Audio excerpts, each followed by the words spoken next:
The events are taking place in the Donghai University building, where quite a number of students have already gathered. Linmu thought hard about his test paper and complained that it was too difficult. At that moment, a group of girls entered the classroom and immediately attracted attention. The students immediately recognized one of them and started discussing how cute she was, causing everyone to think this student was the queen of the campus, even though she was a freshman. It was Du Xiaoyue, who didn't seem to be particularly happy about this kind of attention to herself. No one could understand why she was in this class, because there were only sophomores here. Turns out, she was engaged to a guy from here who her friends thought was pretty boring. In the end, the girl herself said she'd rather be all alone than marry that trash. They all stopped near the desk of the main character, who did not react in any way to the presence of his girlfriends. One of them stepped forward and started walking over to where the guy was sitting. The girl slammed down on her desk with all her might to finally get her attention. She wanted to take the seat with her friends, but Lin Mu replied that there were plenty of free desks in the back where they could sit down. She didn't care at all, because it was her principle to take a seat right here. The girl immediately noticed that our hero cannot solve even such a simple problem, so even dared to take the first desk, although it is not necessary for him. The guy couldn't answer anything to that because, unfortunately, she was telling the absolute truth. He looked at Du Xiaoyu, who was completely indifferent to what was happening in front of her eyes. At that moment, someone else intervened in their conversation and patted our hero on the shoulder. It was one of his classmates who felt it was necessary to fulfill the request of such a beautiful girl. Eventually, the protagonist realized that he wouldn't be able to withstand that kind of pressure, so he started packing his things to move. Afterward, all the students watched intently as the frustrated loser left his desk. He walked past Du Xiaoyu and slid a glance at her face, which still didn't show any emotion. Still, the girl raised her voice sharply and called the protagonist a coward in disgust. Her friend didn't believe that someone like our hero could get into Dunhai University, and suspected that he must have had some connections. In fact, Du Xiaoyue didn't care where the young man studied as long as she could break her engagement with him. After Lin Mu finished his classes, he walked lonely in the evening streets of the city, heading towards his home. Despite his indifference to his future bride, it was hard for the young man to tolerate such an attitude. He couldn't get the way the girl had coldly called him a coward out of his mind. The guy himself was also not happy about the engagement because it was all organized by his parents. The main character decided not to fill his head with all these problems. She wanted to go home to see how his grandfather was doing. Getting into the cab that arrived, he hoped the old man was getting better by now. It wasn't long before he arrived at the Lin family's mansion, which looked quite grandiose. Lin Mu walked closer to the door and informed his grandfather that he was already home. The young man was about to go inside, but stopped abruptly because he heard some strange sounds. He immediately recognized the shouts and guessed that his family was arguing again. The protagonist grudgingly noted that all of his relatives were already at the gathering. The air immediately stiffened, everyone froze, and there was an oppressive silence full of unspoken grievances.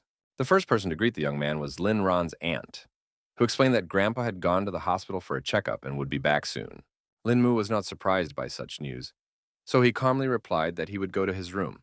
He walked silently past the men who continued to sit silently on the couch. The first to raise his voice was Lin Yitai's elder uncle, who was dissatisfied that his nephew had already completely forgotten about manners and was not greeting them. The second uncle, named Lin Yaif, didn't even think that they should take care of this guy. He whispered quietly with a smirk on his face that the protagonist didn't have long to live anyway. At lunchtime the next day, Lin Mu met with his grandfather and informed him that he would be out of class for a few days, so he would be able to take care of the old man. Grandpa, of course, rejoiced at the news that the young man would be able to spend more time with him. The guy was very sad about the old man's situation because he had been in such bad shape since our hero's mom and dad were gone. So no one knew if he was going to get better. Auntie interrupted the conversation and said that Lin Mu and Grandpa already had to go to dinner. In just a couple of minutes, the entire Lin family was already gathered around the same table. The first to speak was Uncle Lin Yitai, who decided to discuss all the important matters at once. He said they are organizing an auction soon, so he has yet to be authorized to make a decision on the organization. But there have been some problems with the process recently. The man felt that now was a good time to put the auction department under his direction. The other brother felt that if Lin Yitai had a problem with the organization, he shouldn't be involved in such matters, and offered his help. At this point, the main character abruptly got up from his seat and stated that he was full, so he was going to go to his room. No one even noticed that the young man had left the table because a fierce argument over the auction house had broken out. Lin Mu walked into his room and sighed heavily because he was already tired of hearing all the shouting. Our hero went out on the balcony and thought about the fact that, after all, his mom and dad had passed away too soon. He wished his parents could see with their own eyes how the family was slowly disintegrating. All these events did not give rest to the main character, who was now very difficult. Meanwhile, One of the uncles decided to check on the guy after all, suspecting he was having a hard time right now. The man guessed that our hero missed his parents again. Lin Mu wasn't particularly happy about the stranger's presence, so he wondered if Uncle needed him for something. The uncle didn't want anything from the protagonist, because he just thought the guy didn't eat enough at dinner, which made him a little worried. The man started talking about how only Lin Mu's father was able to inherit their father's skills.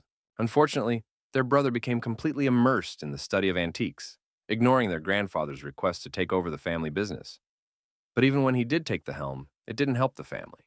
Eventually, my uncle decided not to continue this conversation and said that people shouldn't get what they can't handle. Otherwise, it would be a total mess. Lin Mu abruptly turned around, his brows furrowed, because he couldn't understand what he was saying those words to. Uncle didn't bother to explain anything and shoved the protagonist sharply in the back. Apparently, the main character couldn't keep his balance, so he fell over the side of the balcony. The wind whistled in his ears, and the boy watched in horror as the hard ground came faster and faster toward him. His body met the ground with a deafening crunch, a scarlet puddle instantly spreading across the asphalt. Meanwhile, the uncle was coldly watching what had happened to his nephew. He called it a small gift and help for his son to be reunited with his parents. Just a moment later, the rest of the family saw that Lin Mu had just fallen off the balcony. Now the events shift to the doctor's office, who was completely unaware of what was about to happen. The next second, an excited nurse who was just looking for Dr. Joe rushed in. The girl reported that they had a patient who had fallen from the balcony, causing the head doctor to look for Ms. Joe. The doctor realized that the situation was serious, so she informed him that she would now approach the injured person. Meanwhile, the protagonist was already in the emergency room. A good number of doctors gathered around Lin Mu, desperately trying to save his life. It was obvious from the guy's body that he was very seriously injured, causing his life to literally hang in the balance. Dr. Joe immediately inquired about the patient's condition. One of the doctors reported that the guy had fallen from the fourth floor with a lot of internal bleeding, and his colleague was very talented at acupuncture, which may have helped the victim. The girl knew one effective way, but it might be too risky. The chief physician understood the risks, but the patient needed to be saved right now. Ms. Joe obeyed her boss and immediately took up her needles. She gripped her instrument tightly and announced that she would start right away. In just a few seconds, several needles were sticking out of the protagonist's head, which was the last chance for salvation. The nurse immediately reported that the patient's condition had stabilized. Dr. Joe reported that she used needles to stimulate a state of bay, or run. But if this continued for a long time, the young man's brain would simply die, so she left the rest to her colleagues. The doctors were more likely to perform the surgery to seize the moment as soon as possible. Suddenly, they noticed that the patient's heart rate had risen sharply above normal. The head doctor immediately began to suspect that Dr. Joe's technique didn't help after all. He too shouted for his assistants to get the defibrillator ready for emergencies. Metal plates pressed against his chest, and there was the sharp sound of a 200-watt discharge. The guy's body immediately shuddered violently from such an electrifying discharge. The doctor monitored the patient's vitals, but none of this was helping. So the doctors decided to increase the charge to 300 watts. The next second, the beeping of the apparatuses sounded, announcing that Lin Mu had lost his last signs of life, so the operation was a failure. Dr. Zhou was about to take off her mask and ask her colleagues to inform the patient's guardians of his death. The nurse agreed to honor the girl's request, but still couldn't take her eyes off the patient they couldn't save. Doctors covered our hero's breathless body to further transport it to the morgue. After that, they left the operating room to take care of the rest of the issues. All the hospital staff definitely didn't suspect that at this moment, some kind of dark sphere appeared above Lin Mu's body. The next moment, a glowing spark of light appeared in the room and seemed to be looking specifically for our hero. She flew around the guy's body for a while, then entered his chest sharply.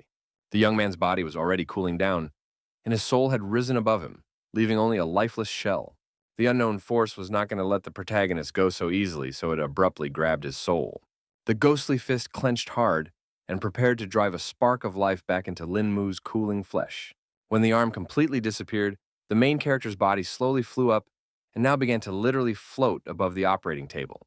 Little by little, all this unknown power began to merge with Lin Mu to definitely save his life. After that, a massive mysterious ring appeared on the guy's index finger.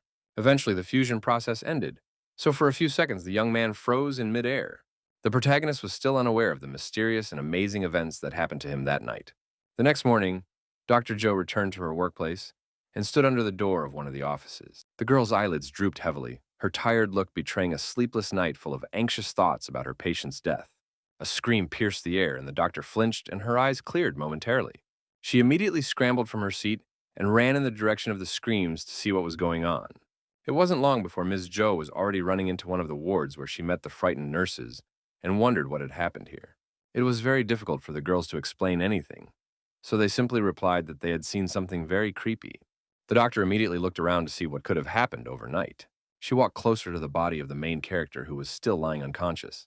It turns out that the entire hospital staff was shocked that the patient had somehow grown overnight. At that time, Dr. Joe decided to do a detailed examination of the body because it all looked too strange. Only now did she feel that the patient's body was still warm, which raised even more questions. The girl decided to check our hero's breathing with her finger to be sure of her guesses. In the end, Linmu finally woke up from his rather long sleep that might never end. Dr. Joe didn't know how to react to such a situation, so Hao was too shocked. Meanwhile, the nurses, who were now scared to death, thought the living dead had already come for them. The doctor asked her colleagues to be quiet because they shouldn't be surprised by such things, because the patient may have experienced clinical death. The protagonist was already seated on the operating table and wondered who all these people around were. The young man looked around, his gaze sliding over unfamiliar walls, as his mind desperately clung to scraps of memories. He was desperate with his head to find any information about the events that had happened. In the end, the dazed Lin Mu realized that he didn't even remember who he was. After the guy regained consciousness, he was transferred to ICU room number 303.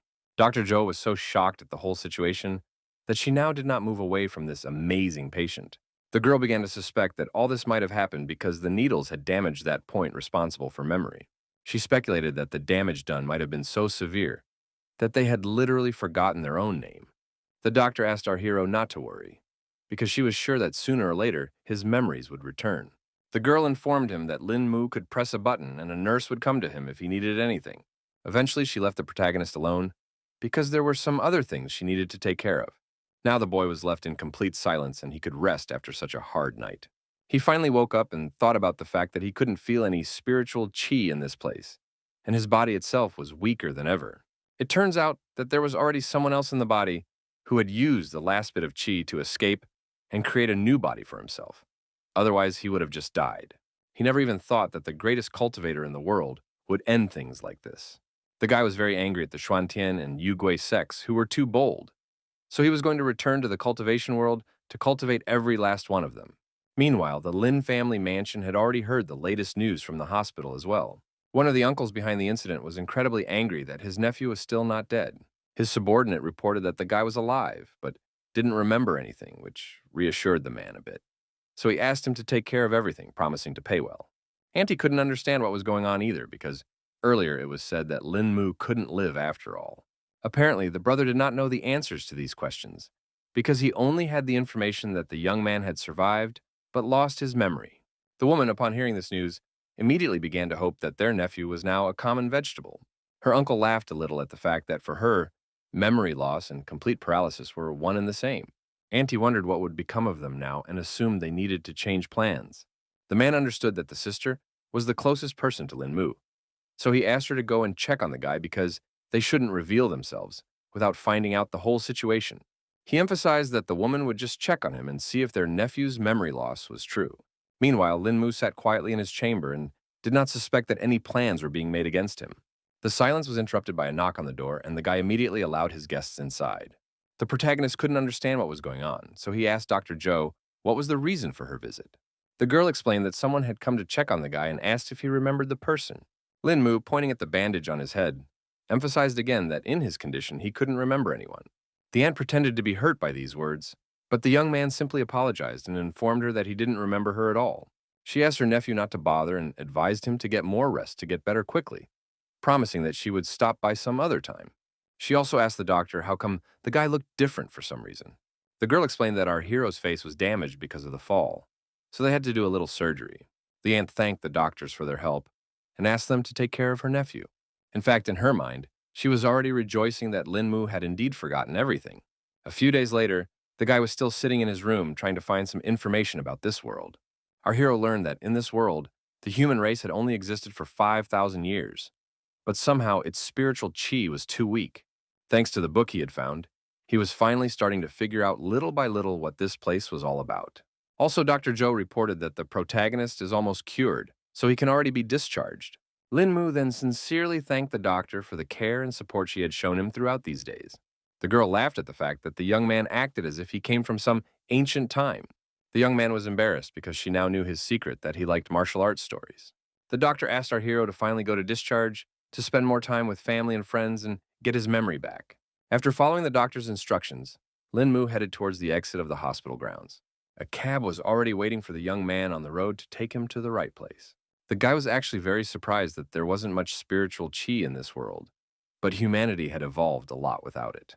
It wasn't long before the car pulled up outside the main entrance to the high school. The protagonist felt the pockets of his pants and realized they were completely empty. The cab driver informed him that the guy needed to pay $50, but Lin Mu had no way to pay. Lin Mu explained that he had just gotten out of the hospital, causing him to have no money with him. The man was shocked by this statement because he definitely didn't expect such a thing from the students of Donghai University, where the best and richest students studied. Then he suggested that our hero call one of his friends to pay for him. The guy got really embarrassed because he didn't even know if he had any friends. The main character didn't understand what he should do because he didn't know anyone at this university at all. Suddenly, a girl appeared in the car window who seemed to recognize Lin Mu and noted that they hadn't seen each other for a long time. Lin Mu realized that this was the perfect opportunity to get out of it. So I will explain the whole situation and asked my friend to pay for the cab. The girl didn't mind helping and thought her friend was in the hospital because he was having plastic surgery. The protagonist asked her to pay first so he could get out of the car and explain the whole situation normally. They walked around the university campus together, after which Lin Mu explained how he had gotten to the hospital. The guy also mentioned that he fell from the balcony of his own house, which seemed particularly odd against the backdrop of everything else. Hearing that he didn't remember anything, the girl immediately realized that he had forgotten not only the events, but also herself. The protagonist was immediately embarrassed and apologized for the fact that he couldn't even remember his longtime girlfriend. She then inquired if the doctors had told her about some way to bring back Lin Mu's memories. The guy hadn't heard of anything like this, but he also hoped he could get his memory back. The girl noted with sadness in her voice that memory loss might not be a bad option because sometimes even she wanted to forget everything. At this moment, they met up with Du Xiaoyue, who was accompanied by her girlfriends as usual. The girl averted her gaze from the protagonist, who caused her nothing but disgust. For a split second, her gaze still fell on the guy's face, causing her to immediately notice the change in Lin Mu. Du Xiaoyu immediately thought that our hero had managed to get some plastic surgery. The young man became very embarrassed at not being the first person to notice this, and once again tried to explain the situation. A friend intervened in their conversation and decided to confirm that Lin Mu had indeed had the surgery, and remarked that he looked quite cute. Du Xiaoyu only laughed off this guy's decision and emphasized that she still wouldn't marry some lowlife even after some surgery. The guy then concluded that it seems the previous owner of the body was engaged to this woman. The protagonist immediately suggested breaking off their engagement because he was not at all against such a thing. Du Xiaoyu and the girlfriend were incredibly shocked that the guy had so abruptly made such a decision. Lin Mu confidently stated that he would never want to marry someone like this girl. Of course, the main beauty of the university tried not to give the appearance when she heard such words in her direction, and only noted that it was quite brave on the part of the young man. The guy wanted to break off the engagement completely, so the girl would never bother him again. In turn, the main character's girlfriend laughed and supported such a bold decision. Lin Mu was very dissatisfied with this kind of attitude, so he now hoped that he would never meet Du Xiaoyu again. The girl could not take her eyes off the guy, whom she had previously considered a loser, because she had not expected such a drastic change. Meanwhile, the girlfriend was very happy for our hero, who finally accomplished his little revenge. Now the guy learned that before his memory loss, he was a weak and depressed man who was easily bullied and humiliated by everyone. The girl emphasized that each time it was not just intimidation, but a real shame. The protagonist realized that Du Xiaoyue had wanted to break off the engagement all along on her own, and he just let her go for nothing. The friend thought that this girl was unworthy of more, so she wondered what Lin Mu would do next. She thought the guy was already regretting his decision, since his fiancée was the queen of the university, but in fact, he didn't care at all. The girl decided to end this conversation and asked our hero to stay away from Du Xiaoyue next time. She also promised to show the guy the way to his class, because it was pretty clear he didn't even remember that. Along the way, someone threw a sharp dart toward our heroes, which stopped right near the girl's eye. It turned out that her friend had a practiced reaction, so she had no trouble catching it with 2 fingers. It was Chen Hao, who had been told many times by the girl not to play darts in class so as not to hurt his classmates. The guy was really scared because he had pissed off Tang Beibei, who was also the headman, and promised that it wouldn't happen again. In turn, the girl emphasized that her classmates' skills are not that good, so he can't show off in public. She decided to use the dart she was able to catch and demonstrate how to do it properly. In the end, Tanbebe hit right into the very target with astonishing accuracy, leaving no chance of a miss. The protagonist was also surprised by this accuracy and noted that it was similar to the level of the foundation dimension. After that, the head teacher reintroduced their classmate, Lin Mu, to all the guys. She recalled that the guy was injured, causing him to lose his memory, so she asked his classmates to help him get his memories back. All the students welcomed the main character with loud applause to support him at least a little bit. The protagonist noticed that this Tang Bei wasn't such a bad person, and she was also quite popular in her class. Lin Mu's introduction was suddenly interrupted by a knock on the study door. In just a second, the teacher who was just about to teach a lesson to the students walked into the classroom. The woman with a smile on her face asked her students if she had missed anything important. Lin Mu immediately thought that it was also their classmate, who was a little late. Tang Bei immediately laughed because of her friend mistaking instructor Song Liangju for a student. The protagonist was surprised by this turn of events, and meanwhile, the teacher asked the student to go with her, since he had already returned to the university. The head teacher wasn't happy that her classmate wasn't obeying the teacher, so she shouted for him to hurry up and go with Ms. Song. Song Liangrao had already heard about what had happened to the guy, so she inquired if he was all right. Lin Mu thanked the teacher for her concern and replied that he was already fully healthy. She was pleased to hear such news from the guy, so she also added that if he needed help, he could always go to her office. The young man was grateful for the opportunity, but their conversation was interrupted by a knock on the door. It was Tan Bei who came to see if they had finished their conversation because she wanted to have lunch with our hero. Ms. Son reported that they were finished so the students could go to lunch, and she also thanked Bei for her help. The girl was happy at the praise from her teacher and felt that she should help because she was Lin Mu's classmate. Meanwhile, the protagonist, without saying a word, got up from his seat and headed for the exit. Song Liangru looked at the disciples after them and thought about the fact that it seemed that not only the guy's appearance but also his personality had changed. On the way to the cafeteria, our hero decided to talk about how his friend threw that dart so well. She must be working out a lot. Tang Bei explained that given her training at home, this simple trick came quite easily to her, and asked if the young man wanted to practice. The guy, excited by such an offer of his out of loss, replied that it would be good for him to practice. The friend decided to examine the protagonist a little more closely and immediately noted that his body was stronger than before. The changes were actually quite significant, as if Lin Mu had practiced long and hard. The girl didn't know that falling from the balcony could do such good, but the young man himself wasn't particularly happy because he actually almost died. In the end, she agreed that it certainly wouldn't be worth the death of the main character. The guy saw that his friend got really upset thinking about it, so he asked her not to take it so seriously. Then Tan Bei had an interest in finding out what our hero was going to do next after all. Lin Mu calmly replied that he had no plans due to the fact that he couldn't even remember anything from the past. The girl tried to find some silver lining in that, so she asked with a smirk if the guy had ever wanted to live his life any other way. The protagonist instantly froze in confusion, realizing that he had never attempted to answer such a deep and complex question before. Tang Bei revealed that the past Lin Mu was an introverted weakling who couldn't stand up for himself, and people like Du Xiao constantly bullied him. In turn, the current Lin Mu not only looked different, but also had a completely different personality. The girl believed that this accident was given to him by God as a chance to change himself and start his life. She suggested that the young man take the opportunity after all, since he had been blessed with such a super-powered body. The guy asked his friend in surprise what he needed to do to change his life in some way. A slight smile immediately appeared on Tang Bei's face because it seemed like she already had a clear plan lined up. She wondered if he was even once familiar with the rumor of a mysterious organization called the Dragon Protectors. The protagonist was surprised to hear such a strange name for this organization. The girl explained that she had to say something about the martial arts world before she could talk about them. She directly asked if Lin Mu believed that there were people who could kill with mere leaves.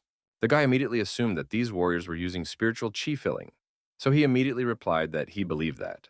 The girl at once earnestly warned her friend that these people were not easy to find. She said that the legends said that some masters had reached the Xian Tian dimension, and even her grandfather had once gotten quite close to the place. Unfortunately, the old man was defeated by his inner demons and lost all of his cultivation, though to the joy of the entire family, he still survived.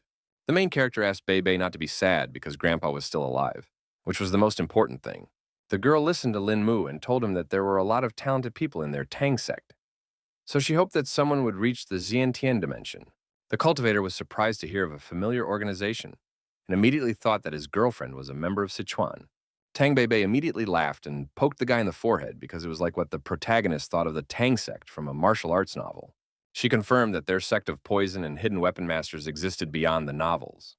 At the peak of the organization, they had quite a few Shantian experts, who were quite strong warriors. Lin Mu clearly didn't expect to hear something like this, so he immediately asked a question about how powerful these people were. The girl knew everything from her grandfather, who said that all the techniques were created by these particular fighters. Our hero had already assumed that these Jian experts were equal in strength to the foundation measurement level, and asked if there were any such masters in their sect.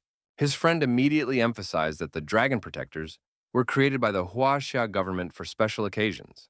That's why some sects send their disciples to the team to break through faster, and even Tang Bei herself coaches such a team. The protagonist started to have a bit of hesitation because he wasn't sure if he could join the team if he wasn't in a cult. The girl reassured him that the young man's potential, combined with good training, would allow him to be no weaker than their recruits, and asked if he wanted to join the Dragon Defenders. For a while, Lin Mu wondered if he should make such a spontaneous decision. In the end, the brave man firmly stated that he wanted to live another life after all. That was the end of their conversation, and the events continued deep into the night. The protagonist had already found himself outside the large building of Tenglong Corporation. In fact, the young man was surprised that the organization's bazaar was right in the middle of the city. Tan Bei didn't see it as a problem because it's the right place to house an important agency for the government. Plus, if there's any urgency, you need to respond as quickly as possible. The guy realized that he had said something somewhat stupid, so he confirmed that his friend was right after all. Quite soon, they were already inside the Tenglong Corporation building and headed towards the elevator to go to the upper floors. Our hero, having seen the enormous scale, ascertained that this was the base of the organization. Meanwhile, the girl pulled out her card to confirm her identity. She swiped the document across the elevator panel, as it could only be used with special identification. After a second, a notification appeared on the screen that the download of the required files had started.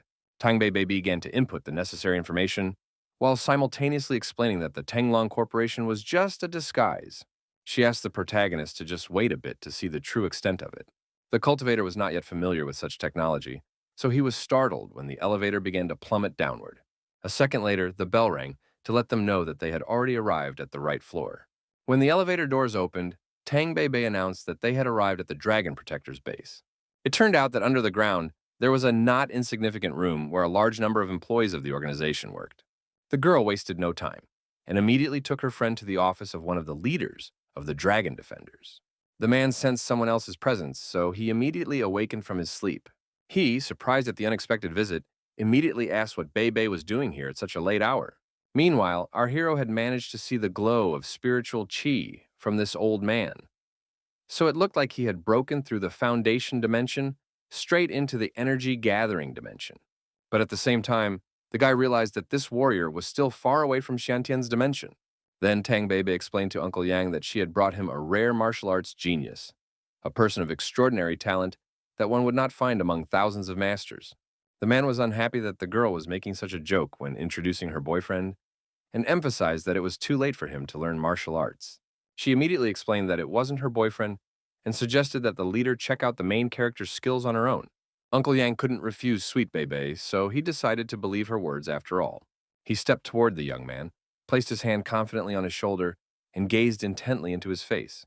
In the end, the man was greatly surprised because in him, the guy had a pretty strong body, even though he didn't have any martial arts skills. Tang Bei rejoiced because her words were confirmed and also added that Lin Mu used to be an ordinary guy before, but after the fall, his body had become many times stronger.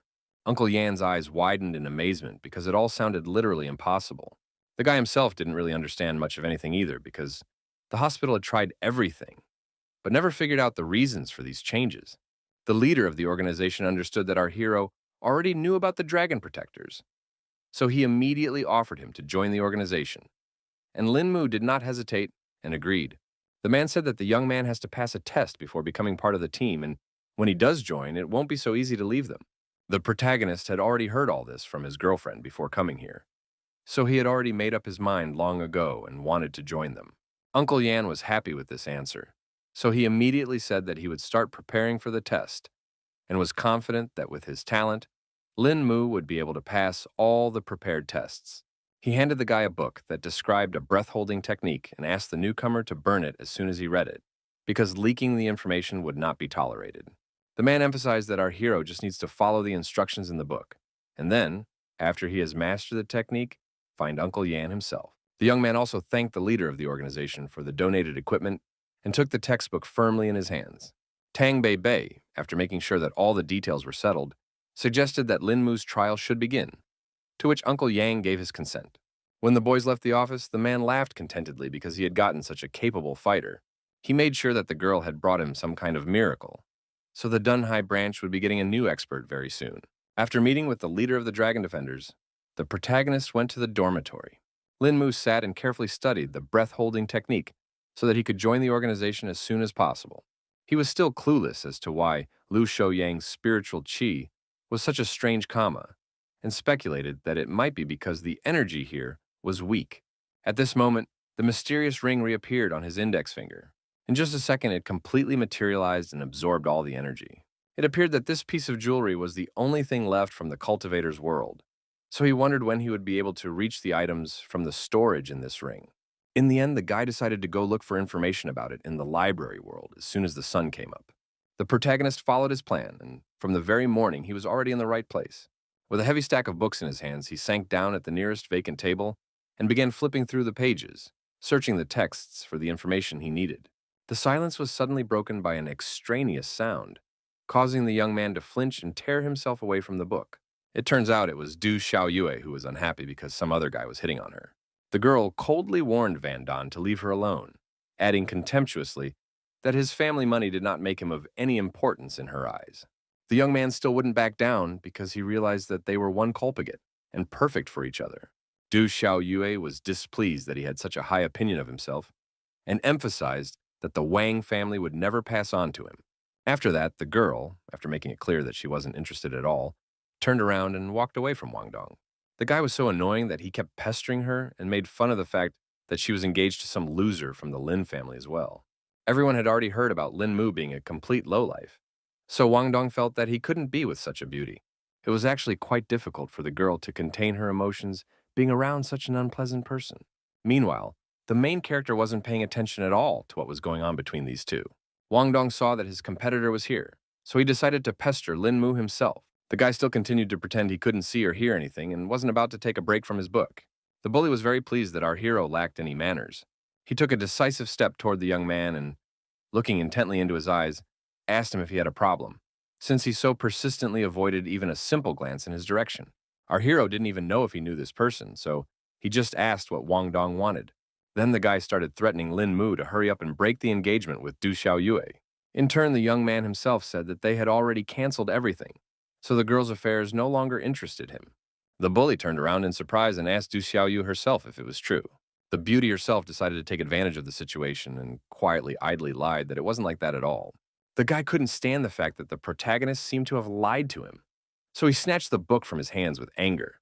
From surprise, the young man let the textbook out of his hands, and it crashed to the floor with a clatter. Wang Dong was very angry that the young man dared to cheat him, and promised that he would definitely pay for it. Lin Mu was not at all afraid of such a development, so he just indifferently hummed in response. The protagonist did not tolerate such an attitude to himself, so he sharply grabbed the guy, who still could not get behind him. He asked with a serious look what Wang Dong was going to do in such a case. The brave man did not trifle and decided to teach the bully a lesson, who could not answer him. The bully, who was in fact a pathetic weakling, flopped clumsily to the floor. Wang Dong forcefully tried to stand up after the protagonist had taught him such a cruel lesson. Lin Mu, not satisfied with the humiliation he had already inflicted, kicked him with cold cruelty and then roughly stepped on his chest. The protagonist, after disarming his opponent, turned around to talk to Du Xiaoyue. Ono directly asked if the girl still really needed this engagement. The girl emphasized again that it was absolutely not her wish, but it was too difficult to go against the will of the old men of their families. In fact, Lin Mu hadn't even thought about the fact that Du Xiaoyue would annoy him so much before. The guy then turned to Van Don, who seemed to hear everything perfectly, and explained that, technically, they were engaged, so the guy had better stay away. Meanwhile, the bully raised his voice and asked if the main character knew who he was. The guy didn't care about this at all, so he pressed down on Wang Dong with even more force. Daredevil immediately howled in pain and now begged our hero to let him go, promising to just walk away. In the end, Lin Mu still let the kid go and immediately ordered him to disappear from his sight. The self-confident guy certainly did not tolerate such humiliation before, so silently left the library. without responding to our hero in any way.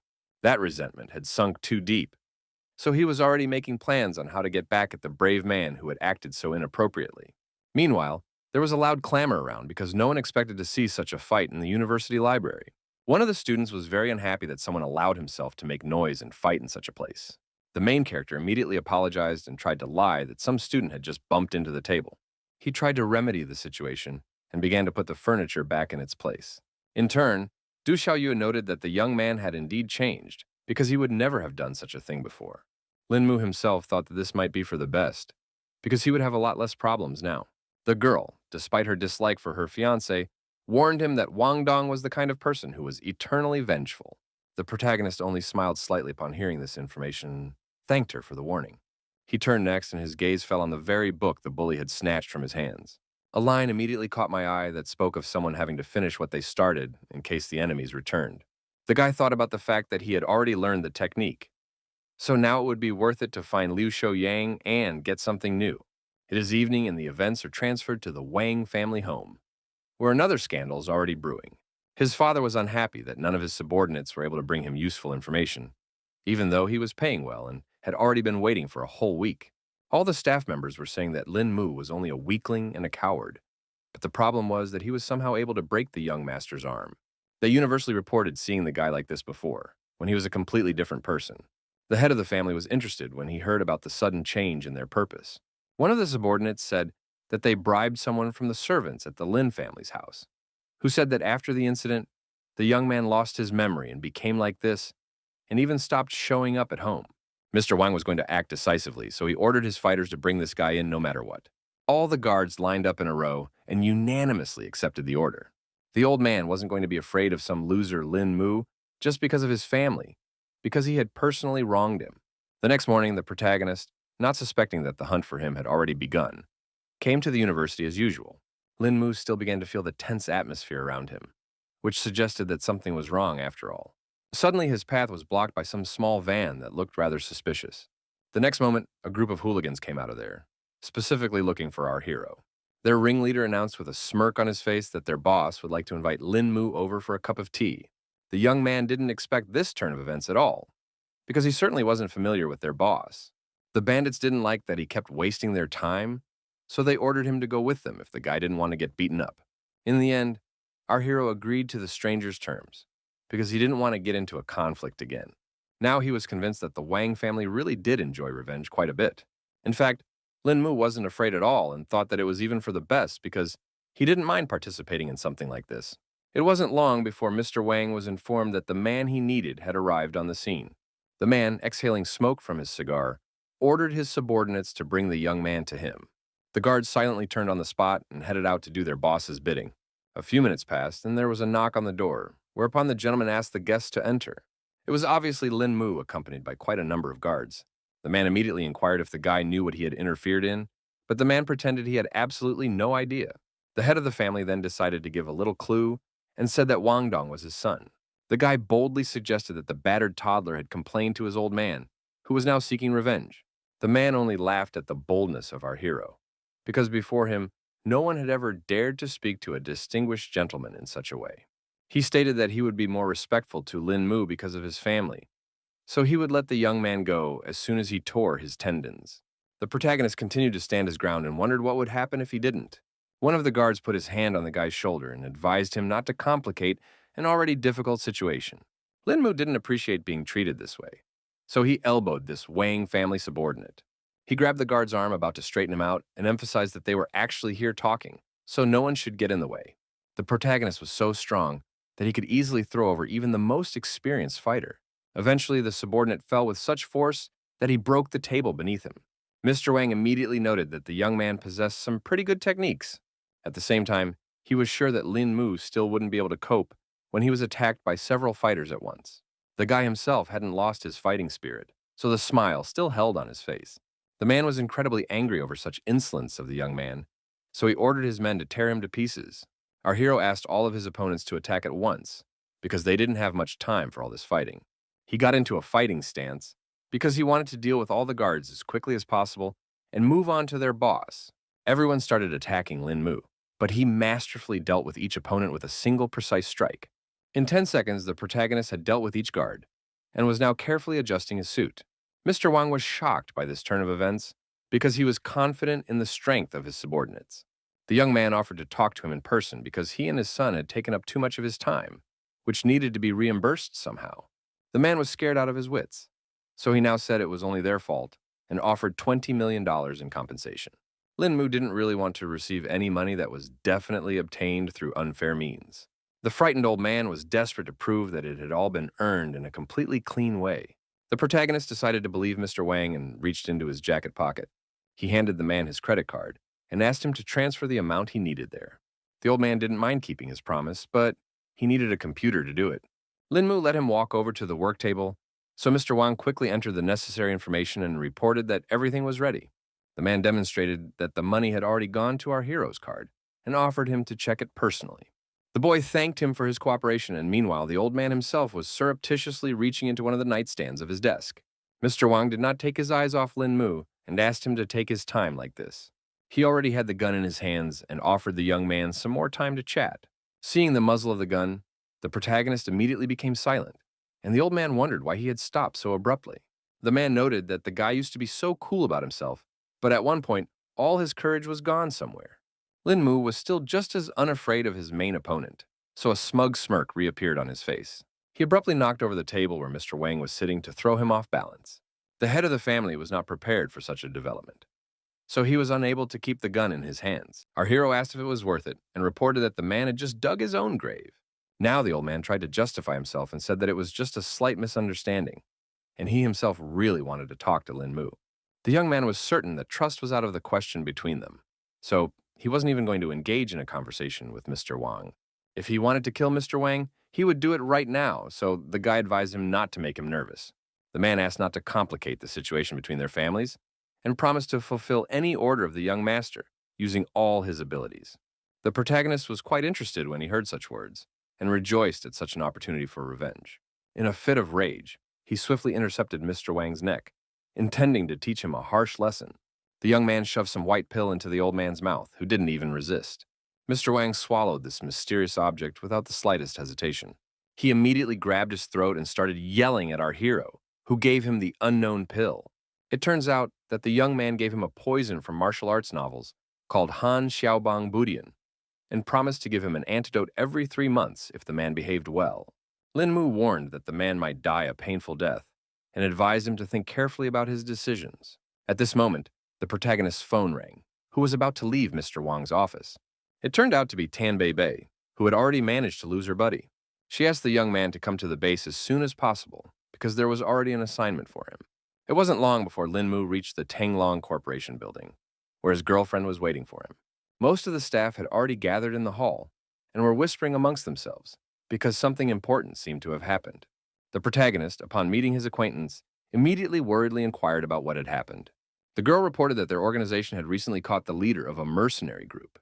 Because of this, his subordinates took 20 people hostage, demanding the release of their leader, but he eventually lost control of the situation. It turns out that not only have the mercenaries taken hostages, but they want to attack the Pearl Tower, so they need to be stopped immediately. Lin Mu asked if they had a plan, and the girl told him that their main objective was to rescue the hostages and help the other units. The young man immediately thought that just the two of them would only go to rescue the victims of these villains. Bei Bei explained that if they had enough people, the organization wouldn't call for recruits. She explained that our hero only needed to locate the hostages and then notify his elders of the location. Meanwhile, the leader of the Dragon Protectors finally turned to his subordinates to inform their next steps. With the utmost seriousness in his voice, he emphasized that this assignment was very important, so they should waste no time. Finally, he firmly ordered all the fighters to immediately move out to their missions. After that, our hero, following the order, immediately went to the West District of Donghai City. He had to jump across rooftops so no one could reveal his location. The guy started to suspect something because he felt that there were a lot of people in this place, but all the rooms were empty for some reason. Eventually, he did decide to jump off the building to get a better look at the area. Lin Mu hid near one of the windows to get a better look at what was going on inside. He could see that there were lights on inside the building, but he still couldn't make out any people. Only now did the protagonist realize what the whole problem was. The boy walked over to the hatch that was quite nearby to get a better look at this entrance. He sensed that this was where the enemies had been hiding all this time, underground. With some effort, Lin Mu lifted the heavy hatch to enter the base. Brave immediately saw the glow and found confirmation of his hunches. Beneath these trapdoors was a large staircase that led somewhere underground. All this time, a guard was standing near the entrance, looking around carefully to make sure no stranger was missed. Suddenly, the fighter heard someone's footsteps behind them, though they weren't expecting any visitors. As a result, all he saw was a pair of legs that was rapidly flying straight at his head. Lin Mu managed to masterfully produce a grab of his first opponent using his legs. The guard tried to call for someone to help him, but the guy squeezed his neck so hard it was pretty hard to do. The opponent helplessly wheezed, unable to even move as Lin Mu's iron grip tightened on his throat. The enemy helplessly collapsed to the ground like a hamstring, and Lin Mu gracefully stepped off him, landing softly beside him. The protagonist began to quickly remove the uniforms from his defeated opponent, unbuckling multiple straps and latches with honed dexterity. He quickly changed his clothes, and now he was no different from the guards here, because his uniform fit him like a uniform and his mask concealed his face. Lin Mu didn't waste any time and went to the boss room to report that they had something going on at the base and lure out the main target. A pumped-up giant immediately appeared from behind the door and inquired as to what had happened. Our hero watched the actions of the boss closely and tried to think of something to answer one of the bandits. Meanwhile, the leader was already reaching for his gun because he was beginning to suspect that there was something wrong with this guard. Lin Mu reacted to his movements and immediately grabbed his hand to snatch his weapon. The boss was not an easy man to deal with, so he quickly regrouped and tried to hit him with his knee. In turn, the young man himself also managed to see his opponent's attack and countered in time. The bandit's leg fractured with a crack, because Lin Mu's body was much stronger than one would have guessed at first glance. The fighter let out a heartbreaking scream, after which his body twisted in unbearable pain. He fell to the ground with a thud and clutched at his broken leg, still holding the gun tightly in his other hand. The gang leader immediately pointed a gun at the protagonist and fearfully asked who he was. This guy immediately pointed a weapon at Lin Mu and demanded to give his name, but he was not intimidated and continued to remain silent. The young man realized that he couldn't deal with this thug that easily, so he hit him once more with his knee. Apparently, there was no way the bandit could block this attack due to his serious wounds and severe pain. His consciousness went out like a burned-out light bulb, and his body collapsed to the ground, finally out of the fight. The protagonist looked around and realized that all the hostages were just in this room. In the corner of the room, his gaze caught on two shabby bags without any identifying marks. The boy quickly approached the suspicious items and didn't hesitate to unzip the zipper to see what lurked inside. Turns out there was a mountain of money hiding inside them all along. Lin Mu was shocked that these people had stolen so much money, which was also all in cash. A new idea immediately popped into the guy's head because he realized that the hostages didn't know who he was yet. He zipped up the zippers, gripped the handles of his bags tightly, and raced away, realizing that now he could easily get rich. One of the girls didn't seem particularly pleased that the protagonist had done such a thing. She suspected that Lin Mu had killed the other guy just to take all the money for himself. Beauty was also quite bright, so she noticed one interesting thing right away. The girl noticed that our hero left a gun on the floor, which could have been her chansum. She skillfully performed a few somersaults and quickly grabbed the weapon in her hands. Undaunted, the brave hostage pointed her weapon at Lin Mu and ordered him not to move. Our hero only sighed heavily because now he realized that he would not be able to leave this place so easily. He immediately explained that he was not here to bully the hostages and allowed them to walk from here. The girl understood his motives, but as a police officer, she can't let the villain escape. So she ordered the guy to drop the bags and put his hands behind his head. Then Lin Mu was not confused and offered to split the loot in half, pretending that they had not seen each other in this place. The hostage still wasn't going to give up that easily, so once again she repeated her order to put the bags down or she would shoot. The protagonist realized that the jokes with this officer were short, so he threw all the money on the floor. Meanwhile, the girl turned to one of the hostages and asked him to take off his belt to tie the hands of the villain. At the same time, the young man sat down on the floor and already pretended to be resigned to his fate. Obviously, our hero had already come up with a new plan, so he was just waiting for the right moment to attack. It only took one precise movement for him to stop the man who was about to tie him up. In just a second, Lin Mu had already turned around in such a way that he was able to use the hostage as a live account. Eventually, the guy managed to knock him over in a way that knocked the officer off his feet. Without wasting a second, the experienced fighter ran up to the girl to snatch the gun from her hands. He emphasized that the hostage did not need to do that and asked her to go back to the corner and sit still. The officer realized that she had no other choice, so she complied with Lin Mu's order, who only grudgingly hummed. The protagonist realized that he had solved all the problems, so he headed for the exit again with 2 bags of money in his hands. Before finally leaving the enemy base, he decided to strip off all his uniforms. At the same time, The guard's body was still lying breathlessly at the entrance of this huge basement. A satisfied smile immediately appeared on the guy's face because he was able to successfully complete his first mission. He decided to search the territory of the base and find a suitable place to hide the found baggage. Linmu didn't hesitate to throw the bags into the well, which turned out to be a pretty good storage area. The protagonist was going to raise money after this whole operation was over. Afterward, he called Bei Bei to report that he had found something suspicious here. It wasn't long before the dragon protectors arrived on the scene and gradually removed the hostages from the bandit base. Among the victims was the policewoman who wanted to arrest Linmu for theft and didn't realize that he was standing quite nearby. The guy himself informed his partner that he would go report to headquarters to say that the hostages had been found and they could proceed with the next part of the plan. The girl herself was glad that all the people were safe now. They then put all the hostages on the bus, so the whole operation to rescue them went smoothly. For a while, Tang Bei Bei stared after the transport with the rescued people and pondered the recent events. But she said the mission wasn't over because the hostages said there was something suspicious inside.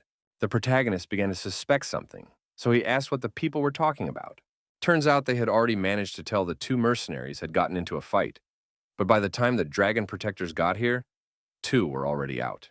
The main problem was that they couldn't find the very same bandit money anywhere. It was obvious that whoever knocked out those mercenaries was an expert, because it looked as if his opponents didn't stand a chance. The girl was about to report to her superiors that there was a master of such a level among the bandits. Lin Mu, who knew the whole truth, only smiled and agreed that a real expert had been here. After all the searches, our heroes went to the base of their organization to report the results of the mission. The guy reported that he had some business to take care of and said goodbye to Tan Bei Bei. He quickly left the Dragon Defender's base and hailed himself a cab. The protagonist quickly jumped into the back seat of the car and asked the driver to take him to Pingjiang District. After arriving at the location, he handed the driver some money and asked him to wait here, while he quickly picked up some clothes. The man listened to Lin Mu, so the man was able to go about his business in peace. The driver decided to smoke a cigarette to pass the time while waiting for his customer. After a couple minutes, the guy came back and asked him to open the trunk so he could throw his stuff in. The cab driver still didn't suspect anything, so he quickly pressed the button and complied with his passenger's request. The protagonist wasted no time and quickly put two heavy bags of money inside. The driver with a cigarette in his teeth noted that the guy was very pleased after picking up his so-called clothes. Lin Mu just laughed in response, but he thought to himself that there could be no other reaction to 10 million euros. Meanwhile, Mr. Wang has already received the report of his body checkup after being poisoned by an unknown pill. The subordinate handed him an envelope and informed him that it said the man had not been poisoned. The doctor said he was perfectly healthy and there should be no problems with his body. But there was still one small flaw. Mr. Wang wasn't going to listen to his subordinate any further and asked to be left alone. He couldn't contain his anger because he was beginning to suspect that Lin Mu had simply tricked him. At that moment, his train of thought was interrupted by a sudden ringing on his phone. The man's gaze immediately darted to the screen of his smartphone, where an incoming call from an unknown subscriber was displayed. Mr. Wang abruptly brought the phone to his ear and coldly demanded an explanation as to who dared to interrupt him at such an inopportune moment. The voice in the receiver belonged to the very man he had been pondering only a moment ago. It turns out that the protagonist had already made a reservation at Wang Zhang's restaurant and hoped that he could have a little chat with his new acquaintance here. The man was immediately interested in such an offer, so he was going to get there in a couple minutes. Wang Dong actually tensed up because he couldn't even figure out what this guy wanted right now. Our hero immediately noted that the old man arrived here rather quickly, and the latter explained that he didn't want to keep Lin Mu waiting. The man was quite excited because he couldn't guess what Brother Lin wanted and promised to fulfill his every wish. The guy laughed quietly and looked away and replied that nothing of the sort had happened. He began his story by saying that Wang Dong should already be aware of the situation with the Lin family. The protagonist poured a glass of wine and hinted that there was something only a man himself could do for him. The old man, suddenly revitalized, asked the young man to elaborate on his situation. Lin Mu explained that he had some cash, but he couldn't really use the money. The young man understood that Mr. Wang was a businessman, and thus could be a useful ally in his plans if he presented his proposal correctly. The old man instantly realized what the protagonist was getting at, and noted that he didn't have many useful skills, but business was his forte. He immediately asked exactly how much money Lin Mu kept with him. The protagonist confidently said that he had 20 million euros, and he expected it. But somehow Van Don had to turn that amount into an even larger sum. It was no problem for the man, so he asked the guy to rest a little and trust him. Lin Mu raised his glass and noted that in that case, he would have to visit his comrade beforehand. Wang Dong also grabbed his glass and happily replied that there would be no problem with that. After meeting the old man, our hero immediately went to the hostel. which became his permanent place of lodging. He sat down at his laptop while his roommates were getting ready to go to the university. The young man realized that there were too many extra eyes here, making it difficult for him to cultivate. So it was better to look out for some place with rent. Browsing through apartment websites, Lin Mu saw a good option for himself. Eventually, the guy firmly decided it was time to check one important detail. It wasn't long before he arrived at the right place and immediately saw that everything around him looked pretty good. The protagonist stopped in front of the door and thought that it would be nice if the owner of this house turned out to be a nice person. Forgetting any excitement, the guy pressed the right button and a loud ringing sounded. Somewhere from the back of the house came the voice of the landlord, asking him to wait a little while. After a few seconds, a very young boy appeared out of the door and inquired about who Lin Mu was looking for. Our hero was a little surprised, but explained that he had seen on the internet that this house was for rent. Now the young man understood the reason for this unexpected guest's visit.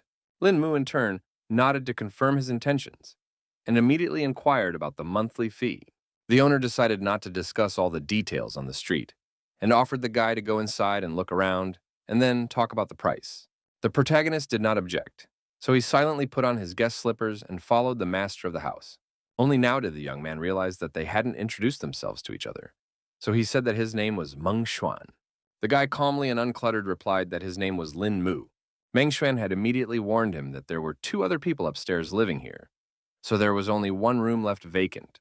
He showed him a place that was rented out and told him that its cost was $1,200 a month, but that he would have to pay for the whole year at once. Our hero was in no hurry to agree to such conditions because he thought that the price for one small room was too high. The owner didn't really stick with his client and immediately hinted that there were rooms nearby that only cost a few $100s a month. Someone's voice was heard outside the door, immediately noting that another jelly man had come, although Meng Xuan didn't really need money. In the end, it turned out to be a teacher from the university who recognized her student immediately. It seems the main character didn't expect to see a familiar face here either. Meng Xuan was also surprised because he began to guess that the two knew each other. Song Liangju confirmed his guess with a smile on her face and explained that this guy was her student. For his part, Lin Mu began to hesitate because he realized that it would be difficult to do anything next to Miss Song.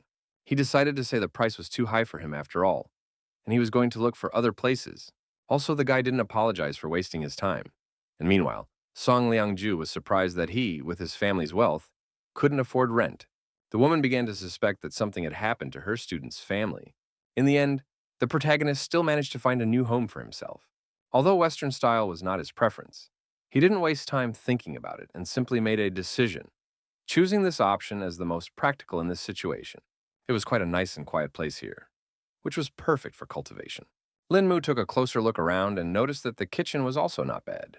The young man thought about the fact that he hadn't cooked for himself in a while, so this was a good opportunity. Within a couple of minutes, he had already started cooking a rather appetizing dinner for himself, the aromas of which filled the entire room. Our hero thought that his skills are good, but the ingredients are so bad, so it's better to order new products online.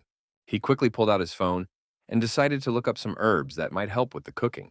Immediately, he noticed some merchandise that interested him more than the condiments. Lin Mu definitely didn't expect to encounter a spiritual ginseng amongst the vastness of the internet. The guy was sure that this root was perfect for him, so he didn't hesitate long to buy it. He noticed that the seller was located in Nangu, but distance didn't matter when it came to such a rare and high-quality item that was worth any effort. In the end, the protagonist had to use an airline to get to the seller. The boy thought about his first time on an airplane and wondered what the experience was like on board.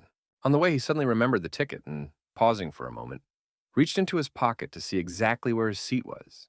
The protagonist already had an electronic version of the ticket, so he was able to see all the information on his phone. He was glad to have the whole company behind him because the bank had the airplane and everything else ready for him. Luo Biyun, who belonged to Hao Yue Corp., was already seated on board. Eventually, the other passengers began to take their seats as well, creating a measured buzz around them. The girl was surprised to notice that another passenger had entered the airplane that she certainly hadn't expected to see. She was sure the entire airplane was entirely at their company's disposal, but that turned out not to be the case. One employee said that before boarding, the airline told him they needed one more seat for a VIP. Luo Biyun still didn't understand what was going on, but she didn't object to this decision of the airline. In fact, she had no idea how important the main character was. For his part, Lin Mu decided to act as friendly as possible, so he greeted the other passengers with a smile on his face. He then sat down in the reserved seat and began to look at the functions of the built-in touchscreen. The girl was silent, but all the while she was scrutinizing the look and behavior of her unexpected guest. Her coworker offered to talk to the airline if this one didn't suit the supervisor, but she was totally cool with it, so she replied that it was fine. Luo Biyun mockingly pointed out that compared to the rest of the VIPs, there was still something interesting about our hero. Quite quickly, the plane flew to its destination and landed successfully at the airport. The first to come down from the board was Lin Mu, who wanted to take care of his business as soon as possible. The girl was surprised and a little offended that he left and didn't even speak to her. The employee wanted to give Ms. Lowe some advice, but ended up not having time to finish his sentence.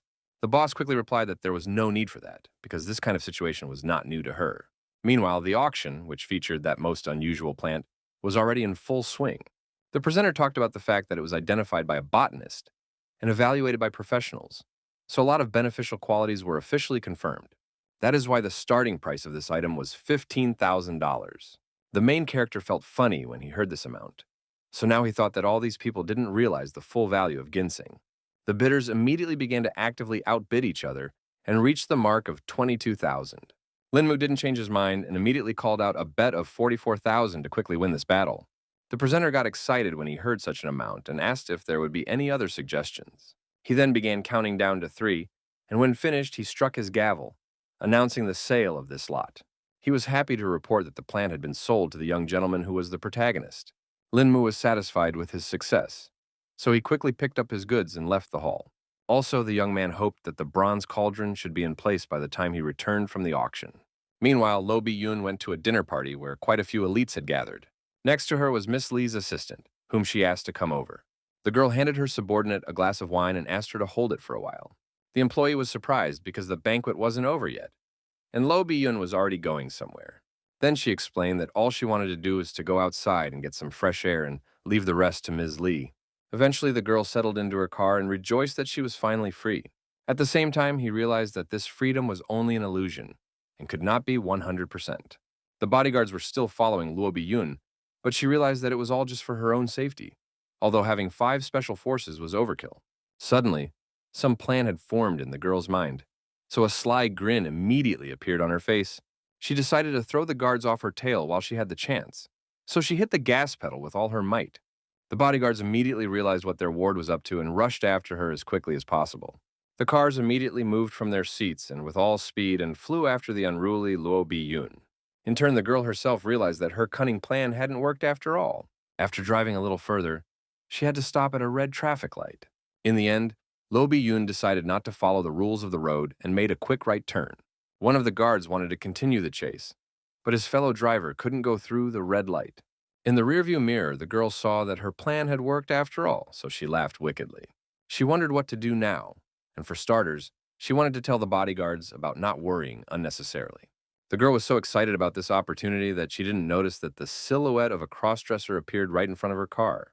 Luo Bi-yun had time to quickly react to the threat and hit the brake pedal. Also, a bright flash of light suddenly flew in front of her face, causing her to go blind for a moment and instinctively recoil. 6.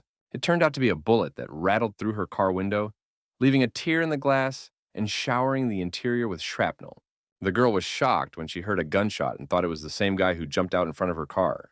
Blood ran down her face because the bullet still grazed her delicate skin a bit. Though if she hadn't stopped, the consequences would have been worse. Luo Bi-yun was sure that these people here were clearly after her, so she should find a safe place and hide until the bodyguard found her. The girl turned sharply into a narrow alley and raced through the deserted streets, her footsteps echoing between the blank walls of the houses. She hoped this place would be safe until the bodyguards got here. At that moment, the defenseless beauty heard someone else's footsteps behind her back, which made her tense up. Luo Bi-yun heard that this person was walking quite calmly, so it must be just an ordinary passerby. In the end, it turned out to be Lin Mu, who was just passing by. The girl immediately recognized that it was the guy from the plane, because this mysterious gentleman could not be confused with anyone. She immediately grabbed the familiar man's hand and asked him to wait, because it was her only hope. The protagonist was surprised to ask what the miss wanted, and she was confused and couldn't answer accurately. In turn, the guy decided to make a joke and hinted that he did not need the services of a woman of easy behavior.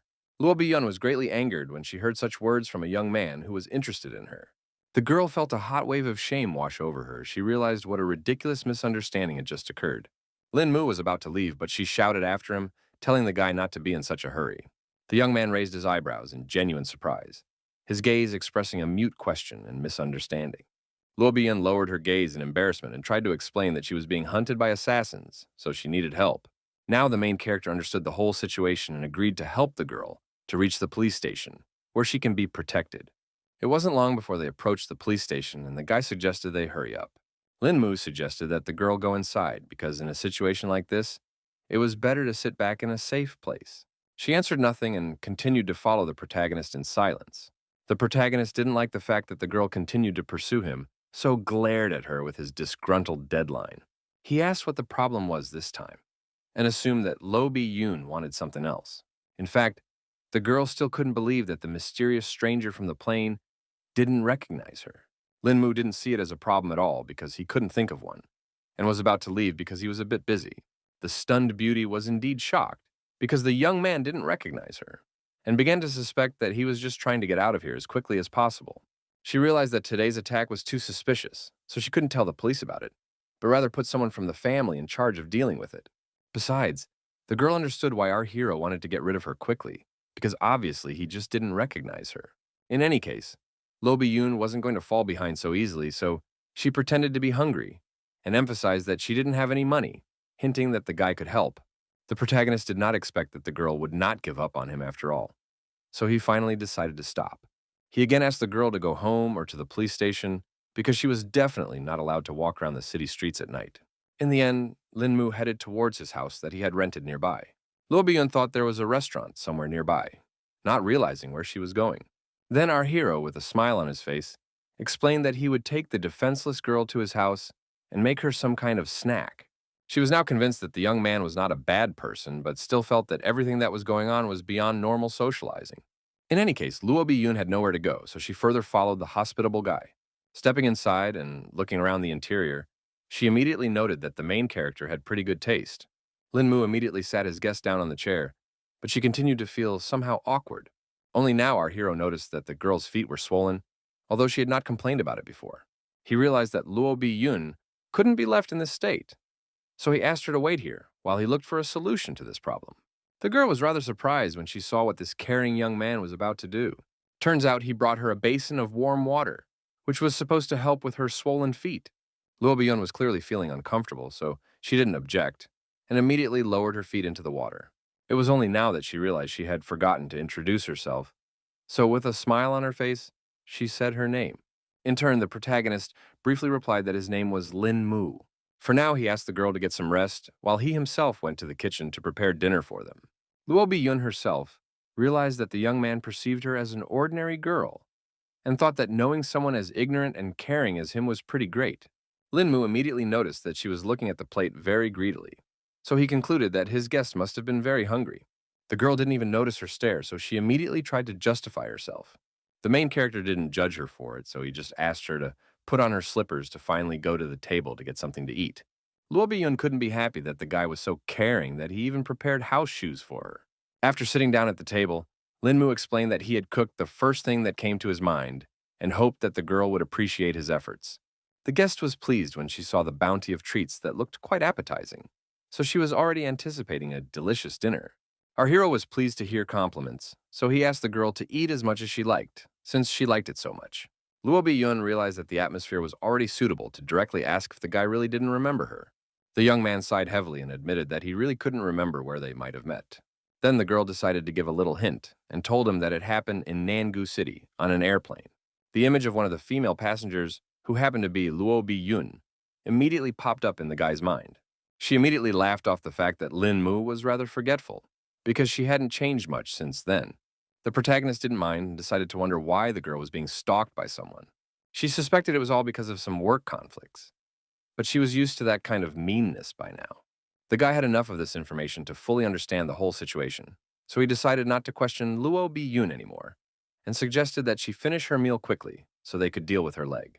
After that, the girl herself also decided to end this conversation and continued her meal. After eating dinner, they went straight to examining the leg, and the main character immediately warned that they would need to be a little patient because it might hurt a little. Lin Mu was rubbing the place where his leg had been kicked, where by then a rather large bruise had already appeared. Luo Bi-yoon became very embarrassed because it all seemed rather strange, since they almost didn't know each other. Fortunately, the girl earned just a sprain, so her health was not in any danger. but it was still complicated by the fact that it was on the girl's leg. If not taken care of in time, the wound might affect Luo Biyun's walking, so our hero was willing to help, but it would all be too painful. The victim had already prepared herself to endure this pain, and the guy set about treating her. She was greatly surprised because she didn't feel any pain in the end, and thought that the main character was a professional doctor. The young man was obviously only a student, but the girl was still impressed with his skills. After that, she asked if she could use Lin Mu's bathroom, because she couldn't go back to her home like this. The protagonist didn't mind helping Lo Bi-yun and asked her to wait for a while. He even decided to bring clean clothes for his guest, so he retreated to another room. The guy brought his belongings and explained that he lived alone, so there were no women's clothes here. But in any case, Luo Bi-yun had little use for what was available. The girl had not expected such hospitality at all, and thanked Lin Mu for all this help. After that, she went to the bathroom, and the main character also brought her slippers and left them by the door so she wouldn't slip. After making sure the guest had everything they needed, the guy was finally able to mind his own business for a bit. The protagonist sat down on the couch and began to consider the spiritual ginseng that he had managed to snatch at the auction. He came to the conclusion that it was about time he figured out how to use this artifact. His musings were abruptly cut short when there was a persistent knock at the door. It was Luo Bi-yun, who had already finished all the water procedures and changed her clothes, so she was feeling quite fresh. The guy was a little stunned because he didn't expect the girl to be so suited to his clothes. The girl gave an embarrassed laugh and wondered what it was that was on the table. The protagonist briefly explained that it was just a medicinal herb that he was going to make a cure with. Luo Bi-yun was greatly surprised because she couldn't understand why such a young and healthy guy needed some medicinal herbs. Lin Mu pretended as if he had a weak body since childhood, so he had been using different medicines all his life. The girl immediately wanted to help because she knew some pretty good doctors, and suggested that the young man consult them. Apparently, he refused and explained that Chinese medicine would only worsen the situation, and Western doctors would definitely not help. The guy noticed that it was already quite late, so he suggested that Luo Bi-yun stay at his house because it was quite unsafe to get home alone. She did not refuse such an offer and immediately went to the guest room, advising the protagonist to go to bed soon too, to get a good night's rest. Finally, the young man turned toward the door and said goodnight to her in a quiet, calm voice. The next day, everyone woke up early in the morning to go about their business. The protagonist quickly got up from his bed and got ready to leave the house, but noticed that there were already 2 pairs of slippers near the door. He remained standing there, slightly puzzled, not expecting the girl to leave him so suddenly and even at such an early hour. At that moment, he smelled something pleasant, so he immediately went inside to see what it was. On the table in front of him, he saw a freshly cooked breakfast, and immediately noted that all this was not a cheap treat. Taking a closer look, Lin Mu noticed that there was a small note under one of the plates. It turned out that it was Lo Bi-yun who left her number and explained that she had some business that caused her to have to leave so early. But she still wanted to thank her for her help and made a small breakfast. The protagonist quickly sat down at the table to appreciate the girl's efforts and thanked her aloud for all of this, despite the fact that he was here all alone. Cutting off a small piece, the guy stabbed it on his fork and put the food in his mouth. In fact, Lin Mu hadn't even expected that this entire breakfast would turn out to be so delicious. He had no idea at all that his new acquaintance had such good cooking skills. Finished with his morning snack, the protagonist decided to start making the medicine. In one of the lockers was a special cauldron that was meant for just such things. After throwing the ingredients inside, Lin Mu put the pot on the stove, and the water in it boiled quite quickly. After that, he put ginseng root in it, which was the final ingredient. Meanwhile, events shift to Manhattan, where they have already learned about the recent incident with Lo Bi-yun. Her father was incredibly angry that the useless staff couldn't protect his daughter. The bodyguards understood everything perfectly well, so they apologized to their boss and emphasized that it was all their fault. It turns out that the subordinates had already managed to find the killer and the man behind it all, so one of them had already reached into the envelope to have a peek at this on his own. In fact, the man was more interested in who helped Luo Bi-yun evade her pursuers. The bodyguards had already prepared information about this guy too, so they started looking for an envelope with suitable data. The man was not in the least bit surprised when he read that it was Lin Mu from the Donghai Lin family. What shocked him even more was that this young man had died, but was eventually able to come back to life. The guards explained that they received this information from the hospital, which suggested that it was probably just the body's response to the temporary organ shutdown. But it was also known that after the patient woke up, he became taller and his appearance changed. Though more surprising was that his personality became completely different. The guard added that the hospital believes it is a miracle, and the first time such a thing has happened in the history of medicine. He allowed that such changes in the boy's appearance and character could have been due to memory loss. The man began to wonder about the main character's personality, so he inquired about the encounter with his daughter. The bodyguard said that they met 5 days ago when they were on the same plane to Nanhai City, and they also met on the day the girl was attacked, so it can already be said that they are friends. In the end, Father calmed down a bit because he realized that Luo Biyun was fine, but he also firmly added that from now on, he no longer wanted to hear that she was in danger. Hearing their boss's order, the guards turned around and headed towards the exit. For a while, the old man continued to sit with sheets of information about our hero and think about who he was. Meanwhile, the evening shadows lingered on the walls of Lin Mu's house, where events now continued to unfold. The preparation of the medicine was still going on, and the guy once again opened the lid to see how the process was going. He finally saw that the recipe had worked and everything was ready. Our hero quickly poured the medicine into another container, where it immediately solidified. After that, Lin Mu would twist small balls from this substance, although he could have done it with chi energy, but it was not enough even for such easy tasks. Of all this amount of medicine, the young man had quite a few medicinal pills. Eventually, the protagonist decided it was time to personally try his endeavors. Taking a sip of the medicine, the guy immediately felt some strange changes in his body. He realized that the effect was certainly a bit weak, but the number of pills just made up for it. Lin Mu realized that all was not well with Qi in this world. But with such great finances, there was nothing stopping him from rising to the top again. The next day, the guy, as if nothing had happened, went to study at the university. Tang Bei, who was sitting next to him, immediately noticed that the main character was sitting on his phone the whole time. So she immediately asked what it was that he was doing. Turns out, the young man was just looking at his grades for his last exam. Seeing the result, the girl immediately noted that the grades have not badly increased after our hero was in the hospital. So now she herself was not opposed to also fall from the balcony. Obviously, it wasn't the best idea, so I didn't advise her to go to such lengths for some sort of evaluation. One of her classmates also remarked that after this incident, everyone is talking about how lucky Lin Mu is. Du Xiaoyu was very annoyed because all the attention was tied to her ex-fiancé. So she asked her girlfriends not to react to it in any way. The sly girlfriend immediately reminded her that on paper the guy was still her fiancé, hinting that they could deal with this Tang Bei he keeps hanging around with. The girl continued to pretend as if she didn't care about all these papers, and said that she wasn't going to fume about some Lin Mu at all. At the same time, a rich beauty in a fancy sports car drove up to the university, who was just looking for our hero. Luo Bian was quite determined, so she quickly got out of the car and headed towards the entrance. Classmates immediately informed the guy that some unknown girl was looking for him. The protagonist immediately realized everything when he saw the acquaintance in front of him, and said hello to her, a little surprised. In turn, the girl smiled widely and laughed at the fact that he certainly hadn't expected to see her in such a place. It was true, so the young man confusedly asked how Luo Biyun knew about his university. The girl explained that she had just gotten a call from someone, and didn't even have to find her savior herself. The guy got embarrassed and apologized for being too busy lately, but really he had just forgotten about Luo Biyun. She immediately suspected something because the protagonist certainly didn't look that busy when he was having a word with his girlfriend. Lin Mu was not confused and explained that they had just finished a class they were just discussing. Luo Biyun didn't care about this at all because she came here to call our hero for a dinner that she would pay for on her own. The guy immediately refused and explained the subject that today was his grandfather's 80th birthday, which made him need to be home on time. At that time, the girl immediately guessed that there would be some kind of party and joined Lin Mu. The main character immediately explained that it wasn't a good idea because he had an oddball family, which made him afraid that Lo Bi-yoon herself wouldn't like them either. She didn't see it as a problem at all and was confident that she could handle it all on her own.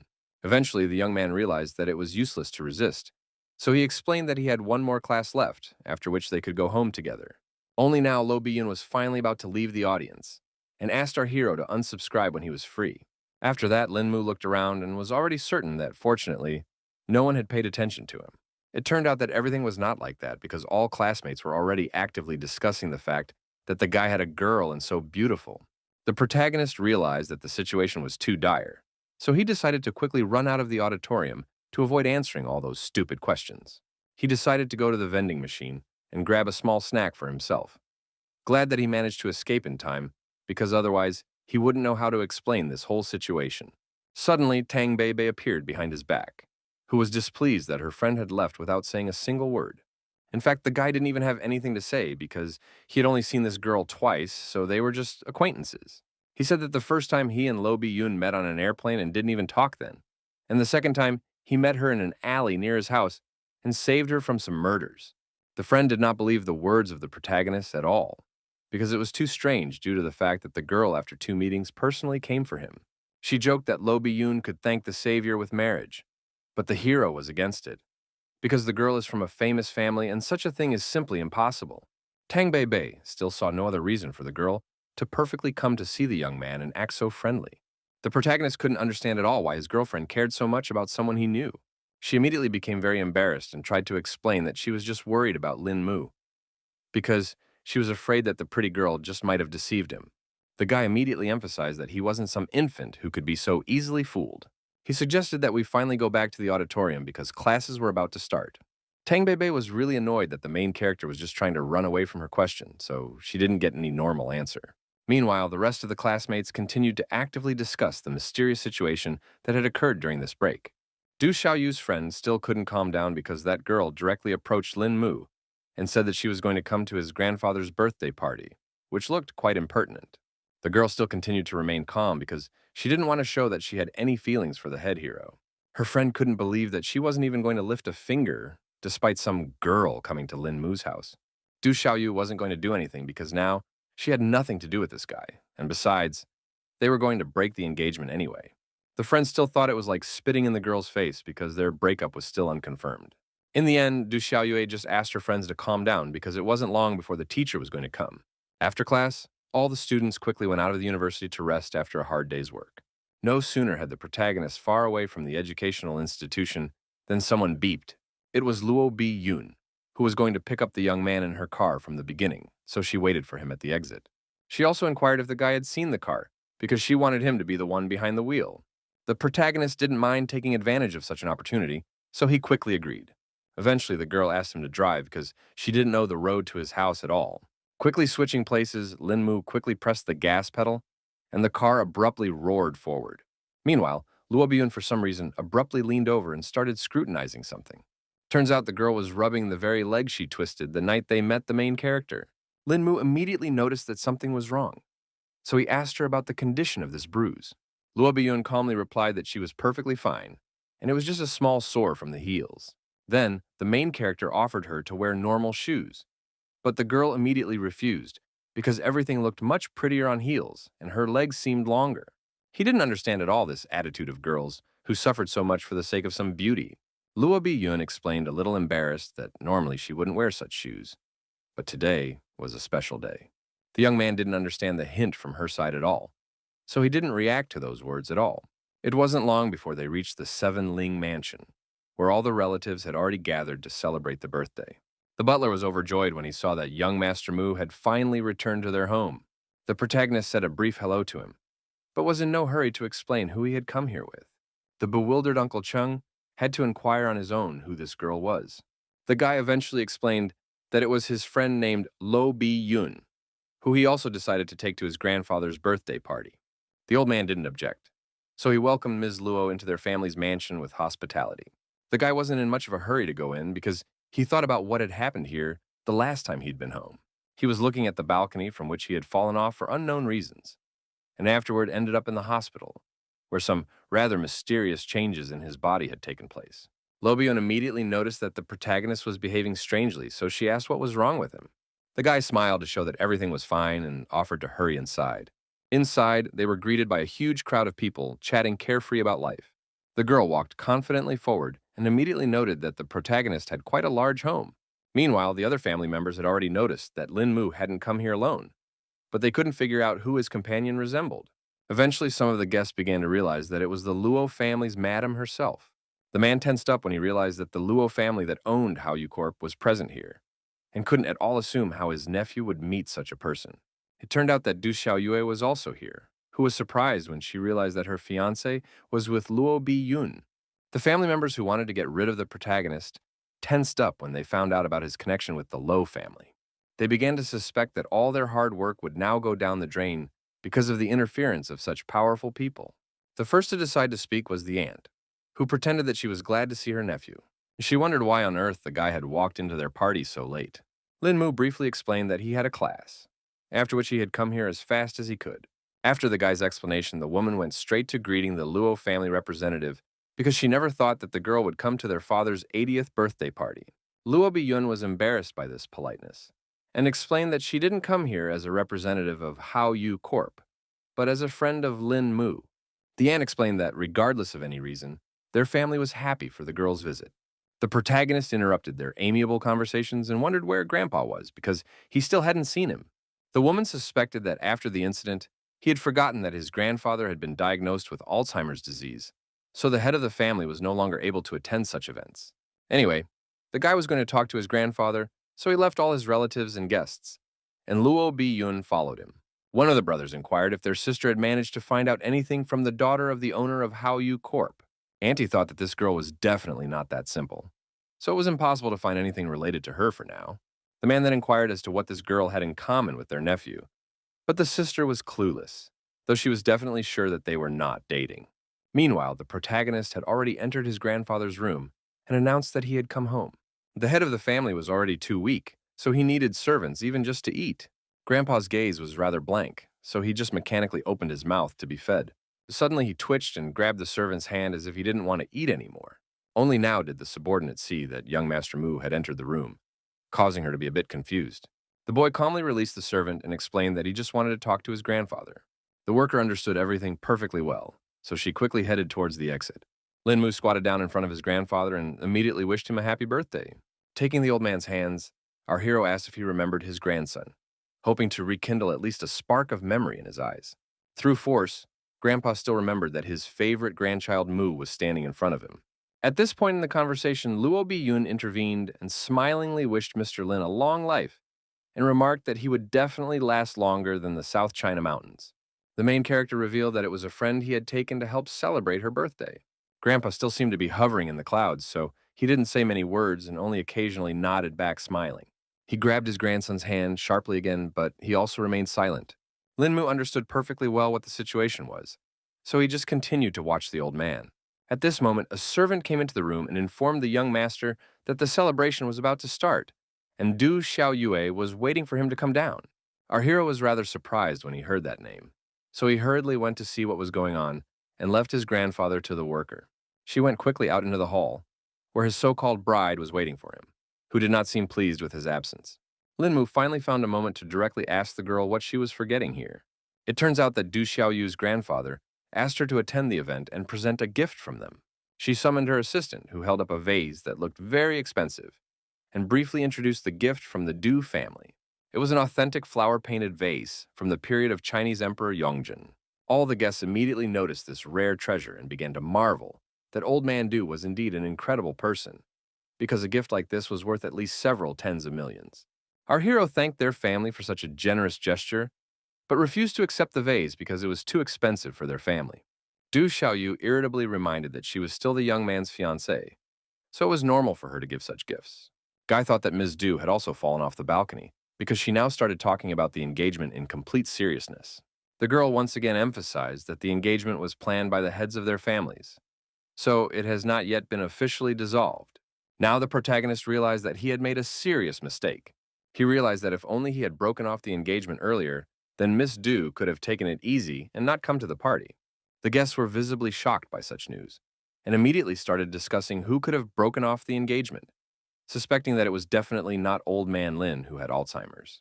Then the aunt intervened in this conversation and inquired what was going on here, and why the young man wanted to dissolve this union. Our hero explained without any nerves that Miss Du thinks he's too bad for her, which is why she's asked him many times to break off the engagement. Of course, Du Xiaoyu's grandfather didn't want to talk about it either, but that wasn't a problem because Lin Mu was going to personally talk to him. The girl was quite tense, but replied that it would be as her fiancé wished. At the same time, Lo Biyun announced that she had also prepared a gift for her grandfather, hoping that he would like it. The protagonist immediately said that the girl definitely shouldn't have spent any money on it. He carefully picked up the mysterious box, which gave no hint of what was inside. The guest was eagerly watching the young man, because she was eager to see the reaction to what she had prepared for the birthday boy. In the end, Lin Mu still opened the wooden box and saw a ring in front of him that was made of a green gemstone. The guy's eye was trained on this sort of thing, so he immediately recognized it for what it was. The girl still decided to explain on her own and revealed that it was a ring made from the best jade called Qiyue Yang. Du Xiaoyu noted that the stone was pretty good, but in any case, they couldn't be sure that the ring was real. Luo Biyun realized that she had a keen eye, that could determine the quality of the jade so easily.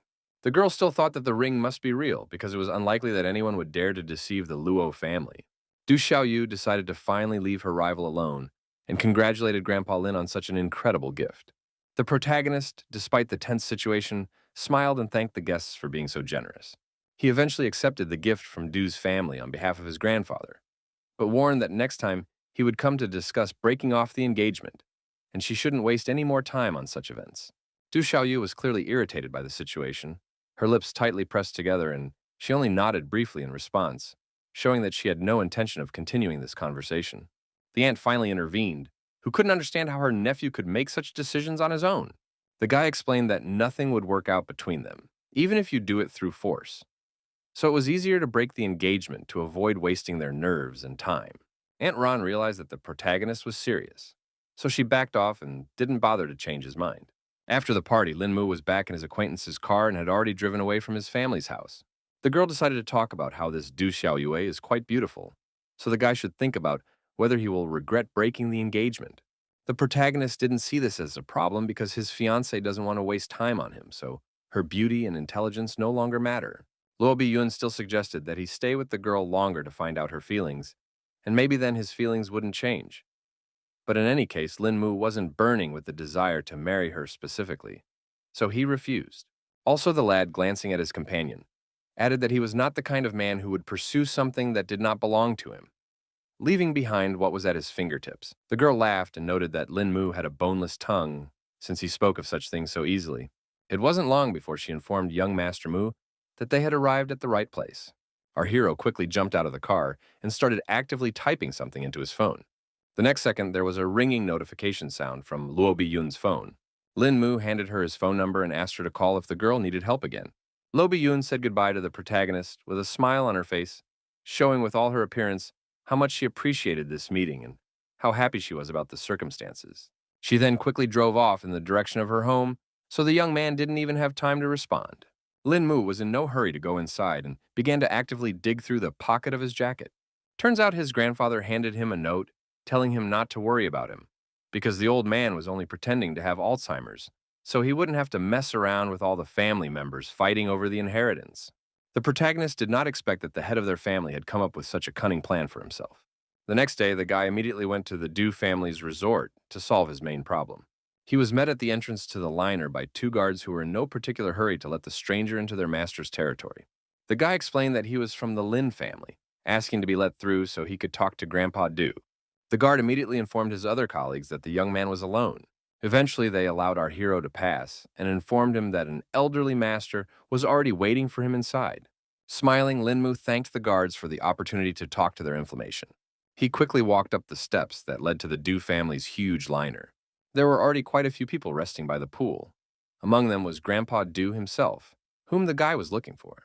The old man, who was lounging on a chaise longue and sunbathing, said hello to the protagonist and wondered why he was looking for him. Lin Mu was going to state everything briefly, so he immediately asked if the master was close to his granddaughter Du Xiaoyue. Grandpa immediately tensed up because he thought something had happened to the girl. The young man tried to calm him down because nothing much was going on and told him directly that she just wasn't very happy with the engagement. Mr. Du accounts that it was quite normal for children to quarrel, so he asked Lin Mu not to take it all seriously. The protagonist still thought that they were simple people, so if Du Xiaoyue didn't want it, he wasn't going to waste her time anymore. One of the Du family was displeased with the kid's audacity, since he decided to make such a cocky decision on his own. Grandfather immediately intervened in this conflict and ordered the man to shut up and not speak to Lin Mu in such a tone. All the guests on the liner immediately fell silent because they did not expect the head of the family to be so tough. In the end, the old man once again questioned whether the boy had really come here specifically to break off the engagement. The protagonist confidently confirmed his intentions and emphasized that after this, he and Du Xiaoyue would become mere strangers. Mr. Du, realizing the futility of further resistance, sighed heavily and finally agreed to dissolve the alliance. The guy thanked him for the opportunity and promised to take all the blame, so he was about to leave so as not to take up any more of the old man's time. He quickly turned around and dryly said goodbye to the entire Du family, who definitely didn't expect this turn of events. No one could understand why the master had let this breakup happen so quietly, and they were afraid that rumors about it would spread quickly. Was unhappy that someone was trying to oppose his decision because it definitely didn't concern the ordinary family members. And besides, he would know about all their dealings with the Luo family. The man believed that the Luo family was much stronger than the Lin family, so if Xiao Yue married any of them, it would help their family quite a bit. Mr. Du himself also understood all of this, so when the engagement had already been broken off, there was no point in hiding anything. Meanwhile, the protagonist went downtown after meeting his former father-in-law. In the middle of a busy street, Lin Mu was lucky enough to meet his teacher, Miss Song. The young man was happy about this coincidence, so he decided to help the teacher carry her bags. The girl rejoiced at this sudden good fortune and was not averse to handing over the burden to her apprentice. Lin Mu immediately noticed that she was carrying some sort of gift, so he decided to inquire about who was having a birthday. It turned out that Song Liangju herself was having the celebration, so the protagonist thought she was going to celebrate alone. The teacher dismissed his speculation because she wanted to get together with her neighbors, so she invited our hero to this celebration as well. The young man didn't seem to have expected such a suggestion from Ms. Song at all, so he was confused and didn't know how to answer. Suddenly, Li Guanzhui, who was accompanied by his bodyguards, intervened in their conversation. He couldn't understand how Song Liangju could be so bored on her birthday, so he suggested that she throw a real celebration. The girl calmly replied that there was no need for that, because she had already found herself some people to celebrate the day with. Li Guangyu suspected she was talking about her friend Zixi, so he offered to take her along, and added that birthdays are very important in Korea. Song Liangju wasn't going to fall for his silly tricks, because she was Chinese, and she wasn't interested in Korean traditions. At that moment, she turned around and saw that one of the guards had already blocked her way. The girl tensed up when she saw such maneuvers, and asked Li Guanzhuya what it all meant. Her acquaintance only grinned enigmatically, leaving this agitated question unanswered. He had been searching for Song Liangru for a very long time, and had put a lot of effort into it. So now he couldn't understand why she wouldn't give him any chance. It was hard for the guy to believe that she was going to choose some weakling over him. The protagonist was outraged that he was also involved in this fight, even though it didn't concern him in any way. And Song Liangru herself said that compared to Lin Mu, Li Guangju was just trash. The cocky suitor wasn't going to give up anyway, because the only reason he was putting up with all this was because he liked the girl. He asked our hero not to dream of any relationship because it's as if Song Liangju will just dump him as soon as she no longer needs him. The girl was unhappy that her acquaintance was behaving so inappropriately and asked him to stop slandering her. The guy didn't see any problem at all with her words because he was sure that she would definitely ditch Lin Mu sooner or later. Song Liangru asked her acquaintance to leave amicably because otherwise she wouldn't let him get away with such a prank. Li Guangju stood with an arrogant grin because he was sure that the girl definitely couldn't beat him. The girl could not stand it and tried to hit her acquaintance, but he managed to dodge in time. The young man liked that kind of fervor, so he suggested that the beauty try again so he could give her a couple tips. Now the main character realized that it's not so easy to be a good guy because he just helped to carry things, and in the end he already got into some trouble. One of the bodyguards decided that they didn't need to waste any more time on some weakling and attacked Lin Mu. The protagonist expected such a development, so he carefully watched the movements of his opponent. Eventually, the guy managed to react in time, so he successfully punched his opponent right in the face.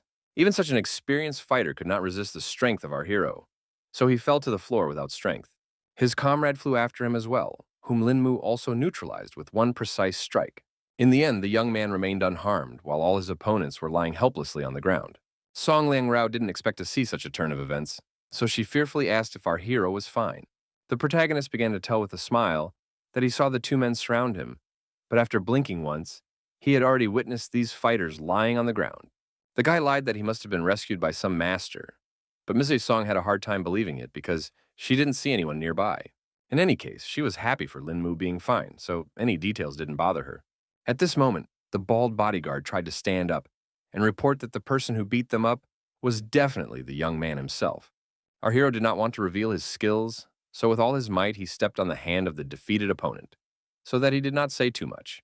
Meanwhile, Song Liangju asked the guy to hurry up and leave this place because her mood had gotten really bad because of all these people. In turn, Li Guangju wasn't going to let them go so easily because Lin Mu dared to injure his men.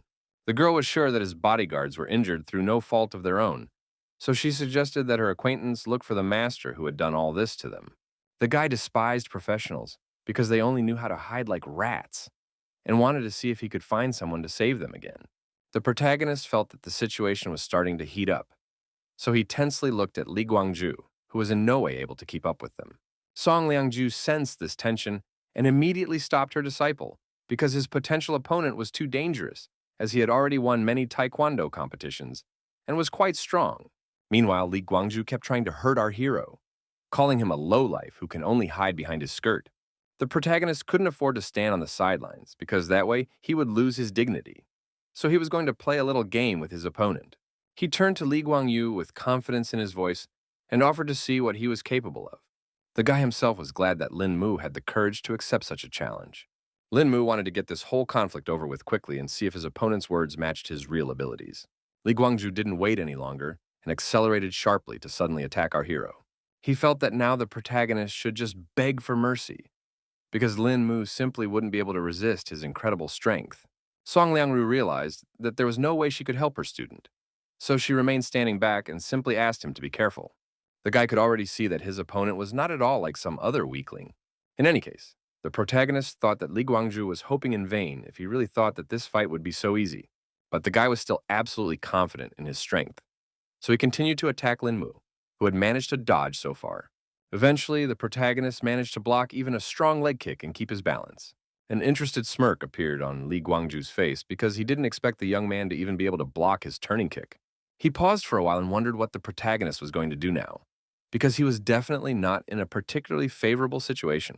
Song Liangro could clearly see how strong the blow was, so now she wasn't sure if her disciple was fine.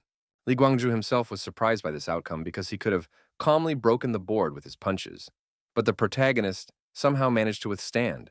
Meanwhile, Lin Mu replied that he was fine, but he didn't even expect his opponent to be this good. The teacher noticed that the young man was holding up quite well, so she asked him when he had managed to become so strong, and he told her that it was after he was discharged, when he realized his weakness. Li Guangzhu decided to take advantage of the guy being distracted by the conversation and tried to attack him a second time. It seems that the protagonist had long been prepared for this turn of events, so he put his two hands forward.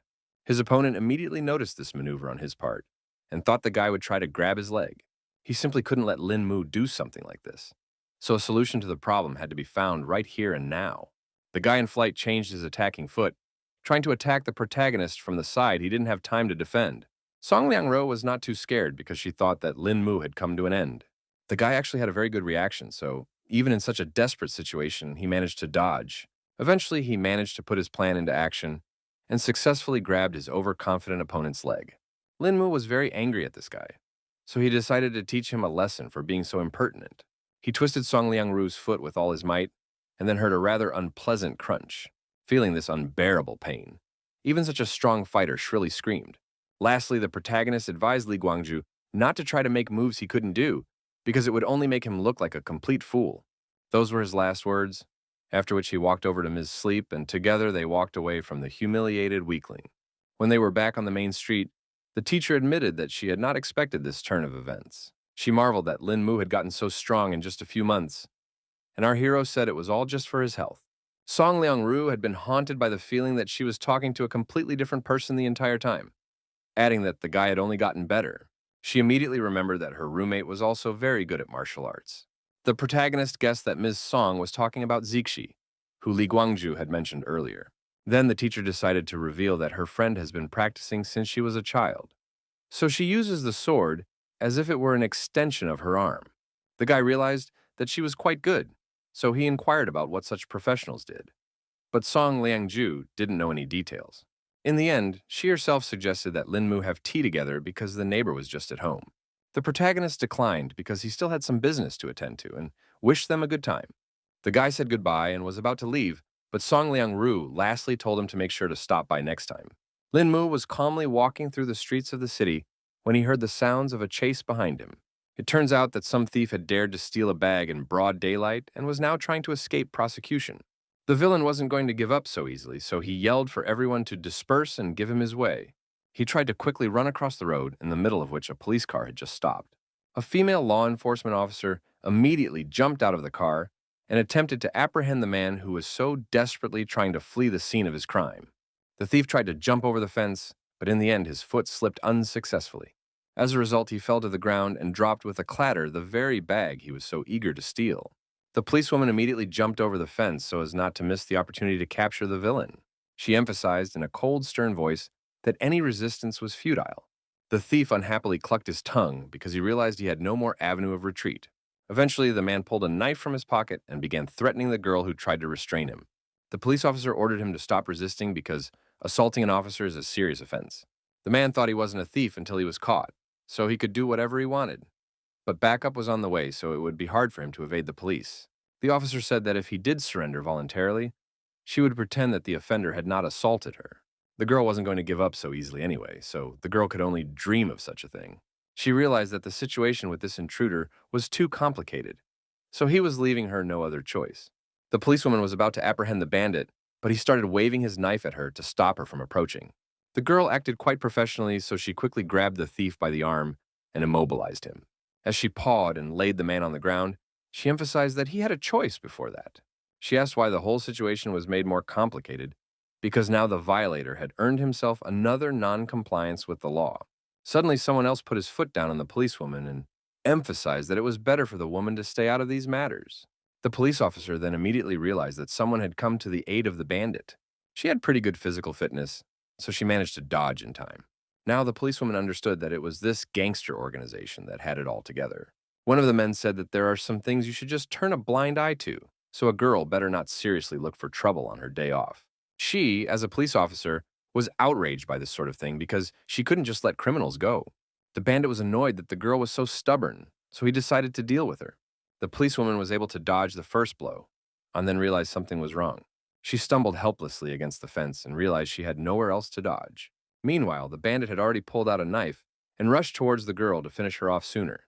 At this point, someone stopped the villain and pointed out that everyone makes mistakes, so you should forgive them if possible. It turned out to be the protagonist who felt that there was no need to resort to sacrifice during a routine robbery. In the end, the bandit agreed with him and decided to forgive the girl this time, emphasizing that she should stay out of other people's business next time. Lin Mu was glad that he had solved this problem so easily. Staring at the departing bandits, the guy didn't even notice that the police officer had already handcuffed him. The protagonist couldn't understand at all what it was all about, and the girl explained that he needed to fully realize what he had just done. The guy still didn't see the problem either because all he wanted to do was help a cop who was in trouble. In turn, the girl absolutely refused to believe that Lin Mu was not familiar with these criminals. The protagonist was annoyed by this attitude towards him because he really saw these people for the first time, but still didn't trust because the bandits obeyed him so easily. Lin Mu still didn't understand anything because he was sure that the bandits had only left because they wouldn't be able to defeat him in a fight. The policewoman was not at all sure that the young man could defeat 3 robbers, so she was still going to take him to the station and write a report to clear up the whole situation. The guy began to realize that the situation was quite serious, so he got nervous because he still had a considerable amount of important plans left, which were literally destroyed in a second. At that moment, another police car pulled up beside them, from where another officer got out and immediately recognized Officer Wang. The young man realized that she was the one calling for backup and saw that his colleague had managed to handle the perpetrator herself. Then the girl explained that it wasn't the same robber, but there were suspicions that this particular guy might have been an acquaintance of the bandits. The officer agreed to help her and take the perpetrator to the station himself, and Ms. Wang herself was to return to the office. At this point, the policewoman was a little embarrassed because she still needed help getting into the car because she had managed to twist her ankle during the contraction. Putting our hero in the car, the guy quickly rushed to help his coworker. He immediately noted that the girl was rather clumsy, tried to explain that things had accidentally gotten out of hand. Suddenly, Ms. Wang froze in place because she saw something shocking. It turned out that Lin Mu had managed to get out of the handcuffs, so he was no longer in the car. Now the police officers began to doubt that the protagonist was an ordinary man. In turn, the guy himself was thinking that he shouldn't have been prying after all, when he heard someone call out to him.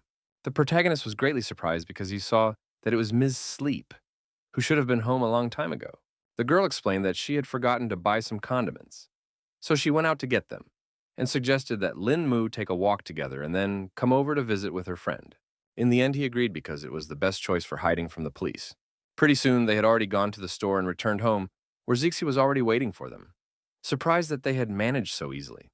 One of the girls remarked that Song Liangju had found such a cool seasoning and asked what the name of this beautiful young man was. Another friend asked Zixi not to be so persistent because she might scare away such a handsome man. The main character said hello and said with a smile that he was glad to have this meeting. The girls couldn't wait any longer, so they asked their friend to introduce them as soon as possible, before she finally introduced Lin Mu, briefly calling him her disciple. Zixi guessed that this young man was the teacher's favorite since she had invited him home. Song Liangru then revealed that this guy had helped her teach Li Guangyu a lesson, so she called him over to thank him for such a favor. One of the girls was surprised by this fact because she still didn't know that Lin Guanzhui had taken up again. Zishi asked if she could call our hero Amu, and said that their acquaintance, although he was a scoundrel, but in battle he knew no equal. The protagonist took a seat next to him and noted that his abilities were definitely not comparable to the very girl he had already heard a lot about. Zixi guessed that her friend had already told her about her powers, because otherwise the guy himself hadn't guessed about her powers. She also hinted that an acquaintance of theirs named Mengshuan was currently abroad, so they had a spare room in the house. Lin Mu definitely didn't expect to be asked to move so quickly, but he had already found a place to live, so there was no need for him to do so. The girl still offered to let our hero take the room downstairs and help all the others move things upstairs if needed. Song Liangju agreed with her friends and asked the guy to stay here to live and help each other. Since the girlfriends were so insistent, the protagonist decided to accept their sudden offer. He had been warned right away that the second floor was for girls only, so it was forbidden to enter without permission. Also, the guy should clean up after himself and always wash the dishes if they eat together. Lin Mu was starting to get tense with so many rules, but Zixi explained that there weren't that many, and asked her new neighbor to listen carefully to all the details. Eventually, the girl finished listing all the rules and suggested we finally get to the celebration. Everyone remembered that they had gathered at this place to celebrate Song Liangju's birthday. 2 days later, the guy had already realized that it was pretty difficult with girls, and going shopping already seemed like a hassle. After a while, the protagonist was finally able to pack all the packages into the trunk of his car. At this moment, someone behind his back rejoiced at such an unexpected encounter. So Lin Mu turned around in surprise. Turns out it was the same policewoman who was already jingling the handcuffs in her hands. The young man noted confusedly that he really hadn't expected to meet the officer. At this point, the protagonist found a way to get away from the police officer and pretended that there was something amazing behind her back. The policewoman was very inattentive and fell for such a stupid ploy from Lin Mu. It turned out that the guy had already disappeared somewhere, so the girl shouted indignantly to the whole street. At the last second, she noticed the protagonist trying to flee the scene on his bike. The policewoman quickly sat down in her squad car and set off in pursuit of Lin Mu, who was driving quite fast. For her part, Song Liangru couldn't understand where Lin Mu had disappeared to so suddenly. At that moment, a cute couple was walking down the sidewalk, completely unaware of what was in store for them. A girl was walking with her lover and carelessly telling some life story when someone whizzed by nearby. She couldn't figure out what it was, and then she noticed that her ice cream had gone somewhere. They further witnessed a police car chasing this unknown object at full speed. The guy couldn't understand at all what was going on, because he had never witnessed a bicycle being chased by the police before. Meanwhile, the protagonist was highly annoyed that this female police officer was so stubborn and restless. He also realized that at this rate, the tires on his vehicle wouldn't last long. Lin Mu realized that he needed to look for alternative ways to retreat, and saw an inconspicuous alley nearby that was suitable for this. It turned out that the policewoman was closely following the young man's actions, so she reacted in time and swerved. A smirk immediately appeared on the girl's face because she was sure that the guy would definitely not be able to hide from her. The protagonist did not suspect at all that his plan had failed, and calmly walked down the street, rejoicing that he had managed to escape from this madwoman. Within a second, he heard a distinctive click and felt the cold metal of the handcuffs around his wrists. The young man directly admitted that the officer really got to him because she had been chasing him for such a long time. The police officer herself did not see this as a problem because she merely wanted to bring the escaped felon to the station. Our hero was still trying to prove that he hadn't done anything illegal and yelled that there was a robbery going on right behind the officer's back. The girl wasn't going to fall for Lin Mu's tricks a second time, but he spoke in complete seriousness. She promised that the young man would be a corpse if he fooled her again, but she still believed it because she heard a noise and shouting nearby. The police officer asked the protagonist to wait here while she checked to see what was going on. Obviously, the protagonist was not going to obey the girl, so he immediately tried to get out of the handcuffs. He was about to leave, but heard that the criminal had already taken a hostage. Eventually, the guy got interested in the whole situation because he hadn't yet seen a robber cover himself with hostages. A considerable number of people had already gathered in the shopping center, not knowing what to do in such a situation, and the robber threatened to shoot the defenseless man he managed to grab. As the protagonist got closer, he saw that the robber had captured a policeman, but people in the crowd told him that he used to have a little girl in his hands, with whom this brave girl had switched. Lin Mu was surprised because he didn't expect that the officer had such a good heart that she sacrificed herself for the child. The policewoman continued to keep her cool and ordered Lan Zidong to stop because he was already surrounded. The man was not going to give up and ordered everyone to fail and prepare a car for him because otherwise his hostage would die. The protagonist began to get annoyed with the whole situation because there was too much noise from this criminal. Suddenly, he just plopped down on the floor right in the middle of the crowd, causing the bandit to immediately look away from voicing his conditions. Lin Mu didn't bother to explain anything and carefully fixed his hair before continuing with his plan. The policewoman was shocked when she saw the guy and asked him to get out of here as soon as possible because it was too dangerous. It turns out that our hero decided to pretend that he had always been a fan of Brother Lan and wanted to give him some sort of gift. At this moment, a woman in the crowd indignantly shouted that Lin Mu had stolen her bag. The young man paid no attention to her and continued to talk about how the bandit was his idol, and ever since he was a kid, he wanted to be like him. The officer was incredibly angry at the fact that the protagonist was behaving in such a manner, and now she was sure that nothing good could be expected from him. Lin Mu roughly gagged the girl and emphasized that he was now talking to Brother Lan, so she had no right to interfere in the conversation. The man started to get stressed out by our hero's nonsense, so he asked to get him a car and offered to talk when they left the scene. The guy quickly started running errands from the thug and remembered that the policewoman's car was just parked somewhere nearby. Eventually, he took his time going outside and reported that there was a sniper nearby. The criminal was shocked by this information and once again questioned what the protagonist had just said. He finally looked around and saw that the young man had actually lied to him, and there were no snipers nearby. Meanwhile, the main character took the opportunity that he had distracted the bandit and threw me his bag. Lan Zedong managed to react to this sudden attack in time and put out his hand, knocking the bag away. He decided to immediately fire his gun, but there was a misfire, so Lin Mu remained unharmed. The guy's reactions were perfect, so he quickly went low and grabbed his opponent's arm. After that, he turned around and gave the bandit in the head from the elbow, so he could no longer stay on his feet. The world around Lan Zedong abruptly spun, and in just a second, he was on the ground. Our hero then promptly clobbered the criminal, who now promised to finish him off at the first opportunity. In turn, the policewoman was already too angry, so she declared that she had had enough today and was going to deal with this annoying intruder right here and now. The protagonist turned to her and asked her to give the purse to the lady he had managed to rob because his hands were full for the time being. The girl didn't mind and quickly began to gather up all the things that were scattered around. Lan Zedong, who had already been received by the two police officers, was incredibly angry at being treated in this manner, so he was already thinking of a revenge plan. An hour later, Lin Mu had already returned home to his new roommates, who were completely unaware of what had happened to him. He was met at the doorstep by Song Liangju, who immediately asked where the guy had disappeared to so suddenly. The protagonist sighed heavily and replied that he just didn't want to talk about it because he hadn't had much luck lately. The girls still did not calm down because they were worried about the fate of their friend. Well, the one explained that nothing special had happened to him.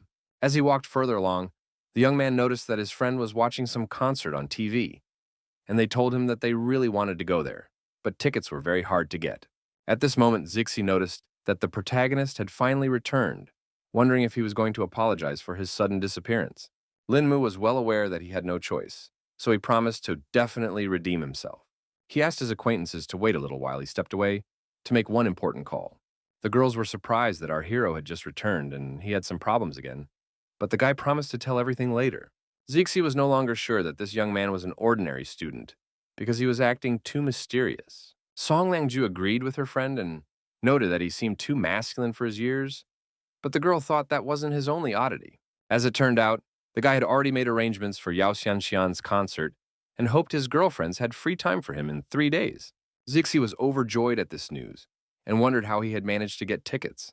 The protagonist didn't give details about Old Man Wang helping him, and briefly explained that he had some connections. The next day, the whole company went to an establishment to grab a bite to eat together. Lin Mu immediately noticed that this place was suspiciously quiet today. In turn, the friends were surprised that their acquaintance also came to the cafeteria today. The girl immediately felt someone else's gaze on her, so she turned sharply towards the company of friends. Suddenly, the protagonist looked closer and felt that there was chi energy lurking in her chest, which literally shocked him. The guy definitely didn't expect to meet another cultivator in a place like this.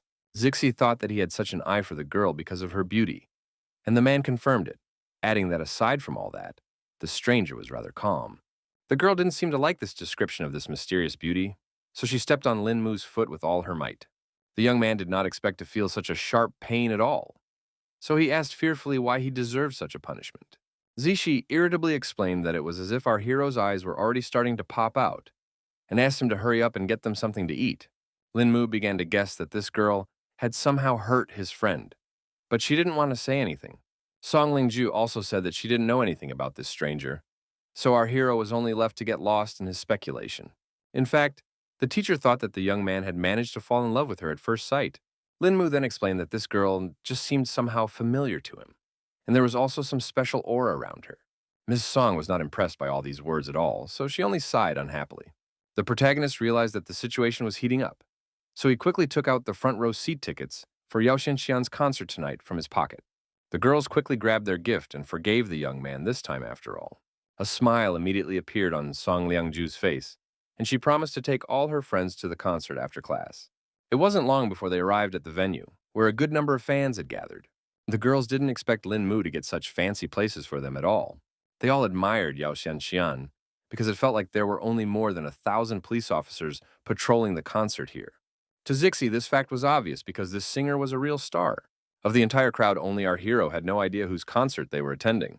At that second, the very girl whose exit everyone had been waiting for appeared on the stage. She greeted all her fans with a smile and said that she was very happy to perform here in Dunhai.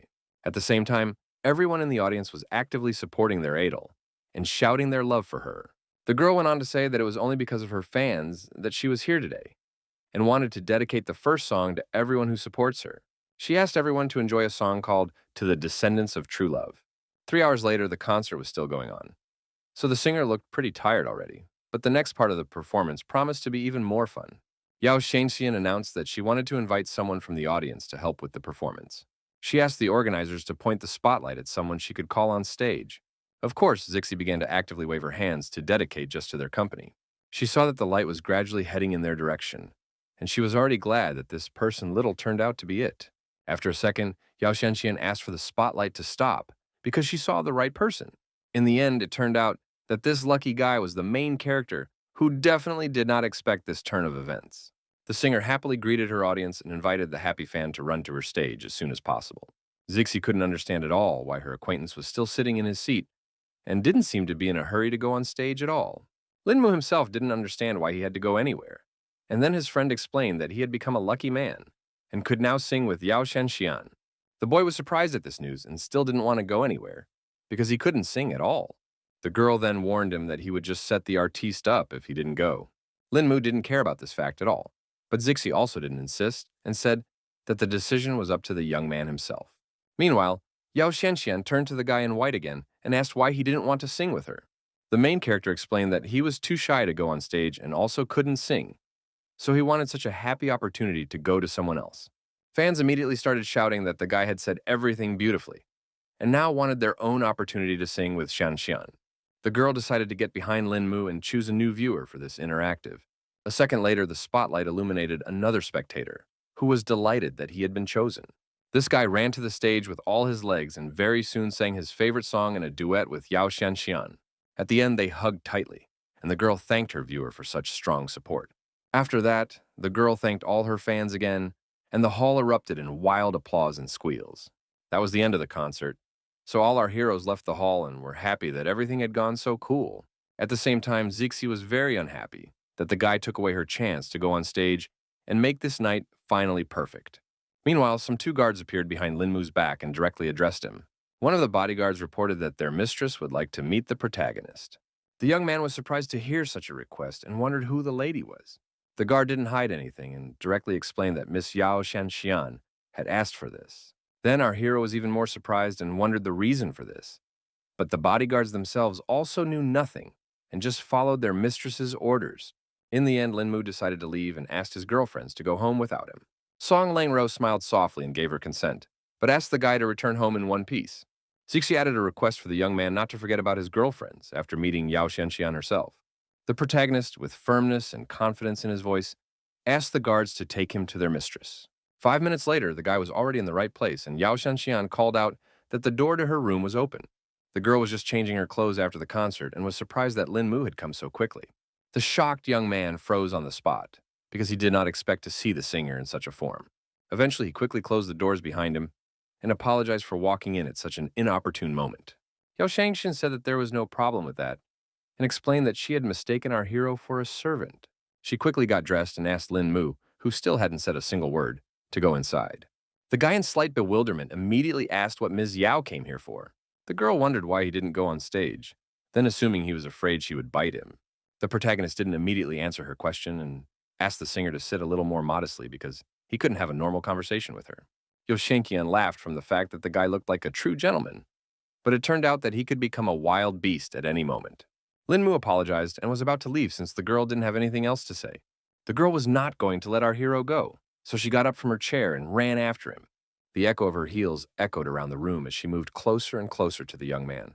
It turned out that the singer decided to smack the main character on the cheek, which was quite a strange act. After that, the girl abruptly stepped back, and the stunned Lin Mu asked if she was all right. Yao Shenxian laughed sweetly and explained that the guy just started killing so early, even though she just wanted to chat with him. The confused protagonist, who had a lipstick mark on his cheek, couldn't understand what a real celebrity could talk to an ordinary young man about. The girl explained that he was the first man to turn her down, which made him an interesting person to her. Linmu actually admitted that she was very attractive, but emphasized that not every man fell for it. This unusual behavior of the guy greatly hurt Yao Shenxian's self-esteem, who showed interest in him because of this. The protagonist was sorry if he had hurt the girl's feelings in any way, and apologized for all his words. In any case, Linmu had no intention of lingering here and quickly headed towards the exit. The girl did not delay our hero any longer, and was glad even that she had at least managed to get his name. Meanwhile, the young man quickly went to the restroom to wash off the lipstick residue that could have raised quite a few questions. He realized that there was no way he would have been able to explain what had happened anyway if someone he knew had caught him. The guy wanted to get home as soon as possible because his roommates would get angry again because of his long absence. So he decided to call himself a cab. The protagonist calmly left the room and headed towards the exit to meet his driver. At that moment, he heard some suspicious rustling behind his back and immediately felt that someone was following him. The mysterious stranger didn't bother to explain anything and asked Lin Mu to turn around quietly so that everything would go smoothly. The young man was well aware that he'd better not take any chances, so he raised his hands and offered to talk peacefully and not to turn to forceful methods. The mercenary immediately said that he usually tells the whole truth to a man who's about to die. But now it was different because he had lost that desire after seeing the face of the protagonist. In just a moment, the fighter had already bare his sharp blades that were hidden in his palm. Sufficiently accelerated, he threw them towards Lin Mu, who still continued to stand with his hands raised. The young man himself didn't expect at all that throwing knives would be used against him. At the same time, he didn't panic because his skills were enough to dodge such an attack. Lin Mu finally managed to catch these knives without any problems. So he asked who had sent this mercenary over. The mysterious stranger immediately picked up on the fact that the guy wasn't that bad, so he decided to back off for now and take his life a little later. The protagonist wasn't going to let him go without even finding out some information. He quickly made the decision to use those very same throwing knives and made one crisp throw. In the end, all the blades simply hit the ground because the mercenary was able to react to this attack in time. The stranger ordered our hero to keep standing still because otherwise he would definitely show how confident he was in his abilities. Lin Mu was also not one to be timid, so he suggested that his opponent come when he was fully confident in his success. The mercenary silently left, and the guy thought about the fact that this fighter was no weaker than him, so the man who hired him must have forked out a fortune for such an assassin. In addition to that, the young man noticed that this man didn't even put in his full strength, so it would be very difficult to deal with him alone. Our hero decided not to dwell on this, because his main goal was to become stronger, which will definitely help him cope with such a problem. For now, he came to the conclusion that he should just head home and meet his roommates. Lin Mu thought that he had acted very cautiously before, so now he didn't understand why he had attracted the attention of the assassins. Suddenly, the guy felt some unusual sensation, as if there was something strange somewhere in the crowd. He looked around and saw the same girl he had met in the cafeteria the other day and realized that this aura was coming from her.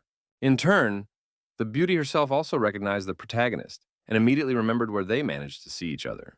At this moment, she too felt some strong energy flow through her body.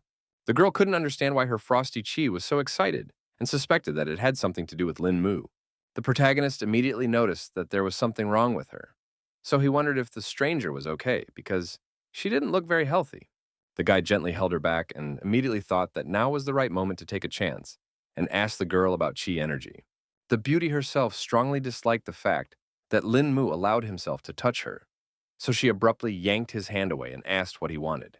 She abruptly turned around and began to clean up, and the young man couldn't figure out what he had done wrong. The guy also didn't want to let this mysterious stranger go so easily because he wanted to get to the bottom of it. He quickly chased after the girl, who had already managed to run into some alleyway, and tried to explain that he only wanted to ask a few questions. The stranger did not stop and made several sharp jumps upward to precisely break away from our hero. Lin Mu was shocked when he saw such abilities because he had yet to encounter such a thing in this world. He realized that this mysterious lady was perfectly proficient in the Qing Kun technique. In just a few seconds, the girl had already made a few more leaps between the walls of the building and was somewhere on the roof, and Lin Mu was mesmerized by her honed and graceful movements. The protagonist immediately sped up because he realized that he couldn't fall behind his goal. Eventually, the guy realized that it was unfortunate that he had missed out on such a nimble girl. It was only now that the guy stopped to catch his breath and saw that he was in some unfamiliar place. His first clue was given to him by the ringing of the bells of a temple that stood nearby. Lin Mu turned around and saw the huge shrine behind his back from which this sound was coming from. He realized there was nothing left to lose, so he moved closer to examine the place. There were quite a number of parishioners standing around praying for some benefits. At this moment, the guy felt a huge amount of strong qi energy emanating from within this temple. He saw that there was an old man sitting in the middle of the shrine meditating, and he marveled even more at the place. The protagonist instantly felt the Buddhist's golden aura that filled the entire space around him. It was quite hard for the young man to believe what was happening, so he even began to doubt his eyes that saw that glowing aura. The first to speak was the old man himself, who explained that this was the site of the Buddha's temple. The protagonist could not understand at all what happened, because this man literally instantly appeared in front of him. The old man noted that the guy had been standing there for an hour, which made him decide to ask what he could do to help a visitor to their temple. Lin Mu greeted the great monk in their reply and explained that he was just a little lost in thought. At the same time, the guy was thinking about the fact that this kind old man had the aura of a non-mortal, and was surprised that this was the energy that would attract him. The monk, sensing that our hero had a good heart, asked him not to worry and to follow him. The young man realized that this was the perfect opportunity to learn new details, so he didn't resist and followed the old man. He decided to ask the monk what this place was, and the monk told him that this was where he meditated for Buddhist enlightenment.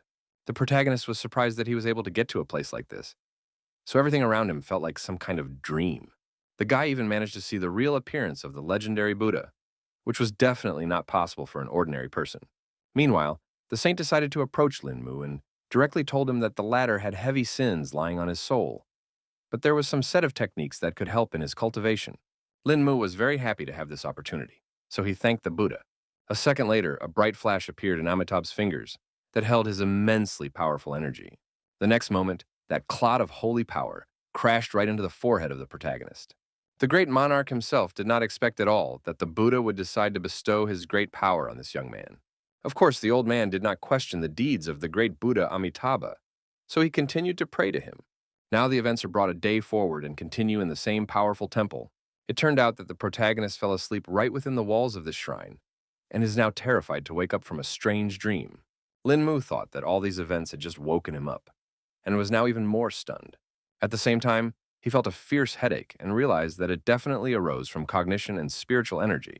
Stepping outside, the young man realized that it was already morning and concluded that he had been in this place all night. The great monarch immediately appeared behind him and greeted his guest. Lin Mu immediately bowed low and thanked the master for such a generous gift. The old man explained that kindness has no limits and hoped the young man would treasure the knowledge he had received from the Buddha. The protagonist recognized that he has learned a lot, so he will definitely use the skills he has learned. At noon, he was at Dunhai University, where the class in which students were to study derivatives had already begun. The guy himself was very distracted because he couldn't stop thinking about the fact that the temple he had been to yesterday was known for its seals that ward off bad luck. He also now agreed that kindness and respect for everyone, it turns out, is not gratuitous. However, unfortunately, the technique obtained was still too powerful for the young man because he didn't have enough spiritual chi energy for it yet. At the same time, our hero was sure that this knowledge would still definitely be useful to him. He had already managed to reach the spirit accumulation stage, and it was much faster than he had expected, because it was expected to take a year or more. Thanks to the chi that the young man had when he was reborn, he didn't have to exert any effort to pass the foundation formation realm. Now, after obtaining this technique, Lin Mu immediately jumped to the spirit accumulation stage, causing everything to go as normal. Moving to the spirit gathering stage, a warrior would already become several times stronger than he was at the peak of the foundation formation realm, so the guy was already excited. The protagonist was so pleased with his good fortune that he couldn't contain his emotions and chuckled quietly. It was only now that the young man realized that he was actually sitting on a steam, so he should at least restrain himself a little. The teacher noticed the fact that Lin Mu was laughing from his subject for some reason, but the guy didn't bother to explain anything and just apologized for his behavior. After class, the guy went outside and hit the wall with all his might to blow off some steam. Our hero was angry with himself because he was now happy about even some small thing, which definitely didn't match the name of the strongest cultivator. At this moment, some strange feeling that was already familiar to him came over Lin Mu again. The young man immediately guessed that it must have been the same girl. Eventually, he started looking for her among the crowd and saw a familiar silhouette on the busy street. The protagonist concluded that after reaching the spirit gathering stage, he could easily sense her presence from such a distance, and was certain that there was definitely something wrong with this beauty. The girl herself was unhappy about this encounter because she thought that Lin Mu was purposely pursuing her. The guy decided to explain everything peacefully and to start by getting to know the mysterious stranger he was interested in. Our hero said that for some unknown reason, when he and the girl got close, their chi reacted strangely to each other and asked if she wanted to find out the cause of this phenomenon herself. The beauty was in no hurry to introduce herself and noted that the young man was as ignorant as she was. But she also realized that it was no good if things continued like this. She asked Lin Mu to follow her to a quiet place where they could check what was causing their chi to react like this. They had to walk through the woods for half an hour, and then the girl reported that they were already there. The protagonist stopped as if on cue and asked what they were going to do now, but his companion had no ideas either. The guy decided to crouch down on the ground and try to connect their chi to see what could come out of it. The beauty herself had no other plans, so she agreed to the young man's proposal. She crouched down next to her and began to meditate, focusing on her breath to connect her energy with the main character's aura. Lin Mu instantly felt their chi interacting much more strongly than expected. The girl also noted this oddity because her ice ki was now much purer than usual. In turn, our hero felt that not only her partner's aura was being cleansed, but his own as well. At the same time, the guy couldn't figure out what technique the girl was practicing because there was something cool about it. After a while, they stopped meditating, feeling that their chi had indeed become purer. The girl with a smile on her face immediately noted that her frosty chi now seemed so strong. Only now did Lin Mu realize why her aura felt so cold, and he assumed that something more awaited them because this kind of fusion practice could help them both. The partner suggested trying it again and asked the guy to release more chi energy this time.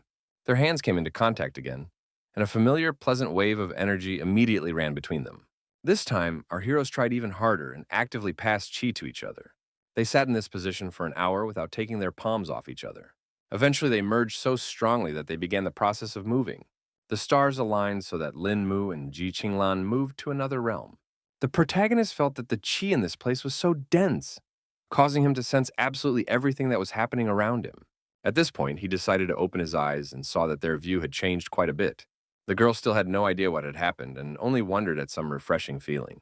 Lin Mu was greatly embarrassed by the sight of his partner and quickly turned away, pretending that he hadn't seen anything. Ji Qinglan finally felt that something was wrong after all, and looked at the form in which they continued to meditate with surprise. Her cheeks were getting redder by the second as she realized what had just happened. The next second, her emotions spilled out, and her terrified scream rang throughout the forest.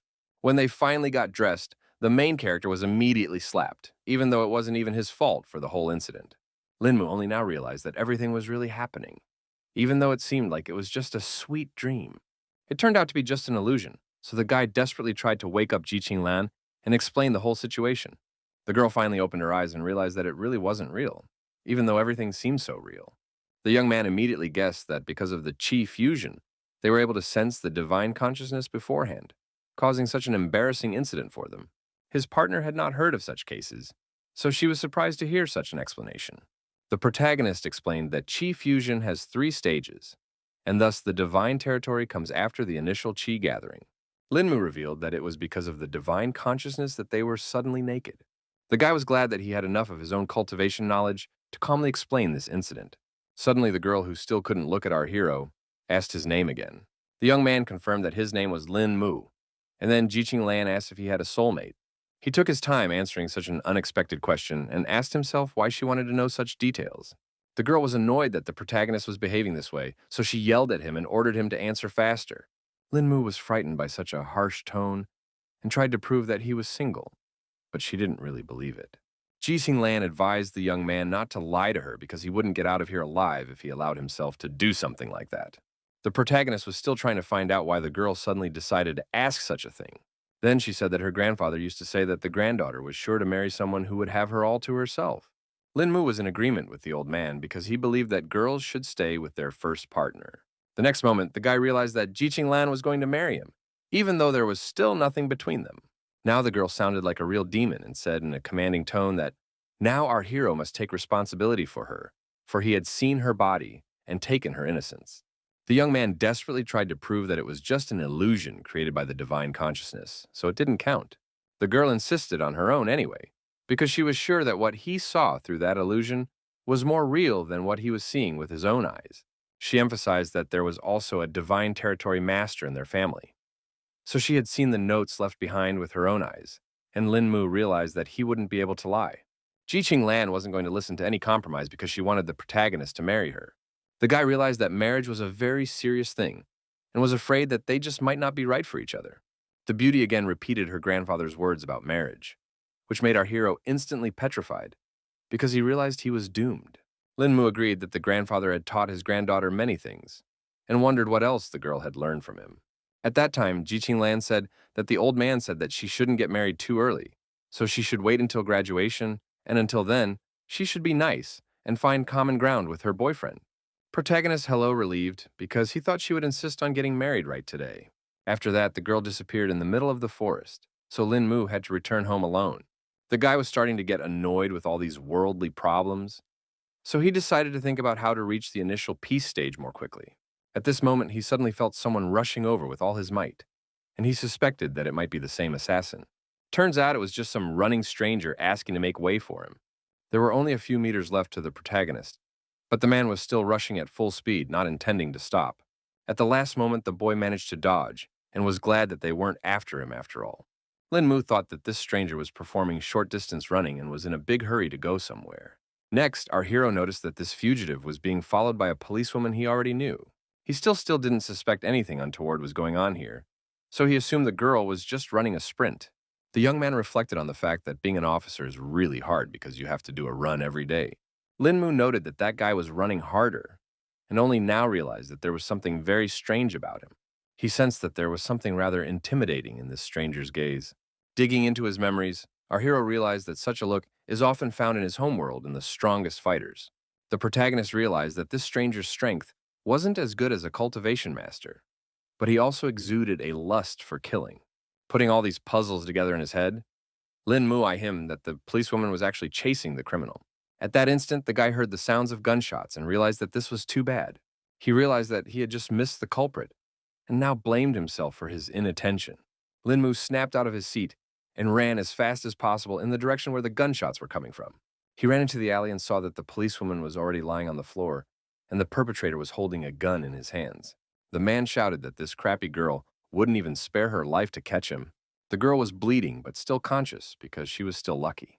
Lin Mu was scared for her fate, so he immediately ran over to help in any way he could. Our hero carefully lifted the policewoman up to look where the bullet had hit. After examining the girl's body, the guy realized that the wound had gone straight to the heart, which was quite dangerous. He realized that according to the condition and the bleeding, the bullet just had to have passed by a vital organ. So it was the best situation from the worst, but still not that optimistic. The young man reassured the girl and promised that she would be all right, causing a spark of hope to appear in her eyes. The policewoman asked the protagonist to leave the place and not to risk his life, but he was not going to leave her in trouble, and the guy asked to cover the wound firmly with his hand. She couldn't understand what Lin Mu, who was walking unarmed towards a dangerous criminal with a gun, was going to do. The girl thought that our hero was completely crazy if he went to such risky steps for the sake of some stranger. The villain laughed at the fact that Lin Mu was building himself up as a noble hero and wasn't afraid to die at all. He thought the young man had watched too many action movies, so he decided to show him the harsh reality. The man didn't hesitate any longer and shot straight at the protagonist. The perpetrator was surprised because after a second he saw that for some unknown reason he was unable to hit the target. It was still a moment before he realized with horror that the ammunition in the gun had run out. The villain now doubted that Lin Mu was a mere human because he managed to dodge the bullet so easily. The protagonist didn't bother to explain anything and punched his helpless opponent in the stomach with all his might. The man immediately coughed up blood and was unable to resist such a strong attack. In the end, he unconsciously fell to the ground, but Lin Mu was confident that the criminal would stay alive. While still dealing with the villain, the young man remembered about the policewoman who was on the verge of life and death. He ran up to the girl again and saw that she had lost consciousness due to heavy blood loss. To monitor the condition of the victim, the protagonist immediately guessed to check her pulse. Lin Mu felt that the throbbing was very weak, so the girl should be taken to the hospital as soon as possible before it was too late. Everything was successful, so when the policewoman regained consciousness, our hero recounted all the events in colors. The guy didn't want to tell about his abilities, so he lied that a man in his underwear came to their rescue and hit the criminal in the chest with all his might and saved their lives. The injured girl laughed when she heard the description of their rescuer and asked if he had a red cape. She wasn't going to believe this obvious lie because it all sounded like a superhero movie. The policewoman already wanted to threaten Lin Mu for daring to lie, but she felt pain and coughed, so the guy asked her not to speak anymore so as not to worsen her condition. In fact, the protagonist did not expect that in this world there are also so-called superheroes, and thought that the girl had already burned him. He rejoiced that he had managed to bring one good thing after all, and took out the prepared pills from his pocket. The guy held out his medicine to Ms. Wang and asked her to hurry up and eat it. The girl was in no hurry to eat some unknown pill, so Lin Mu asked her not to worry and promised that he wasn't going to do any harm. In the end, the policewoman decided to trust our hero, but emphasized that he dare not even think of such a thing. At that moment, a doctor entered the room and announced that Wang's relatives had come to check on the patient. The protagonist immediately realized everything, so he was already about to leave this place to stay out of the way. The girl said goodbye and thanked him for the medicine, and Lin Mu said that he would visit the officer again in a few days. The parents were very worried and panicked, asking the doctor if everything was okay with their beloved daughter. The girl asked them not to worry and informed them that Wang was already safe so they could check on her. Meanwhile, our hero decided to say goodbye to Dr. Zhou as well. The doctor wasn't going to let the guy go so easily, but he couldn't understand what was wrong. It turns out that the girl had managed to see that he had given the patient some medicine. So now, she wanted to know what it was. She thought it was outrageous because, seriously, ill patients shouldn't be allowed to eat anything. The protagonist asked Dr. Zhou not to worry about it and lied that it was just vitamin C. In fact, he gave Officer Wang a purifying medicine that has a miraculous effect on injuries. The young man didn't explain any further and warned the girl that he would return to the hospital in a few days. Once again, the girl made sure that the person in front of her was not the previous Lin Mu, and now wanted to know if it was also the same one. The events shift to the next morning when the protagonist was having breakfast with his roommates. Song Liangju enjoyed the food prepared by the guy himself and admired his cooking talent. In turn, Zixi asked why he had returned so late yesterday, and the young man had to lie that he had just met a former classmate and chatted with him. The girl suspected that Lin Mu was hiding something from them, so she looked into his eyes and asked him if it was really like that. The protagonist immediately tensed up because he realized that the neighbors were beginning to doubt his words. The other friend just laughed and told him to ignore their acquaintance, because she often likes to ask stupid questions. Song Liangju decided to lighten things up a bit and suggested to her boyfriend to go out tonight, and he immediately remembered that her friends were going to a classmate's birthday party. The girls asked our hero not to worry about these details because they thought they would become friends after one meeting. Lin Mu was still not eager to go anywhere, so he tried to object at least a little. The girlfriends emphasized that there should be no objections, and had already decided for the young man that he would spend the evening with them. Within a couple hours, they were all seated in the car and headed to the place where all the celebration was taking place. The girls talked about how it had been ages since they had seen their acquaintance, and they didn't even think she still remembered them. There wasn't a topic they didn't talk about with their friend in high school, but because of the family business, they had to gradually distance themselves from each other. Song Liang Rao realized that there was nothing she could do about it because they were simply in completely different worlds. Toward evening, they had already arrived at the desired location, which was a luxurious mansion. Zixi was sure that they had arrived correctly because the invitation just mentioned a restaurant hotel called Princeton. After that, they went straight into the elevator and went to the 19th floor of the building. The protagonist was surprised that their classmate, Situ Xiu, was so rich that she could afford such a celebration. At that time, the girl said that the Setu family had been passing down inheritance from generation to generation for 500 to 600 years, making it quite easy for her to get rich. At that moment, a bell sounded, which notified the company of friends that they had arrived at the right floor. It was quite lively inside, and the guests Zero were actively discussing various topics, creating a noisy environment around them. Now, the protagonist agreed that this was indeed a noble family, because just for the birthday party, so many people came. At this moment, Song Liangju's suitor had already announced from the crowd, excited that she had also come to Miss Saitu's birthday party. The girl didn't want to talk to him, so she pretended not to know the young man. The protagonist did not pay attention at all to what was happening near him, because once again he had some strange sensation. At this moment, he sensed the true king's aura and couldn't believe that there really was a person here who could exude such a strong energy. Eventually, the guy looked around, and among the crowd, he found the very girl who was emitting that aura. Linmu was surprised and couldn't understand why this woman was exuding the aura of a true king. The girl looked at him, and at that moment, her gentle voice came into the guy's head, noting that you can't stare at people so blatantly. The young man was greatly surprised that she had the skill of telepathy, because he didn't suspect that anyone in this world was able to master such a technique. He became more and more interested in this world because it turned out that there were so many high-level masters here. Song Langru immediately noticed that the guy was distracted by something and asked him what had caught his attention. But he wouldn't tell her and decided to move away to find a place to sit down. Eventually, a group of buddies found a vacant table where they could be seated. Zixi immediately decided to talk about Lin Mu, looking at some maiden and assumed that she must be very charming. At that moment, the very same beauty came on stage, and her servant asked all the guests for silence. Only now did the girl realize that all this time, the main character had been looking at their acquaintance, Sita Shu. In turn, the guy was glad that he was able to get information about this mysterious woman with the aura of a true king. He certainly didn't expect the source of that energy to be Ms. Situ herself, the culprit of this celebration. Meanwhile, the girl herself tensed up because she realized that the young man was beginning to guess about her hidden talents.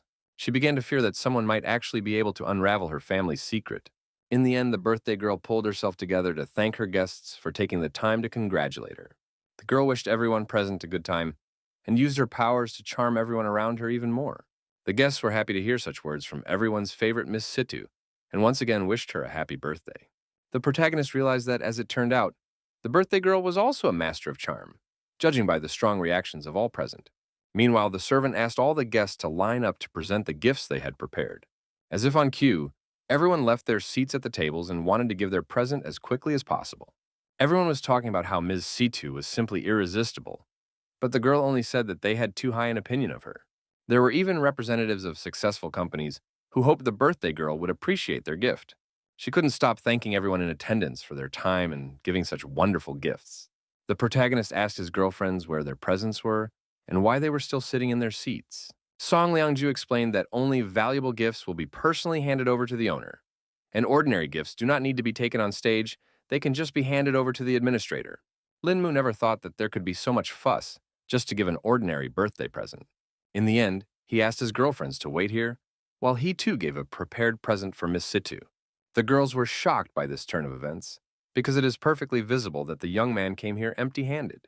Zixi asked our hero not to do nonsense, because she was sure he hadn't brought anything with him. The guy was going to agree that it was all nonsense, but he wanted to personally turn his gift for Situ Shu anyway.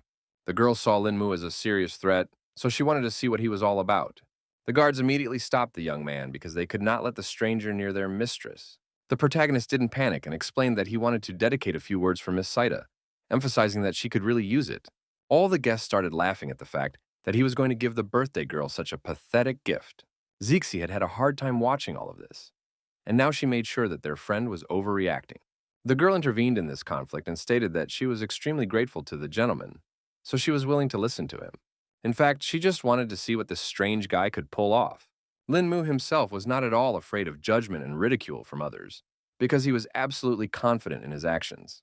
He finally said that this conversation was not for prying ears, because Ms. Situ needed to hear the words in person. The servant began to be annoyed by this impertinent behavior of the young man, because he was already able to get the attention of the birthday girl. In turn, Situ Shu noticed that our hero was far from being a beginner, so she couldn't figure out what he was trying to accomplish. The girl asked her subordinates to let the guy get up on stage to talk in person after all. The old man couldn't go against his mistress's orders, so he let Lin Mu pass, who briefly thanked him for the opportunity. The main character quickly made his way to the stage, while the birthday girl waited silently for her unusual gift. The guy was so reluctant for anyone to hear his words that he quietly whispered the intended message in his ear. All the guests were incredibly displeased that the scoundrel was so brazen that he dared to get so close to Miss Saida. Meanwhile, there was a look of surprise on the girl's face as our hero came to the end of his message. In the end, Lin Mu explained that this was the pair of words he wanted to give to Miss for her birthday, and hoped that she would really benefit from them. After a second, a smile appeared on the birthday girl's face, and she happily thanked the guy for his enlightenment and for this show. None of the guests had yet gotten such a violent reaction from the girl, so everyone was wondering what there was to say.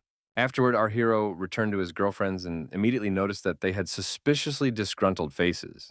A flustered Song Ling Ju explained that the guy scared them to death, causing them to become very worried about him. Zixi was already thinking that he was going to put on some kind of show here, which definitely wouldn't end well. Linmu immediately apologized to the girls for making them worry. At this point, the birthday girl herself came up to them and said hello to all her friends. Situ Shu immediately noted that this guy who was able to surprise her with his present was their buddy, so she immediately asked to introduce our hero. Linmu immediately stood up from his seat to get to know the girl better. After that, they both folded their hands in a welcoming gesture and exchanged pleasantries. Zixi couldn't understand why they were doing this and joked that her friends were portraying martial artists from the movies. The main character didn't even know how to respond to that, because it was literally true. So he blanched for a few seconds. The girl just laughed off the joke and noted that her friend remained just as funny. After saying goodbye to her friends, she went straight to the Saitu family estate, where she met up with her father. The old man turned to his daughter and immediately asked if she had a good time at her holiday banquet. The girl replied briefly that all had gone well and went straight to the subject she wished to discuss with the head of the family. She hugged her father and confessed that she no longer wanted to study in Kyoto and asked him to bring her back to Dunhai because she wanted to go to the local university. The old man couldn't understand what had happened, because earlier the daughter herself had insisted on going to university in Kyoto. Situ Shu looked at him and replied that she just wanted to stay with her dad in Dunhai. This answer touched the father, so he no longer doubted his daughter's decision. He hugged the girl tightly and laughed out loud because she really made him happy with those words. It turns out that Shushu was doing all this just to meet Lin Mu, who was the only one I could point out her 4 flaws. Meanwhile, events shift to the karate gym where the training was just taking place. A man named Liushin Xiaojiro informed his partners that he was going to assault them. He gave a martial shout and swung around to deliver his first crushing blow. Even though the other guys were in full defense, it was still hard for them to hold back such a strong attack. The man's partners were flying in different directions because they simply couldn't stay on their feet. In the next second, Liushin Xiaojiro swung his leg and declared that he wasn't done with this fight yet.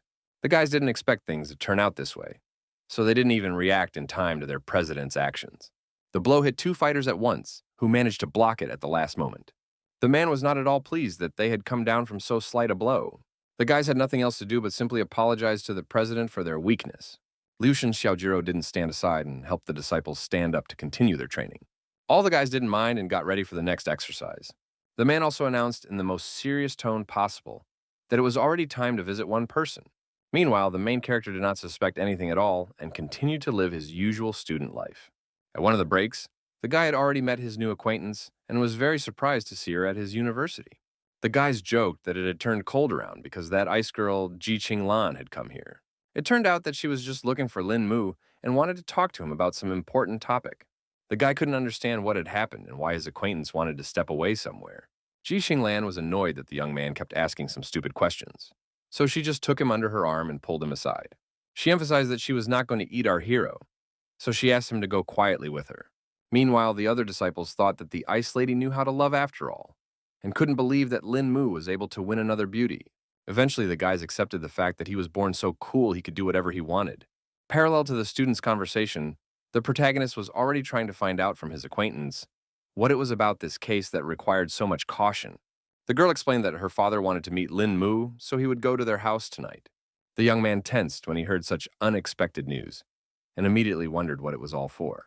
Ji Qinglan embarrassedly explained that she told her dad about the incident, after which he said that he wanted to meet his future son-in-law.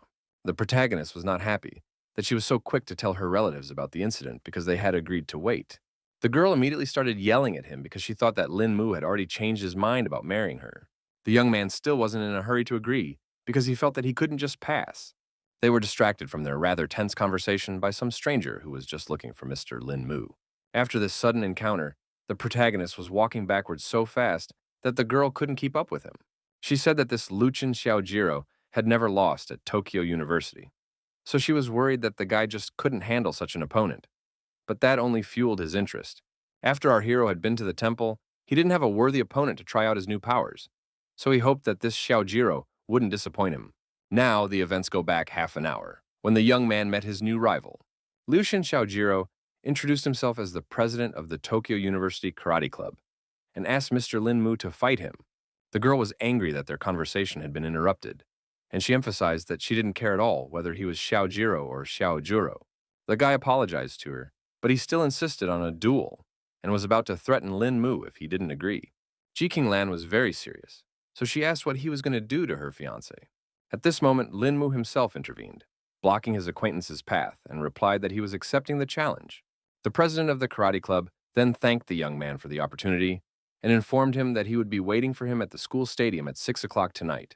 In fact, our hero also felt that his opponent was quite strong, but he asked Ji Qinglan not to worry about it, promising that he would definitely win. The girl still wouldn't calm down and asked him not to announce such a thing so early. In the evening, there were quite a number of people gathered at the university's sports stadium, watching Lucien Xiaojiro intently and waiting for the fight to begin. The fighter himself sat quietly and meditated to gather his strength before the fight. The karateka had heard that the man their president challenged today was very strong, but were still confident that he was no match for their leader. The girls immediately took notice when the main character walked into the hall and noted that he was a real looker. The guy walked in accompanied by Ji Qinglan, who was very worried about him, so she didn't want to leave him alone. Lin Mu felt uncomfortable because he couldn't understand why everyone around him was staring at him so intently. Karate club members were disappointed when they saw their president's opponent because, by the looks of it, he was a real wimp. Before the duel began, the guy asked one question to Suyaojiro and inquired why he had decided to make this sparring so urgent. The club president became even more serious when he was about to talk about the reasons for his decision. He explained that he was a friend of Mr. Li Guanzhui and had heard that our hero handled him easily, which showed the high level of his skills. Lucien Xiaojiro asked the guy to understand him correctly and emphasized that he was not going to avenge his acquaintance. The protagonist immediately remembered that it was about the same young man who was either harassing or grooming Teacher Song. The Karate Kid thought that Lin Mu was strong on the outside and strong in heart, so he would like to exchange his experience in this duel. Now the young man understood the reason for this challenge, so he decided not to fight at full strength, as it was just an exchange of experience. Liu Sheng Xiaojiro didn't like it right away, because he wanted his opponent to be unmerciful. Whenever the karateka himself fights, he fights as hard as he can because it was simple respect for his opponent. The protagonist heard his opponent and agreed to exchange experiences in this fight. The club president immediately got into a fighting stance and asked the young man to attack first. In the end, he struck first, and this attack was very accurate and fast. Lin Mu was shocked that his opponent was so strong, so he didn't even immediately react to the blow.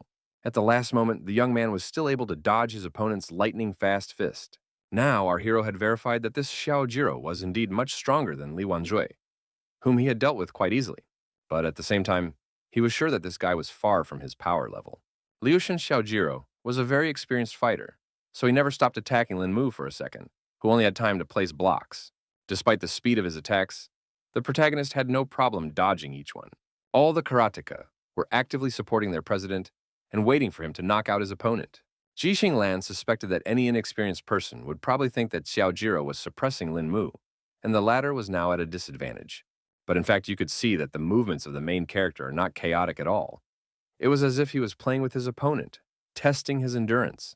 The guy was able to dodge even an incredibly strong leg kick that seemed destined to be fatal. He did agree that it was pretty close after all, because the karateka almost managed to hit him. At this moment, Liu Shen Xiaojiro finally stopped, because his strength was running out and his breathing was starting to hit a snag. He couldn't understand why Master Lin Mu was only defending himself and assumed that the guy was looking down on him. Our hero got embarrassed and apologized, explaining that he was scrutinizing his opponent's techniques, causing him to forget that they were actually competing. The club president was surprised that the youngster has enough time to learn his techniques while concurrently being on defense. Meanwhile, Lin Mu got into a fighting stance and announced that he was going to attack his opponent. Lucien Xiaojiro, despite his fatigue, prepared to take this blow. He didn't even have time to finish the sentence when he felt a hard push right in his stomach. The Karate Kid couldn't understand why our hero stopped and didn't continue his attack. Lin Mu ended up attacking his opponent so hard that he literally flew the air. Lucien Xiaojiro couldn't do anything about it, so he fell to the floor with a rumble and shame. None of the audience could understand what had just happened because they only had time to see our hero appear in front of the president of the karate club. Ji Qinglan was also shocked by such an amazing speed of her future fiancé. The Karate Kid himself couldn't understand what had just happened either, and now tried to get to his feet. He realized he had been careless in this battle comma, and gathered his last strength to finally get up. Our hero was surprised that his opponent could no longer get up, even though he had only released a small amount of chi. Now the guy was disappointed because actually in this fight, he wanted to test his accumulated power. But now there was no such opportunity. For his part, Liu Shen Xiaojiro was not going to give up, even though he had already realized the gap between himself and Master Lin Mu. The Karate Kid's fighting spirit was still at an all-time high, so he confidently shouted that he wouldn't give up so easily. The protagonist was surprised that his fighting spirit had suddenly risen, but was sure that it was all useless. Xiaojiro was already about to deliver another crushing blow and finally wanted to hit his opponent. He was sure that this time he was bound to achieve his goal. The fighter made one accurate lunge forward, but ended up feeling like he hit nothing. The Karate Kid was shocked by this turn of events and couldn't understand how this was even possible. It turned out that the main character had just grabbed him by the shoulder, so now Xiaojiro couldn't figure out what kind of person he was. Linmu replied briefly that he was the same person as his rival, but he was just studying at Dunhai University. The young man decided he was going to act tough, so he apologized to his opponent. Grabbing the Karate Kid firmly by the shoulder, our hero tossed him aside in a sharp motion. After that, Liushin Xiaojiro's head hit the floor with a thud, and now definitely could not continue this fight. The president of the karate club made sure that the protagonist definitely had inhuman strength. After that, the protagonist went to the G family mansion and was already there by evening. The girl's grandfather immediately inquired what plans our hero had with Qing Lan. Linmu didn't know how to answer this question because he didn't have any specific plans at the moment. This made the man very angry because he thought the young man was not going to marry his daughter and was just going to leave her. The guy then tried to explain that he didn't mean that at all, and explained that he wanted to graduate from university first. The old man already thought his daughter had no future with this young man and thought it was just a marriage game. Ji Qinglan tried to explain that it wasn't like that at all and asked the old man not to worry, promising that in just 2 years, her fiancé would graduate from university. The head of the family explained that the problem was not that they were in a hurry, but the guy's own attitude towards the situation.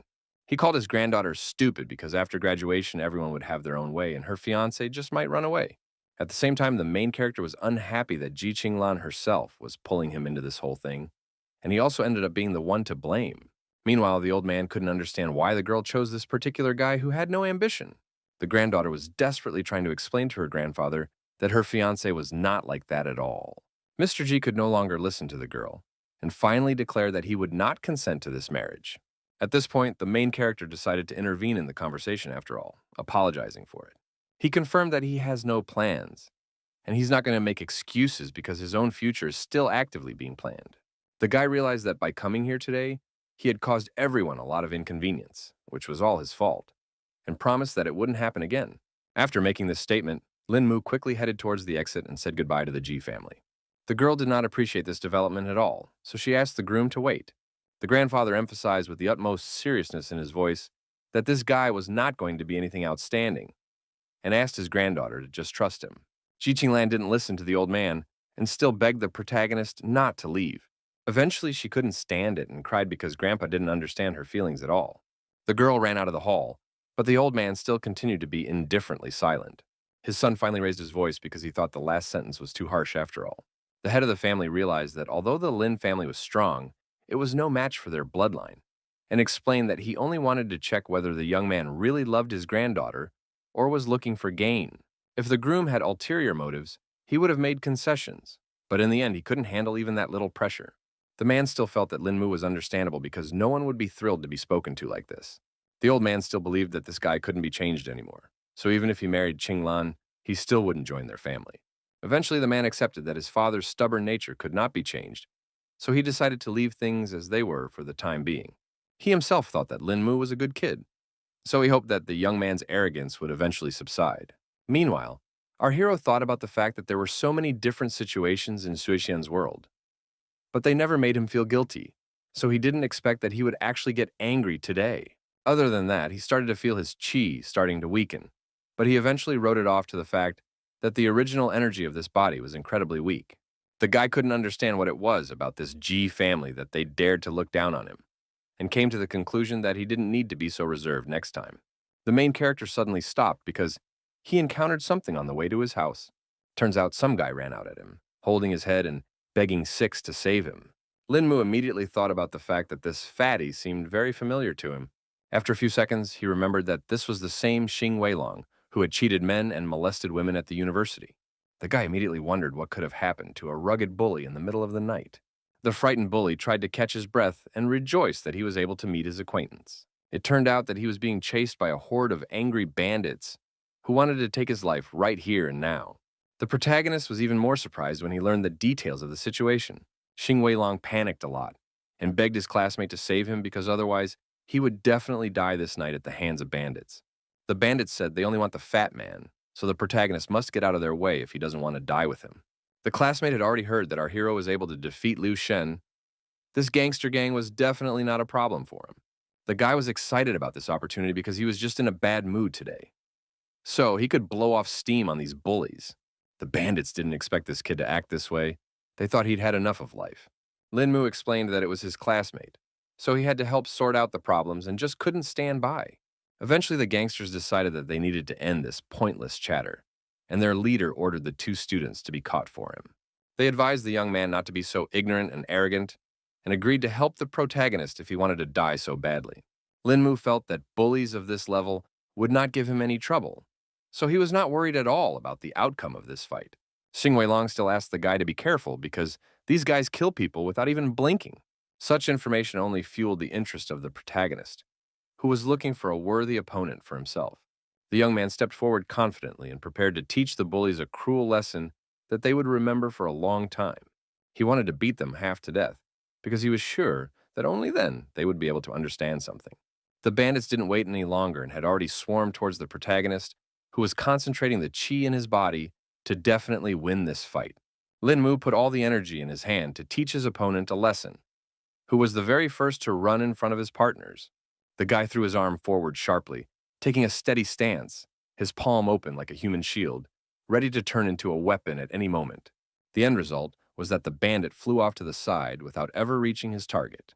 Xing Weilong was still very worried that by doing so, the protagonist was taking a great risk and could make an irreversible mistake.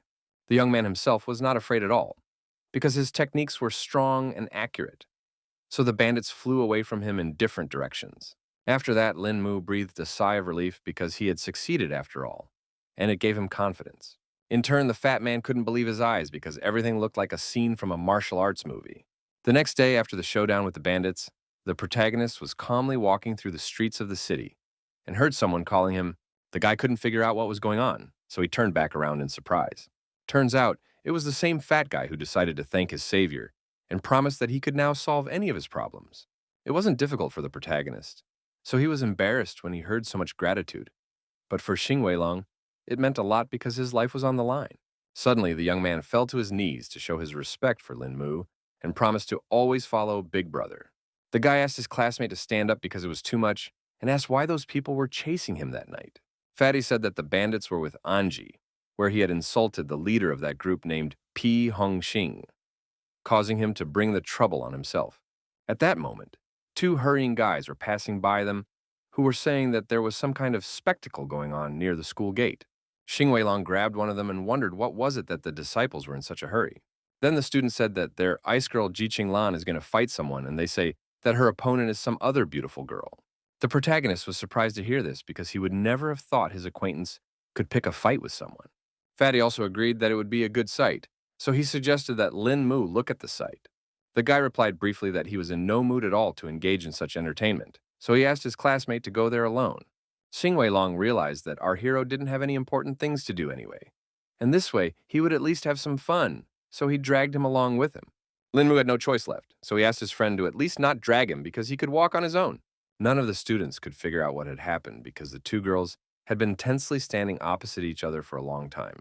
Everyone around them already wanted to see a real fight, so they began to whip up their opponents. At this moment, the protagonist and his escort, in the form of Xin Weilong, began to make their way through the crowd.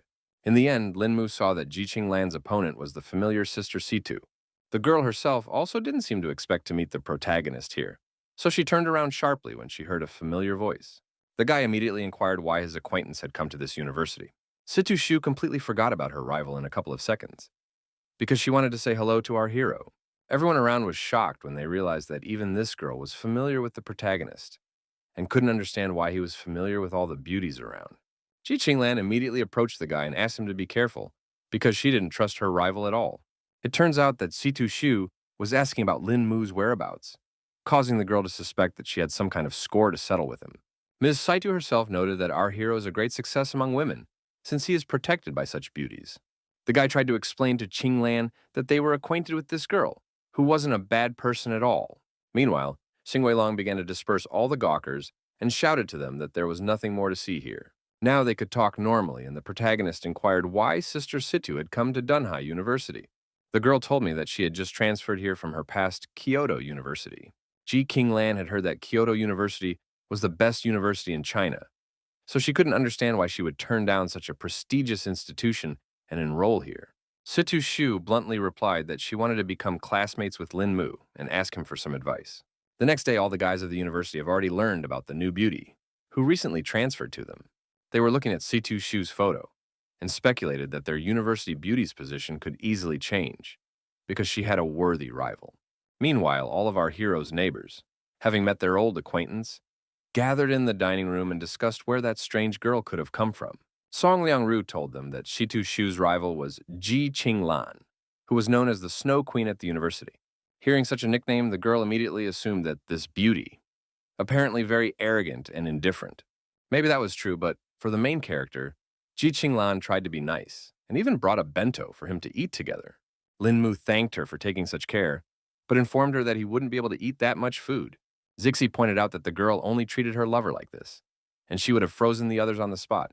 Now Situ Shu realized that this beauty was her friend's rival in love with Lin Mu. The girl was greatly embarrassed when she heard such an assumption and asked not to say such nonsense. The other girlfriends also started convincing that there was no reason why they could like the main character. But it all didn't sound particularly convincing. Situ Shu laughed with this reaction from the girls and told them not to worry because she was just kidding. Meanwhile, Lin Mu was approached again by some stranger who was looking for him. Ji Qinglan immediately became angry because someone dared to interrupt their conversation.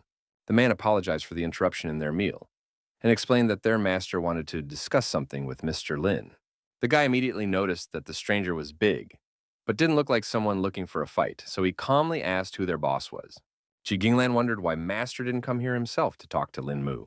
The protagonist tried to calm her down and asked her not to bother people, and if there was really something serious there, he would deal with all the problems quickly.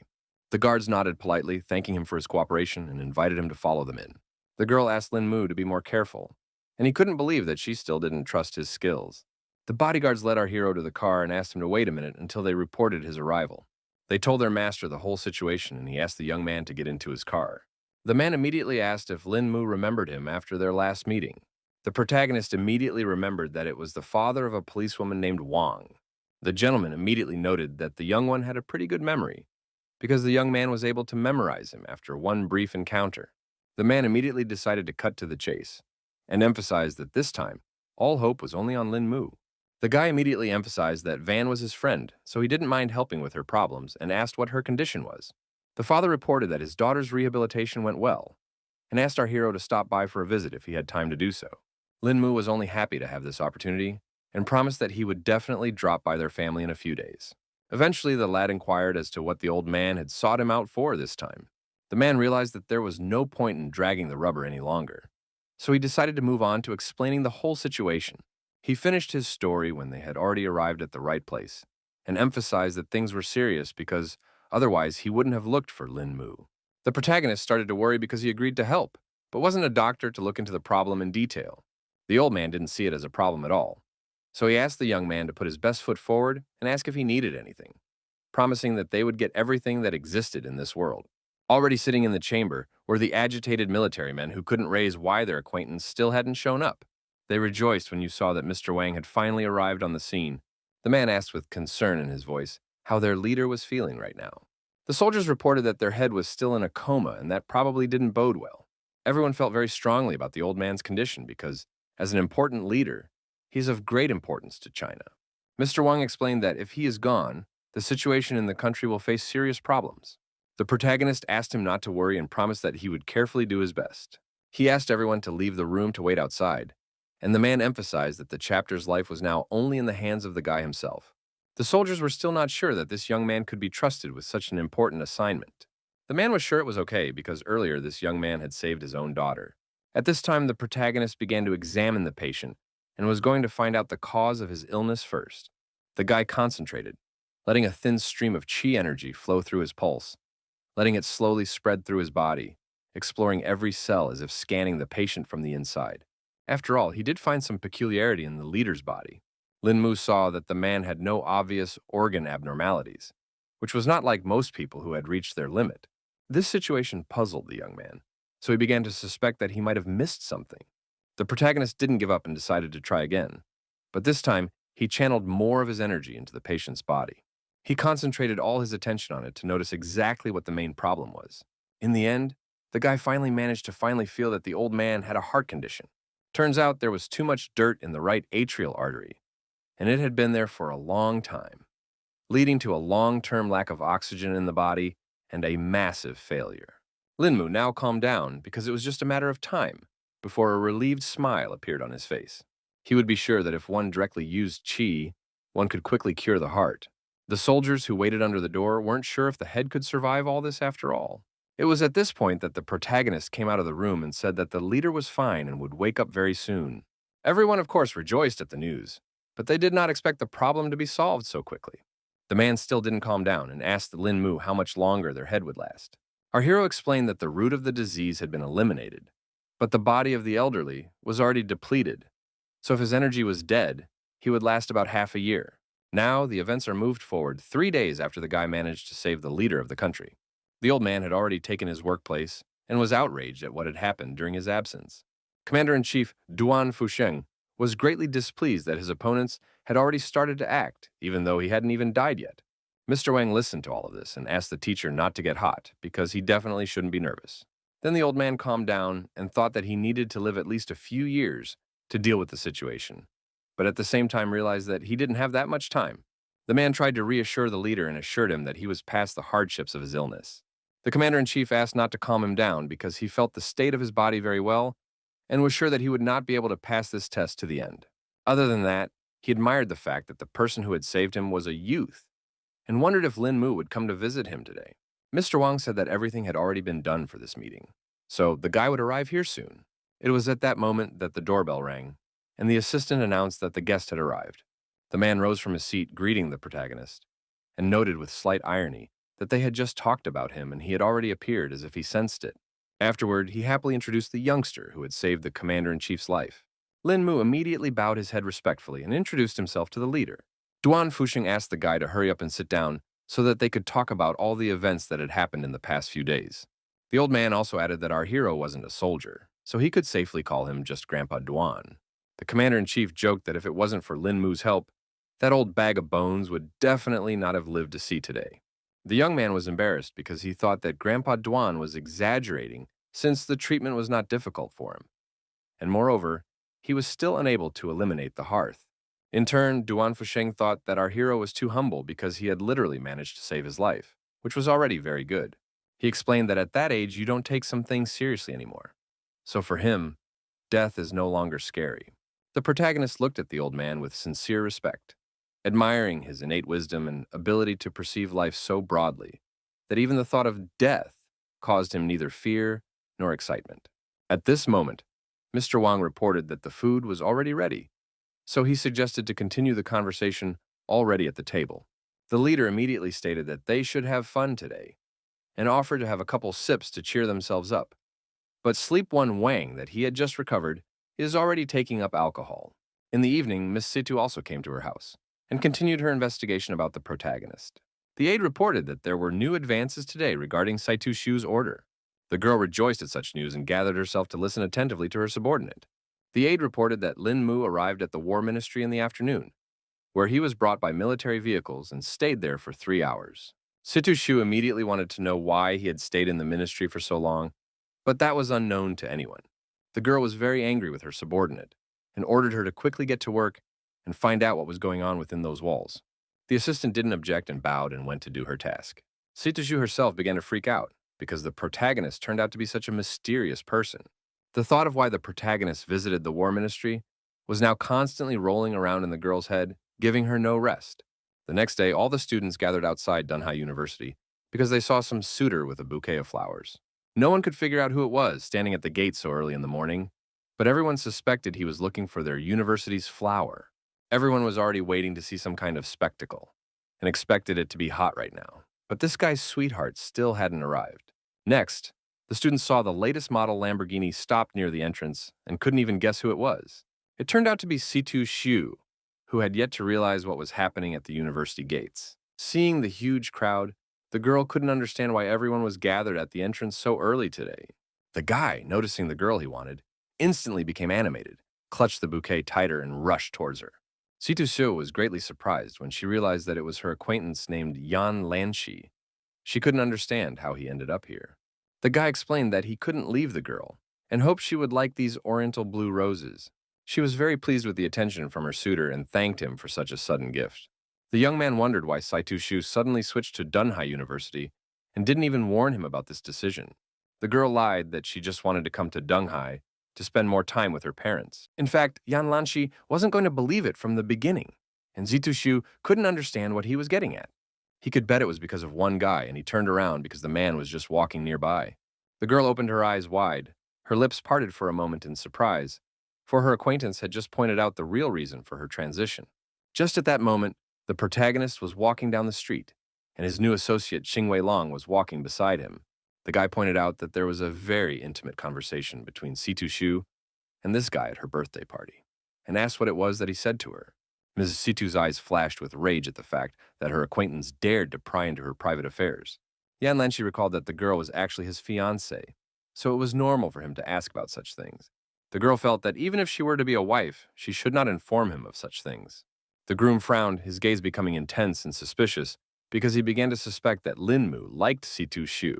Eventually, the girl herself confirmed it, so she asked the guy not to hit on her anymore to make everyone feel comfortable. Yan Lanshi froze in place. His eyes widened in shock, and his voice trembled as he questioned whether she realized the full weight of the words she had just spoken. Situ Shu could no longer tolerate her former fiancé, and eventually directly replied that she wasn't joking at all. At the same time, the protagonist and Xing Weilong came closer and saw that something strange was happening near the gate. Linmu was surprised to see such feminine qi emanating from this guy because this was the first time he had seen something like this. Fatty immediately noticed the sudden change of mood of his comrade because he suddenly became cheerful for some reason. The protagonist didn't bother to explain the reason for his joy and wanted to leave this place. But Xing Weilong didn't want to go because the fun wasn't over yet. Yan Lanshi was incredibly angry that this guy dared to even look at his woman. He wasn't going to give Lin Mu any chance because he dared to fight for his fiancée. In the evening of the same day, the protagonist couldn't figure out where the fatty had brought him because it all looked rather mysterious. Xing Weilong asked his comrade to calm down because it wouldn't be long before he would find out all the details. At the entrance of the place, they were met by two guards who opened in sync and kindly greeted their guests. The guy eventually assumed that a friend had decided to bring him to some charity dinner. Lin Mu would never have guessed that his comrade was interested in charity projects. The fat man proudly announced that this was not just a charity dinner and said that it wouldn't be long before our hero found out everything. They walked a little further, and at that moment, the protagonist felt some strange sensation on his hand. The main character couldn't understand what was happening because a ring from the past world suddenly appeared on his hand. Xing Weilong immediately noticed that something strange was happening because his comrade had turned pale for no reason. The young man tried to hide his hand and asked if there was a restroom, lying that he must have eaten something wrong. The fatty replied that the restroom was in front, and then Lin Mu asked him to wait here for a few minutes. The protagonist quickly ran into one of the available booths and tried to somehow solve the problem with the ring that had suddenly appeared. The guy examined his hand carefully and tried to figure out what could have triggered it. Lin Mu realized that the ring wanted to break free, and if he didn't suppress it, the consequences could be unimaginable. To obtain this talisman, he almost died in the cultivation world. So there shouldn't be any more mistakes here. Suddenly, the protagonist heard some familiar female voice directly addressing him. It turned out that it was Situ Shu who had unknownly appeared here. Our hero nervously clutched the hand with the ring and emphasized that it was actually the men's room. The girl didn't see it as a problem because there was no one here, and was also surprised that Lin Mu had decided to take an interest in charity. Lin Mu in turn explained that the fatty had brought him here, and also asked if Miss Situ had any important business here. She did not explain the reason for her visit for this evening, and immediately said that that man in the morning misunderstood their relationship with our hero. But the girl was going to deal with the situation. The guy immediately assumed that the guy outside the university gate was asking for his acquaintance's love. Situshu could no longer stand the fact that he was so blatantly pretending, because she was sure that he had also noticed Yan Lanshi's murderous aura. The protagonist agreed that he had captured this energy, but couldn't figure out what to do with the information. The girl was still very excited because she knew that her ex-fiancé was too good at tricks, so she had to be very careful in a fight with him. Previously, Lin Mu hadn't even suspected that Miss Situ might be worried about his safety, which flattered him greatly. Situ Shu sighed heavily and admitted that she wouldn't have done all this if it wasn't for the main character's instructions for her birthday. At the end of their brief conversation, The boy thanked his acquaintance for these warnings and promised to be careful. The girl declared that she had said all she wanted to say, and once again asked our hero to take care of himself. They ended up walking out of the men's room together, which looked pretty weird. The protagonist felt the most embarrassed possible about the fact that other people saw it. One guy noticed that the couple was in a big hurry and immediately assumed what kind of brazen things they were doing in the restroom. Meanwhile, on stage, the charity auction had already started and the bid had already reached 10 million. The moderator began counting down to that price to become the final price for that lot. He then solemnly lowered the gavel and announced that the last named amount was final. It turned out that the owner of this item was Ms. Lin, so the host thanked her for helping with the charity. Lin Mu had no idea that such a vase could be sold for 10 million, and the comrade explained that everyone here was a rich person willing to spend money on charity. The presenter then introduced the next lot, which turned out to be an ancient orange necklace, the value of which is that it is impossible to know the age of this artifact. Some experts have tried to use the C14 method for identification, but the composition of this necklace has never been recognized. They also say that nothing in the world can damage this jewelry. The main character froze, scrutinizing the item, his eyebrows shifting in deep thoughtfulness, while Xing Weilong didn't really believe this information. The guy noticed that his ring's reaction had gotten even stronger since the necklace had appeared. Lin Mu began to suspect that there might be some connection between the two pieces of jewelry. The first to bid was a gentleman who was willing to buy the necklace for 5 million. Xing Weilong was surprised that someone was willing to pay such a huge sum, and our hero was still sure that the prices would still rise. The host saw that Mr. Liu was the first to offer the first bid and asked if anyone else wanted to fight over the lot. The next to enter the fray was a girl who offered 6 million for the necklace. In just a couple of seconds, the price had already risen to 15 million and wasn't going to stop. The fight for the artifact was also still not leaving Mr. Liu, who eventually raised the bid to 20 million. The presenter immediately turned to the other participants and asked if anyone had more to offer. Xing Weilong couldn't believe that someone would be willing to give such money for a stupid necklace, but our hero realized that it was all going to charity. At this point, some old man in the audience offered 50 million for such a precious lot. Everyone was shocked that their opponent had raised the bet so dramatically to such a fabulous amount. The host immediately asked if anyone was willing to outbid Mr. Ao. He immediately started counting down to 3 to close the bidding for the legendary necklace. The man banged his gavel again and thanked the victorious Ao Xiaolong for his contribution to their charitable cause. Xing Weilong reacted violently to the winner, so the protagonist guessed that his friend knew this person. The fatty whispered and explained that this person was the head of the Ao family and was an important figure, both in the light and in the shadows. He realized that if their family placed so much importance on this necklace, apparently it was far from ordinary. The protagonist only now remembered that there are 6 other treasures in the cultivation world, similar to his ring, and they are known as the ancient armor of immortality. He immediately guessed that this necklace might be part of that ancient armor, and he didn't expect it to appear in a place like this at all. At the same time, some of the participants of the Thanksgiving banquet were in the VIP room. One of them was Yan Lanshi, who still couldn't stop thinking about our hero daring to play with his jouer. At this moment, Lin Mu felt some strange chill down his back that was coming off his new rival. The assistant walked over to his master and asked if there were any new instructions for him. In fact, this guy named Qing Shi reeked of something coldly dangerous, due to his creepy appearance and skin as pale as snow. Yan Lanshi directly stated that he didn't want to see that boy in the white suit anymore. His subordinates immediately understood his master's instructions and promised that the young man would no longer see the sun tomorrow. The guy immediately emphasized that our hero had good skills and asked his assistant they underestimate the enemy and be careful.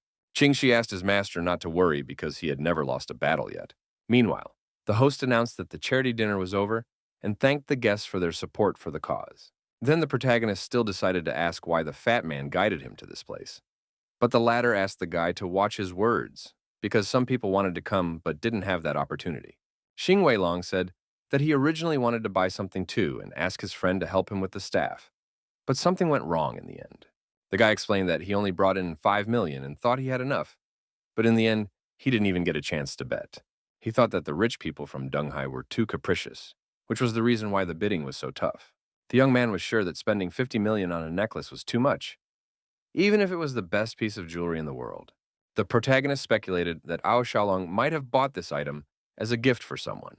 In turn, the fat man began to suspect that the man might have helped someone by buying this expensive item. Suddenly, Lin Mu stated that he needed to urgently go somewhere and was about to leave his partner.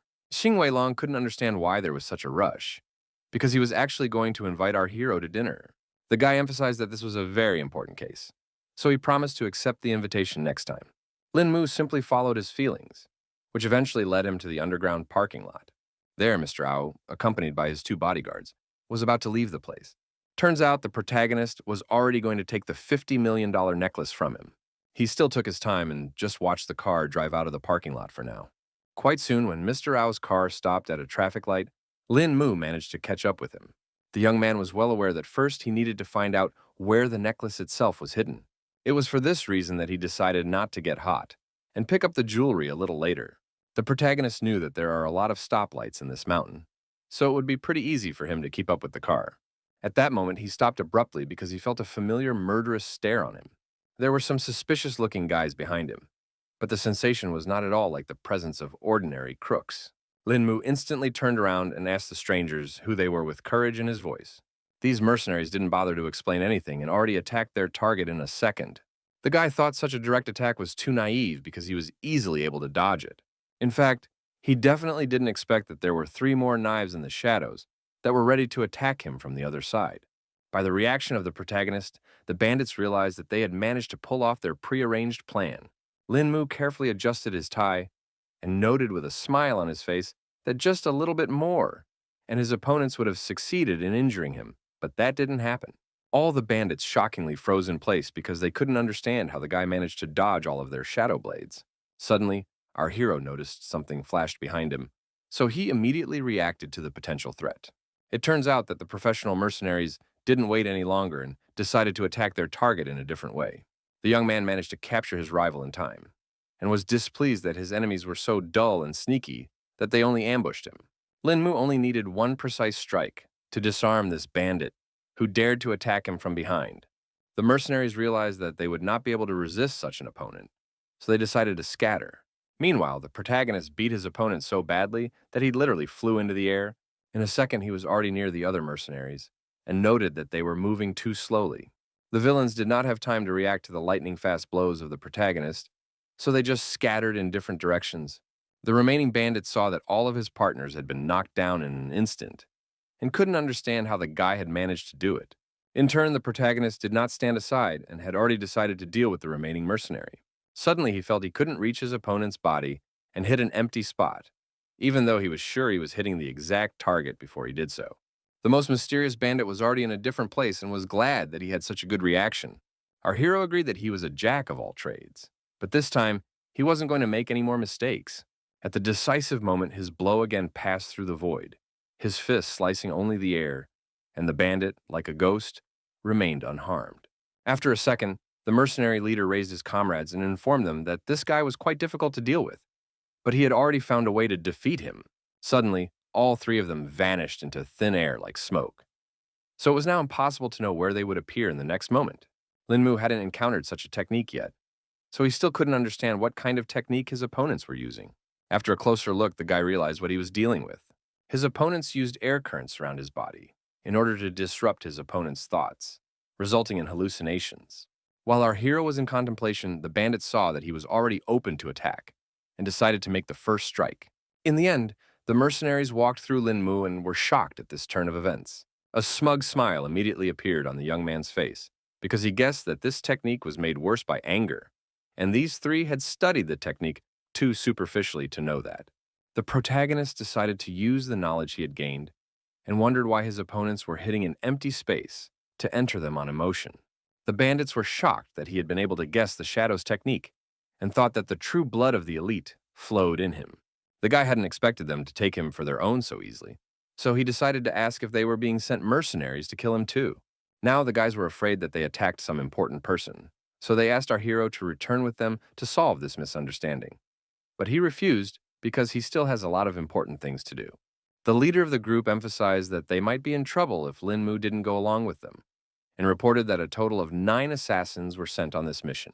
The young man asked not to worry about him because he believed that all these opponents were unlevel to him and was confident that he could defend himself on his own. Over all of this conversation from the roof of a neighboring building was Ching She, who seemed to have set up this whole operation. The man had not expected at all that the protagonist would learn the shadow technique so quickly and be able to deal with the first group of assassins so easily. Then, he licked his blade and began to prepare for the fact that he himself would need to show some real skills that the kid definitely couldn't handle. The protagonist immediately took off his seat and ran with all his might to catch up with Mr. Ao's car. The guy was already desperate because he realized that he had completely lost Shaolin's car and tried to think of another plan. Suddenly, an unknown force split the air in front of him, causing Lin Mu to have to stop. Of course, he didn't have time to react to such a lightning-fast attack, so he was badly injured. It turned out to be Qing Shi, who didn't even think that the guy wouldn't notice his first strike. The protagonist immediately felt that in front of him was a real expert, but he did not even guess that such a person would attack from ambush. The man coldly emphasized that he was a murderer, so he would do anything possible to achieve his goal. Meanwhile, Lin Mu had already fallen to the ground without strength and asked if Qing Shi had been following him since the fight with those mercenaries. The assassin confirmed his speculation and explained that because of the young man's strength, he had to strike from ambush, adding that he was only the second target to be killed in this manner. With his last strength, the protagonist asked him to tell his name, because he wanted to know by whose hand he would die. Qing Shi was indeed about to leave, but stopped for a second after hearing his victim's request. The protagonist couldn't believe that the killer was so cold-blooded that he wasn't even going to fulfill the dying man's last request. Eventually, somewhere in the depths of the hitman found some humanity, so he gave his name. Lin Mu's strength was already running low, so he only said that he had memorized his assassin's name. After that, Qing Shi turned around and walked away, and the guy was left lying on the sidewalk in a pool of his own blood. Suddenly, he felt some movement behind his back and realized it wasn't that simple. It turned out that the protagonist was not going to die at all and found the strength to continue the fierce fight. Lin Mu was surprised that the assassin managed to dodge his blow, even though this turn of events was literally unpredictable. He was sure that the attack was as stealthy as possible, and because of that, he couldn't figure out how he could sense it and react in time. In turn, Qing Shi was shocked that our hero was only pretending to be dead, even though he had received an accurate stabbing. Meanwhile, the guy wasted no time and re-attacked his opponent, who again managed to dodge. Lin Mu now began to feel that the mercenary had also perfected in the spiritual realm, and was a master who had opened the middle and lower dantian. Despite this level of strength, the protagonist was not afraid and decided that he would definitely not lose in this fight. Our hero shouted at the top of his voice that the only person who should die here and now was Qing Shi himself. The assassin even started to panic a bit because the guy was injured so badly, but his punches were still very strong. In the next instant, Lin Mu still managed to break through his opponent's defense and shorten the distance as much as possible. He concentrated all the qi energy in his hand to make this strike fatal to the assassin. Qing Shi was unable to resist such precision and speed, so he only cried out in pain. The protagonist put all of his power into the blow, so his opponent simply bent in half, scarlet spatters splashed from his mouth, and his eyes widened in shock. In the end, Qing Shi collapsed to the ground without strength because even such a master could not resist Lin Mu. He was still able to talk for a while, so he asked the guy who he really was.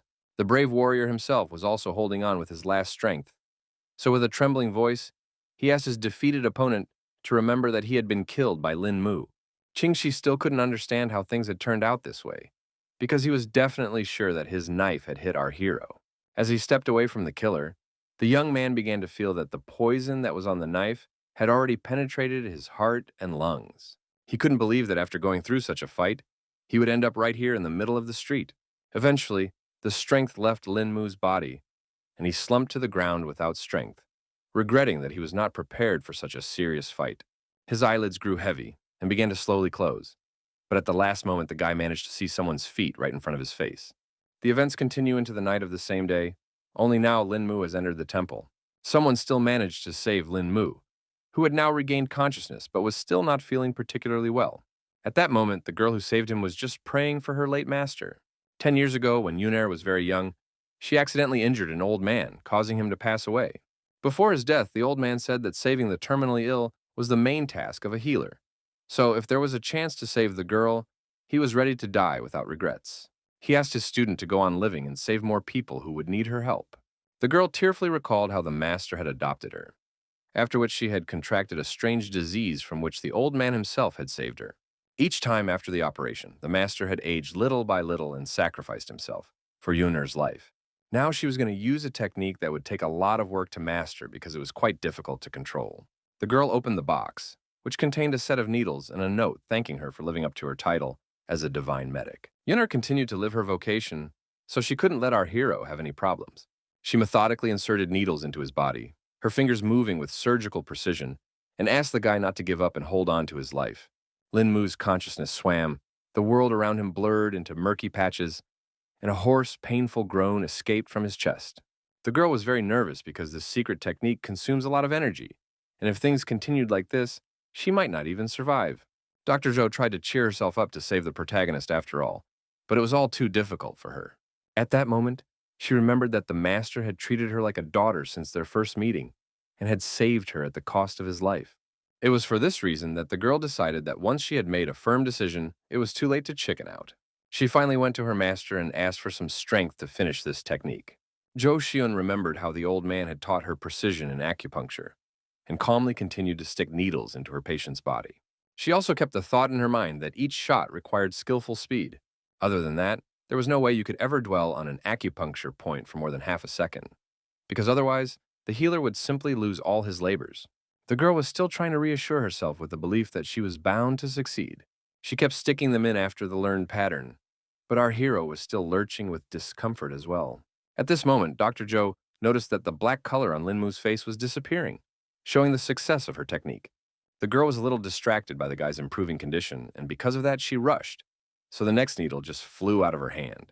She immediately thought of the master's phrase that if the acupuncture process was interrupted, the patient would simply die. There was no way she was going to let the protagonist die, so she decided to use her powers to support his condition.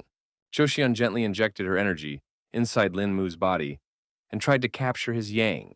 All of this was giving the girl quite a hard time, so her breathing was getting heavier and heavier.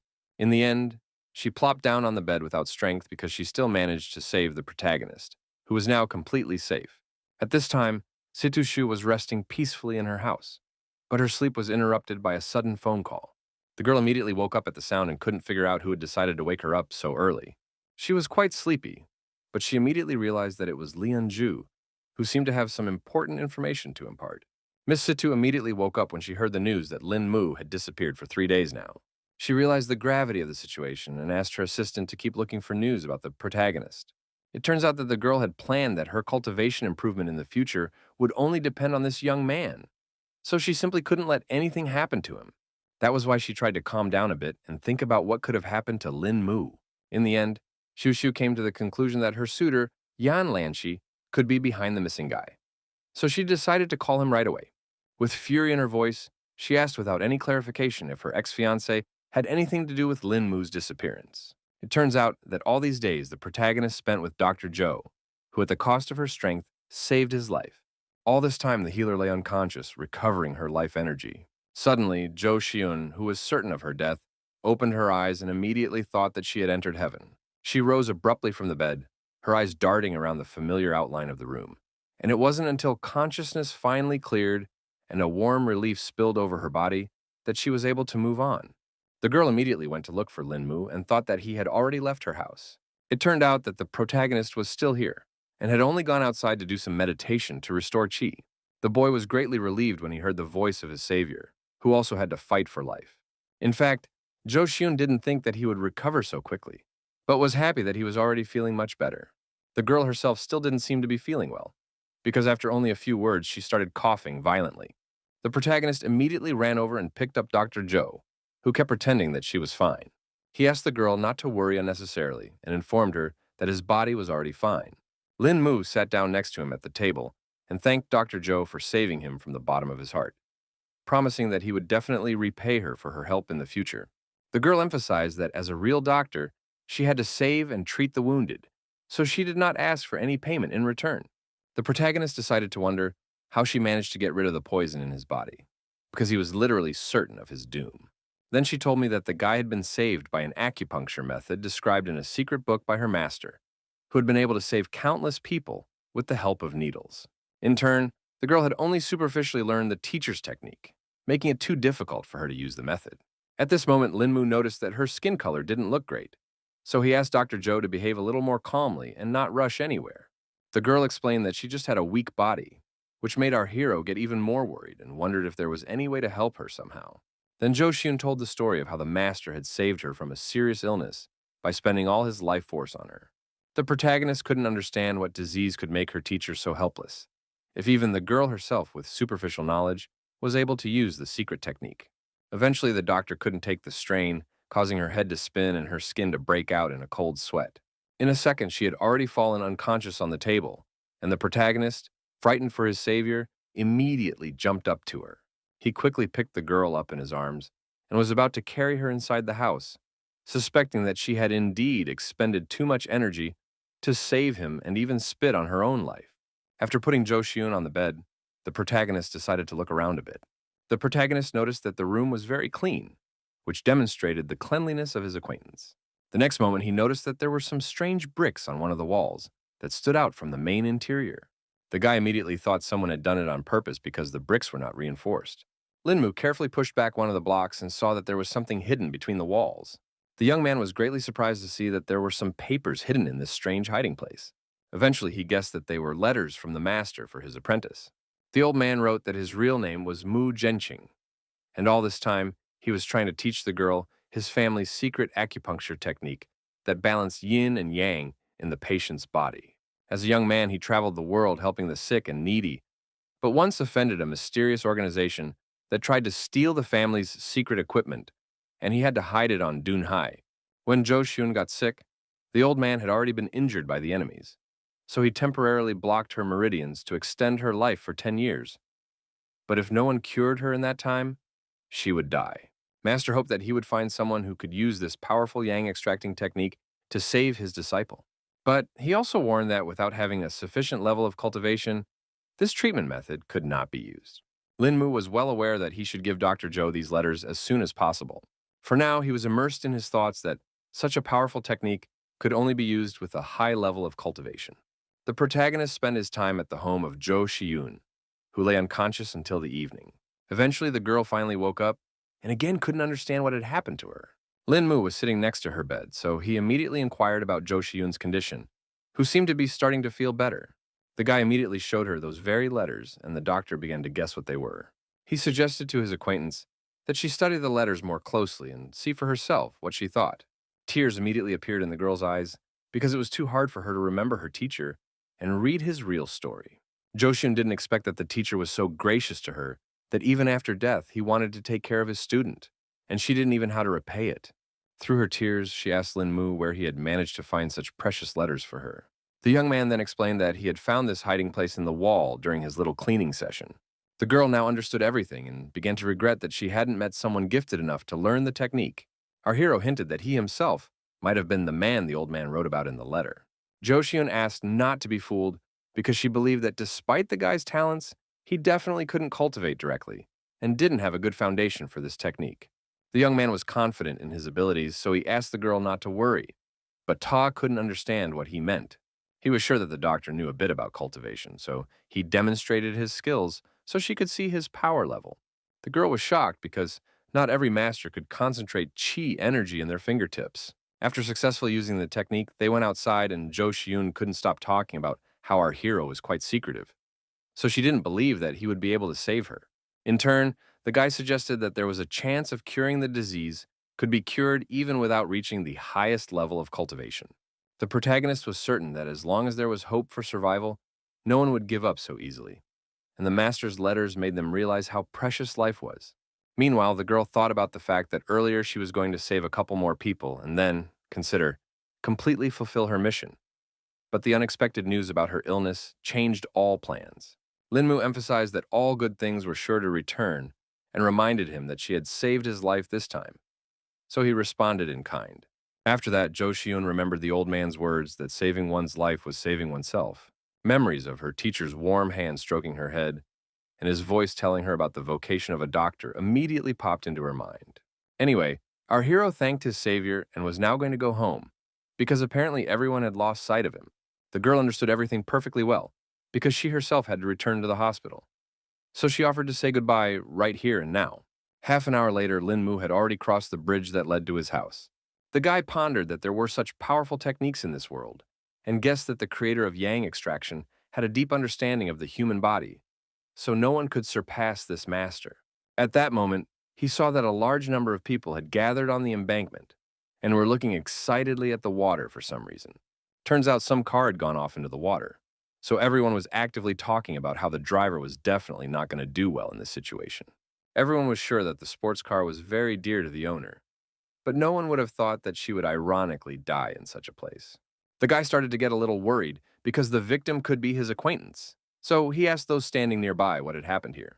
A man who had already swam to try to help explained that some girl had flown off the bridge, but underwater it was too difficult for him to break the windows.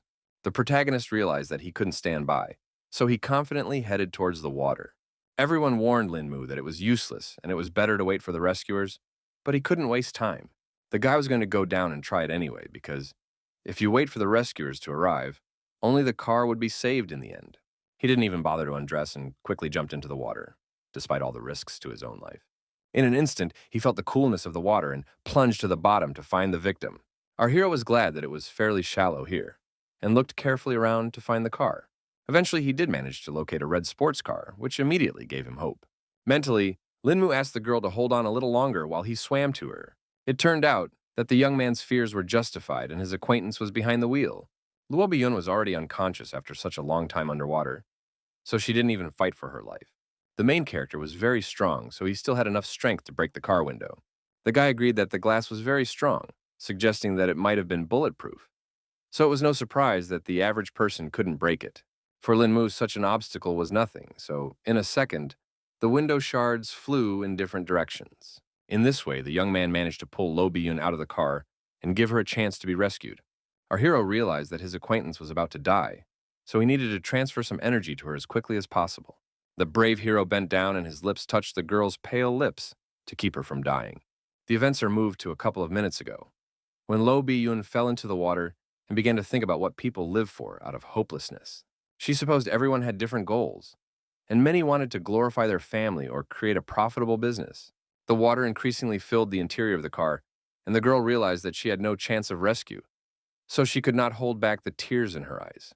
Bit by bit, she began to choke, but she still couldn't accept that she was going to die in such a ridiculous way.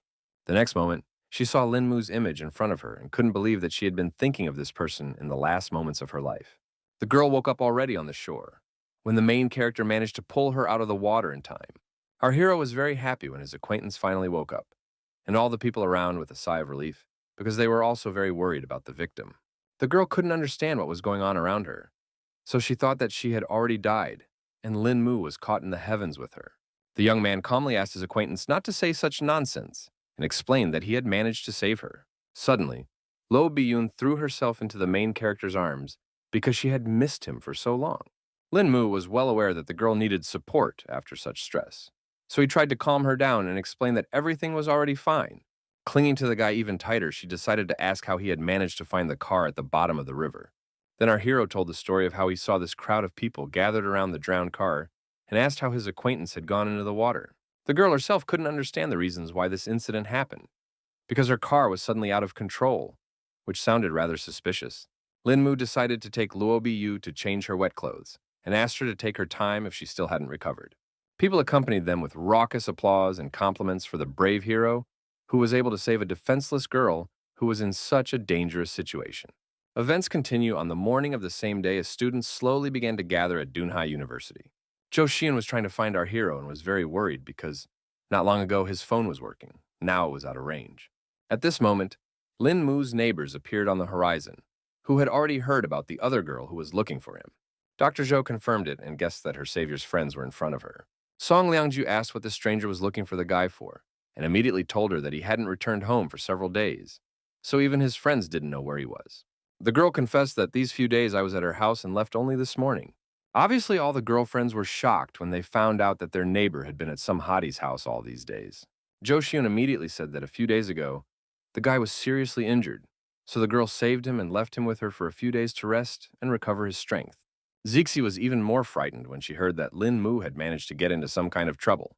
The girl revealed that she had already heard that the main character had been attacked by an assassin named Qing Shi.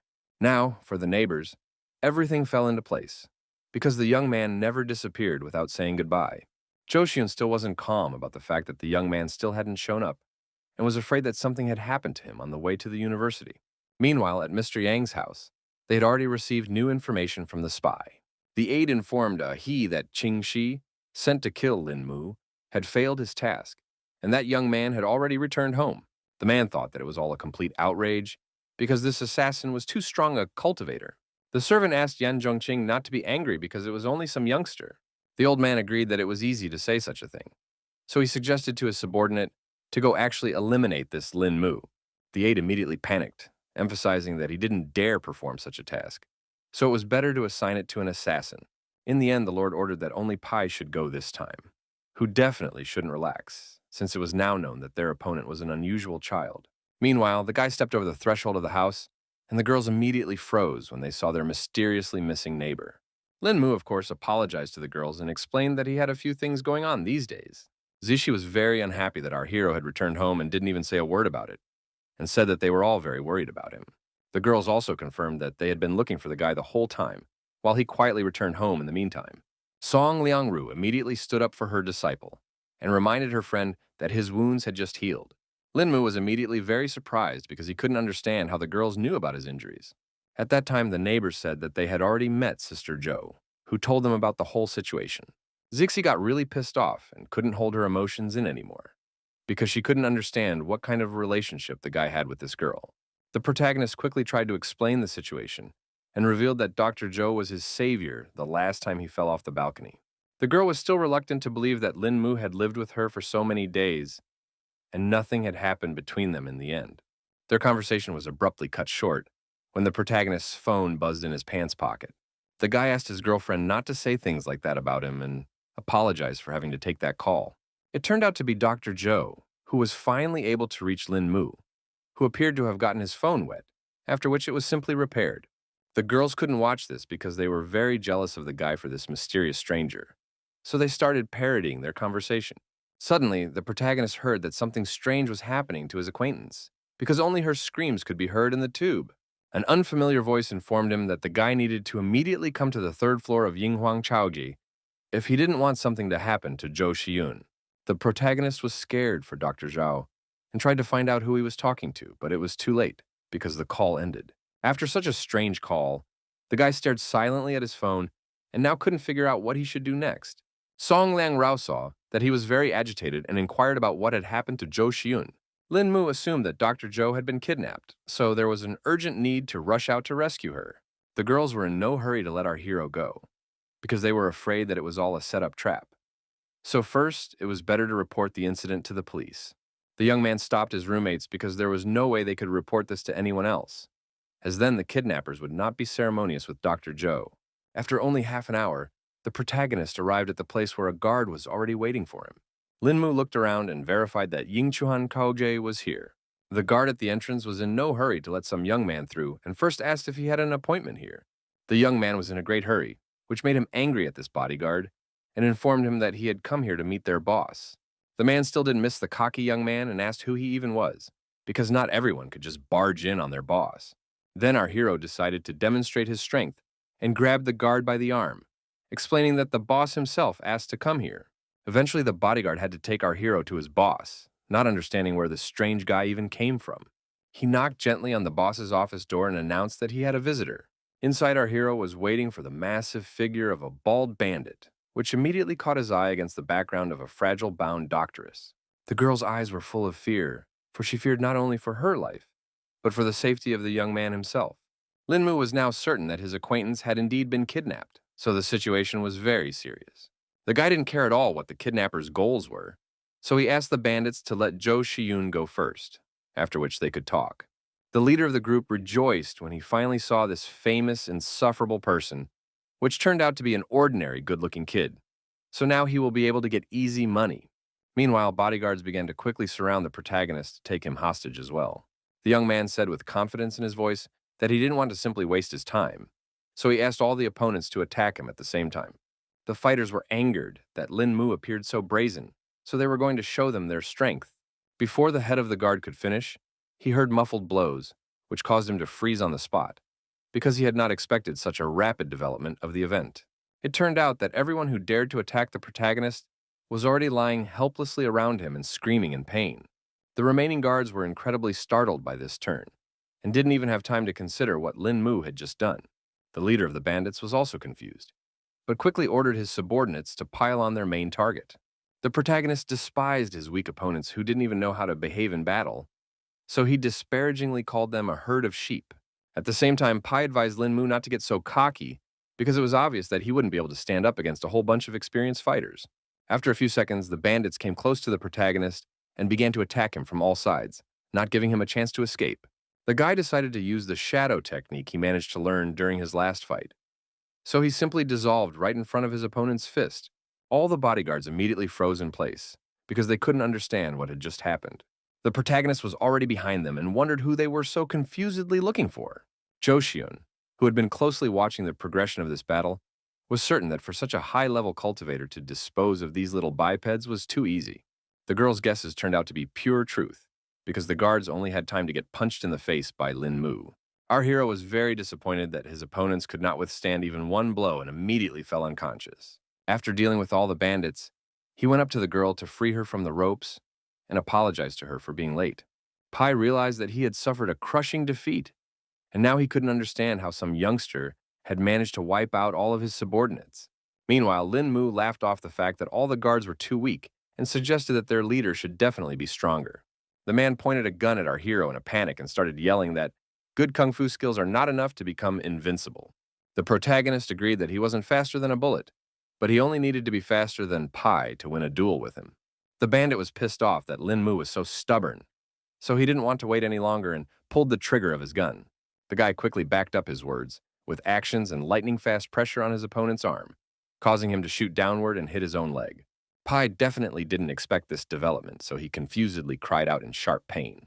The man resigned himself to the fact that he had lost this fight and asked what kind of person Lin Mu was. The protagonist recalled that the bandit himself had ordered him to come here, so it was strange that he didn't recognize who his target was.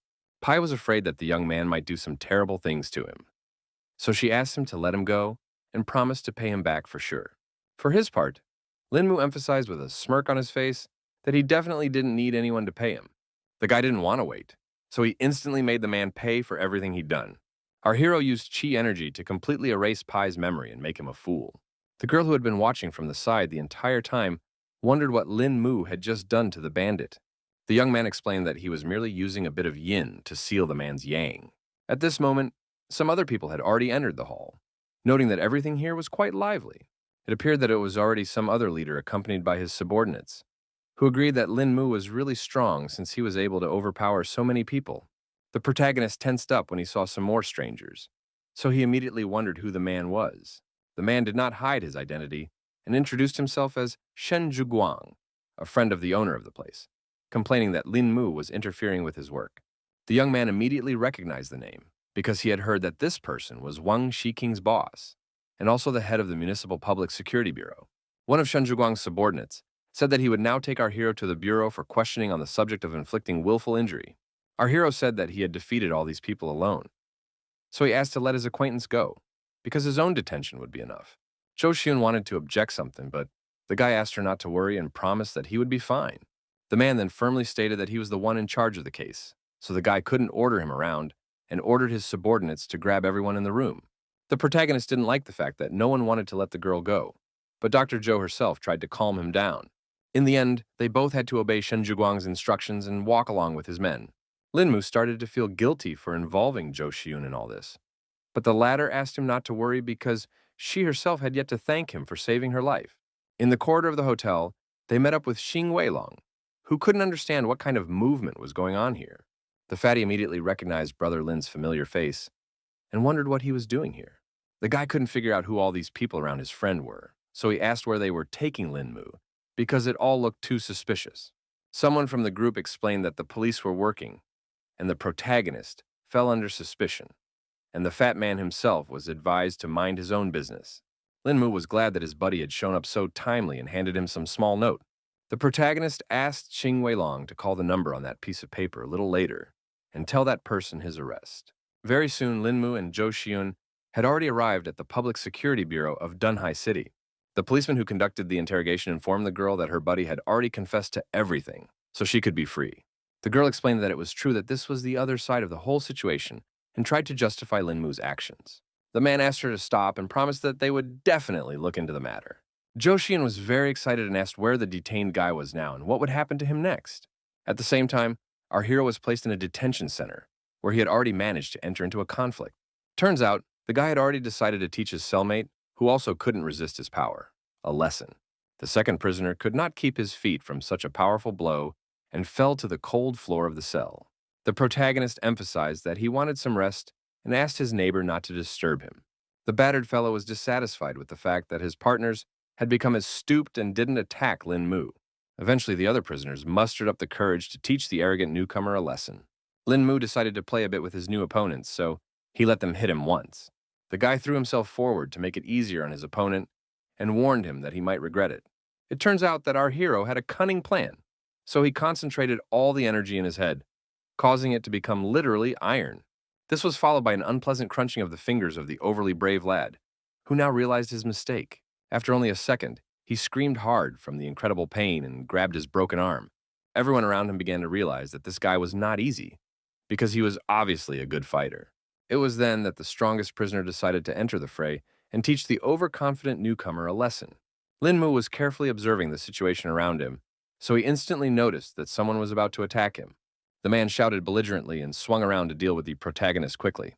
The young man realized that he was about to make a surprise lunge to the chest and a kick to the stomach, which showed his good martial arts skills. In the end, the protagonist simply tossed his opponent aside and noted that he was still too bad to measure his strength. The man gave up and still agreed that Lin Mu was indeed a strong fighter. The other inmates were shocked by this development, because brother Huan, who fights the best, only to be defeated by some boy. Meanwhile, Shen Zhiguang, who was sitting quietly in his office, was already being told off for grabbing Lin Mu. The man was confused because he was sure he was acting according to all the rules and regulations because this guy hurt people. The boss couldn't understand the officialdom and informed his subordinate that the man was someone they could touch.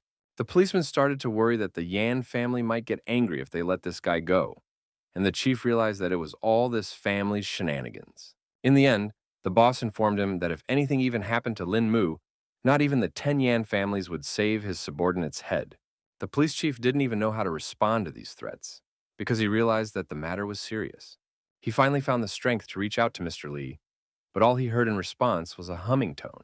The man realized that Central Bureau Chief Li himself had called him to let this person go, and now he was afraid to imagine what kind of power Lin Mu finally possessed. He quickly jumped up from his seat and ordered Xiao Liu to quickly go to the detention center. The subordinate tried to find out what was so serious, but the boss wouldn't explain the whole situation and said that this time, the Yan family had seriously screwed them over. At the same time, the assistant informed Mr. Yan that he had already completed his assignment. He said that the Central Bureau Chief called Shen Zhiguang, after which Li Yaozhong released the protagonist from detention. The old man didn't expect at all that Li Yaozhong might be familiar with their target, which ruined all plans. The man explained that they were strangers to each other because they had only had one phone conversation before Shen Zhiguang was ordered released. The master had not expected at all that someone was capable of giving orders to Li Yaozhong, and now wanted to know who was trying to protect Lin Mu. The aide was unable to get any data because their conversation was encrypted, and if they tried to decrypt that information, they might be detected. The man didn't care about that at all, because they can't back down anymore and must finally deal with the protagonist. He's ordered to contact the Black Spikes and place an order to kill the guy, because they sure can't let him get away this time. The events moved to the Dunhai Public Security Bureau, where Lin Mu had already come out, and the police officers tried to explain that it was all just a misunderstanding. Shen Zhiguang was more than a little frightened, so now parsed the guy to not take it all to heart. The protagonist once again asked if he could go, and the policeman, bowing his head, confirmed it. At that moment, the young man heard that someone was already waiting for him outside the detention center and rejoiced at his release. It turned out to be Xing Weilong, who had already heard that his buddy was doing well, so he came to get him. The guy offered to celebrate our hero's release and wanted to do it at the Hilton, which made Lin Mu begin to suspect that the fat man was up to something since he was so generous. Xing Weilong admitted that it was only his pleasure to do something nice for Brother Lin. 30 minutes later, they had already arrived at the Hilton Hotel, where the fat man wanted to come. They were greeted by several staff members at once, who escorted guests to their table. As they sat down in their seats, Xing Weilong asked the protagonist to look at the menu and choose a seta that he liked. The young man explained that he wasn't very good at picking out food, so he entrusted this task to his buddy. The fat man chuckled and warned our hero that he had only himself to blame if he didn't like something. When he opened the menu, his appetite whetted even more, so his order consisted of foie gras with caviar, crab and curry sauce, and steamed lobster. Meanwhile, Linmu asked where the restroom was here, and the waitress agreed to take him there. Our hero thanked the hotel employee for such a high level of service and followed her. The girl stopped in the hallway and explained that the restroom was up ahead on the left side. At the same time, there was a meeting with Yao Shenxian in another room at the hotel to discuss the lead role for a new movie with her. The girl had already read the script and liked it quite a bit, and she had no questions about the contract. So she wanted to know who would be the lead actor in this movie. The director said they haven't yet chosen the person who will be her partner, so he asked if she had any recommendations. Based on the contents of the script, Yao Shanxian thought that it would be better if they put a newcomer in the lead role, and she just had such a person in mind, but she wasn't sure if he would be interested. Another team member expressed interest in this solution and asked who it was. The girl said that she met the guy at her concert and tried to invite him on stage to sing together, but he declined, which was pretty awkward. Now, a moment later, our heroes left the hall after enjoying the fine food, and Xing Weilong suggested to go here again in the future. On the way, they met up with Yao Shanxian, who was shocked that she had met Lin Mu here. The guy also stopped abruptly because he didn't expect to meet here the singer, whom he refused at her own concert. Xing Weilong immediately recognized this famous superstar and was surprised that she knew his brother and so closely. The girl immediately went to the principal and informed him that this was the guy she was just talking about, and asked his view on the idea. The man agreed that she had pretty good taste because this young man looked good and was poised perfectly for the main character in the movie. The director also got into this conversation and asked Lin Mu to talk it all over, promising that it wouldn't take long. Xing Weilong happily answered for his friend and said that they had a lot of free time today, so they could discuss all the details. The main character still hasn't said a word, and the fat man has talked about being big shots in the entertainment industry, so this conversation could be quite useful. In the end, Lin Mu agreed with his buddy, although he wasn't particularly burning to go to this meeting. After that, they asked the hotel for a bigger room and went to talk about the movie. Yao Shenxian introduced the famous investors Hua Xia and Mr. Wang, who will sponsor the filming, in front of the guys. They exchanged pleasantries and shook hands as a sign of familiarity. The girl also introduced screenwriter Huang Shuyue, producer Wang Jiang, and director Feng Yufang. When everyone sat down at the table, she immediately offered to cut to the chase because they had one serious proposal for the main character. Yao Shenxian revealed that Mr. Wang is preparing to shoot a new movie on, and she recommended Lin Mu as an actor for the lead role in it. Xing Weilong couldn't believe his ears when he heard that his friend was being offered to star in a movie, even as a lead actor. The director confirmed that in terms of our hero's looks and character, he is perfect for the role, as if it was tailor-made for him. The guy was still in no hurry to agree to this offer, because he didn't know at all what he should do. The man explained that life is like a show, so it all depends on how the actor acts in life, because his acting was just a variation of life.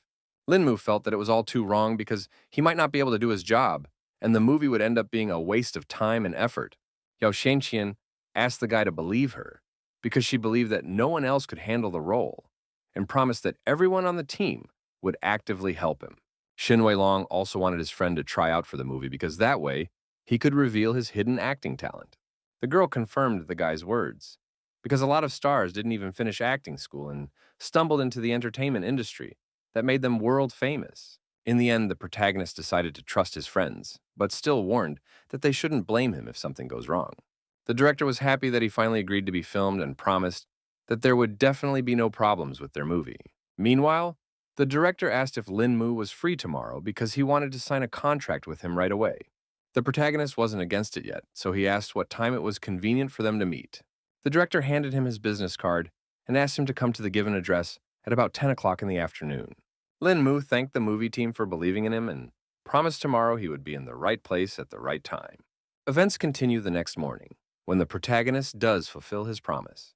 The director asked the guy to look at the contract and, if he was happy with everything, sign the document. Our hero confirmed that there were no problems with the contract because the terms were quite reasonable and confidently signed. Afterward, the director and Lin Mu shook hands and expressed their hopes that they would work together. At this moment, Yao Shanxian, accompanied by the principal, walked into the office and asked if either her new colleague would mind if there was already an audition later. The young man still had no plans, so he had no problem agreeing to it, and with a smile asked them to prepare well for such an important event. The principal was happy about this mood of Lin Mu's, so he suggested to start right away. Meanwhile, the staff had already set up the lights and arranged all the cameras on the set, so the only thing missing was the actor himself. Feng Yufan handed our hero the script and asked him to try to play the role by figuring out the character's psychological state while reading. Though the young man had never acted in a drama, to play the emotional state of a character in the real world was a mere trifle to him. Yao Xianxian actively supported her partner and was confident that he would do well. Meanwhile, Lin Mu's roommates had just learned the news that he would be starring in a movie. Everyone knew that Wang Xiaokan was the most famous movie and TV investor in China, and all his movies sell out in no time. So there's a good chance that the guy will indeed manage to become famous. The girls thought this investor was definitely a unique person, but they didn't fully understand why he needed Lin Mu. Song Liangju was sure that the guy was not a movie and TV professional, and doesn't even have any experience in the field, so she assumed it was some kind of conspiracy. The guy has already revealed that he was recommended by Yao Shanxian herself, but then the girlfriends have even more questions, because she definitely had no need to cooperate with some mere students. Even Zixi started to doubt her Ado, because her choice of an ordinary guy, when there are many decent-looking guys in the entertainment industry, it looked too strange. The girl promised to give Lin Mu a good lesson if he dared to betray their entire company. Meanwhile, the protagonist, who only had half an hour to prepare, had already begun his drying off. The guy masterfully got into character, his voice trembling just enough to elicit sympathy, and his eyes reflecting just the right amount of pain. The director didn't expect to see such a game from an ordinary youngster with no professional experience. So he watched the process in mute shock. In turn, our hero's performance so moved Yao Xianxian that she even wept. Afterward, the protagonist returned to his team with a smile on his face and asked how he had just played. Feng Yufan recognized that he was a deserved genius and said that it was simply magnificent. The guy also asked what Yao Xianxian thought about his audition and if she would be willing to pair up with such an actor. The girl stated that he was literally born to be an actor, so now he can play with anyone. On the evening of the same day, they met to have dinner together, and our hero's coworker emphasized that it was just dinner, so there was no need for any pleasantries. Yao Xianxian couldn't wait to find out what the guy's secret was, because his performance this morning was simply amazing, but the guy thought that everything was all about experience. She still guessed that it wasn't just Lin Mu's rich experience. The girl asked the protagonist not to be modest, because she already knew very well that he was a martial arts master. The young man certainly hadn't expected her to reveal his biggest secret so quickly, and asked how she knew this information. Yao Xianxian didn't hide anything and revealed that her family has a bit of connections, so it's pretty easy to find what she's interested in. She also said that the young man is now quite famous because that case involving the Central Security Bureau has already put him on the radar of many influential families. The main character didn't even expect such attention to himself, so he was really flattered. At the same time, he wondered if it was only because he had only asked Xing Weilong to call Bao Lunten, not expecting that his influence seemed so strong. The girl continued to talk about their, currently, powerful families were in confusion, guessing who was actually behind Lin Mu's back. The guy tried to pretend that these people were really making a lot of things up, and emphasized that he was just a student with no one behind him. Yao Shanxian still suspected that it was all lies, because otherwise, the young man wouldn't have forced Yao Jun to obey the order and let the people go. The main character was surprised because he had never heard the name Li Yaozhong, and immediately asked the girl who it was. Then she jumped up from her seat because this man was literally everyone again. The young man was surprised at this violent reaction and asked if he really should know this individual. His colleague explained to him that a person of such a level as Li Yaozhong could easily relieve his underlings of any responsibility.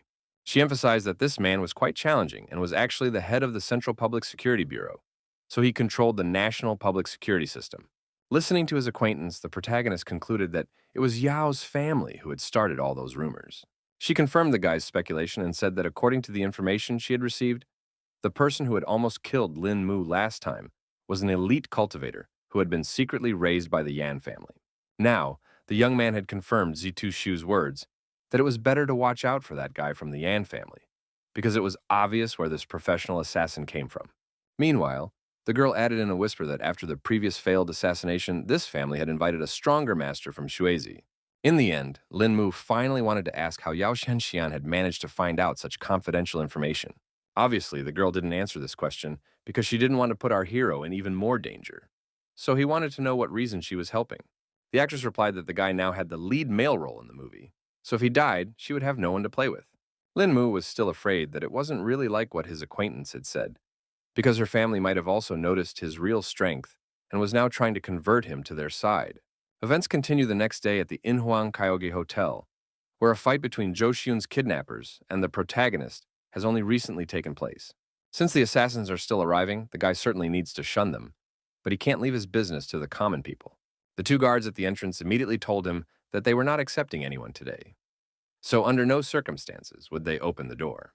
The protagonist did not expect such a turn of events, but it was only to his advantage, because the fewer people, the fewer witnesses there will be. The security personnel were displeased that Lin Mu continued to stand beside them as if he hadn't heard their warning at all. At that moment, Leader Min came out of the hotel and apologized to the guy because his subordinates don't really know what they're doing. Wu Tianming couldn't believe that his bodyguards had the guts to stop Mr. Lin himself, so he ordered them to apologize to their esteemed guest. Then the guards bowed their heads to our hero and explained that they just didn't recognize Lin Mu, but the latter didn't hold a grudge against them because it was just following the rules.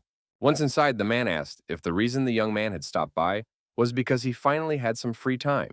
Meanwhile, the guards still couldn't figure out who this Mr. Lin was because they hadn't even met him before. Wu Tianming said that they were a little unlucky today because some brothers right now were discussing the redistribution of territory again. The main character thought it was just great because he just had an idea. A man stopped near one of the doors and said that the brothers were here, but he was very uncomfortable going in during their meeting. Lin Mu didn't object, so he confidently pushed open the door and agreed to go in by himself. The guy was acting pretty cultured, so from the very doorstep he apologized for the disturbance. No one had yet had a chance to say anything when he had already announced that he had some business to discuss with everyone today. The bandits were not happy with this defiant behavior of the boy, so they ordered their subordinates to simply shoot him. Some of them recognized our hero after all, which caused them a wave of concern. Everyone who knew Lin Mu personally understood that his visit did not carry anything good. The man who had already managed to threaten the young man, seeing his comrade's strange reaction, asked him who he was.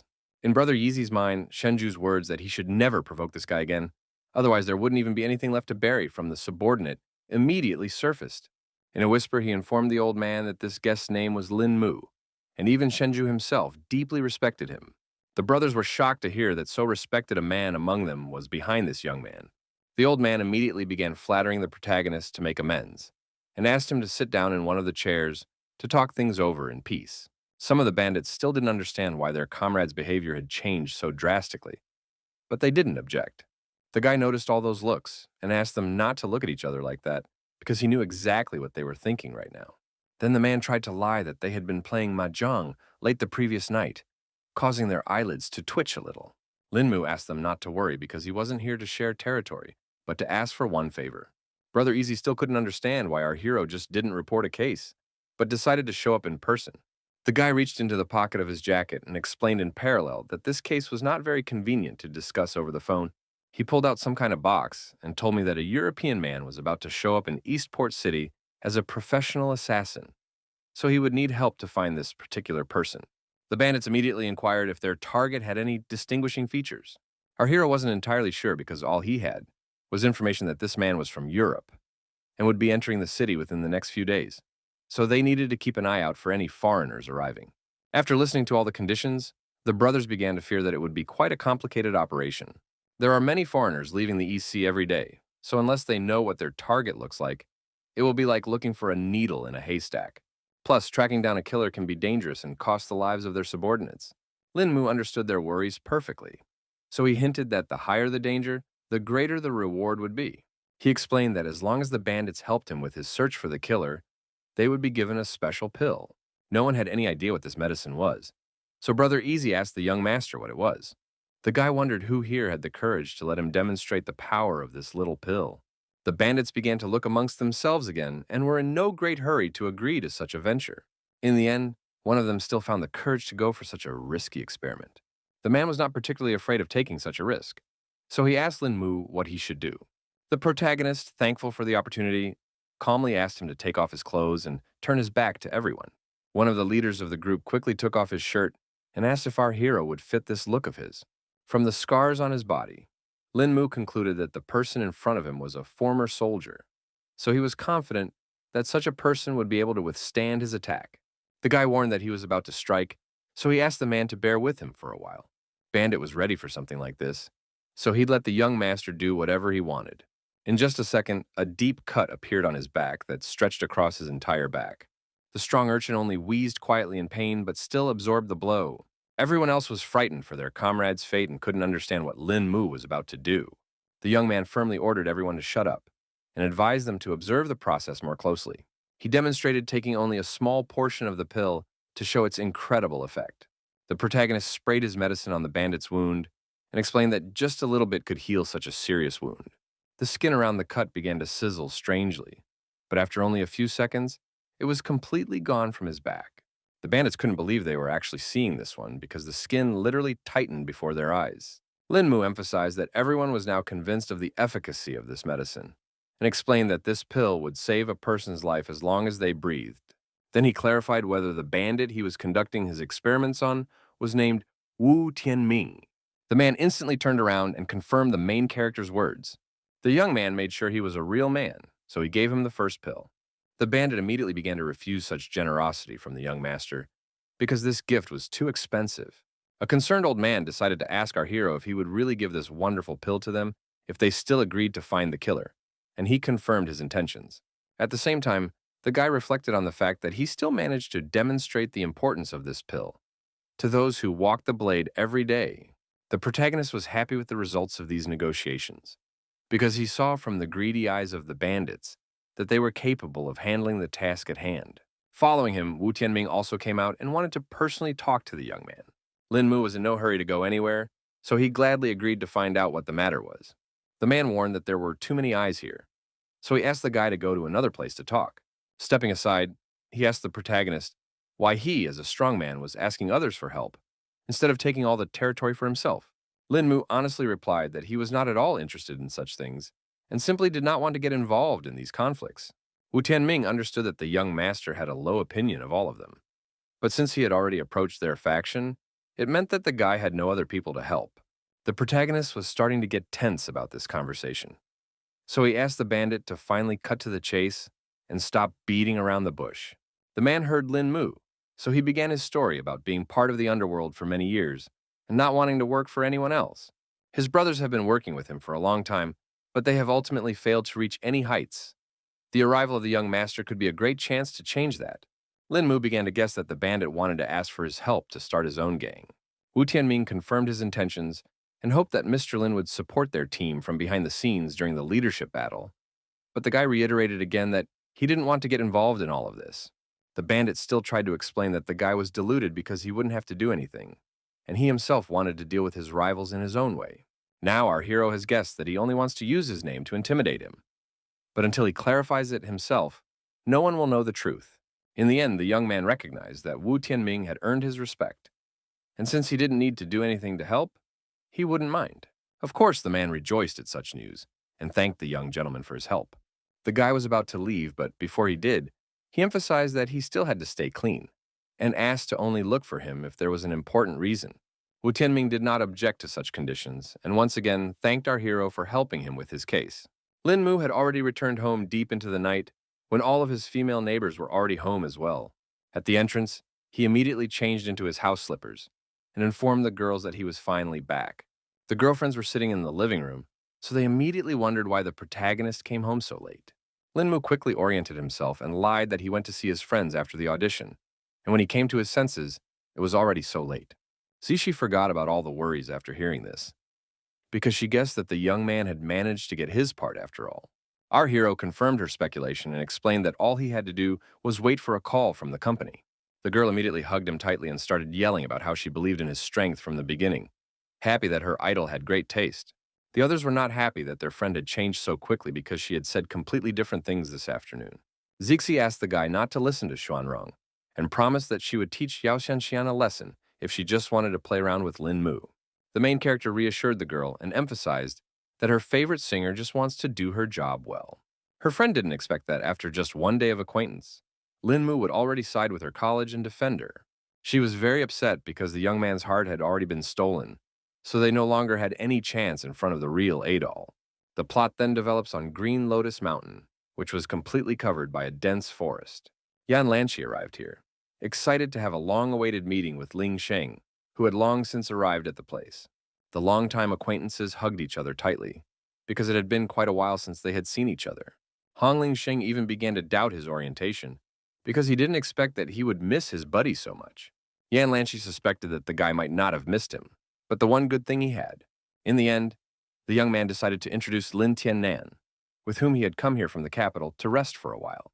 He called his acquaintance an incredible guy, which made him shy, and asked him not to flatter him. Yan Lanshi emphasized that there was no need to be modest here, because he knew at a glance that this guy was someone important. Ling Sheng wanted to end all this talk and climb up the mountain, because he had wanted to try the fragrant abode's charl for a long time. The young man realized that the guests were tired from the road, so he offered to follow him. In just a few minutes, they were already at the top of the Green Lotus Mountain, where the fragrant abode was located. Ling Xing talked about how the teas of the fragrant abode had been heard by everyone in the East Sea, so brother Tiannan was very lucky today. On the way, they were met by a beautiful girl in national dress and asked if the guests were here to taste their famous tea. The guys confirmed their intentions, and then the girl asked to follow her. Almost all the tables in the hall were occupied because the place was quite popular. Everyone around enjoyed drinking this drink, marveling at its wonderful flavor. Tiannan, seeing the happy faces of the visitors, was even more eager to try this tea. After that, they sat down at one of the tables, and the waitress asked what kind of tea the guests wanted to try today. At this moment, another female employee came over to their table and immediately recognized young Master Hong and Ling Sheng. It turned out to be the owner of the fragrant abode named Shu Yu, who was also overjoyed by the unexpected encounter. Ling Xing noted that it had already been a while since their last meeting, and the girl was still young and beautiful. The owner said her acquaintances were very nice conversationalists, so she wanted to have a little chat with them while they brought tea.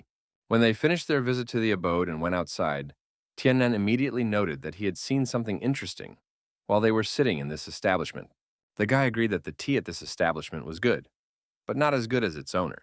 Yan Lanshi didn't expect that their new friend had such a sharp mind, because he was quickly able to understand the cunning workings of this establishment.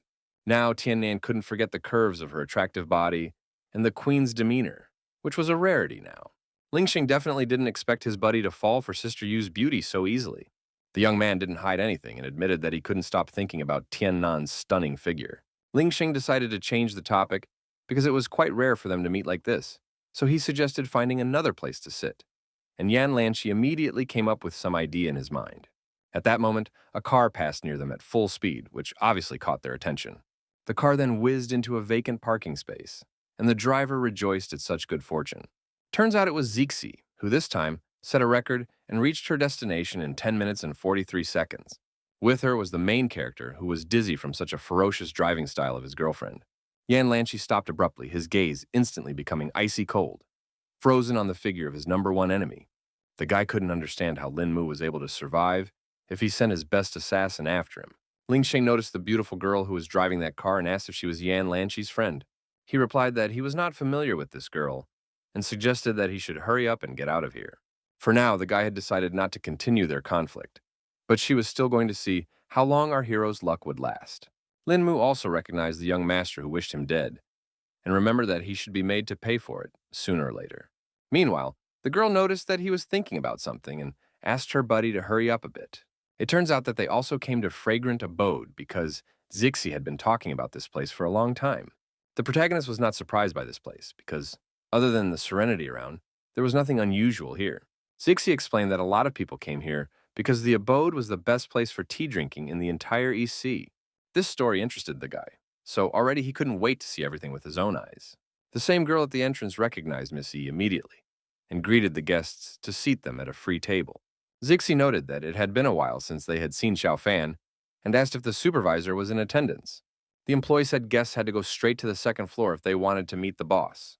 The protagonist realized that his friend frequented the place if even the staff knew her well, and the girl explained that the owner of the fragrant abode was her best friend. Meanwhile, the boss had already left because she heard a familiar voice and asked why the girl had decided to visit her today, and she said that she wanted to introduce her friend. Lin Mu immediately sensed that Sister Yu was also a cultivator, but from her pale face and weak steps, he assumed that she had used too much qi recently. Zixi also noticed her friend's unhealthy appearance, so she began to worry about her condition. Boss didn't want to talk about it because she used all her energy to help cure Shuren's illness. At this moment, the main character joined their conversation and wanted to personally introduce himself to Sister Yu. The beauty immediately appreciated the young man and said that he looked quite extraordinary, so she called Zixi very lucky. The girl immediately began to justify herself and emphasized that they were just friends, and Lin Mu had brought her to try the flower tea she had created. Sister Yu jokingly called her a bad girl because she always only has eyes for tea, but it couldn't be any other way, because this drink was the best in the world. Eventually, she went to make tea and invited her guests to sit down at the table. Our hero immediately started talking about how the owner was an unusual person, so he couldn't understand why she was stuck here in fragrant abode. Zixi wasn't sure of the reason because at the time of meeting, Sister Yu was already the boss of the establishment. The guy could perfectly sense that the woman was using a lot of qi and guessed that her husband's condition wasn't good either. His companion confirmed that for the past few years, her friend had been using energy to suppress his strange illness, but even that wasn't helping. The protagonist could not understand what this trouble was and did not believe that there was no one in the world who could cure this patient. Zixi thought that only divine Dr. Mu Renkin could help in this situation. But the world was so huge that they simply wouldn't be able to find him. The young man immediately remembered the name because it was teacher Zhou Shiyun, and now suggested that a little radiance could cure the illness. Linmu wanted to talk about how he knew some information about Mu Renking, but he abruptly stopped. He abruptly flinched because he felt that Sister Yu had just been attacked by someone. Indeed, some two men took advantage of the moment when the woman had spent a lot of energy on her husband's injury and attacked her from behind.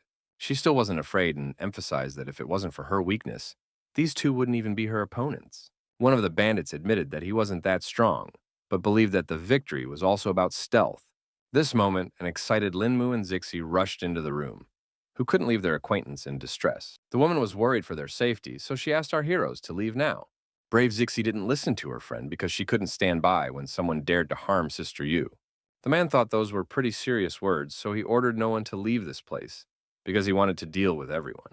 He didn't waste any time and attacked first, but the girl still kept standing and was ready for this fight.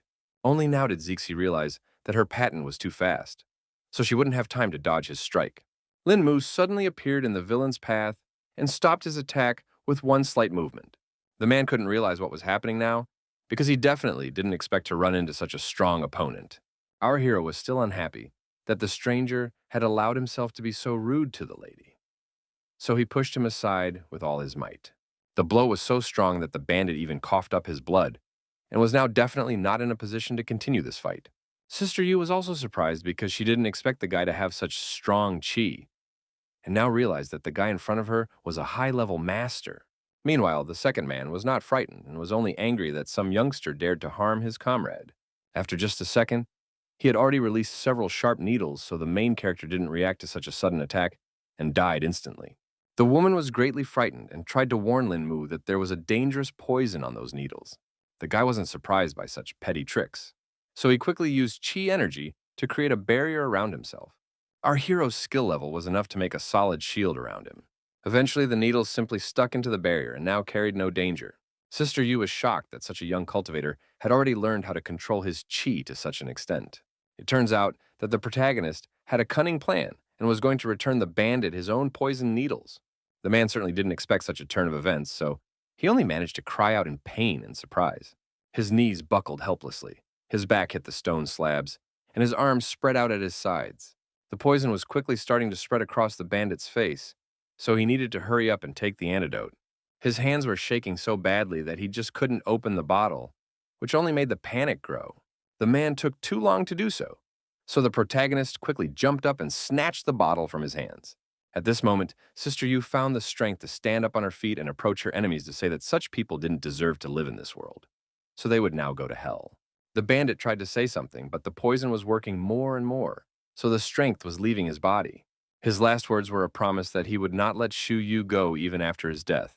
An excited Zixi immediately ran over to her friend to see if she was all right. The owner replied that she was fine, and only had a minor internal injury, but it would go away after a few days of rest. Meanwhile, the protagonist decided to wonder where the two criminals came from. It was hard for the woman to talk about it, but it turned out to be her husband Lian Chen's younger brothers. They harbored a grudge ever since their brother was the only one to receive true teachings from their teacher, so they attacked while he was cultivating, causing his qi to be in disarray, causing him to almost die. The girl was very pleased that people could be so mean, so now she thought they definitely deserved to die. Shu Yu continued with the story that her husband had decided to forgive his companions since they were from the same sect, but they had refused to let them go until now. The protagonist was sure that these villains had attacked the woman stealthily when they learned that she was now weakened. The woman complained that Lian Chen's qi was becoming more restless with each new day, so she was unable to suppress it. Zixi then decided to inquire if her friend had received any news about Dr. Mu Renking, But she still hadn't learned anything new. Linmu was finally able to say that they no longer needed to look for the old man because he had passed away over a decade ago. The girl asked our hero not to say such nonsense, because she was sure that the doctor was just a hermit. In fact, Shuyu had long guessed this for a long time because the master hadn't had any news for a long time. Zixi tried to support her friend because there was no way she should stay and find a way to cure her husband. Sister Yu thanked the girl for her kind words, but based on her personal knowledge, only Dr. Mu's slight radiance could cure Lian Chen. The protagonist firmly pronounced that the doctor's death did not erase his legacy, so his cures were still intact. He said that events had coincided in such a way that he was fortunate enough to learn the old man's secret techniques. The guy didn't mind offering his help and taking a look at the husband of the owner of the abode, because he might be able to save the patient after all. Zixi didn't fully trust her mate, and emphasized that this was a matter of life and death, so jokes were unnecessary here. In the end, Shuyu, not listening to her friend, still decided to trust our hero and asked him to save Lian Chen. The woman agreed that Lin Mu was very young, but at the same time, he was a skilled master, so she believed his words. She then grabbed one of the vases on her desk and twisted it a few times. The next moment, there was a loud cracking sound, and steps appeared in the floor that led somewhere downward. Our heroes watched this mechanism in amazement, and Shuyu asked them to follow her. In fact, Zixi didn't even realize that there was an underground passage here. Shuyu explained that she had arranged for Lian Chen to stay in a hidden room down here for convenience. When they reached the bottom of the stairs, the woman came to the large doors behind which her husband was. The man lay in the middle of an empty room, with only a stone slab that served as a bed for him. Nurse Yu said that he hadn't woken up since the last time she used qi to heal him. The protagonist wasted no time and immediately began to examine the patient, first checking his pulse. The guy used the radiance to go over Lian Chen's entire body to find the cause of his ailment. After a few seconds, he let go of the man's hand, so the girls asked with hope in their voices what the patient's condition was. Lin Mu sighed heavily and reported that the patient's condition was worse than he thought. Now he was unsure if he would be able to save the man, but Zhuyu asked him to at least try, because it was her last hope. Eventually, the young man agreed and asked that a set of silver needles be prepared for him. The woman asked why the protagonist needed such a tool because she didn't fully understand his technique. Lin Mu explained that he would try to use the divine doctor's techniques to help her husband. Even though this was their first encounter with Lian Chen, the guy was going to do his best to save him. Also, our hero turned to Zixi did not suggest that she go upstairs for the time being. The girl couldn't understand why she would do that, because she wasn't interfering with the process in any way. Lin Mu informed her that he would have to undress the patient to find his acupuncture points, and once again asked if she really wanted to stay here. Now everything was falling into place, so an embarrassed Zixi quickly agreed to go upstairs. Meanwhile, Shuyu had already prepared everything she needed and wondered if such a set of needles would suit our hero. Lin Mu quickly inspected his tool and rejoiced because it was exactly what he needed. He then asked Sister Yu to move to a safe distance and not to come any closer so that she would not be seen. The guy was actually a little worried because it was the first time he'd ever used low glow. Lin Mu found the maximum amount of energy within himself and released it outwards to begin executing the technique. After that, all the needles lit up and flew into the air, while the protagonist continued to breathe heavily, trying to maintain an even flow of qi.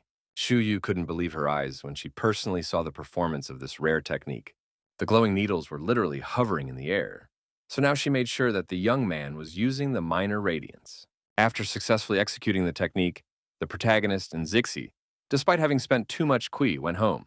The girl was very worried about Lin Mu because he had used up too much qi by curing Sister Yu's husband. The young man did look unwell, but he still said he was fine because, to him, this help was a good deed, for which it was not a pity to try for. Then Zixi thanked our hero again for this invaluable help, which had cost him his health. Lin Mu wanted to say something else, but he didn't have time because something terrible happened. Nothing foreshadowed trouble when a bullet hit our hero in the chest, and the guy and the girl did not even see where the threat came from. There was no way the protagonist could react to such a sudden attack, so he fell to his knees and began to bleed. The young man guessed that his enemies realized that this was the perfect time to attack him. Zixi didn't expect them to meet such sneaky bastards, and started looking around to see where they were hiding. She analyzed the situation and immediately realized that there was a sniper sitting somewhere that was able to hit Lin Mu from such a distance. The girl was well aware that she needed to check on her mate's condition sooner rather than later, and get him out of here as quickly as possible. She finally began to panic because she saw that the bullet had gone through near her shoulder blade and exited through her chest, a millimeter from her heart. Zixi concentrated all her energy, her palms emitting a warm golden glow, and lay on the guy's wound. She's managed to stop the bleeding through acupuncture points. So our hero only needs to hold out a little while they make it to the nearest hospitals. Quite soon, they had already reached the first city hospital of East Sea City. Linmu was immediately sent to intensive care and hooked up to life support machines. Doctors were trying to start surgery as soon as possible because the patient was losing too much blood. The girl tearfully watched all of this and begged the doctors to save the injured Linmu. Jo Hyun, who had already prepared for the operation, promised that she would do her best that you once again save the protagonist. The guy had been operated on for 5 hours, but it still didn't work, so the doctors kept trying. Finally, Dr. Joe saw that the patient's blood pressure heartbeat had returned to normal. Other doctors also reported that the surgery was successful and they did a great job. Everyone started praising Jo Hyun, but the girl herself thought that all of this only happened because of teamwork. She informed her coworkers that she wanted to follow up on the patient's condition some more, and the rest of us could rest for now. The girl saw that our hero was already awake and immediately asked why he was so careless. The young man said that it was an accident because he had spent a lot of chi when he was practicing acupuncture to save someone, and that was when he lost his guard and was attacked. The doctor was surprised to hear that Lin Mu had time to learn acupuncture techniques. The protagonist explained that Zixi's friend was such a he during cultivation, causing his chi to become unstable. Joshian then inquired about the technique he had used, and the guy admitted that he had applied the celestial star cloud from the minor radiance. The girl recognized it as high-level acupuncture, and it looked like our hero's mastery of the small glow would surprise even her. Lin Mu noted that it was all thanks to his acquaintance's instructions, which was why he was able to master the technique so quickly. Dr. Joe asked him not to be modest, because the guy could use this technique and help many more people, continuing her teacher's work. Meanwhile, the Yan family had already learned the shocking news that the protagonist had managed to survive again. Yan Lanchi had just now returned home and would not stay why his father was so evil. The old man said that they had just received the news that Linmu had managed to be saved in the hospital after all. The guy couldn't believe that even the Black Throne assassins had failed their mission. The aide also revealed that the organization had indicated a desire to return 90% of the commission to abandon the mission. Mr. Yan couldn't understand what the reason for their refusal was because the target was still alive. The subordinate explained that the Black Throne has rules and whether successful or not, they only attack their targets once. The old man could no longer hold his anger in because it all looked ridiculous since the powerful Yan family still couldn't handle some petty brat. Yan Lanchi then announced that he had another idea on how they could take care of this boy. Events once again returned to the first city hospital of the East Sea City, where the protagonist was stationed. The guy had already been visited by guests who wanted to know which ward Lin Mu was in. It turned out to be Xing Wei Long, who was surprised that his comrade was guarded by so many people. The bodyguards blamed themselves for young Master Lin being injured because they were too careless and didn't realize that the enemies would hire a sniper for him. The guy guessed that it was Yinghuang Chaoge who had sent guards to protect Lin Mu. There were even paramilitary guards present, who did not understand what kind of person this patient was, that the compressor himself had sent them to guard him. The captain couldn't understand why his subordinates cared about this issue, because they were supposed to be following orders, not quietly discussing them. The soldiers agreed with him and now proceeded to guard the protagonist without further ado. Xing Weilong was even more surprised when he saw the special forces here, which made him worried.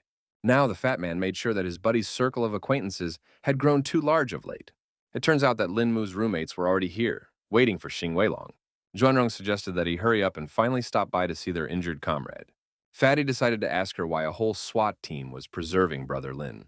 The girl explained that her godfather had sent this guard, employing the best soldiers on the East Sea. The young man certainly didn't expect her to have the troops for such things, and wondered who her relative was. Obviously, Zhuanrong was in no hurry to tell this information because it was classified. Zixi had already hinted to the protagonist about who had decided to come to visit him, and Lin Mu immediately guessed that it was the fat man. Xing Weilong was overjoyed that his friend was fine and revealed that he had rushed here as soon as he received the call. The girl noted that they had told him the news 3 hours ago, but for some reason it still took him a long time to get here, even though his home was not far away. It seemed something had happened after all, because the guy was in no hurry to say the reason for his lateness. Zhou Xun that everything was fine, and asked her friends to let Lin Mu rest because it was already too late. Xing Weilong was unhappy about being chased away so early, and Xuanrong noted that it was a punishment for being late. Our hero thanked his friend for his concern, but he was really quite tired, so he wanted some alone time. Zixi began to nudge Xing Weilong towards the exit to hurry up and stay out of the way. In the end, he asked Brother Lin to get a good rest so he could visit him tomorrow. The guy agreed to everything and asked the guys to finally leave him alone and remember to turn out the lights before leaving. The girls had no problem complying with his request and left, turning off the lights in the room. Finally, the main character was able to breathe easy and rest after all those guests. In fact, he had been waiting for this moment so that he could engage in treating his wounds with chi energy. At the same moment, the hospital building was being closely watched by one of the main character's enemies, who had already come up with a new plan to eliminate him. This mysterious hooded guy was sure he finally had a chance at success. He was certain that this time, Lin Mu would definitely not be able to escape his fate. Meanwhile, the protagonist began to meditate and pondered the fact that he needed to hurry up and advance to the level of absolute defense to protect himself from stealthy attacks. Suddenly, he felt that right now someone was going to attack him. At the last moment, he managed to duck in time for the throwing knife to crash into the headboard of his bed. In just a second, other knives whistled in the air and were also aimed at Lin Mu. The guy reacted lightning fast to this attack, so he deftly caught all the sharp blades. Now our hero realized that the enemies were not going to give him a second for any rest and recuperation. He ordered his opponent to step out of the shadows with confidence in his voice, for he was well aware of another's presence in his chamber. The stranger at the window finally spoke and noted that Lin Mu, despite his serious wounds, still hadn't lost his agility. The guy already recognized the man, so he noticed that so little time had passed since their recent encounter, and his opponent's skills had grown considerably. It turned out to be the same strange young man they had met outside the school. Lin Mu emphasized that if it wasn't for his injuries, the guy wouldn't have even come close to him.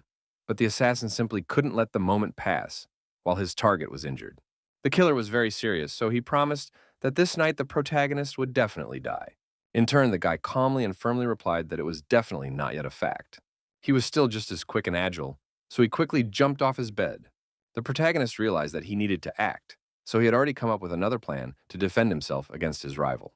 Lin Mu used the sheet from his bed to stop the assassin's next attack and take cover from the sharp knives. The guy got cocky and asked if his opponent had any other tricks, trying to get him emotional. At that moment, he saw the scarlet stain on his shirt and realized that because of all the sudden movements, his wound was starting to bleed.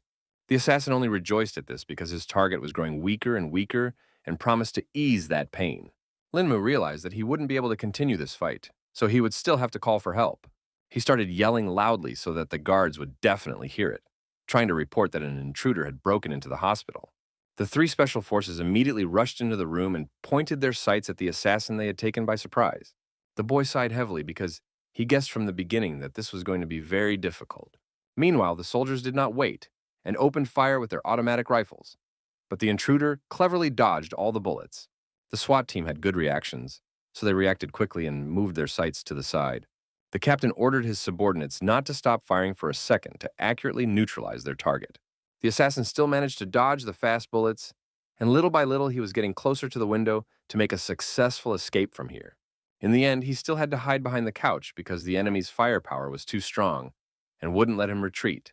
Meanwhile, the captain approached our hero to ask about his condition, but he replied that he was fine, but that they needed to be careful of that nimble guy.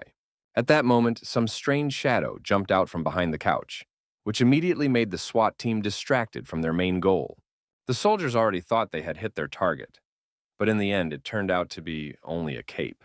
It fell to the floor, but the killer himself wasn't in it, so the guards only fell for the cheap trick.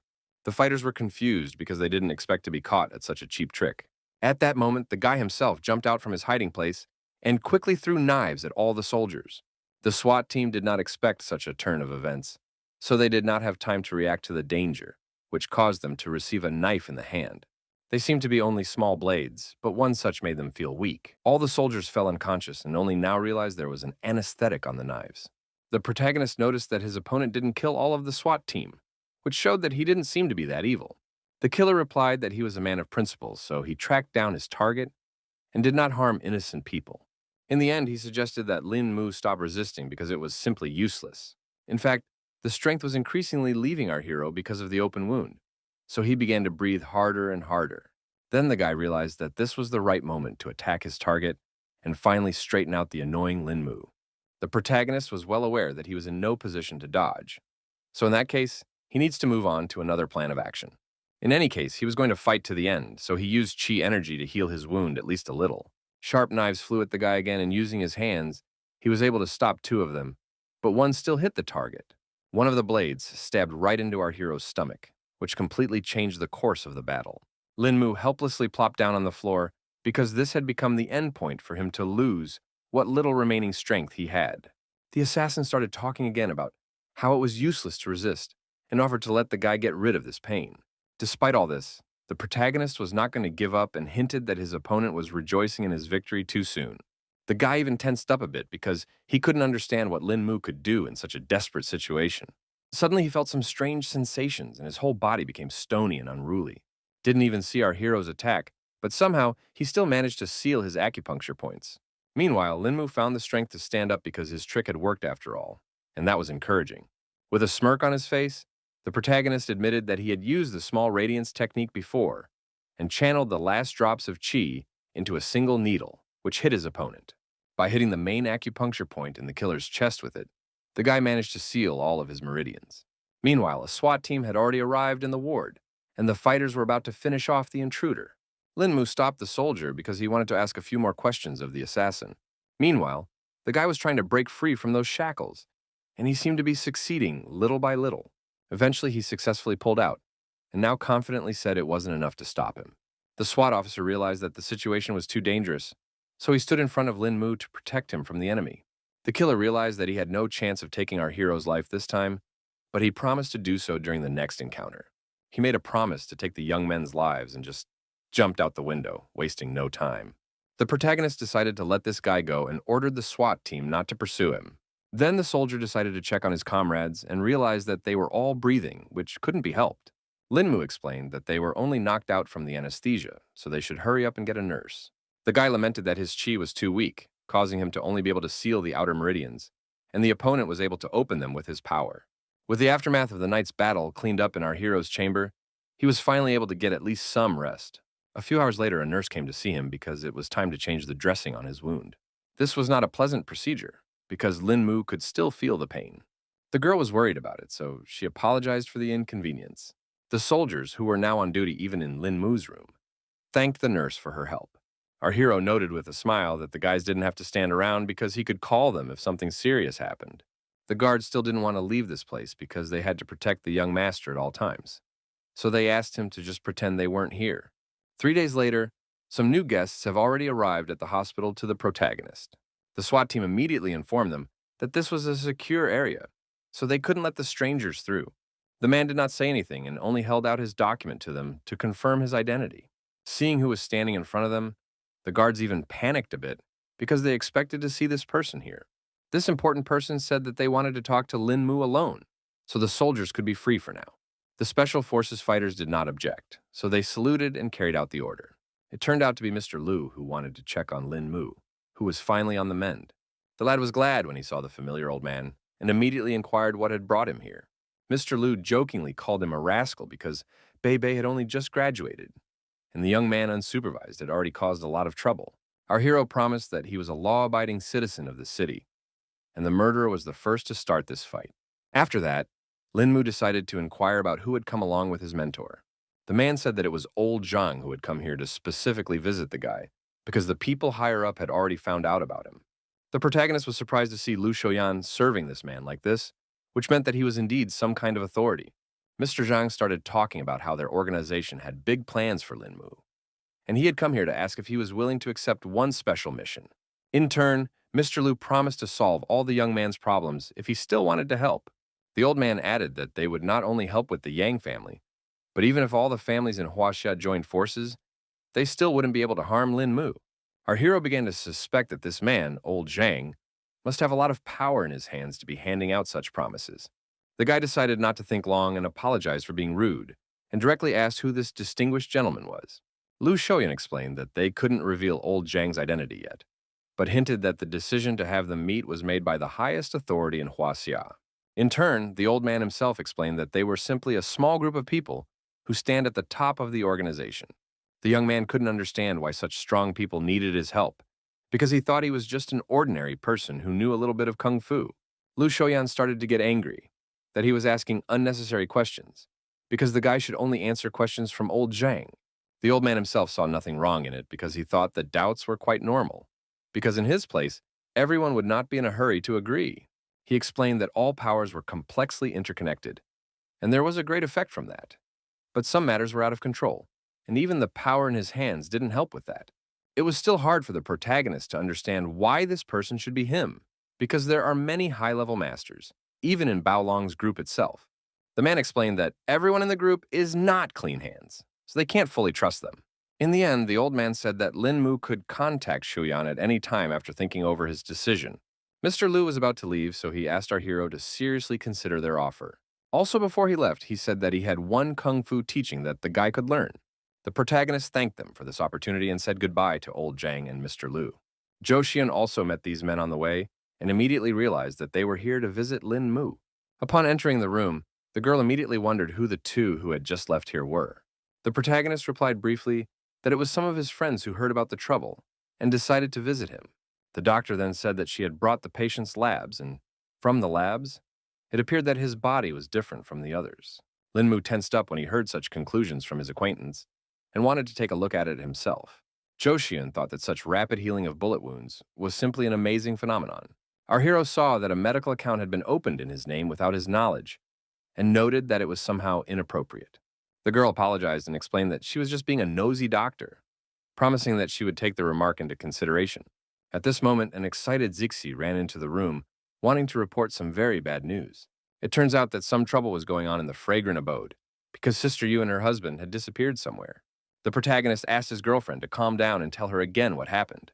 The girl explained that just this morning, she had decided to go to the establishment to see her acquaintance. Then she saw some kind of crush at the entrance, which didn't bode well. Zixi tried to walk through all these people, because she began to feel that something terrible had happened. Eventually, she saw a frightened Xiao Fan who was being tried to calm down by some guy. The girl calmed down a bit and came to her senses when she saw the acquaintance as her superior. She was finally able to reveal that someone had broken into the fragrant abode and kidnapped Sister Yu and her husband.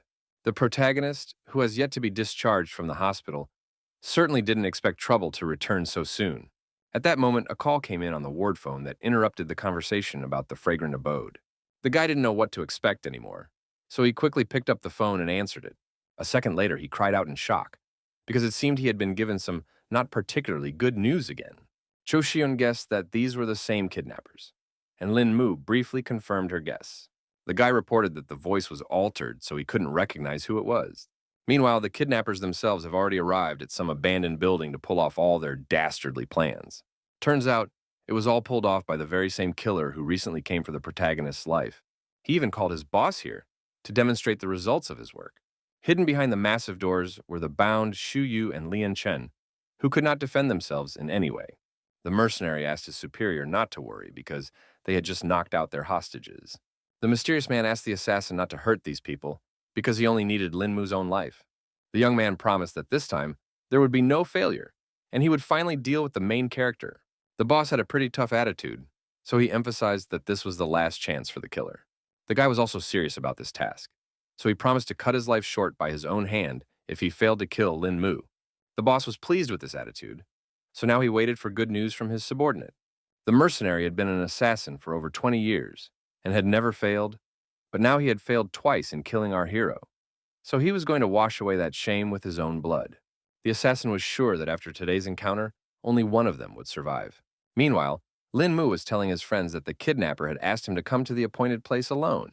Zhou Xian was certain that it was a trap, so the guy should definitely not take such a risk. Zixi believed that the young man had not yet recovered from his wounds, so she asked for permission to go to this particular place. The protagonist asked her not to worry because he was already perfectly fine and could handle the task himself. Plus, he was sure that these kidnappers were probably a bunch of good-for-nothings, so they weren't an equal to him. The doctor was still worried because it would all be happening deep in the night, and the young man wouldn't even see if he was ambushed. The young man was well aware of all these facts, but all he could do was follow instructions because the priority was to save their friends. Zixi still wanted to go along with them to help because it all looked too dangerous. The protagonist didn't want to take that risk, because if the kidnappers noticed someone else's presence, they would just kill Yu's sister and her husband. At that time, Zhou Xian offered to make some sort of plan to back up Lin Mu. The young man replied firmly that now was not the time for plans, because he must hurry and rescue the hostages.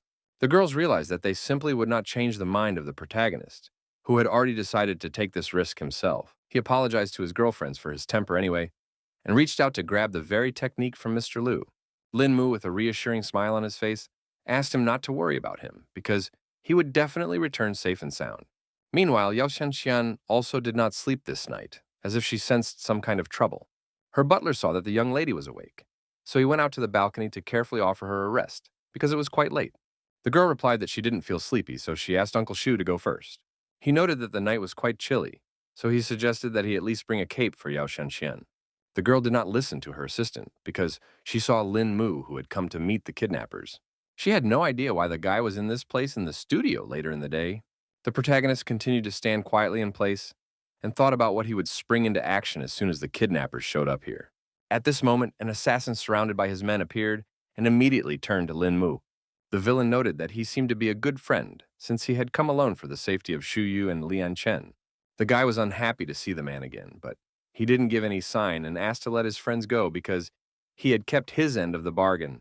The assassin asked him not to worry because he didn't intend to harm these people, and reminded him that his main target was Lin Mu specifically. The next second, he kept his word and ordered his men to release the hostages. The subordinates approached the pair of abductees and gave them the antidote that was supposed to bring them back to consciousness. Shu Yu coughed violently after hearing such a pungent odor, but she finally woke up from her long sleep. Lian Chen immediately asked if his wife was all right, and meanwhile, the assassin reported that the two of them were now free because their target was already in place. Only now did the woman see that Lin Mu was here, who definitely shouldn't have taken such a risk. So she excitedly asked him to get out of here as quickly as possible. Her husband also emphasized that the bandits came prepared, so our hero will not be able to win against them, and the guy has already done a lot for them. The man couldn't understand what their savior was waiting for, who still wasn't going to leave. Lin Mu asked the couple to return home because it was only his personal feud that other people shouldn't suffer because of. Shu Yu couldn't hear all those words because there was no way they could leave the young man in such danger. The protagonist continued to remain calm and explained that they would only be a distraction for him. In the end, Lian Chen agreed with the guy's words because they were rather weak and would only be a nuisance if they stayed here. Before leaving, the man said with a smile and hope in his voice that they would definitely wait for the triumphant return of their savior in the fragrant abode. The guy asked me not to worry about him and to be sure to make a good cup of tea for him. The assassin chuckled at the fact that he was so naive, because it would still have to be seen if Lin Mu would be able to leave here tonight. The protagonist didn't lose confidence and offered to finally resolve their conflict that night. Lin Mu stood in a fighting stance and motioned for his opponent to attack first. In turn, the mercenary himself ordered his men to stand back, for he wished to deal with his target on his own. The guy emphasized that all the bystanders were gone, so now they could undeterred and have a duel to the death. The protagonist was in no hurry because he wanted to finally know his opponent's name before the fight. Meanwhile, the mercenary had already prepared his knives and explained that the assassin could not tell his victims. In the end, he didn't wait and threw out all of his sharp blades in one go before Lin Mu had time to react. The young man barely had time to register the flickering shadow, his brain only having time to process the thought of his opponent's unexpected speed. In the last battle, he couldn't use chi because of his wounds, but he's definitely not going to get punched in the face this time. The protagonist was able to easily repel the attack with his sturdy shield, which knocked all the knives aside. The assassin hadn't expected to see such strong chi, and was now excited to battle such a trained fighter. He was confident that he would definitely kill Lin Mu this time, which would help him reach new heights. The boy was not at all afraid of this attitude of his opponent, because he thought that he was a foolish dreamer since he was so confident in his abilities. Our hero immediately thought of something the teachings Mr. Liu had given him contained techniques that he just might be able to apply in this battle. He immediately concentrated the energy in his hands and used the dragon defeat technique. A true dragon formed from his chi and flew towards the mercenary at full speed. The assassin hadn't seen such a technique before, so he was surprised to see such a technique from Lin Mu. In the end, he couldn't resist such a powerful attack and now tried to dodge the dragon. Only now did the guy realize that it was a strike called 18 Dragon Palms. At the same time, the protagonist realized that he could not underestimate his opponent, so he chased him out to the end. The assassin definitely didn't expect Lin Mu to know the 18 Dragon Palms, but fortunately for him, he had come here prepared. The guy saw the syringe in his opponent's hands and realized he was going to use steroids. The mercenary wasted no time and quickly injected himself with a booster injection to definitely defeat our hero. He confirmed Lin Mu's speculation and explained that he would be able to increase his strength for a short time, so the young man should already be preparing for his death. The assassin, tossing the syringe aside, suggested that the protagonist should now attack first. Now he slowly straightened up to his full height and declared that the time for games was over, and now everyone would see the true power he had been hiding until now. The protagonist couldn't believe that his opponent was willing to harm his body just to achieve his goal. The mercenary emphasized that he didn't want to do it, but after all the defeats, he simply had no choice. Today, his future depended on him killing Lin Mu, so he had to take such drastic steps. The assassin's eyes lit up with rage, and he quickly shortened the distance to accurately hit the protagonist. Lin Mu realized that the opponent had started to actively attack. Therefore, one must come up with some plan of action to stop. Meanwhile, the mercenary was already using the flower rain technique, and the guy could see that he was getting faster and faster. Our hero advised the caller to stop wasting his energy on flying daggers because it wouldn't help him anyway. Lin Mu also stopped restraining herself and used her dragon shield to accurately defend against this powerful attack. Thus, the sharp blade simply shattered against this energy barrier and no longer carried any danger. The assassin realized that this technique didn't work, because eventually the protagonist managed to block all of his attacks. Only now did he realize that he could no longer rely on his daggers in this fight. Suddenly, a dragon's head, with its mouth open, appeared near his face, appearing literally out of nowhere. In the end, Lin Mu decided to use the spiritual dragon to knock the confused opponent off his feet. The blow hit the mercenary with monstrous force, and his body was thrown a few meters away like a rag doll. Now the protagonist was sure that his opponent had finally lost this fierce battle. The killer, even though his mouth was filled with blood, tried to say that he still wasn't giving up. In the end, the guy couldn't even say a few words because of the pain, and Lin Mu suggested that he should finally give up because all his internal organs were damaged, and it was impossible to continue fighting in such a condition. The opponent accepted his defeat after all, so he asked our hero to finish him off to end this torment. The young man promised to save his life if the killer would tell him who was behind it all. The mercenary didn't see the point of this, because the boss wouldn't just let him go because of this failure, and thought that Lin Mu himself should have guessed who was hunting him. The protagonist was beginning to guess who they were talking about, but he still couldn't understand why these people would go so far to kill him. The killer suggested that the young man must have been upset because he was a constant victim and could not live peacefully. Lin Mu thanked his opponent for telling the whole truth and asked if he had any last words. The guy reached into his jacket pocket and asked that upon his death, the flying dagger teachings be passed on to his younger sister. He explained that the girl on the phone was his sister who attends a university in the eastern seaboard. The protagonist tensed up a lot when he heard the name of his university and began to suspect how things might have turned out. It was hard for him to say a word when he was handed a picture of his sister. Turns out it was Tan Bei Bei, our hero's classmate who brought him to the Dragon Protectors. The assassin also didn't expect Lin Mu to be familiar with his younger sister. The protagonist now realized that he was from the Tang sect, so he inquired as to why he had decided to become a mercenary. The boy was afraid he had no time at all to tell his story. Lin Mu asked him not to worry about it and promised to pass this teaching on to Bei Bei. The killer thanked our hero for his help and asked him to be careful in the future, because many people will continue to hunt. Finally, the strength left his body, and he spoke his last words. After that, the protagonist decided to call the right people to straighten things out. He asked for help getting rid of the corpse, and was going to send me the coordinates to do it. An hour later, only a red stain remained at the assassin's spot, and Lin Mu thought about the fact that from now on, every day would be more and more dangerous for him. Afterward, the guy was finally able to return to his home to rest from the tumultuous events of the past few days. He stepped over the threshold and loudly announced his return to all his friends. All of his roommates and Sister Yu and her husband had gathered in the living room and were incredibly worried about Lin Mu's fate. Our hero was immediately approached by Zixi, who asked if he had managed to settle everything. Xu Yu and Liang Chen were very worried about the guy because they were the main reason why something could happen to him. Lin Mu asked them not to take all the blame because he was the reason for the kidnapping, so it was up to the young man to apologize. Meanwhile, the man decided to wonder if this was the same way their savior had managed to defeat that killer. The protagonist briefly explained that they had a duo, one-on-one, and he had no problem winning that fight. Liang Chen's eyes glistened with genuine admiration for the guy who had already definitely earned his respect. Xu Yu realized that it was already over, and noted that they now owed a dinner at the fragrant abode to thank everyone for their help. Afterward, all the girlfriends escorted their guests out and asked them to be careful on their way home.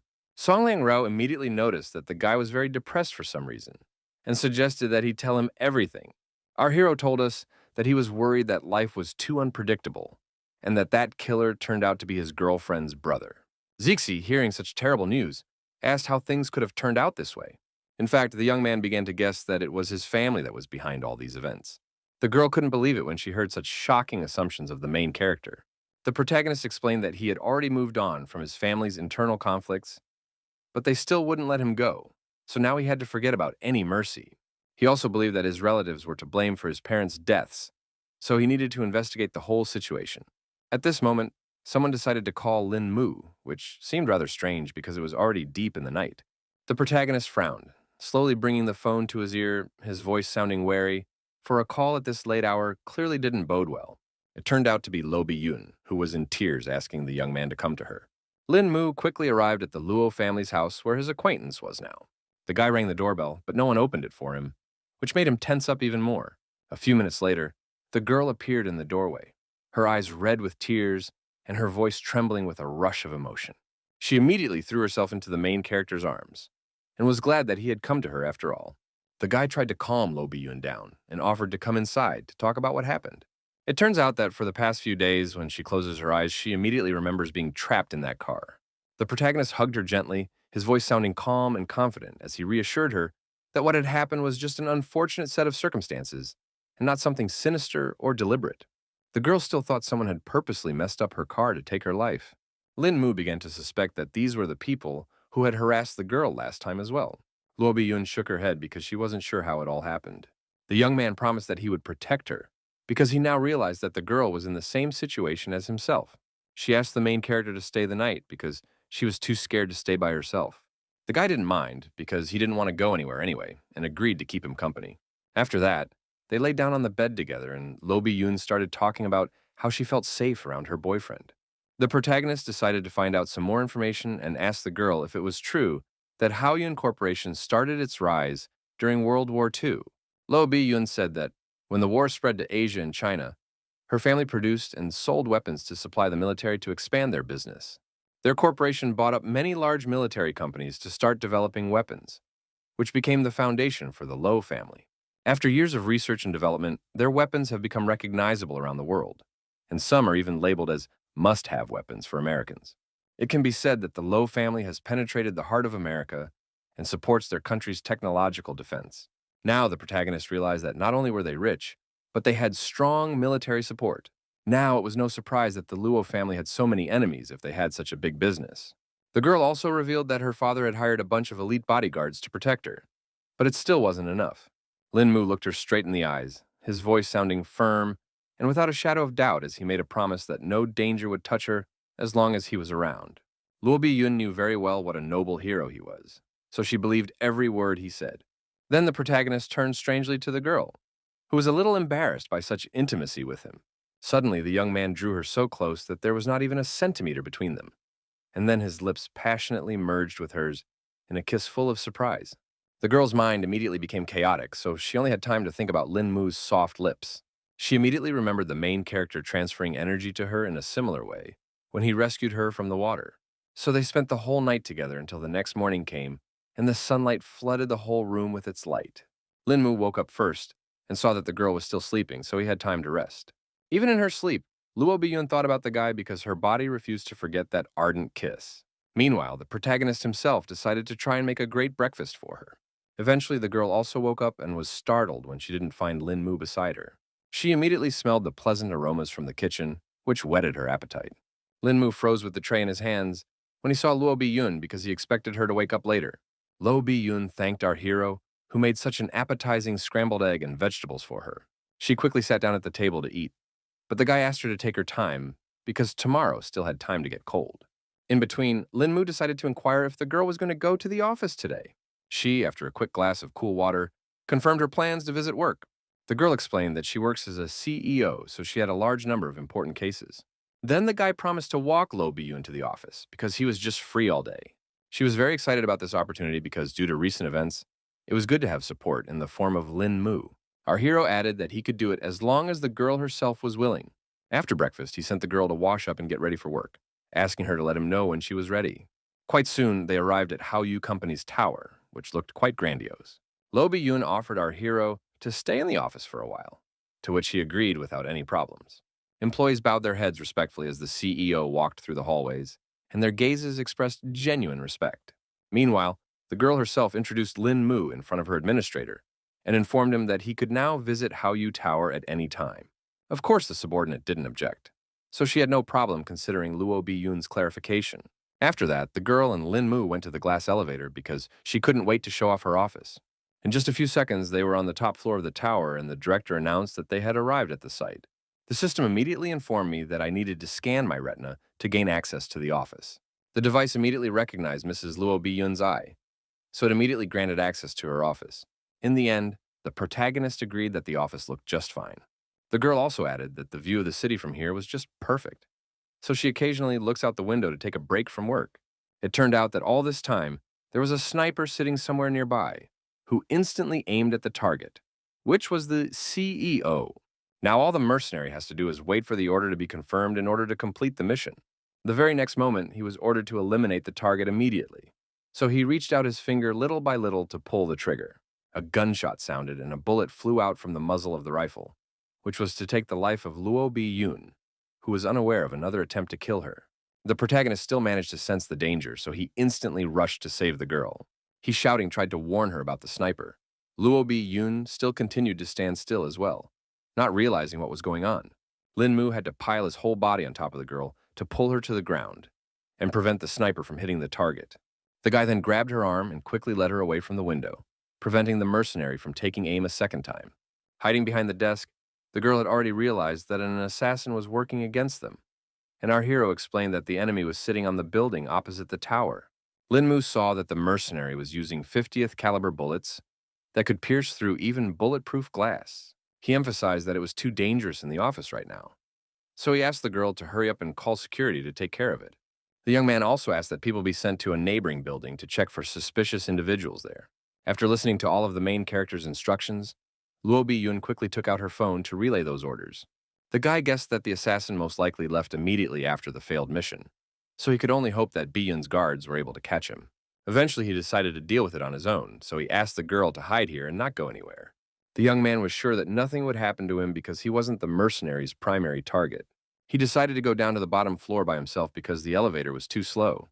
The protagonist flew downward with all his might to be sure to catch the killer in time.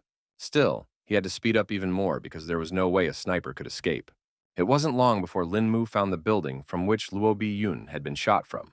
The young man was able to calculate the trajectory, so he was almost certain that the killer was right there. Lin Mu stopped abruptly because he realized that it would be easier to use the fire escape to climb up. It would also help him not get caught by the others, so the mercenary would definitely not have time to escape from here. Eventually, he met some man in glasses and a suit who looked rather suspicious. Turns out, it was indeed a killer who didn't expect to be found so quickly. The mercenary didn't wait and quickly pulled out a gun, pointing it at Lin Mu and firing a shot. After a second, the protagonist seemed to vaporize, so the killer was a bit confused. The next moment, something unknown shot through the leg of a man who had not expected such a sudden attack. The assassin shuddered and a heartbreaking scream escaped his throat as pain as sharp as a red-hot blade pierced his leg. Meanwhile, Lin Mu was behind the mercenary's back and turned him off with one precise strike. The guy immediately saw that the sniper hadn't brought his sniper weapon with him.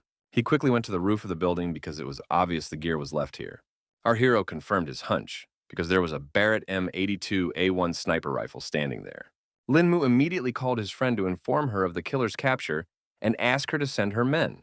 It wasn't long before the guy was already back in the office, which was already filled with security after such a serious incident. Luo Bi-yun had already released her subordinates and informed them that Lin Mu would now be here for her safety. The bodyguards still felt it wasn't a good idea to trust strangers so easily after everything that had been going on lately. The girl was very angry because they were treating Lin Mu like this, which was not the first time he had saved her life.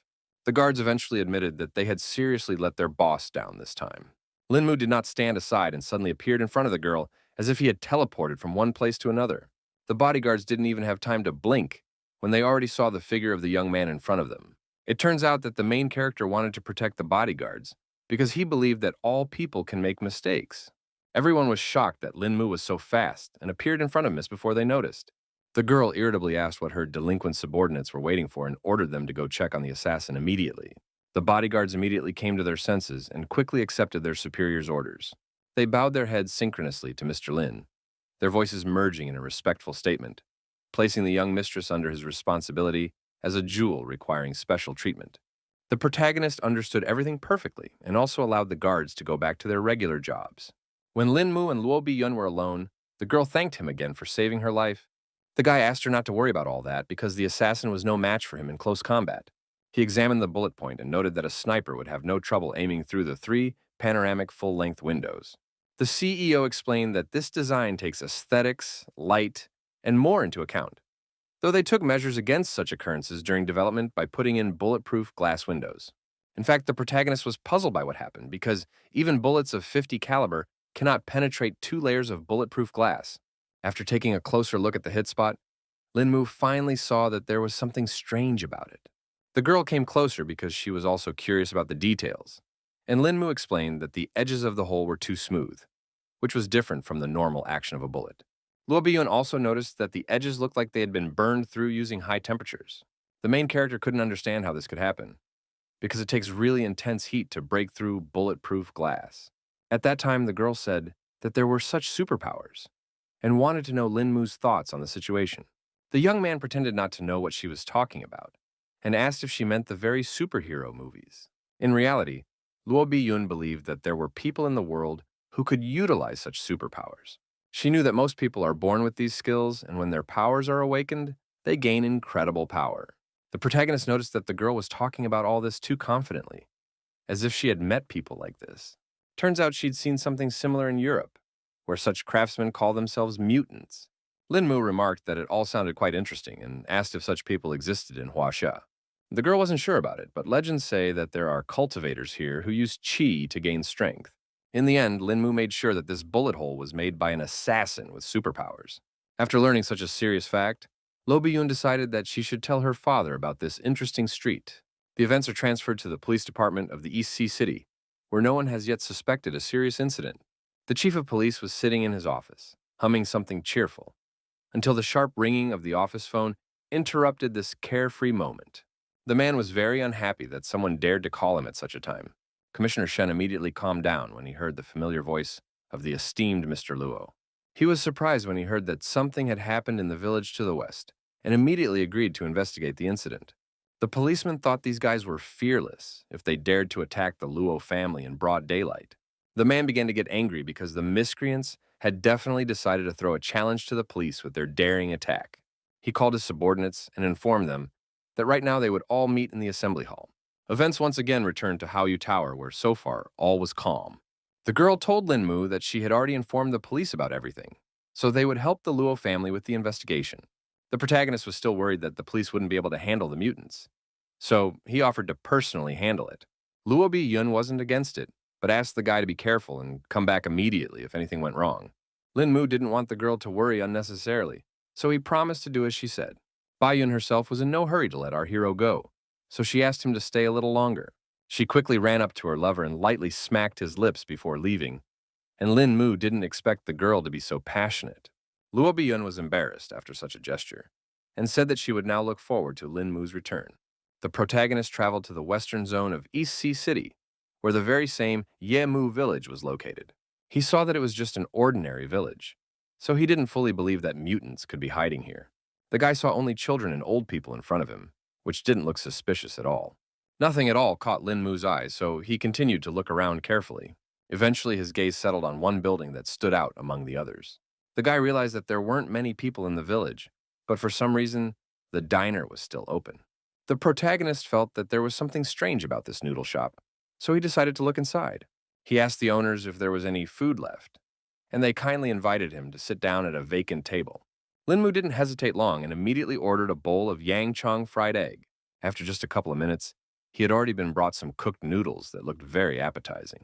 Taking a closer look, the young man immediately noticed that the noodles were actually poorly cooked. Looks like his hunch was right, and this noodle shop is not open for legitimate business. So we need to find out more about this place. After finishing his portion, the protagonist informed the owner that he had left the money for it on the table. Then the man asked our hero to wait a bit because he hadn't given him his change yet. The change was a sharp blade that almost flew into Lin Mu a second later. The knife ended up crashing into the table behind the guy's back, who was able to dodge this attack. The man was greatly surprised to see that the youngster had managed to escape after all. The protagonist realized that his hunch was confirmed, so he asked the two who they even were. The woman also didn't stand still and tried to attack Lin Mu from the other side. She tried to slash the young man, but his reaction was perfect, so the knife flew a centimeter away from his body. The owner froze and was confused when she saw that she had missed after all. Lin Mu moved lightning fast behind her back, and his hands sharply pushed her forward. The woman's body was thrown back with such force that she flew several meters before collapsing heavily to the floor. The blow was so hard that she was bleeding profusely, and before she lost consciousness, she only had time to tell her comrade to run away from here. The man began to realize that the main character was too strong, so they simply couldn't stand up to such an opponent. Lin Mu was in no hurry to attack and emphasized that he had just come here for a portion of noodles. But for some reason, the owners decided to attack him. It turns out that the man and woman weren't the only ones hiding in the place. So the owner asked all of his other associates to flee the place. That's when loud footsteps were heard on the second floor of the diner by people who heard that something untoward was going on. The protagonist didn't even realize that there were some other people hiding upstairs. The guy was only distracted for a second, but the owner had already seized the opportunity and tried to escape. All the man could think about was that he needed to hurry up and meet his boss to report the incident at their diner. Of course, Lin Mu was much faster, so he deftly blocked all avenues of retreat. The owner was shocked at this speed and couldn't even guess how the young man had caught up with him so quickly. Meanwhile, the protagonist wasted no time and rushed forward, his fist whistling through the air and smashing into his opponent's jaw with such force that he didn't even have time to raise his hands to defend himself.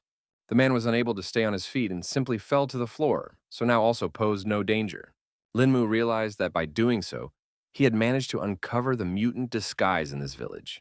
Taking a closer look at the body of the defeated owner, our hero noticed that he was wearing an elastic mask. Meanwhile, all the runaways couldn't figure out what to do now because the noodle shop was left unprotected.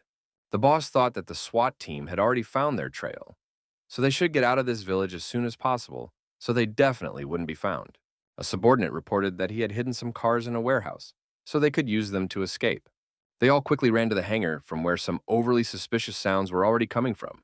A deafening explosion broke the silence, the shockwave picking up the mutant and hurling him away from the door. None of them could figure out what was going on, and feared the SWAT team was already in place. The boss wasn't completely sure yet, so he asked his subordinates to calm down and wait a bit. Turns out it was just the main character who didn't look like a SWAT officer at all. The leader of the mutants thought they were just some brat and ordered his companions to kill him, not realizing what they were getting into. The subordinates instantly began to follow their boss's order and instantly swarmed towards Lin Mu, who was not at all afraid of such competition. A slight smirk appeared on Lin Mu's face because he was amused at the fact that some lowlifes were trying to kill him. He was easily able to dodge the first attack, so the first opponent just flew down. The other warrior immediately reacted to the mishap and rushed to his comrade's aid. The protagonist still remained calm and continued to stand still, waiting for his opponent's next attacks. The guy ended up bouncing high at the last moment, and his opponent was unable to do any damage. Muten definitely didn't expect this turn of events, so he didn't even know what to do in such a situation. In fact, Lin Mu couldn't understand why these people didn't use their abilities against him. Meanwhile, the fighter realized that he needed to attack the protagonist somehow differently, to find any option to strike. He hit the guy on the other side, but apparently the guy was too fast to be hit by such an obvious attack. Lin Mu then decided to address the other mutants who were still standing by. The guy decided to show off his skills and tried to get the others emotional to show their real strengths. The two fighters who had challenged our hero a second ago were now writhing in pain. In just a second, they were already lying helplessly on the floor, begging their boss to save them. Even the leader was beginning to fear Lin Mu because the latter was able to knock out his men today with a move. He began to suspect that the guy might have turned out to be a high-level cultivator. And meanwhile, our hero decided to wonder if the others wanted to attack all together.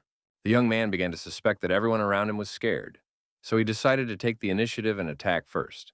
Little by little, Lin Mu began to concentrate the chi in his hands to further utilize his strongest techniques. The leader trembled with fear because he saw the strong energy of their rival and realized that they couldn't stay here any longer, or else the entire gang would be destroyed. Realizing the risks involved, the man ordered his subordinates to get out of here quickly while he tried to apprehend the enemy. The rest of the gang realized that the situation was too serious, so they did not oppose the decision from their leader. The protagonist only had to laugh off the fact that his opponents had run away from him so quickly. The leader himself also started running away to pull Lin Mu in the other direction away from his comrades. The next moment, a spirit dragon came out of nowhere and pierced through the man. Our hero noted with a smile that he had already managed to catch his opponent, though he hadn't even taken a step out of his seat. After that, the gang boss slowly fell to the ground without strength and let out his last exhale. Meanwhile, the other mutants wouldn't stop running, and one of them knew a loophole through which to escape their enemy. All the bandits didn't realize yet that the protagonist's dragon had already caught up with them and didn't give them any chance to escape. Sensing something amiss, they finally looked up and saw a serious threat above them. Now the mutants realized that their opponent had already caught them, and there was no more chance of escape. The fierce dragons of the protagonist also appeared in front of them, which were not going to spare any opponent. Before the bandits could say anything, Lin Mu's aides attacked them and took away all of their life force. The guy was finally able to exhale in peace because he was finally able to deal with all of his opponents. Suddenly, the protagonist saw that one of the mutants had managed to survive the attack after all, and was still standing on his feet, which was pretty amazing. The remaining gang member, holding onto his heart, asked Lin Mu who he even was. Lin Mu didn't bother to answer the question and thought about the fact that he had seen similar abilities before, so he guessed who this kid was. Meanwhile, the bandit stated that he no longer cared, that the organization had restricted the use of abilities and prepared to continue the fight. The protagonist was still unafraid and suggested his opponent attack first because he wanted to see the mutant's superpowers. His opponent would not miss such an opportunity, so he exhaled and gripped his blade tighter. Lin Mu continued to analyze his strength and noticed that it might be weak, but at the same time, it was very different from using chi. At this moment, the bandit dared after all and was the first to rush to attack, flashing his knife in the air. In fact, Lin Mu hadn't even expected his opponent to be so fast. But at the same time, this guy's movements were too simple, so the protagonist could calculate everything. After his first attack, the gang member began to realize that he still couldn't get his hands on the cultivator. At the same time, Lin Mu continued to calmly dodge all the attacks, because he wanted to better study the ability and realize that the mutant could even use its power through weapons. The guy tried one more time to strike at our hero, but it was literally impossible. At this moment, the young man noticed that his opponent's speed had increased again and wanted to see what the situation was with his strength. He made the decision to block the next attack with his hand to get a feel for how strong the bandit was. At that time, the protagonist only confirmed his speculation that his opponent's strength had also increased. At the same time, the remaining gang member was already rejoicing at the fact that his opponent didn't want to dodge in time. The boy froze for a moment, his eyes lighting up with determination because now was the right chance to finally achieve his goal. The protagonist began to notice that his opponent's speed was no longer increasing, which meant that he had reached his limit. Bandit continued his futile attempts to hit his opponent, but the latter dodged each blow without any problem. Eventually, Lin Mu had had enough of all this, because it was obvious that this kid couldn't get him. So he used his dragon to take his life force as well. The last mutant couldn't understand how this happened because he was sure of his success. Looking at his opponent's body, the young man immediately thought that it was all disappointing. But he finally had some understanding about these people with superpowers. Suddenly, he heard nearby commands for the soldiers who had already arrived for the sweep. Lin Mu realized that the special forces had already arrived on the scene and decided to leave the rest to them. Sirens sounded everywhere, and fighters detained everyone in their path, because now everyone in this village was a suspect. A little later, they saw that the whole gang was out, and now they couldn't figure out what had happened here. Commissioner Shen himself also arrived on the scene and immediately thought that someone had leaked their plans. Upon examining the bodies of the perpetrators, the man realized that they were still alive but were lying unconscious for the time being. Then he ordered the SWAT team to tie up all these people and take them to the station for interrogation. Meanwhile, the protagonist returned to Bi Yun after his little mission. The girl was very happy when she saw that Lin Mu had returned safe and sound. She wondered if the young man was okay after the fight with the mutants after all. The guy didn't bother to answer his lover's question and quickly picked her up in his arms, playfully suggesting that she check his condition herself. While the protagonist and Lo Bi Yun were having fun, the SWAT team brought all the detained mutants to the police station. They started questioning the staunchest bandit first and tried to find out who sent him here. Obviously, the guy couldn't reveal all the information about his organization that easily. One of the police officers decided they couldn't waste time on this, so he asked his colleague to bring a negotiator. The bandit immediately thought about the fact that this could be a chance for escape if only one staff member remained here. Meanwhile, the police officer turned to him and advised him to start talking because no one knows if the negotiator will be so kind. The mutant already had plans of his own, so he abruptly broke free of the handcuffs and lunged at the police officer. The officer definitely didn't expect this turn of events, so he couldn't do anything against this guy. The bandit had enough strength to squeeze the policeman's neck with a dead grip and stop his desperate attempts to call for help. Eventually, the life force left the man's eyes and his body collapsed in the mutant's arms. The apprehended intruder only laughed off the fact that the police tried to resist his force. He was confident in his skills, so he thought that Huaxiao's police were simply useless against such skills. The guy believed that if the mutants didn't have the strength to protect themselves, they simply wouldn't be able to work for anyone else. He then began reading the cop's parameters, so he could make himself an elastic mask with his face on it and get out of the station with no problem. 2 minutes later, the bandit had completely changed his clothes and completely finished his disguise. Now the path for his escape was completely free, because no one would definitely suspect some sort of switch. At the same time, the protagonist was walking the streets of the city when he received a call from Bi Yoon, who wanted to know if he would be having dinner with her tonight. The guy replied that he was a little busy right now, but promised to meet up after he was done with his business. Luo Bi Yoon was still looking forward to his return because she wanted him to cook some delicious dish again. It turns out that Lin Mu couldn't come to his beloved for now because he had an important appointment with Mr. Liu. Our hero asked the man why they were looking for him again, and he already thought something serious had happened. Lu Shoyan had already heard that the young man was on close terms with Mrs. Luo, so he had one small request for the guy. In fact, Lin Mu had no idea what kind of favor the old man might have asked for. The mentor explained that he wanted the guy to protect Lo's family, and assumed that the guy just couldn't say no. The protagonist didn't expect Mr. Liu to ask him for something like this at all. Then the man started to tell him that their company was helping the Americans, but Lin Mu himself had already heard about it. He didn't beat around the bush and got straight to the point, saying that Baolan's group had been given a mission to help the Luo family move their assets. Bringing their company back would be good for Huaxia's development. But obviously, the Americans won't let that happen so easily. For this reason, Lu Shuyan wanted to immediately send Lin Mu to the Luo family's headquarters in America to make sure Director Luo Huachuan safely returned to Huaxia. Our hero at once began to guess that the matter was so serious that he had to leave at a minute's notice. The mentor confirmed his hunch and informed him that all the documents were already prepared, and the car that would take the young man to the airport would arrive in 5 minutes. The young man hadn't expected things to be so urgent that he wouldn't even have time to warn his friends of his departure. Mr. Liu asked him not to worry about all these details, promising to warn Mrs. Lo and his 3 girlfriends about it. A few hours later, the protagonist has already arrived at New York International Airport. The guy still couldn't believe he'd dragged himself to the United States of America. He was also worried about all his girlfriends yelling at him because he left without any warning. Among the crowd at the airport was the man Mr. Lo had sent to meet our hero. This relieved the tension at least a little, so Lin Mu happily extended his assistant's hand as a sign of familiarity.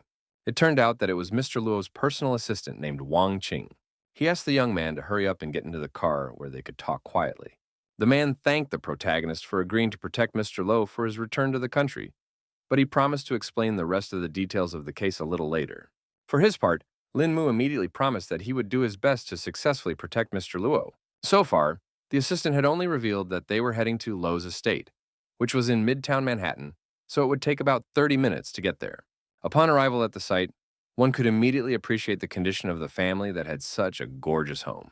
The assistant also introduced our hero to the butler who was to escort him to his private room. The old man was respectful of Lin Mu, and after bowing, he invited him to come inside. Meanwhile, the assistant went to the boss to inform him of the new bodyguard's arrival. But the old man still didn't trust an ordinary student who was called in for such a demanding job. Wang Qing admitted that he hadn't checked our hero's background, but based on his first impression, it felt like he wasn't an easy guy. Jiang Chu from Baolin's group understood that this was a personal recommendation from Lu Shuyang, but he still wanted to see how strong this guy was. He offered to give the protagonist a little test as early as tomorrow morning. Wang Qing didn't really appreciate Captain Jiak's idea because he himself didn't even know how to fight, so it questioned the appropriateness of this operation. Jiang Chu asked him not to be such a whiner, because the man had been protecting Mr. Luo for years and was the perfect person to check. The assistant wasn't particularly happy about this news, but he had no other choice. The next morning, they met at the gym when Lin Mu came in for a little morning exercise. Our hero didn't suspect anything yet, so he calmly said hello to Wang Qing. The man didn't give any sign at all and told me that he comes here every morning for a workout. The young man noted the serious scars on his assistant's body and immediately guessed that he was an experienced fighter. Wang Qing didn't see it as anything special, so he thought it was just ordinary scratches. The protagonist decided to talk about how the house was pretty well equipped, so he asked an assistant to give him a little tour.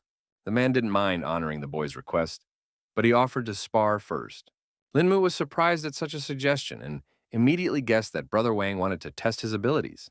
The protagonist did not trifle and immediately showed all his strength with just one precise blow. Wang Qing was a rather weak fighter, so he couldn't stay on his feet and fell to the floor with a clatter. The young man immediately reached out to his opponent and asked if he was okay.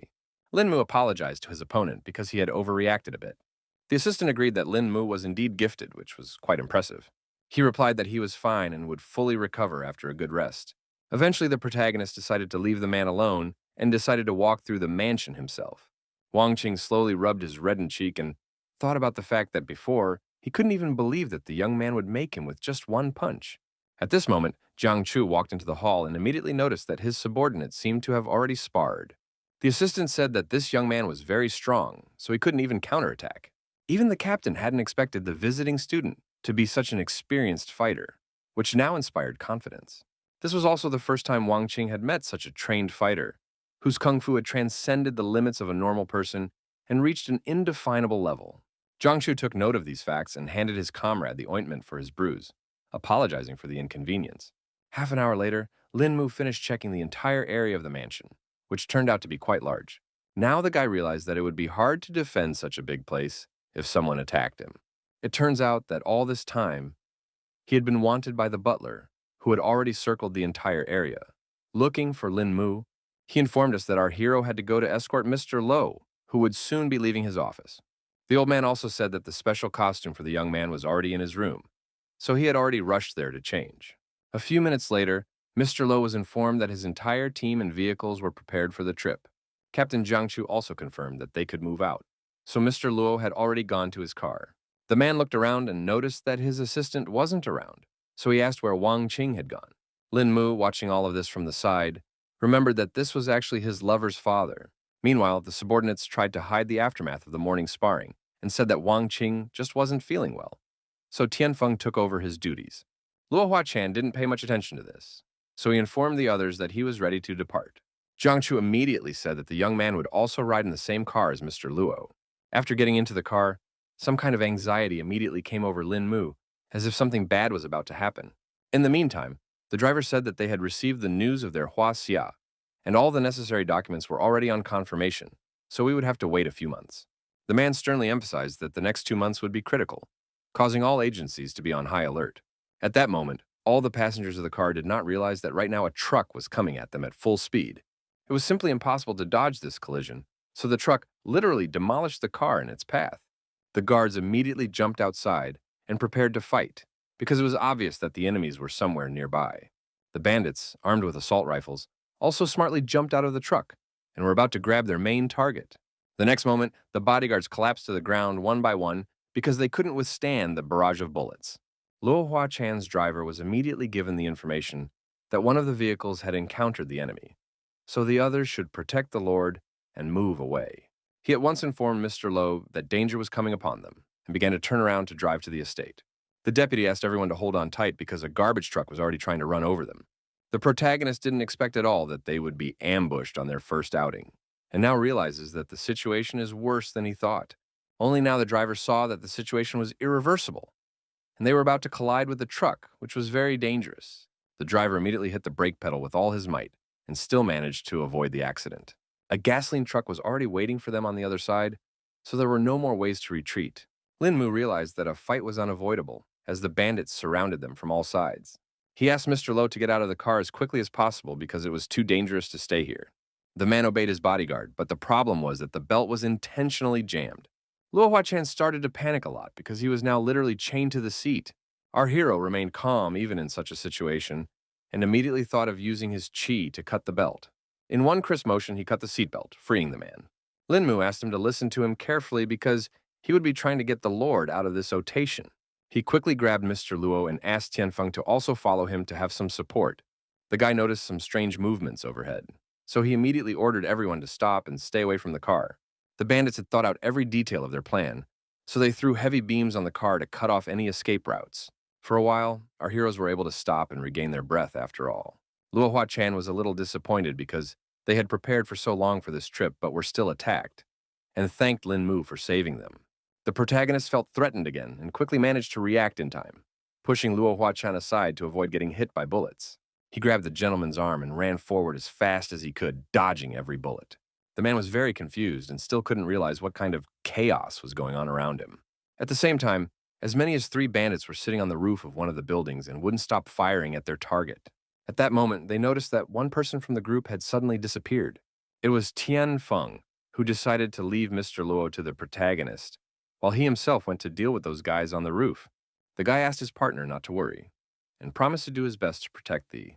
The bodyguard did manage to sneak upstairs unnoticed, so he was able to take his enemies by surprise. Meanwhile, the bandits decided to proceed with Plan B because their target had managed to escape after all. Tianfeng mockingly wondered if it was him they were looking for, and the opponents definitely didn't expect him to appear here. This guy was also a good fighter, so with his bare hands, he was able to disarm the first opponent at this point. The rest of the gang only now saw what the opponent had done to their comrade. Meanwhile, Captain Jiang Chu had already rushed to the spot to help Lin Mu, who was left alone to guard Luo Hua Chan. He reported that the other faction had already dealt with the enemies at their place, so it was safe to take Mr. Luo and leave this place. Mr. Luo was still worried about the captain, but he asked him to hurry up to get to the manor quickly. No sooner had they emerged from their little hiding place than the young man saw that the bandits had already discovered them. The opponents brought a whole machine gun to shoot the silver sedan, behind which our heroes were hiding all this time. Even the calm Lin Mu calmed down when he saw the heavy artillery that could cause them a lot of problems.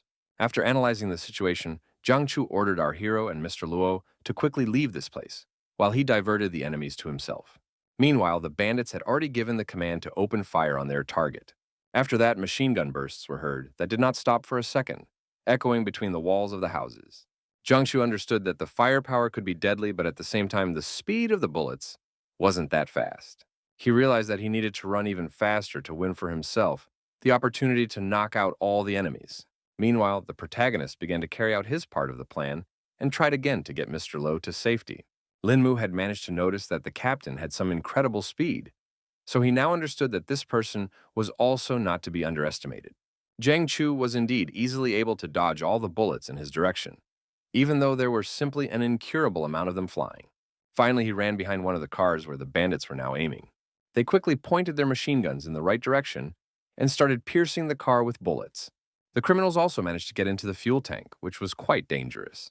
Eventually, there was a massive explosion that scattered the rest of the cars as well. The bandits began to rejoice because they were confident that they were able to eliminate Jiang Chu, who was hiding behind those cars. Their leader noted that it was too early to rejoice because their main target needed to be captured. Turns out it wasn't that simple, because the captain was still alive and was even able to run to the enemy's truck to disarm them.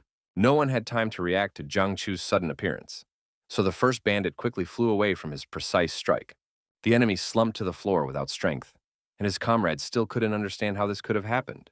They thought it was simply impossible because they were certain that they had just recently slaughtered their opponent. Jiang Chu only laughed at the fact that some simple guys had tried to kill him with such a simple method. The captain didn't mince words and decided to demonstrate everything he was capable of. He moved so fast that his enemies didn't even have time to react. So now, one by one, they were flying away from his blows. The gang leader watched the scuffle from the sidelines and was not at all pleased with this development. It had only been a couple minutes, and his men had already lost this battle to Luo's subordinates. The man then decided to go to Plan B, which required him to call one person. He realized that the Luo family's guards were too strong, so only a group of mutants could help them in such a situation. The next day, Lin Mu was resting quietly after this whole special operation while someone was watching him from far away. This strange guy was gathering his strength to approach the protagonist with some kind of proposal. The guy himself was nonchalantly lying on the lawn and enjoying a sunny New York afternoon. The stranger finally approached Lin Mu and introduced himself as Liu Yuan, explaining that he was just looking for him. The protagonist paid no attention to him and only wondered what had happened. The young man had already heard that the gentleman was a kung fu master, so he wanted to ask if he could teach him a couple of defense techniques. Lin Mu couldn't understand how the boy could know about it, and he admitted that he was told about it by his uncle, who was able to return home unharmed thanks to his guard. Liu Yuan bowed low to the protagonist and asked to be taken as his disciple.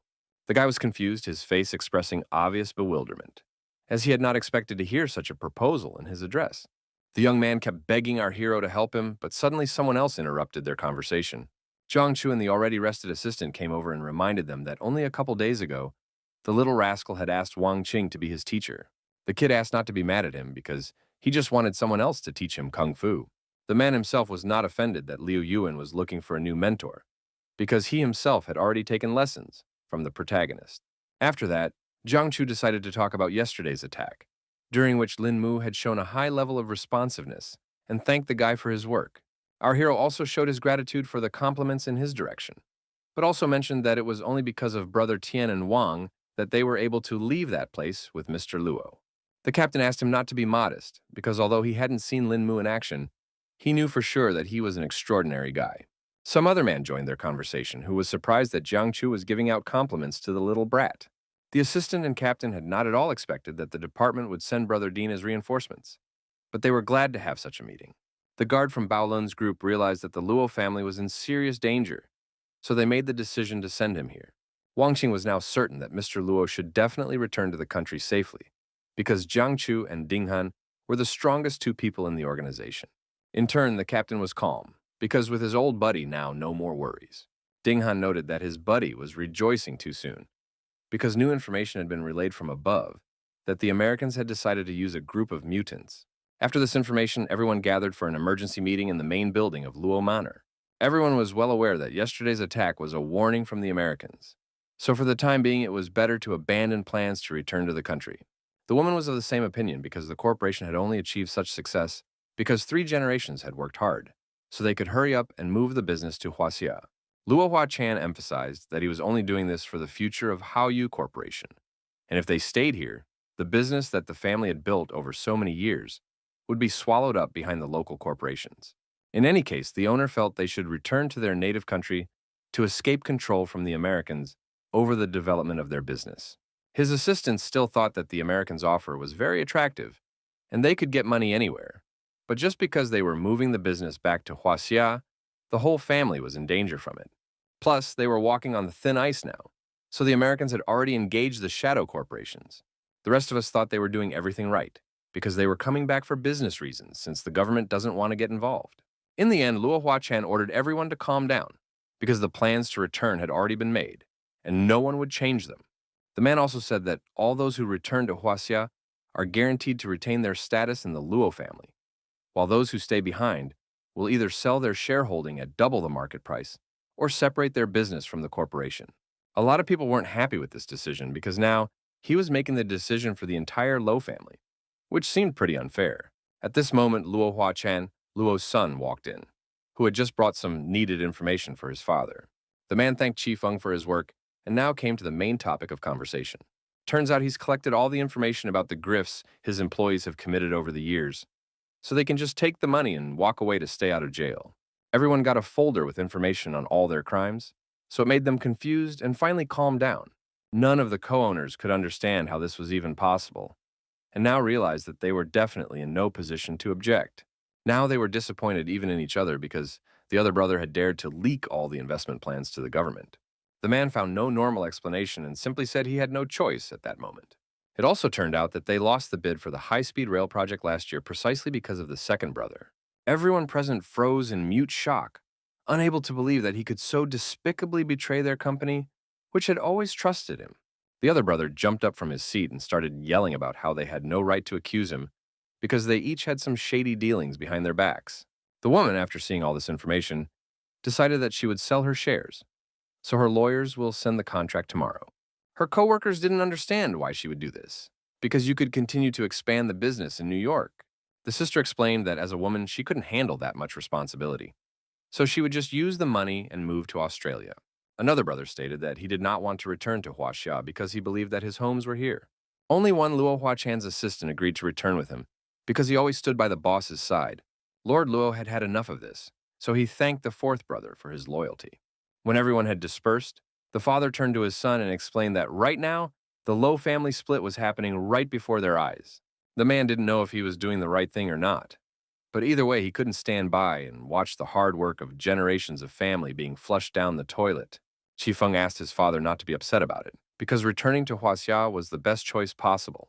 By the time the family had finished discussing everything, deep night had already fallen outside the window. Lin Mu had already reported the information that the security personnel were able to find out after checking out the attackers, who turned out to be from the New York Mafia. Wang Qing also gave the guy his car keys and bank card, which he could use for personal use. The assistant explained that their target was now the mob leader, but since our hero was new in town, they could only let him gather some information. The guy asked not to worry about him, because he was going to act on the situation. After getting into his new car, Lin Mu quickly drove out of the parking lot and went on his first mission. Next to it on the seat was all the information on New York mob leader Higgins. The guy noticed that his target was just celebrating his 45th birthday today, which sounded pretty interesting. To start, he decided to pull into a nearly empty parking lot near an establishment. The protagonist has already now decided to use the card and withdraw some cash from there. He withdrew a couple $1,000s for himself, assuming that should be enough for all expenses. After that, Lin Mu went to the Red Lantern District, where the not-so-great members of society were gathered. Here were girls who immediately started pestering our hero and offering to spend this night together. The young man long considered all the beauties around, but decided to choose for himself the most attractive and charismatic. She spoke first, so the protagonist agreed without too much thought. Lin Mu handed her a thick wad of $100 bills, which was quite a generous payment. He immediately asked if his new companion knew where the coolest nightclub was. The girl had no problem agreeing to take the guy to this bar, and promised that it would be the best night of his life. She called our hero cute and was happy that he had brought her to such a lovely place, offering to order some drinks to lift her spirits. The guy didn't react to all her flirtations, because his main mission was to track down the head of the mafia. He kept looking around and couldn't figure out where the leader of the gang could be. Then, behind the glass of the bar, Lin Mu saw some sort of establishment that was guarded by a large number of people, and asked the girl what was there. Relenting to his curiosity, the beauty revealed the secret and explained that it was a Manhattan mafia club. She also added that the entire entertainment business in this county belongs to this particular group. Lin Mu pretended that he had only seen the mafia in movies and showed interest in this establishment. The girl called the young man very amusing for saying so, and unfortunately replied that she could not escort him into the establishment. The protagonist immediately handed her another wad of money and emphasized that she could have it all if she showed him how to get there. Meanwhile, inside the establishment, they were celebrating the mafia leader's birthday and were unaware of the surveillance. The guy immediately noticed that the place was very cool, and his companion told him that the place was only open to the mafia, so most people couldn't get in here. The girl did not stop only on this hall, so she offered our hero to see an even more amazing place. She took him outside to show off the posh mansion that belonged to mob leader Higgins. Beauty had heard that this luxurious house was made to keep all the bandits' mistresses there, so it was a desirable place for many girls. The young man continued to pretend that he was merely interested in the life of the mobster, and asked what the mob leader could be doing now, to which his friend for the evening replied that he must be spending time with his mistresses. A smile immediately appeared on the face of the protagonist, because he began to realize that his efforts were definitely not wasted, and he was able to extract a considerable amount of information. In the end, the beauty suggested that Lin Mu find a place to rest, so they quickly went to a hotel called the Royal Crown of Manhattan.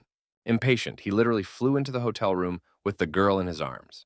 In the end, Lin Mu didn't want to take advantage of the girl after all, so he gently knocked her out. He carefully tucked the lady into bed, and before leaving, he thanked her for such a rewarding night for him. Events returned to the luxurious mansion of Higgins, who did not realize that our hero got pretty close to him. The man was indeed sitting with one of his mistresses, who was upset that he hadn't visited her in a long time. The bandit then lost his temper and began to complain that he had wasted so much time planning the ambush. But Luo Hua-chan was still able to get away. The girl asked him not to get angry, and reminded him that destroying the Luo family was quite a difficult task that definitely shouldn't be rushed. Higgins said that he had already begun to think out the next plan, which made his mistress nervous because this family was not to be trifled with, and a run-in with them was a very risky move. The mobster believed that luck comes with adversity, and the government agreed to give him the Lowe family's Manhattan real estate once the mission was successful. The beauty next door didn't think it was as easy as it looked, because the Americans made too favorable an offer. The mob leader wasn't worried anyway, because the government had summoned a group of mutants, so they should just team up and get their act together. The girl didn't see the point in taking such a risk anyway, because they were already doing well with the territories after all. The man then explained that being a mafia was not a very forward-thinking decision, and if they got these companies, they could launder money and move into legitimate businesses. His lover thought it was all done just for her, so Higgins kissed her and promised that this time he would make it right. Somehow the main character was already in the mansion and clapped when he saw this performance. Lin Mu was glad that he had arrived just in time to see the touching mafia love story, and fortunately, the trip was not in vain. In fact, the protagonist thought that the mafia leader's posh mansion would be better guarded, but he didn't even have any trouble getting in. Higgins immediately asked who the intruder was, but the guy didn't answer because it wasn't that important. More important was that the mob's plan was definitely not destined to come true. The man didn't wait for Lin Mu to act, and immediately reached for his gun to finish him off. The gang leader was very unhappy that some brat was daring to threaten him. In the next instant, the room was filled with a deafening rumble of gunfire, the bullet whistling out towards Lin Mu. In the end, Higgins could only hit the vase, and the young man was no longer around. The protagonist only laughed off the fact that the mob leader was so ruthless. The bandit couldn't understand how this could have happened because he was sure that he was aiming straight at Lin Mu. The guy explained with a smile that the mobster's accuracy wasn't bad, but he himself was faster. Higgins thought the protagonist was just kidding, and quickly began reloading the gun to definitely finish him off this time. He just couldn't believe there was some person he couldn't shoot. In just a second, Lin Mu was already a step away from his opponent and firmly grabbed his gun. This caused the shot to head for the ceiling, and our hero emphasized that this way the mob leader would definitely not kill him. The man began to panic because he couldn't guess at all what the young man was going to do. Lin Mu didn't mince words and punched him in the stomach with all his might, explaining that he was going to beat him up, which seemed to be an obvious thing. From such an attack, Higgins couldn't stay on his feet and fell to the couch behind him, gasping in pain. He immediately asked his lover to run away from here, and the protagonist was surprised that the mobster was still thinking about his mistress at such and such a moment. The girl's heart clenched with anxiety, for she clearly realized that in this dangerous situation, her man could not cope alone, and he urgently needed help. In the end, she decided to deal with Higgins' enemy on her own and threw herself at Lin Mu with a knife. The protagonist was disappointed by this turn of events because up to this point, he had no intention of killing his mistress. Suddenly, the girl felt a strange pain in her chest and couldn't understand what had happened to her. The next instant, she fell to the floor without strength, causing Higgins to scream heartbreakingly. Gritting his teeth in pain, the mafia boss struggled to raise his head and, with a hoarse voice, he once again demanded an answer from Lin Mu. Unable to understand how an ordinary person could pull off such an incredible deed, the lad immediately remembered the bandit himself saying that luck comes with adversity, and laughed that he certainly wouldn't see his luck. The protagonist informed Higgins that it was time for him to pay for the choices he had made. The man was sure that the gunshots must have been heard by his guards, so his men would soon be here and finish Lin Mu off if he dared to kill the leader. The young man called him too naive because he had already found a way to sneak in here, so getting out of the mansion wouldn't be difficult. He didn't talk pointlessly anymore and concentrated the chi in his finger. Our hero only needed one accurate shot to take the life of one of the main enemies of the Low family. The bodyguards only now came running into the room because they heard that something wrong was going on here. The boss and his mistress, who were sitting on the sofa as if nothing had happened, did not react in any way to the guards' treatment, which looked rather suspicious. Eventually, the subordinates saw that Higgins was dead and had a hard time realizing this shocking news. They immediately put Code Red into the plan and ordered all men up, requesting reinforcements to the mansion. For his part, Lin Mu didn't even think that everything would go so smoothly, and he would be able to get rid of such a serious problem without any problems. Only about the group of mutants, the guy still had doubts and suspected that they would not be so easy to kill. At that moment, the protagonist heard that there was some kind of conflict going on somewhere nearby. He immediately noticed someone's arrogant voice that seemed very familiar. It turned out to be Du Xiaoyue, who was accosted by some strange guys.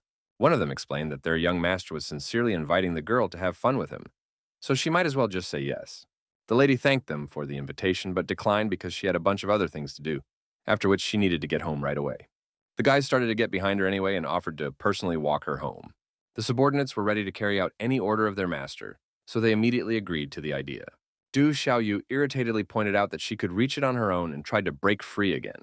Then the young gentleman laughed off the fact that the girl seemed to have it all wrong, because he wasn't exactly going to send her to her home. The girl asked confusedly what he meant, and began to suspect that she was going to have a hard time getting out of this situation. The guards immediately started talking nonchalantly about how their master's bed was very comfortable to sleep in, and Du Xiaoyue started shouting to the entire street that this was pure kidnapping. Finally, the main character decided to intervene in this conflict, because of which all the bullies were surprised, because they did not expect that someone would dare to go against them. The guy immediately emphasized that he wasn't going to ask nicely unless security right now let this girl go. Du Xiaoyu herself was shocked by Lin Mu's sudden appearance and couldn't understand what he had forgotten in America. The young man only briefly noted that it had been a long time since they had seen his former fiancée. The guards were not going to give up so easily, so they advised our hero to get the hell out of here and mind his own business.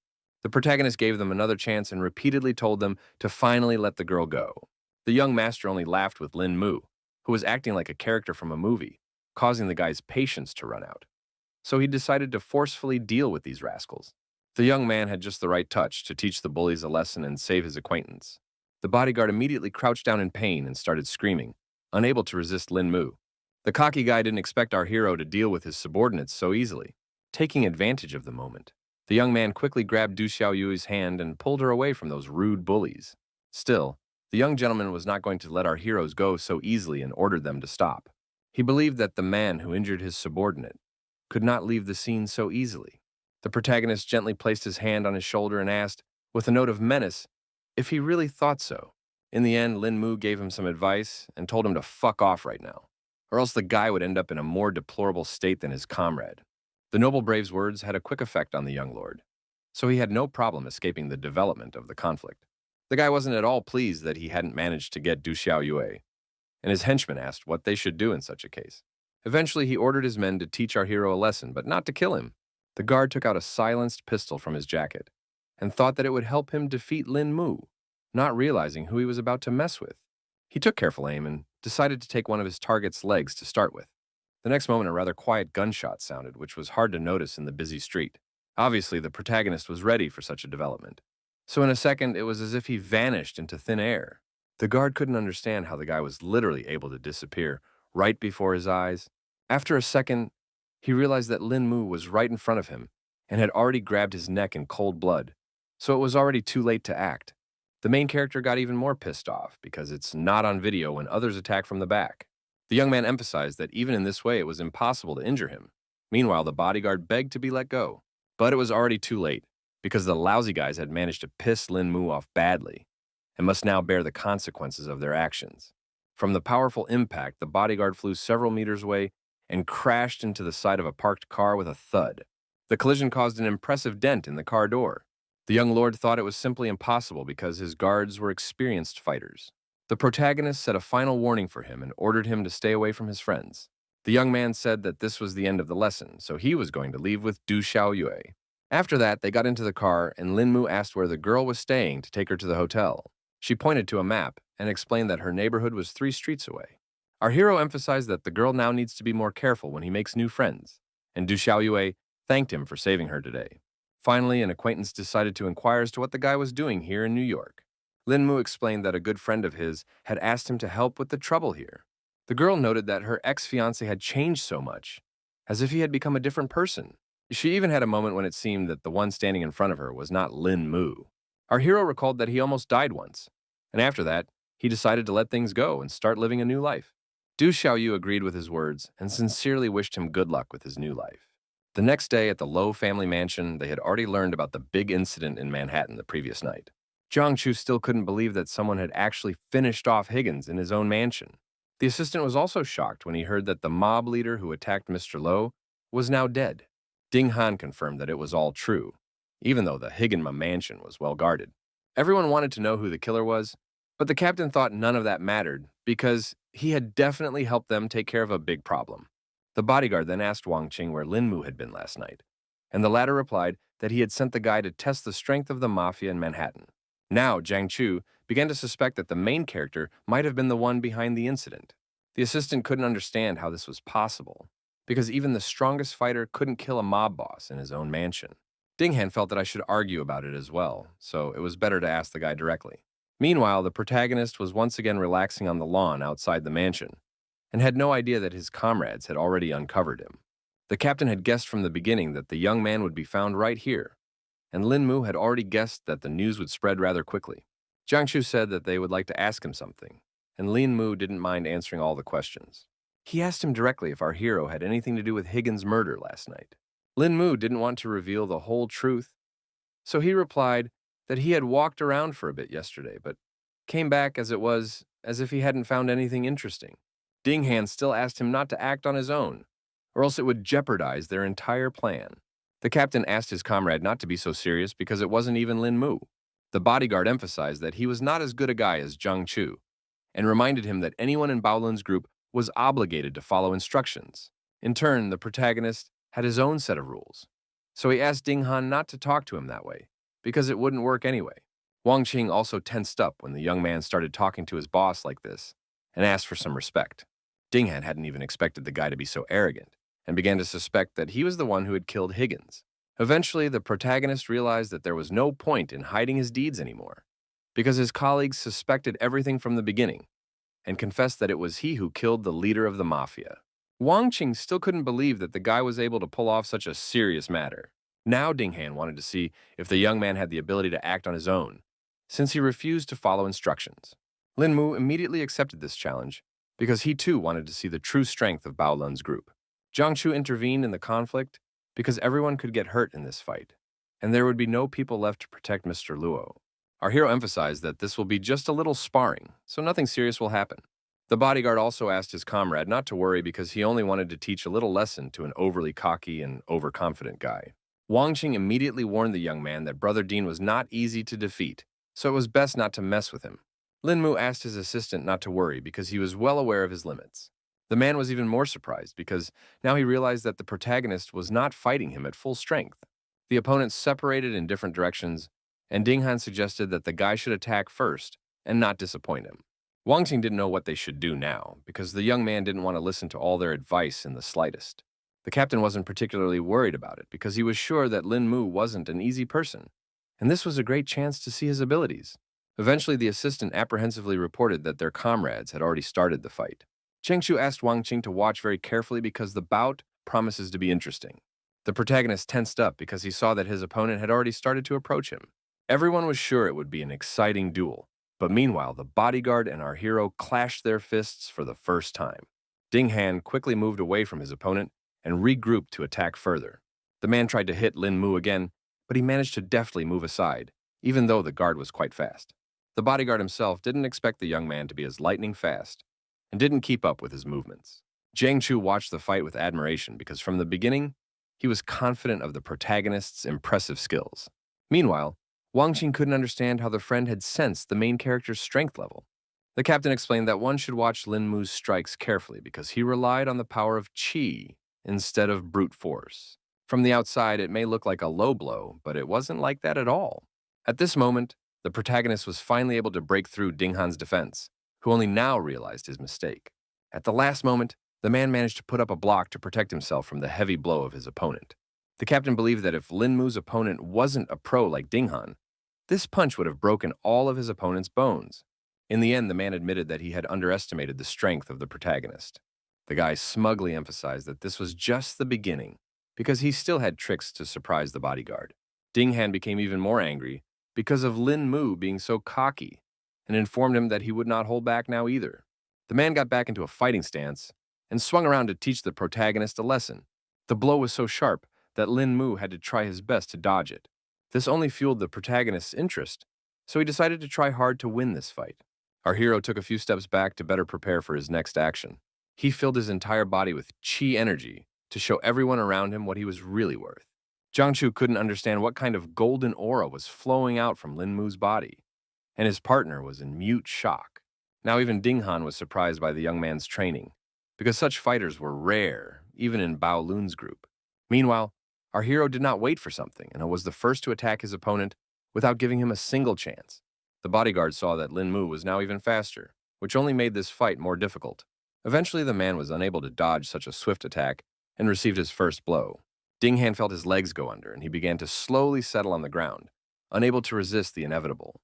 He realized that if things continued like this, his defeat would come sooner or later, so he needed to act very quickly. The man quickly regrouped and noted that the guy's punch was great, so he wants to see his other abilities. The protagonist wasn't afraid at all, so he gladly agreed to continue their sparring. The opponents simultaneously attacked each other and eventually clashed fists a second time. A powerful explosion of energy arose between their hands, which lit up everything around them with a bright flash.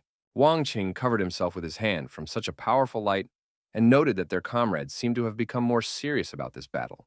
Just a second later, Ding Han attempted another strike, but the protagonist managed to dodge in time. Then the young man did not trifle and released even more qi energy outwards. Jiang Chu couldn't believe his eyes because he and Ding Han had been considered kung fu talents before. They have worked hard for over a decade to get to the level they are at today.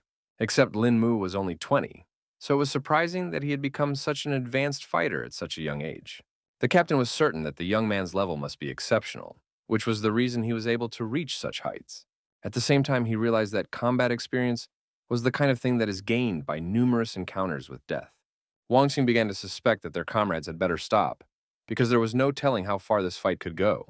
Jiang Chu didn't pay attention to his words and kept thinking that our hero's battle experience was also very frightening, because even Ding Han could no longer hold his own against such a strong opponent. He believed that there was only one possible explanation for such a strange phenomenon in the form of Lin Mu. The man began to suspect that the main character might be the reincarnation of a seasoned kung fu master. In this way, the young man was able to inherit the knowledge and experience of his past life that made him invincible. Meanwhile, Ding Han once again missed a very strong punch that came straight to his face. After that, the man fell to the ground without strength, and our hero advised to finally admit defeat, and added that the bodyguard was indeed strong, but still could not defeat him. In the end, the opponent bitterly admitted that he had lost today after all. But at the same time, he wasn't going to admit defeat so easily, so he would use every bit of strength he had to continue fighting Lin Mu. Even Jiang Chu started to panic because he couldn't understand what his friend, who was already on the verge, was trying to prove. The man wouldn't listen to him and found the strength to steal himself from the ground, because he hadn't had such a good fight in a long time. He activated the body's latent reserve, causing his face to contort with tension and the veins to bulge under his skin like a web of living cords. The protagonist immediately sensed that his opponent's chi flow speed had doubled, and it looked like he was about to use his decisive strike. Wang Qing couldn't understand why their comrade had just changed so much, and the captain told him that it was Ding Han's secret technique. Jiang Chu still couldn't understand why the bodyguard would go this far, because he wouldn't be able to defeat Lin Mu even with his secret skills. The man didn't care at all, because he was already flying at full speed straight at his opponent. The guy didn't expect Ding Han to attack so swiftly, but he managed to jump back at the last moment.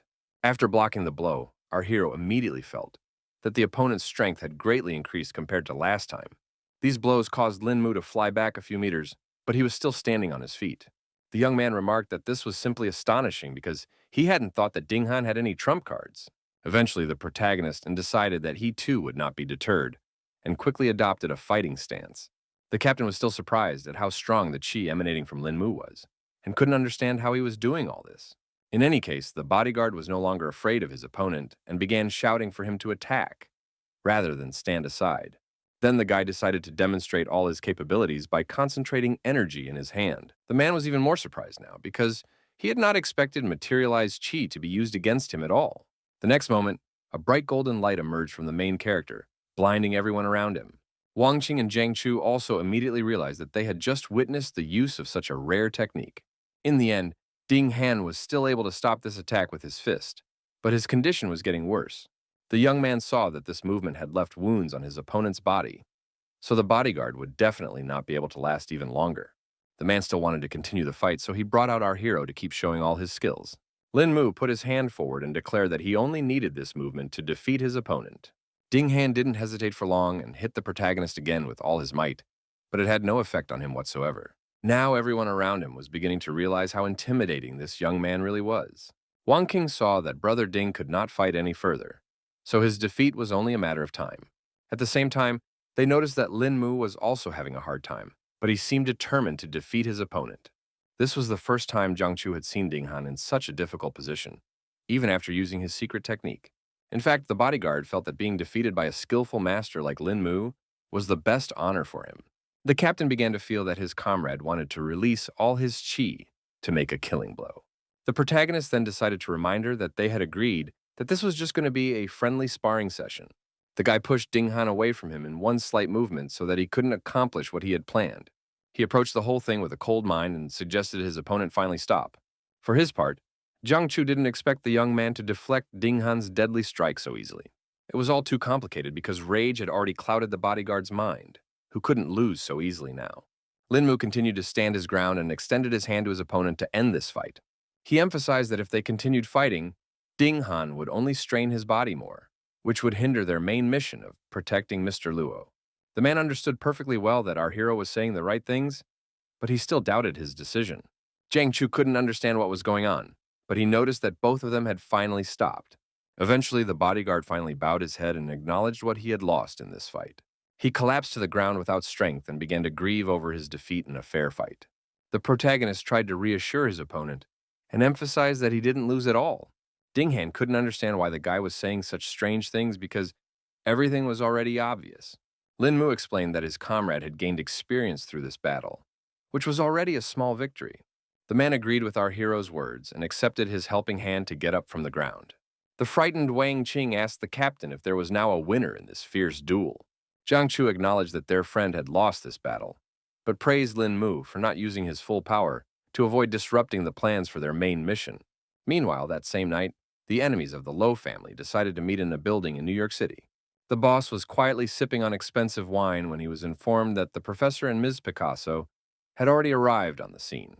Without further ado, the man asked his subordinate to let the guests inside. Old Hamel immediately picked up on the fact that it had been quite some time since they had seen Lawrence. Picasso smiled genuinely, her eyes lighting up with joy at the long-awaited meeting with an old friend she hadn't seen in ages. The boss was also pleased that his longtime acquaintances had finally arrived in New York. The professor had already become thoroughly familiar with the entire situation because the government had informed them that Lawrence needed support to complete an important mission. The old man reported that he had taken 15 mutants with him, 3 of which were level 4. Lawrence had not expected his comrade to take such considerable help with him, and was confident that they should certainly succeed this time. Picasso realized that everything for their assignment was already ready, so they could move out right now. The man then informed them that they would begin the mission tomorrow at midnight. He also handed his associates a folder with information about their targets, who were from Huaxia. Professor Hamel tensed up a little when he saw that they were dealing with Bao Lun's group. Picasso immediately saw his violent reaction, so she asked him if he was familiar with the organization. At that time, the old man said that Bao Lun's group was the most mysterious organization in Huaxia, so it was also quite a dangerous opponent. An acquaintance of his named Gleb had encountered this organization 3 years ago, but after that battle, he and his men were almost completely wiped out. It turns out that Lawrence was already aware that Gleb's group of mutants couldn't stand up to such enemies. The girl then decided to wonder why the government decided to send a group of mutants against the Low family. The man said that their rivals have secret research on the Americans, so they must stop them from returning to Huaxia. Among the professor's documents, there was a dossier on Lin Mu as well, so he immediately inquired why they had sent a rookie. He immediately had a feeling that this young man was not as easy as he seemed, so they should be careful on this mission. The man suddenly scattered all the documents to the sides because he believed that they had no need to fear Bao Lun's group. He was sure that God had given them the abilities as a gift, and as long as they had those skills, they were invulnerable. Before the battle began, the old man reflected on the fact that he used to think that ordinary people would never be able to fight against superpowers. But it seems he was wrong. Now he was sure that humans were capable of miracles, and the power that sat within a person was unlimited. The professor did not expect at all that Huaxia would be able to unleash the highest potential of a human. Now he wanted to know how they had managed to do it, and couldn't wait to meet the main character. At that moment, the large clock on the wall announced that it was past midnight, the time when their operation was to begin. Meanwhile, in the Luo family's manor, the guards were just about to change, and Lin Mu was coming in for his shift. At this moment, the guy was just meditating, so he wasn't in a hurry to replace his colleague just yet. Suddenly, he sensed that a large number of intruders had just entered the manor with weapons. Indeed, government agents in full combat gear, moving like shadows, stealthily entered the area, remaining undetected by the security systems. Lawrence informed Clove that he was now in charge of diverting the main firepower away from the main door, and he and the others would go through the back door. The giant had no problem agreeing to this plan of action and was glad that he was the one given the task. The fighter was just feeling rusty, so he finally got a chance to fight a bit. The guards immediately informed him that it was private property and asked him to leave the area. They kept warning the intruder of the consequences, but of course, he wasn't going to listen to anyone.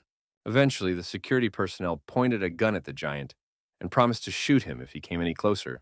The mutant confidently suggested he try shooting after all, to see if the bullets could hurt him. The next moment, a loud gunshot sounded within the estate. Meanwhile, Mr. Luo himself was quietly going through various documents and was unaware of what was going on outside. He finally began to suspect something when he heard the sounds of gunshots coming from outside. The man immediately guessed that the government had sent another group to attack and stood to look out the window. Suddenly, he heard the voice of the protagonist in his head, asking the gentleman to calm down and rely completely on the guards. Luo Hua-chan immediately realized that it was Lin Mu's voice and was greatly surprised that he knew how to use voice transmission. He wasn't even scared of it all because the existence of the Luo family will be decided on this very night, so they just need to put in their full effort and succeed. Meanwhile, an attempt to stop the intruder failed because he was suddenly covered in a ball of metal. The mutant only chuckled at the startled expression on the bodyguard's face and emphasized that he had already warned him that he could not be taken with normal weapons. The staff realized they were dealing with a real Sharpie, so they needed to call for help.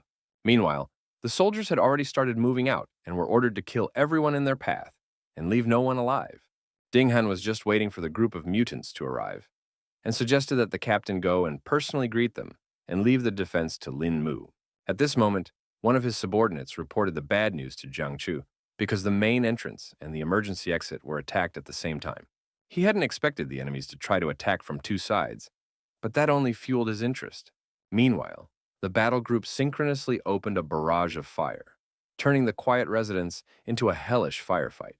The guards fired back and tried to hold their positions in the garden, which was quite difficult. In other sectors, the guards simply flew off in different directions, unable to resist Iron Man. Clove laughed from all the lowlifes in his path that trembled before his immense power. Meanwhile, the security personnel were starting to run out of bullets due to the intensity of their battle. All the soldiers tried to remain calm because they realized that the opponent also did not have infinite ammunition. Therefore, we just have to see who would last longer. Iron Man was already bored because there was no worthy opponent for him here. Then Ding Han appeared beside him, who didn't mind competing and challenged Kloju. The bodyguard was serious because he wanted to see what was the difference between mutants and humans. Kluve asked his opponent to remember his name because he would be his last opponent. The bodyguard was beginning to guess that there was a metal-type mutant in front of him. So this fight was definitely not going to be easy. Meanwhile, the giant wasted no time and had already swung to finish the man off with his iron fist. With a powerful push off the ground, he demonstrated a truly intimidating level of strength and skill. Ding Hanyu had to work hard to successfully block such a powerful punch. Now the man made sure that his opponent had exactly the kind of power he had envisioned.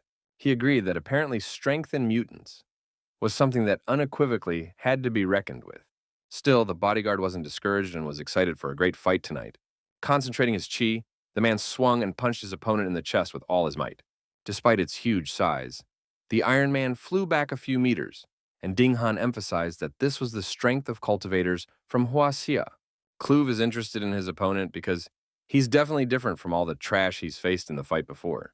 The bodyguard noted that the giant was pretty good too, because this was the first time he'd seen a mutant who could completely turn his body into metal. Meanwhile, the guards noticed that the enemies had sent a woman here, and immediately thought it was not worth it to fear such an opponent. Picasso didn't appreciate at all that a bunch of some idiots were saying such things about her. Then she suggested that all the guys attack her at one point, because she didn't want others to say later that she had bullied her opponents. The guards tried to pretend they weren't afraid at all, and promised that they would go see Miss Picasso right away. The girl only laughed haughtily at how big these people were. Her piercing shriek suddenly broke the silence, the chilling scream literally cutting into the minds of the guys around her. All the fighters immediately grabbed for their head because it felt like it was about to explode. Eventually, they hit the ground in a second, and the girl only had to stare at all these useless idiots. Suddenly, someone behind Picasso's back complimented her on such a powerful sonic attack, causing her to turn around sharply. It turned out that it was Jiang Chu who had managed to survive this attack. And now the captain was surprised by this. His opponent's ability was Soundwave. The girl didn't think long and quickly used her ability to deal with the remaining enemy. The man exhaled quietly and noted that thankfully he had come here prepared. The mutant certainly didn't expect that there was someone who could nullify her sonic attack. The captain then explained that he used his chi to enclose the area around him, so the sonic attacks wouldn't be able to harm him. Then Lawrence appeared on the horizon and asked his associate to retreat because she would not be able to face such an opponent, and asked him to let him be the one to take care of Jiang Chu. With a cold smile, the man introduced himself to the captain as Carnage King Lawrence. Jiang Chu did not appreciate such an arrogant nickname at all, and immediately went after his opponent with his fists. Suddenly, the leader of this mission vanished into thin air, something the man definitely didn't expect. The captain was pretty sure he had just hit his opponent, but something had gone wrong. A moment later, Lawrence had already appeared in a completely different place and had swept his opponent completely miss. Now Jiangsu guessed that this mutant had an ability that helps it move quickly. From the beginning, Lawrence expected that any warrior in Bao Lun's group would be able to quickly figure out his trick, told that Dark Force was his superpower. The captain tensed because she had never heard of such a skill before. At the very least, he now realized that this superpower worked with shadows. It was now clear that this was the reason why this mutant could move without any noise or hesitation. Jiang Chu immediately began to guess that he needed to strike before the black smoke began to appear in order to achieve his goal. He immediately tried to do so and still managed to collide with his opponent's fist. Now the captain laughed from the fact that this time Lawrence had nowhere to hide because he had caught his image badly.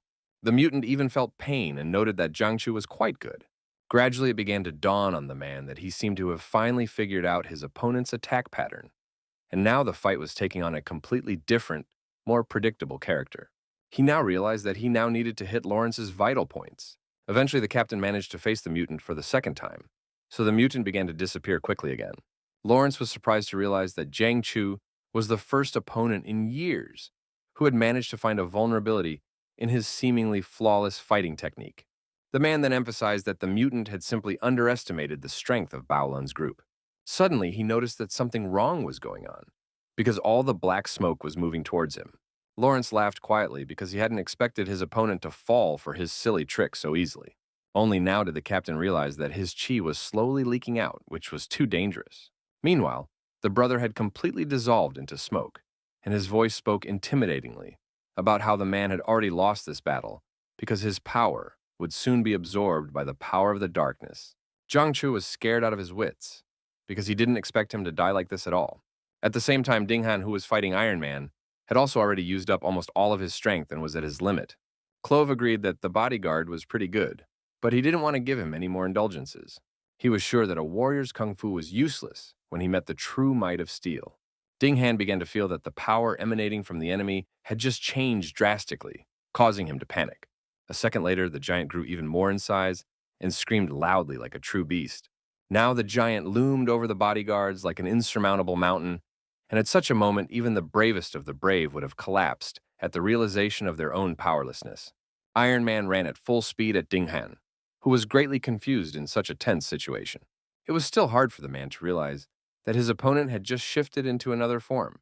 Eventually, Clove used a steel kick to finally finish off another enemy. Incredibly, Ding Han, gathering all his will into a fist, not only managed to set up a block against the crushing blow, but also stayed on his feet, showing unprecedented resilience.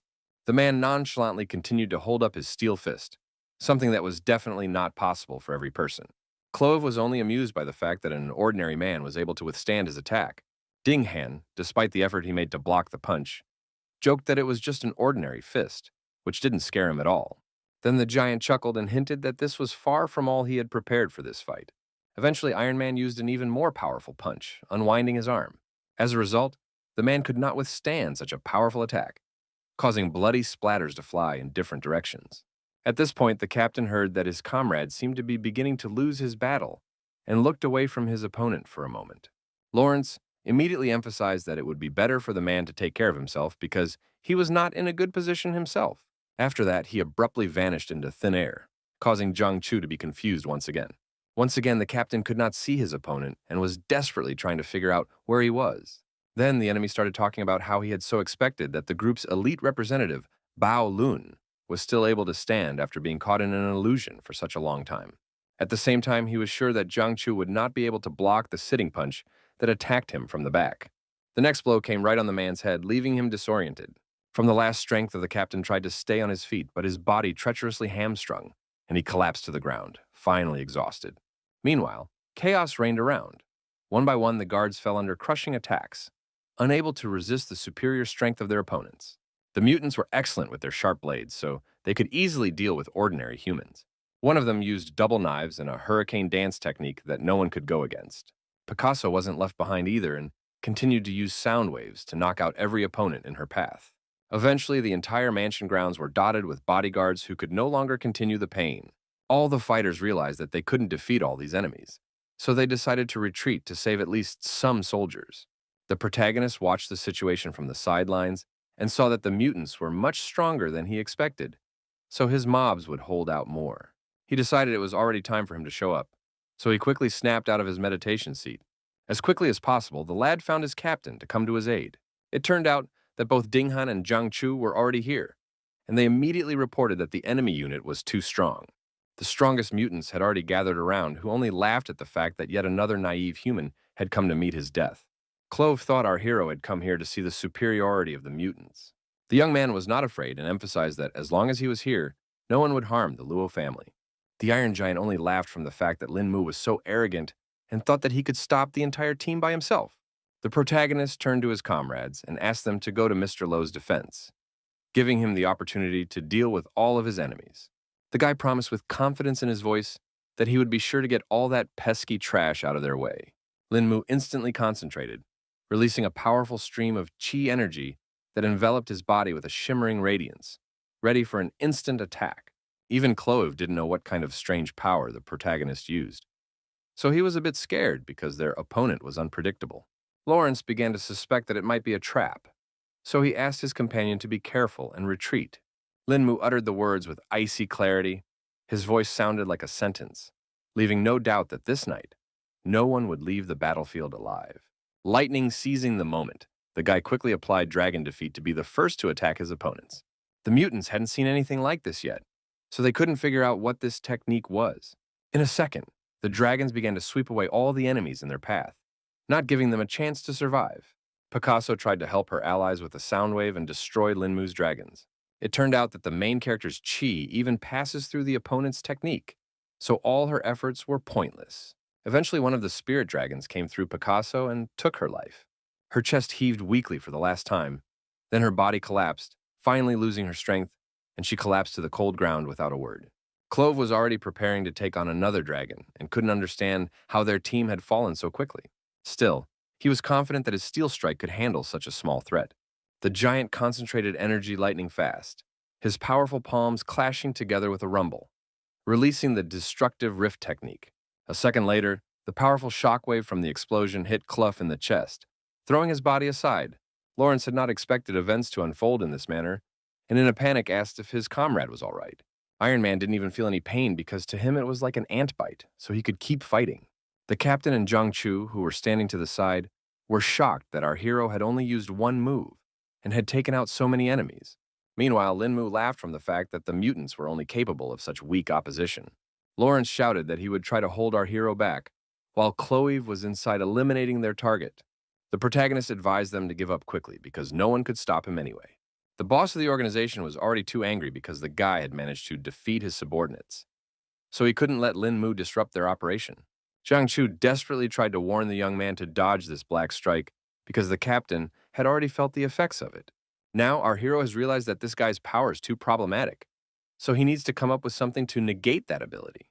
Meanwhile, on the other side of the mansion, the guards were still as defensive as ever and weren't about to let anyone try to go up against Mr. Luo.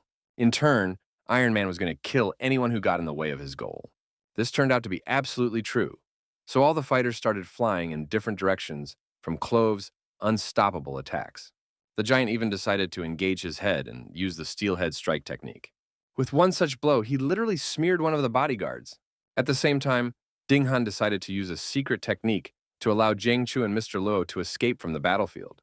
The captain was definitely not going to do something like that, so he asked his comrade not to be so reckless. Either way, the man wanted to die with the assurance that he had at least stopped the enemy and helped his team. He started yelling with all his might for his comrades to get out of here as fast as possible. The protagonist was still in the shadow illusion of Lawrence, who was sure that the guy could not defeat him now, not realizing that he was deliberately waiting for the first step from his opponent. Linmu tried to bring his enemy out of the shadows, but he obviously had no intention of doing so. Eventually, the young man directly revealed that, in fact, his opponent had just fallen for his ruse. Lawrence could not believe our hero's words because from the beginning, he was confident in his abilities. On the opposite end of the battlefield, the situation was critical, as Ding Han, exhausted and bloodied, was barely staying on his feet under Iron Man's ruthless onslaught. Like thunder, Lawrence's figure materialized from a cloud of black smoke. The leader flopped to the ground in some strange way and couldn't seem to realize what had happened himself.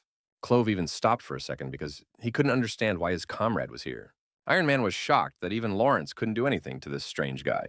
Stepping in surprise, he didn't have time to notice before Ding Han suddenly disappeared from his hands. It was the protagonist who tried to pull his comrade to a safe zone to save him from apparent death. Because of this, the giant was incredibly angry and now wanted to tear Linmu into small pieces. The guy had already started to concentrate the chi in his hand to quickly deal with this opponent. Clove, not wasting a second to think, brought his arm up sharply to strike. His muscles tensed, preparing to unleash all his fury on his opponent. The protagonist made one clear lunge and was able to stop this attack with one hand. The giant paused for a second because he couldn't understand what technique Linmu had just used. Almost immediately, he felt an incredibly intense pain in his bones and began twisting in different directions, not controlling his movements.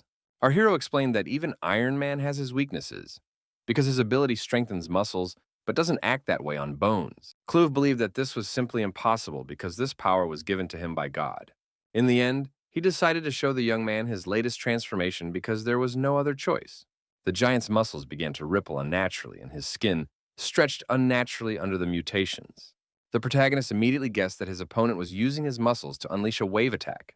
It seems like the situation is now such that the guy can't win unless he uses his full power. Lin Mu concentrated the chi in his hand again and tried to attack the giant a second time. At the same time, he decided to open the 7 main acupuncture points in his body and focus all his energy. Clove emphasized with confidence that the guy's kung fu was definitely not going to work for him now. He now used the invisible steel strike, but our hero counterattacked with the bone-dissolving strike. The giant let out a heartbreaking roar, his eyes widening in horror as he watched in horror as his own arm warped unnaturally. He felt as if his bone had been dissolved, and if this continued, the problem could spread throughout his body. The giant realized that he could have let something like this happen, so he simply ripped off his own arm. Kloof struggled to catch his breath.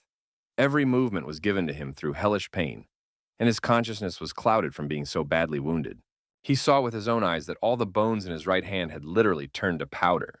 The giant, who literally crumbled, asked our hero what he used to do such a trick. Lin Mu briefly explained that it was a special move from Hua Jia called the bone-dissolving punch. Despite his pride, Clove admitted that he had no idea that Hua Jia had such terrifying kung fu. The Iron Man began to melt little by little, and before he died, he said that he had underestimated the young man after all. Suddenly, behind the back of the protagonist appeared Lawrence, who was going to help his comrade to escape from here. In fact, the guy didn't even realize that the opponent's shadow power would recover so quickly. In the end, the leader took all of his subordinates away, and before leaving, he promised that he would definitely take revenge on Lin Mu. The protagonist wasn't particularly happy that their opponents were able to escape after all. The mansion grounds abruptly became quiet, so Jiang Chu was finally able to approach the guy and ask if he was fine after such a serious fight. Lin Mu, feeling completely fine, immediately requested the captain to check the condition of Brother Dean, who was much more injured. The bodyguard, who was sitting on the sidelines, asked his friends not to worry and promised that he would definitely see tomorrow. He first inquired where Mr. Luo was, and Jiang Chu assured him that they had taken him to a safe place. Ding Han remarked that it was a good thing because these mutants were so strong that he had almost parted with his life. He admitted that if it wasn't for the protagonist, their business would be really bad.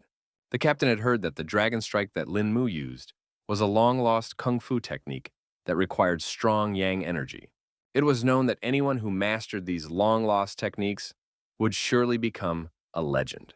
Ding Han went on to say that the other kung fu technique the guy used was also very strong, and he made that huge dumbass rip his arm off. The captain immediately recalled the legend that the bone-dissolving punch really does turn everything inside into powder using yin energy. The bodyguard couldn't even believe that such a kung fu technique actually existed in their world.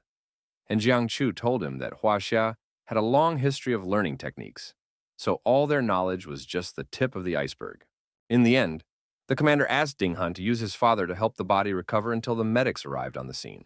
Now the man decided to talk in complete seriousness, because he still couldn't understand how Lin Mu knew so much lost kung fu. The captain decided to remind his friend not to forget who recommended the guy for this mission. Ding Han immediately realized that it was about Lu Shuyan from the Eastern Sea, who looked like an ordinary person, so he couldn't understand what he was talking about. Jiang Chu noted that this man might not be as strong as them, but his family tree was no nonsense because he was a descendant of the Lu family from Fengmeng village. Only now did the bodyguard realize that they were talking about the legendary ancient martial arts family.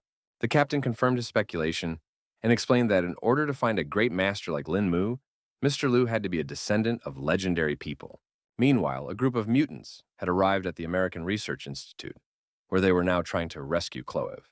The professor thought it was a miracle since their comrade was still alive, considering such serious wounds on his body. Lawrence told the old man that they were winning this fight until a young guy from Bao Lun's group came from somewhere and took them all down. Hamel refused to believe that the entire group of mutants had been defeated by one man, but the surviving Picasso confirmed the fact. Now the old man began to realize that they had indeed met a very strong opponent. Their conversation was interrupted by the fact that some strange things started happening to Iron Man. The professor immediately rushed to intervene in Clove's treatment because things could have turned out disastrously. Lawrence began to panic because he couldn't understand at all what was happening to his friend. Hamel reported that the patient's condition was deteriorating rapidly, so they urgently needed to move him. Meanwhile, at Luolinmu Manor, he was finally able to meet with Milo in peace and talk about the recent events. Guy wanted to know what went wrong with the family's return to Huaxia and why the process was taking so long. The man explained that the main problem was the approval of the documents, so there was nothing he could do about it. Generally speaking, the preparation and approval of all the documents should have been completed long ago. But Luo Huachan assumed that someone inside the government was preventing the move. Then he decided to inquire if our hero had been able to learn anything after this battle, and the latter told him that after this night, it was obvious that their defenses had been greatly weakened, so it was necessary to speed up the move to Huaxia. Lin Mu decided to inquire about the person who was responsible for approving the documents, and was going to personally visit him for a chat. The man immediately rejected such an idea because he thought it was too dangerous. The young man asked not to worry about him, because he had his own special methods for such situations. In the end, Mr. Lowe decided to trust him, and laid on the table information about the key 3 people who were responsible for the documents. The protagonist was excited about the opportunity and promised that he would meet them as soon as possible. 30 minutes later, the guy had already gotten the right materials that he might need during this mission. In fact, he was surprised that you could buy anything in New York's black market. Lin Mu bought some sort of mask to slightly change his strategy this time. Now the guy has decided to use the methods of his enemies to take them out himself. At this moment, Wang Chang walked in, informing him that they had already found the information he needed. The guy quickly opened the door for his guest, only he looked too strange and didn't look like himself at all. The assistant was shocked to see a completely different person in front of him. He instantly pointed a gun at our hero and demanded to know where Lin Mu himself had gone. The young man laughed at this reaction from his comrade and explained that he was just testing a macromolecular mask. Wang Qing finally realized that the person in front of him was his colleague, and now asked how he managed to change his appearance to become like him. The protagonist realized that it was best not to raise suspicion on the Lowe family, and found a solution by using a new face for the mission. The assistant had already looked up all the information he needed and handed the guy the phone she was on. Lin Mu thanked him for such substantial help because with this, it would be easier for him to accomplish his mission. Wang Jing still didn't like the fact that our hero was using someone else's face for this task, so he noted that with such strength, it wasn't necessary.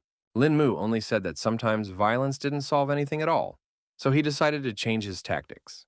After that, he quickly left the mansion grounds and promised that there would be good news very soon. Very soon, our hero arrived at the American embassy, where no one had yet suspected his plan. At this point, one of the employees named Mr. Bronk was upset that he hadn't been able to pick up a hottie for tonight. Inside the office, a guest was already waiting for him, who noted that it turned out the old man liked blondes. It was the main character who immediately explained that he had come here to talk to an embassy official regarding the Luo family's relocation documents to Huaxia.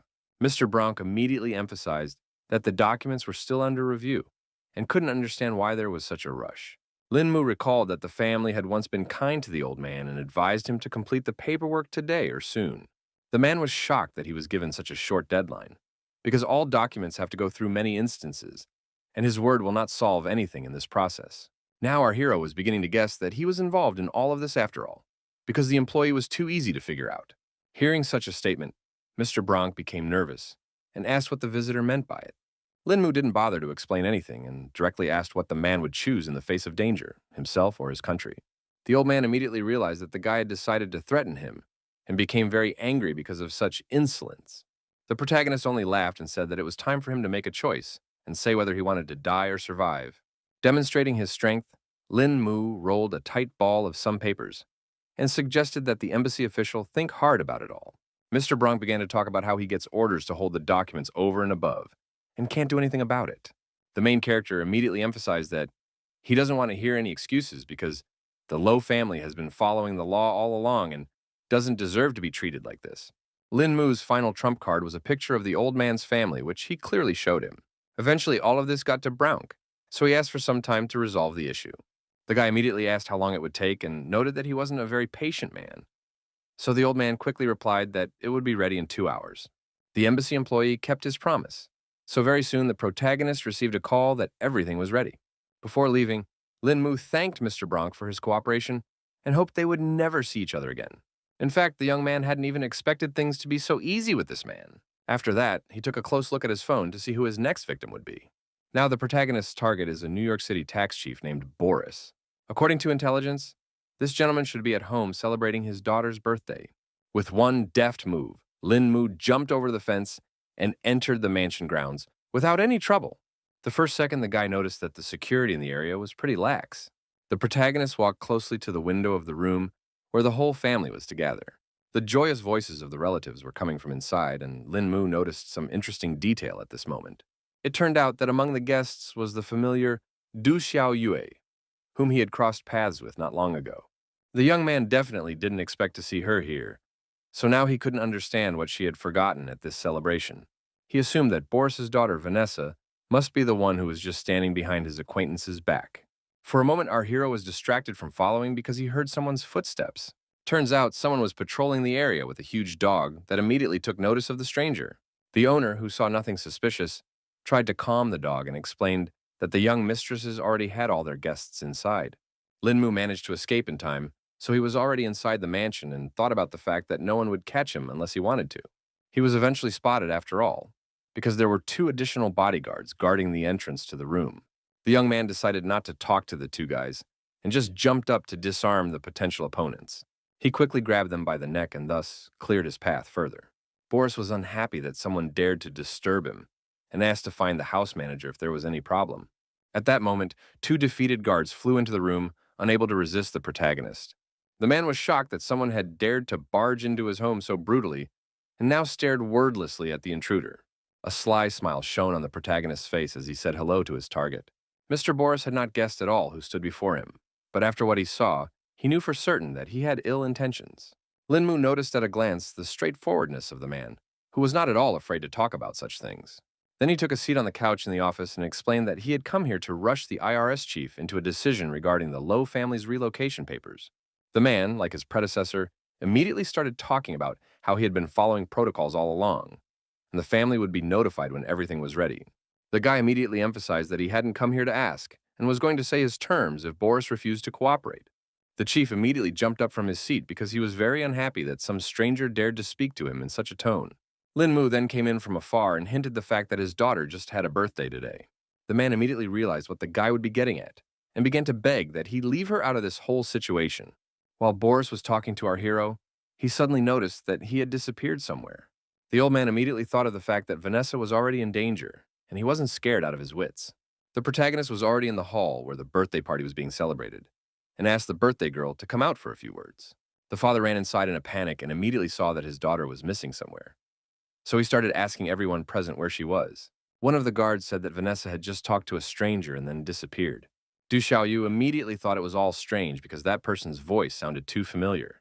The IRS chief was immediately about to call the police and rescue his daughter, but suddenly he heard her voice in his office. The girl looked rather confused because she couldn't understand why some strangeress brought her into her father's office.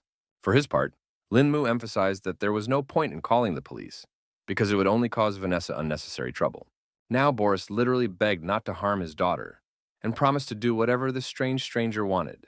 Our hero was glad for such a quick agreement on the part of the chief and knocked out his daughter for the time being so that there would be no unnecessary witnesses. The man was even more scared for Vanessa, but there was nothing he could do about it. Linmu asked him not to worry about it and emphasized that his beautiful daughter would just get some sleep. The gentleman still continued to beg our hero not to harm the girl in any way and promised to sign all the documents right away. After it was successful, he picked his daughter up in his arms and she finally woke up. Vanessa was puzzled because she couldn't understand why she was sleeping in her father's study. The frightened man only continued to say that everything was already fine and asked the girl to hurry up and come down to talk to the guests. Meanwhile, the turn had already reached the quality control inspector, Mr. Apperton, whose mansion Linmu had arrived at. The protagonist found it strange that apart from the attendants, there were no guards here at all.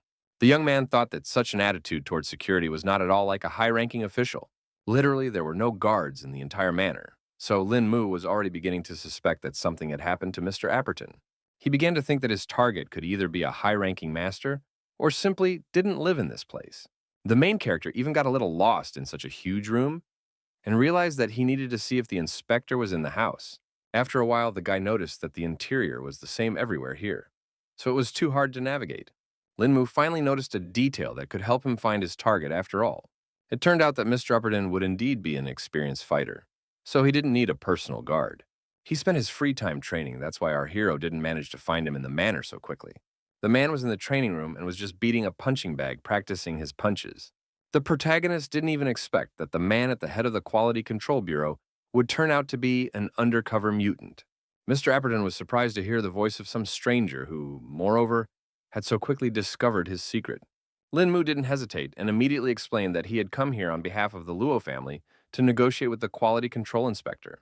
It turns out that Bronk had already managed to warn his colleague about the strange man.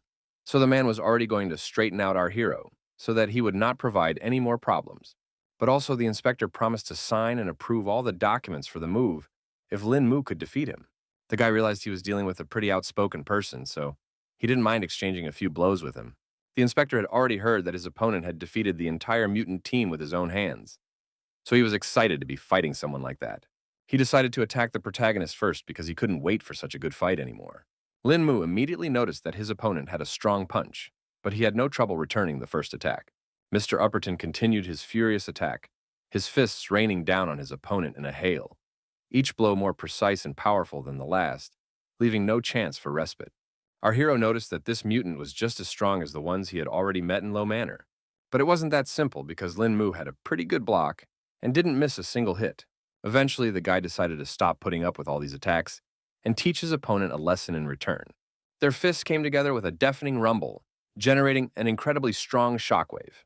As a result of the monstrous force of the collision, both fighters were thrown in opposite directions. Now, even the protagonist couldn't understand what was going on, because he felt that the opponent's strength had increased a lot from the past blows. Mr. Apperton was very happy about this opportunity, because he hadn't had such a good battle in a long time. And next, he was going to try out all new techniques on Lin Mu. The young man didn't startle because he himself couldn't wait for his opponent to show his full strength. The inspector decided to help him and was going to send our hero straight to hell with just one good punch. Apparently, the guy's reactions were so good that he had no problem dodging a direct hit. All of this only amused Mr. Apperton, so a smirk appeared on his face. Suddenly, his arm curved unnaturally, as if it were made of plasticine. The protagonist did not expect this turn of events at all, so he only watched as the fist was getting closer to his face with every second. At the decisive moment, Lin Mu lacked a fraction of a second, so a hard punch slammed into his jaw. Now the lad realized that his opponent's strength lay in controlling the position of his joints and muscles. He gently rubbed the abrasion on his cheek and said that he had no idea the man would turn out to be so arrogant. Mr. Apperton paid no attention to our hero's words, for he was already impatient to continue the fight. He didn't wait any longer and immediately delivered another crushing blow to the main character's head. After that, the mutants launched another series of attacks, causing Lin Mu to only have to stay in a block. In the end, the guy fell to the ground because he couldn't use chi and unleash his true abilities. He still found the strength to stand up after all, and emphasized that it seemed that normal combat techniques were useless against strong mutants. Upperton couldn't understand what our hero was talking about, and noticed that he looked somehow too whole after so many blows. Lin Mu still admitted that he used chi to protect his body, but he also recognized that his opponent had done a remarkable job of turning his strength into fighting skills. It turns out that the inspector hadn't heard of chi energy before, so now he was even more confused. The guy said that it was a type of strength that was gained through cultivation, and stated that it was now his turn to teach a lesson. The man himself was only too happy to see which was stronger, the main character's chi or his mutant powers. Lin Mu didn't trifle and gave his opponent a good punch to the face, so the latter didn't even have time to react. The crushing counterpunch threw Upperton across the room, after which his body dented into the wall with a deafening rumble. Now the inspector, who certainly did not expect such a turn of events, could not understand how the guy managed to achieve such speed. Our hero explained that this was what the chi effect was all about, and emphasized that he had only used a third of his power in the last strike. The man found this power too intimidating, and recognized that the power of mutants was not that exceptional in this world. He finally conceded defeat and asked if Lin Mu had any other requests, besides confirming the family's relocation documents. The young man replied briefly that this was his only request, and now hoped that the inspector would do his best to expedite the process. Pretty soon, Luo Manor had already learned some good news about their documents. The aide informed Mr. Lowe that the last document had already been signed, so they could finally move all the assets. The head of the family rejoiced at this marvelous fact, and couldn't believe that Lin Mu had managed to do such a great job. He asked his subordinate to send orders to everyone in the manor that they should gather for the long-awaited return to Huaxia. It wasn't long before all the staff successfully landed at the East Sea International Airport. The protagonist was very happy that he was safely back home. Luo Huachan immediately saw his daughter, who had come to meet her family and her lover. Bayan immediately ran up to her father, whom she hadn't seen for so long. The girl threw herself into Mr. Luo's arms because she was so worried about them getting back to Huaxia without any problems. With a slight smile, the man hugged his daughter, calling her silly, for he vowed never to leave her alone again from now on. Bai Yun, who was now crying with happiness, remembered to thank the young man who had protected her father. The main character emphasized that it wasn't just his merit because the Low family came back thanks to everyone's hard work. Guy understood that Mr. Lowe and his daughter had some plans to be together, so he decided that everyone else would go from here first. The old man again thanked all the allies from Baolan's group for returning to Huaxia in one piece, and promised to help Lin Mu if needed. In farewell, the commander looked around at each warrior, demanding caution. After that, the other members of the group suggested that our hero first return to the Baolan base to report on the completed mission. 30 minutes later, they had already met with Mr. Liu and reported the completion of their special assignment. The man was overjoyed after hearing such wonderful news, and now he had no regrets in choosing Lin Mu to do so. He couldn't stop thanking the young man for being able to defeat so many mutants, including Lawrence, and bringing glory to the East Sea Division. The protagonist still thought that he was just lucky, as the opponent was indeed very strong. Lu Shoyan asked the guy not to be modest because he had already been told the entire course of the fight, and admitted that he hadn't expected Lin Mu to be so strong. Ding Han and Jiang Chu also confirmed that it was because of the protagonist that they survived and completed this mission. Anyway, the top of the group was very satisfied with the results of the mission, so a paid vacation in the East Sea was prepared for Jiang Chu and Ding Han. The bodyguard rejoiced at the opportunity and thanked the Lord for such care. Colleagues immediately thought of Fragrant Abode, a famous tea house in the East Sea, and decided to take the opportunity to come to the place. Meanwhile, Mr. Liu asked the protagonist to follow him, because they had a separate conversation. The man took our hero as far as the outskirts of the East Sea city, so that surely no one would hear them. Lin Mu's experience was beginning to tell him that someone important he needed to protect might have already appeared. Lu Shoyan laughed off the main character's assumptions and emphasized that there weren't many important people around. He continued to walk forward towards the mansion, and along the way a large number of servants greeted their master. The man asked his subordinate to call everyone and gather them in the main room. Meanwhile, Lin Mu noticed that everyone he had just met were all high-level cultivators, and there was also something else conspicuous about this place.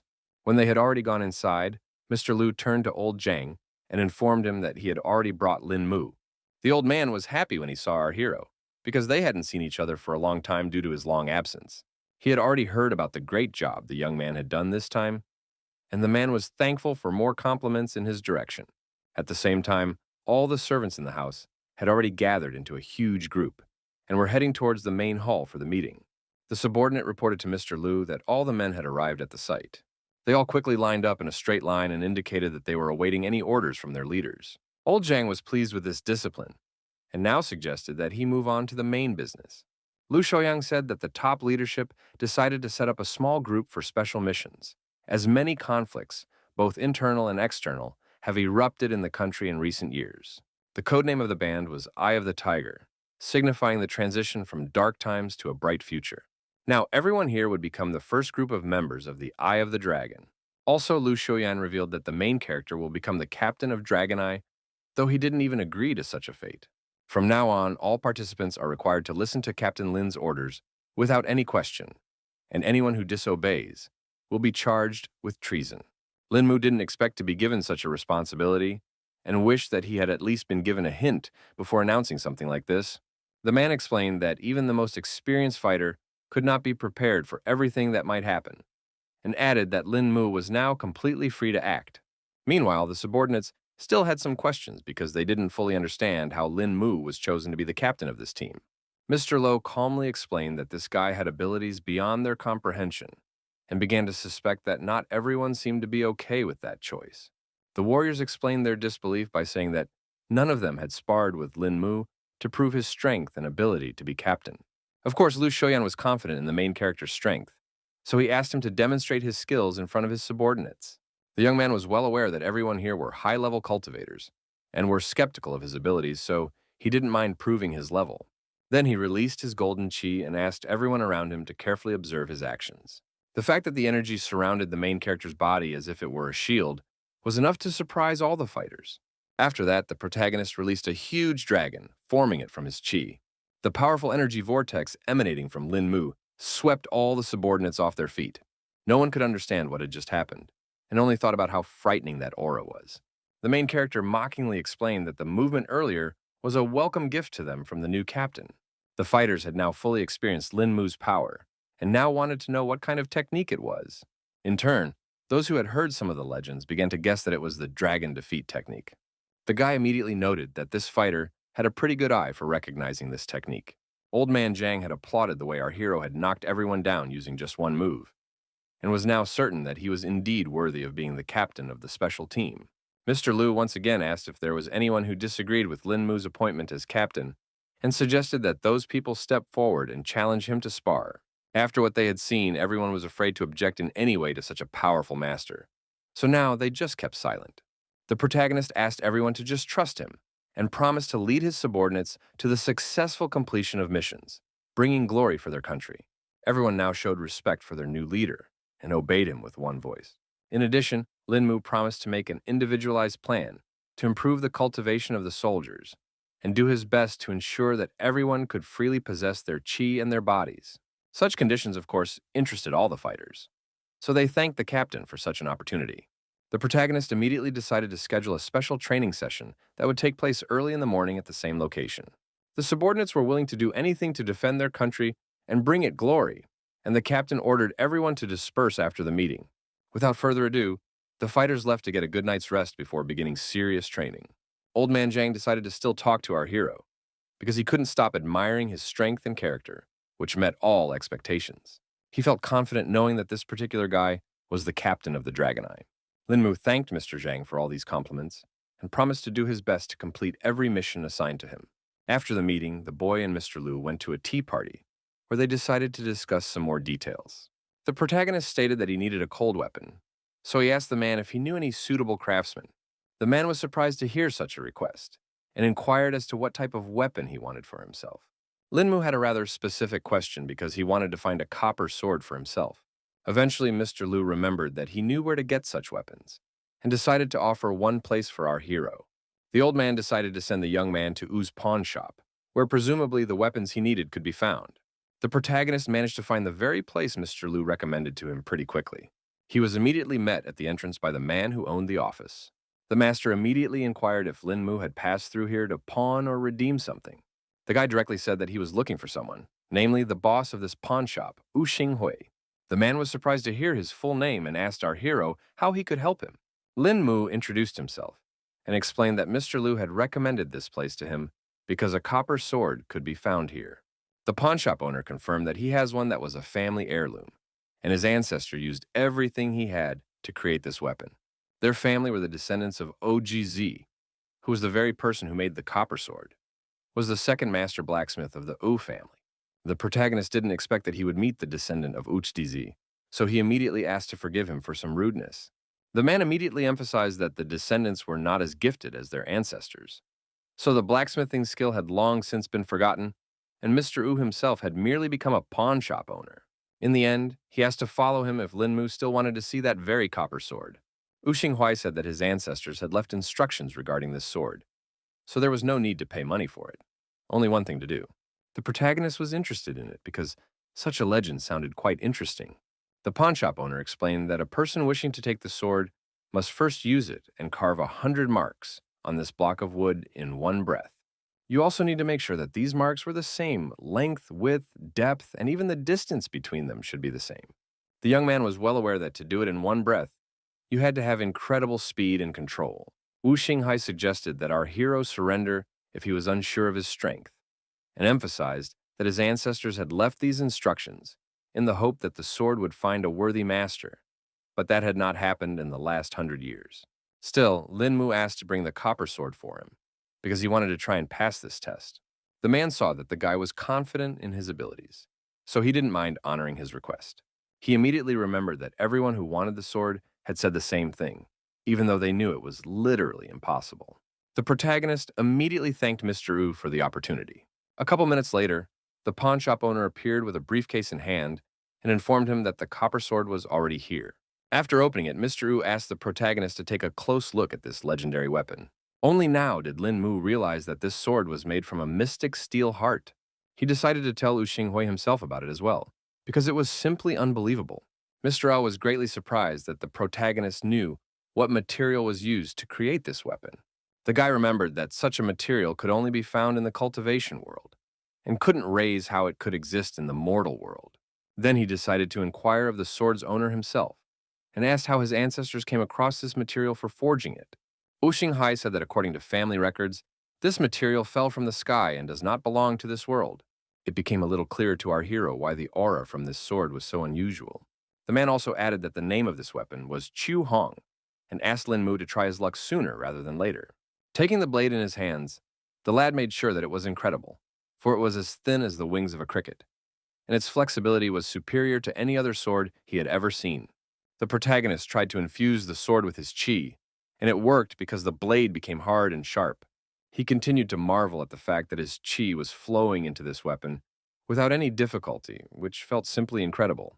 The man pointed at the very same wooden block and suggested that Lin Mu finally proceed with the trial. The young man gripped the weapon in his hands tightly and concentrated to complete such a difficult task.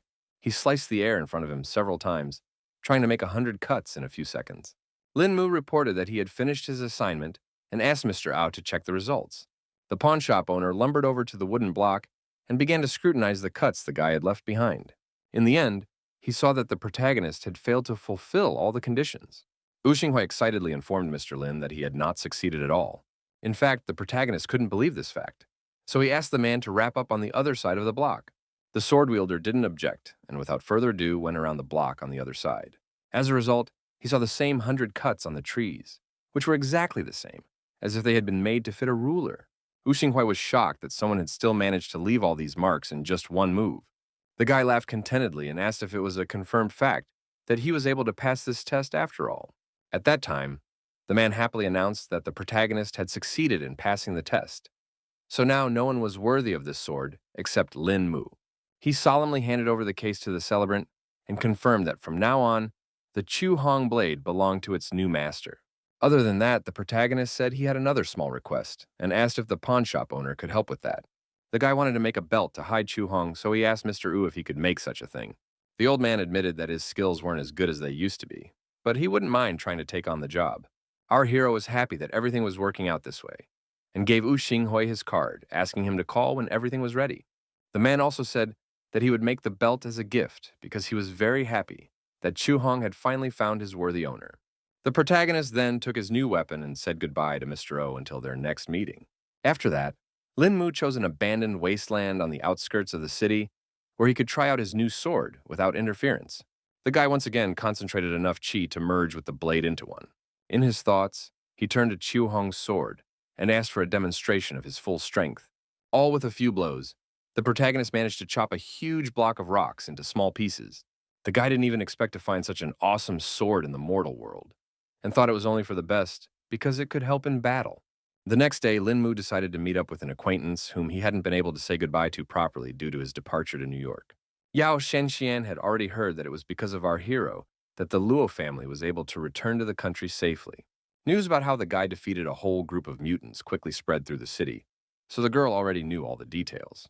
Lin Mu couldn't stop marveling at the Yao family who had access to all the classified information. The girl said that Yao was an ancient martial clan, so they also have people working in Bao Lun's group. Now, the young man was not at all surprised that she was so well informed about all the happenings in America. It turns out that our hero had some request for Yao Xianxian, so he held out a sheet with a list of herbs to her, asking for help in gathering them. The girl knew very well that these herbs were hard to find, so she immediately inquired why Lin Mu wanted to gather them. The fellow did not explain his plans in detail, and replied briefly that he wanted to do some pillorying. Yao Shenxian still kept up with him and asked what kind of pills he wanted to make. The protagonist continued to keep the secret and promised to tell everything when he had already made the cure. Eventually, an acquaintance agreed to help and was going to contact the family's alchemist to prepare all these ingredients. Lin Mu immediately thanked Yao Shenxian for helping him. Now the guy decided to inquire about the filming of the movie there. The girl said that they were flying to the capital to shoot some outdoor scenes and would be staying there for a couple of days, and asked if our hero would be free to keep her company. The boy's eyes lit up with delight because he was all for it, as he had wanted to visit the capital for a long time. Yao Shenxian decided to end their meeting because she still has to go back to the studio, and our hero offered to give her a ride to the right place. She refused help because she could get there on her own and quickly said goodbye to Lin Mu. Meanwhile, the protagonist decided to send a list of herbs to Ji Qinglan and Zhou Siyun so that they could help him as well. It was already evening when the boy returned to his home and began his usual training, learning the 13th movement of Tai Chi. He noticed that the movement was rather simple and gentle, so there was little belief that it would actually make a difference. The protagonist couldn't help but feel that he was making some kind of mistake, so he concentrated more on training. Eventually, he thought the mistake might lie in the materials Mr. Liu had given him, though it was literally impossible. The young man came to the conclusion that he should look at the manual again and study it carefully because he might have missed some detail. A couple minutes later, he was already sitting at his computer and going over all the video lessons again, watching every move. In the manual, aside from explaining the various stages of cultivation, there were also only 13 simple Tai Chi movements. The protagonist continued to actively search for the problem, which still could not give him any peace. Eventually, he did manage to find that little detail that was ruining everything. The guy noticed that the creator had gone back to basics, so the average practitioner wouldn't be able to recognize what was behind it all. He realized that he had been careless all this time and was already thinking that this was a completely useless manual. But the whole point was that Tai Chi's creator must already be at the golden core level, and if not for the meager spirit chi in this mortal world, he would be able to be of a higher level. After once again scrutinizing all the techniques, the protagonist went outside again to practice. Linmu combined normal movements with his chi to squeeze the most out of these techniques. After a couple hours, our hero finally felt he had mastered the 13th movement. In fact, the guy hadn't even expected that practicing movements 1 through 13 would allow his chi to flow through his body without any obstacles. At this moment, he was approached by Zixi, who inquired about the last movement in his training. The girl noted that it was very similar to Tai Chi, but it felt a little different. The protagonist confirmed her speculation and explained that he was just practicing Tai Chi. Zixi had heard that this technique was a form of meditation, so she couldn't understand why the young man was practicing such a thing. Linmu then explained that if she wanted to understand the entire concept of Tai Chi, she would first need to open so many punctuation points of her body. The girl immediately guessed that our hero had already managed to pass this test, which was quite a shocking fact. The guy dismissed her assumptions because he only understood part of it all, and practice helps raise the cultivation level. Zishi, mesmerized by the skill of the protagonist, with burning eyes began to beg to teach her at least the basics of this amazing practice. To begin with, the main character decided to teach her basic movement and how to conduct chi through her body, and if she practiced with all the time, it would also help raise her kung fu level. Zixi was actually surprised that the guy wasn't afraid at all that someone would be loitering around here nearby and steal all those moves while he was training. The protagonist asked her not to worry about it because a person who understands nothing about martial arts will never understand the meaning behind the techniques. After that, Linmu proceeded to train his girlfriend, who diligently repeated his every move. Thus, they practiced until the morning, and the guy advised his student to keep repeating the learned moves. As a result, our hero began to notice that Zixi was very gifted because she learned very quickly. At this point, he received a call from Mr. O, so the training had to be interrupted. It turned out that Chu Hong's ball strap was already ready, so Linmu informed him that he would be there soon. The young man explained that he had to go away to take care of some business, and when he returned, he would definitely continue his studies. It wasn't long before he arrived at Ao's pawn shop, where the owner was already waiting for him with the finished harness. The protagonist immediately noted that this accessory was a perfect fit for him, and thanked Uxinghui for doing such hard work. The guy was sure that it would now be much easier to use Chu Hong's sword during active combat. He recognized that the Wu family's blacksmithing skill was simply incredible, so he was lucky that he was able to stumble upon them and find this amazing sword. The man thanked for the compliments and emphasized that it only proved that the meeting between him and the All family was destined by fate itself. After that, the protagonist immediately went to Dragon Eye's training base to meet with his subordinates. He asked the warriors to always remember that on the path to cultivation, it didn't matter who started earlier, because the one who had already achieved something would immediately become the winner. In turn, all the soldiers were carefully absorbing all the information the protagonist was telling them. The guy also solemnly announced that from now on, everyone present would get new names. He asked everyone to remember well that their code names would now become their personal names as well. In addition, the protagonist was going to appoint 5 leaders for the teams, hoping that everyone who was interested would take part in the test selection. Of course, the soldiers appreciated such an idea, because they would be able to show off their skills and prove themselves to the capital. Toward evening, Linmu returned to his home and started training his friend again. The girl had already repeated the desired movement many times, and finally felt the right sensation. Our hero praised her for such diligence because all this time Zixi kept practicing. He decided to pick up where they left off last time and started with the first movement called Xian Renji Lu. This was followed by a second movement called Qian Kun Pan Chu. They spent all night hours in exhausting training, and only with the first rays of the sun, completely exhausted, went for a long-awaited rest. The protagonist found it amusing that his student fell asleep as soon as her head touched the soft couch cushion. The guy lamented that he didn't have a simple life like Zixi, so he had to run errands again. Quite soon, he met up with Yao Shanxian, who immediately noticed that he looked rather tired. Lin Mu already, he was beginning to feel the effects of spending his time training the Dragon Eye brothers during the day and practicing Zixi at night. Meanwhile, they have already arrived at the airport to fly from here to the capital for filming. The girl informed the director, who was still dealing with some issues, that they had already arrived on the spot.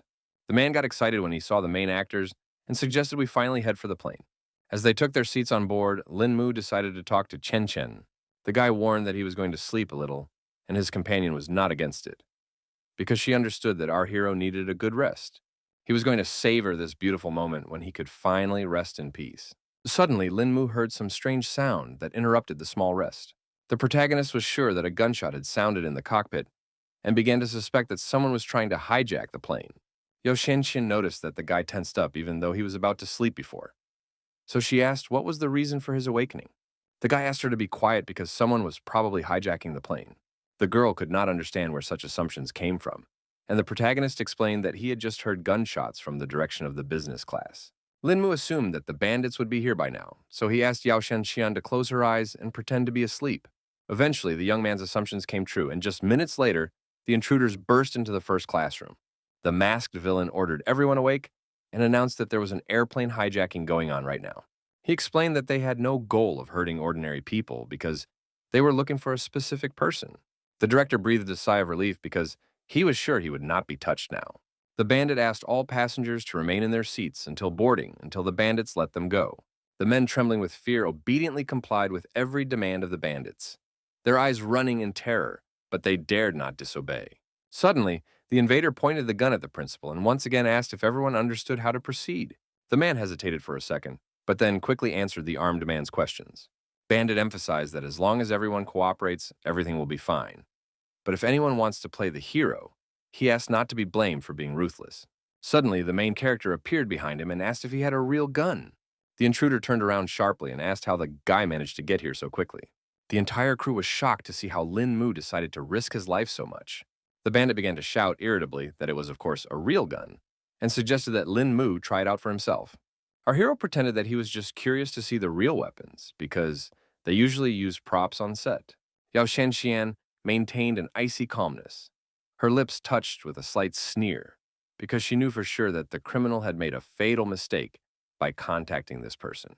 Lin Mu went on to say that he was only a fan of guns, and noted that the bandit was holding a limited edition Arthur revolver.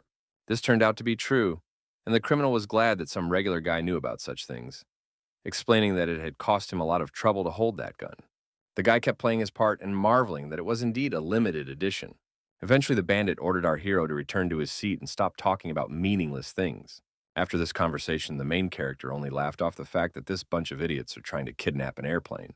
Of course, the guy didn't bother to sit back in his seat and rushed over to attack one of the bandits from the back. The villain didn't expect to find such a bold person, so he didn't even react to Lin Mu's sly strike. One lightning-fast blow, and the man collapsed to the floor, his consciousness shutting down before his body even touched the ground. The director turned pale, his eyes widening in horror, as he couldn't believe that someone dared to break the rules, endangering the lives of all the hostages. The main character didn't expect his boss to believe this guy's words and be so scared. Eventually, the man admitted that maybe he had exaggerated the problem a bit. Other staff members also agreed that they did not have to sit here and wait for their fate, because they could only count on themselves. The director realized that he wouldn't be able to stand up to that many people, so he asked what their plans were. Lin Mu asked everyone to stay in this classroom and watch the kidnapper, and leave all other problems to him personally. He decided to change into the bandit's clothes so as not to reveal his identity, and noticed that the outfit fit him quite well. The guy also grabbed a revolver, so he definitely didn't stand out among the other criminals. Before leaving, our hero again asked all his buddies to be good and stay where they were while he dealt with the remaining invaders. Yao Shenxian decided to point out that the guy's acting was incredible, so she believed that he would do well. Before leaving, the young man once again firmly emphasized that everyone should stay smart and sit here while he checked the situation at the front. The principal decided to talk to Xian Xian to find out who Lin Mu even was, that he could remain calm even in such critical situations. The girl speculated that maybe this guy had trained with SWAT in the past, because his skills were at the pro level. The staff agreed that the main character's final attack looked cool, and they used to think it could only happen in movies. Either way, the man hoped that Lin Mu knew what he was doing, because he had his whole life ahead of him to die here on the airplane. Meanwhile, the aircraft continued to fly quietly despite all the battles that were going on inside. At this point, the protagonist had already reached the front of the plane to face the rest of the bandits. No one suspected a switch, so Lin Mu was asked if there were any problems, and he replied that the whole crew had quieted down after his threat. Turns out they've already taken Mrs. Wen hostage in order to wring property from her father, as well as to free all of his brothers he's arrested. The girl said that her dad, since he divorced her mother, had no longer communicated with her, so there was no way she could help the situation. The bandits were aware that Director Wen sent them money every month, so it was obvious that there was minimal communication between them. Mrs. Wen thought it was her father's responsibility because it was only living expenses for her mother, who was bedridden at home and had no income. The criminal didn't even expect that the principal was such a heartless man who refused to give up his bedridden wife, so he even had sympathy for their hostage. At the same time, he wasn't going to stop there and asked Mrs. Wen to give him the phone. The girl realized she had better cooperate, so she handed over her gadget without further ado. The bandit rummaged through her phone for a few seconds and found the information she needed.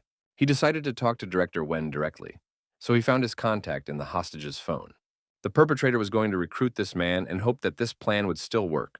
The captor assumed that the girl hadn't heard her father's voice in a long time, so he offered to listen to it together during this call. After a moment, the man picked up the phone and asked why Wrong Wrong suddenly decided to call him. The bandit immediately jumped into the conversation and greeted Director Wen, explaining that he was using his daughter's phone to finally talk directly. Mr. Wen tensely inquired who he was talking to right now. Bandit noted that the man was such a busy man and recalled that the Hong Kong Police Department, where Mr. Wen worked, had recently arrested several brothers. The man asked to get straight to the point and asked what he had to do to get the criminals to let his daughter go. The gangster briefly outlined the terms, which were that the police must return all the goods to them and release all his men. Mr. Wen stressed that they must understand that he does not have absolute power in the department, so it will be a tough assignment. The bandit didn't care about that because the man was now responsible for an airplane with passengers and his own daughter. The chief of police was at the police station of X City at that moment and realized that he had no choice. Wen Qiming explained that he would need time to hand over the goods and figure out how to release people from prison. Bandit informed him that the principal only had 30 minutes to resolve all issues, because otherwise his daughter would be dead. At this point, one of the officers reported that they had already managed to find the phone signal where the call was coming from. They found that the perpetrator made the call from a satellite phone using Mrs. Wen's number, and the signal came from an East Sea airline plane flying out of the East Sea toward the capital. Eventually, the gang leader ordered that the pilots be forced to reroute and continue to stick to the plan of making an emergency landing. The disguised Lin Mu was fine with such an idea and agreed to do it himself because he just wanted to use the restroom. At this moment, one of the bandits asked everyone to hurry up since there was such an important reason. The protagonist seized the opportunity and returned to his acquaintances in first grade. Everyone tensed up when they saw the cloaked guy because they didn't fully understand whether Lin Mu or the bandit was standing in front of them. The young man assured that it was him and said that the terrorists wanted to change the route, so he was just going to say hello to the pilots. He again asked everyone to stay in their seats and not move until he returned. The protagonist walked into the cockpit and told the two men sitting there that he had important information for them. One of the pilots asked with a smile if the bandits were having fun while they were trying to hijack the plane. Lin Mu now realized that the pilots were in league with the terrorists, making the whole situation very complicated. The second manager asked how it went and hoped the bandits had taken care of everything. The protagonist didn't give any sign and replied that everything was under control, adding that he had come to tell about the reroute to the emergency landing site. The pilots were surprised to hear such a change because it was a little earlier than planned, but promised that everything would be fine. They began pulling the right levers on the control panel to change the route and select a new landing spot. At that time, the system reported that the route had been changed and the autopilot turned on. Lin Mu realized that it was time to take charge of the situation and knocked out the pilots with one precise strike. He reported that the pilots could now get some sleep and rest, while the system did everything for them. Our hero then dragged their bodies to his acquaintances and asked them to keep an eye on the two. The director couldn't understand why Lin Mu they talked to the pilots, and now he couldn't understand who was flying the plane. The protagonist explained that the pilots were in league with the terrorists, or had simply been switched even earlier. The guy said the plane was on autopilot now and promised to talk when he had dealt with the rest of the bandits. Meanwhile, the criminals had praised Lin Mu for his successful work and were now just waiting to board. Our hero didn't waste any time and also knocked out the first terrorist on his way with one blow. He wished the criminal a good night, joining the others with other allies who also lay passed out. The bandit who was sitting next to Mrs. Wen heard some strange sounds and immediately asked what was going on. Lin Mu didn't bother to explain anything, and after using a few important acupuncture points, he disarmed another bandit. The girl looked at what had been done to the terrorist, and there was at once some hope of the rescue in her eyes. She gingerly looked up and asked the protagonist who he was. The guy identified himself as a mere annoying passenger and, holding out his phone, asked Mrs. Wen to call his father and let him know that the plane was now safe. The police chief was surprised when, not long afterward, Rong Rong called him to inform him that the terrorists were already under control. He understood everything perfectly and promised to contact Jingdu International Airport right away and ask for help. The police officers quickly contacted Captain Mishima, apologizing for any inconvenience their requests had caused. The man didn't see it as a problem because he was willing to do whatever it took to save that airplane. He quickly turned to the desired flight and introduced himself as the Jingdu Airport CDC, requesting a response from the board. He was immediately answered by the protagonist, who was waiting for the next instructions to successfully land the plane. Captain Mishima asked him to follow instructions to bring the flight safely to their airport. The guy understood everything perfectly and was going to change his destination according to the pilot's instructions. The man noted that Lin Mu was doing quite well and the flight destination was already being reconfigured. The plane is expected to arrive at Kyoto in 40 minutes and begin its descent in 42, at which time the captain will command our hero to land. At the right time, several fire trucks, ambulances, and police cars were already gathered at the landing strip, waiting for the terrorist board to land. The staff had already seen what the flight needed to board and prepared for it. The protagonist reported that the airspeed, wind speed, and angle were appropriate for the conditions, requesting the airport to land. Firefighters also began to gear up and began to notify all units that the plane was coming in for a landing. Meanwhile, Lin Mu asked all passengers to buckle up and be ready for an emergency landing. The plane was about to land, and our hero hoped that he would still be able to complete this operation. With a thud, the airplane's landing gear touched the runway, and a moment later, the hull of the aircraft smoothly froze, completing a perfect landing. The staff was about to call the CDC because they were already certain that this was the flight. The young man was happy to report that their plane had landed safely and thanked the captain for his leadership. All the pilots also rejoiced at this news because everyone was worried about the people on that board. The firefighter announced the gathering of all units and ordered the passengers to be escorted to a safe exit. Passengers were urged to disembark in an organized manner and not to panic. Meanwhile, the police were busy apprehending any terrorists who tried to hijack the plane. The captain asked if anyone knew where Mr. Lin Mu was right now, because he wanted to meet this person in person. Mrs. Wen was also looking around because she had just seen this guy, but he suddenly disappeared somewhere. Turns out the main character didn't want all this attention at all, so he quickly left for the Silton Hotel. Yao Shengxian, who had left with him, wanted to know why the guy had taken that gun that belonged to the bandits and could now attract suspicion. Our hero explained that it was a limited edition, so he couldn't part with such a treasure. The girl still couldn't understand why he needed a gun when Lin Mu was strong without it. The young man said that there was no point in it because he just took the weapon for his collection. Yao Shenshin thought that guys were very boring because they only played with guns, cars, and other uninteresting things all the time. Then the protagonist suggested that the girl see something more interesting. He quickly unbuckled his belt that had held Chu Hong's sword all this time. The girl was greatly embarrassed to see such strange actions on Lin Mu's part and thought about how obnoxious he was.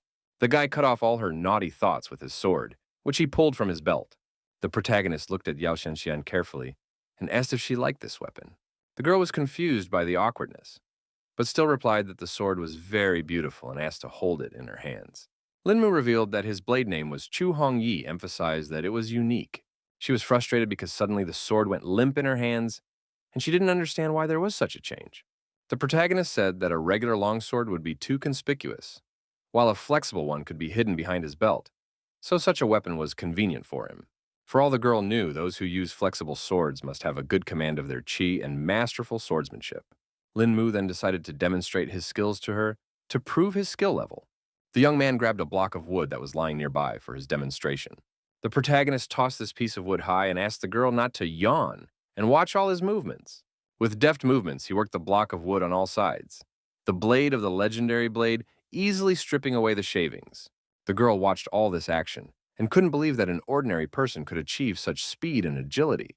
Eventually, the guy managed to carve a graceful wooden statue that was surprisingly beautiful. Yao Shengxian immediately recognized that it was the heroine of the mythological play she used to act in.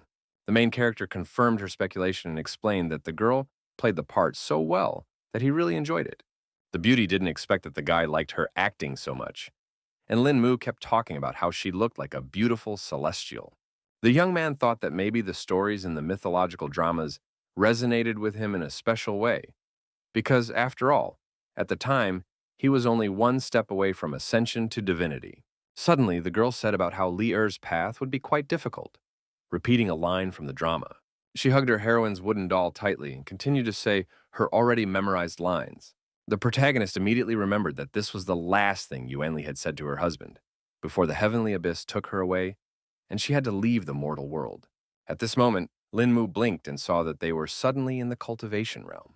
The girl also took on a completely different look, and now looked like a true priestess. The main character, who had also changed a lot now, couldn't hold back his emotions, so he hugged Li Er tightly. Lin Mu gently kissed the extraterrestrial beauty, repeating a scene from that very mythological drama. A second later, they had already returned to the real world, and Yao Shanxian couldn't understand what was happening. The guy quickly apologized for the misunderstanding, and the actress blushed a lot because she definitely didn't expect them to go this far.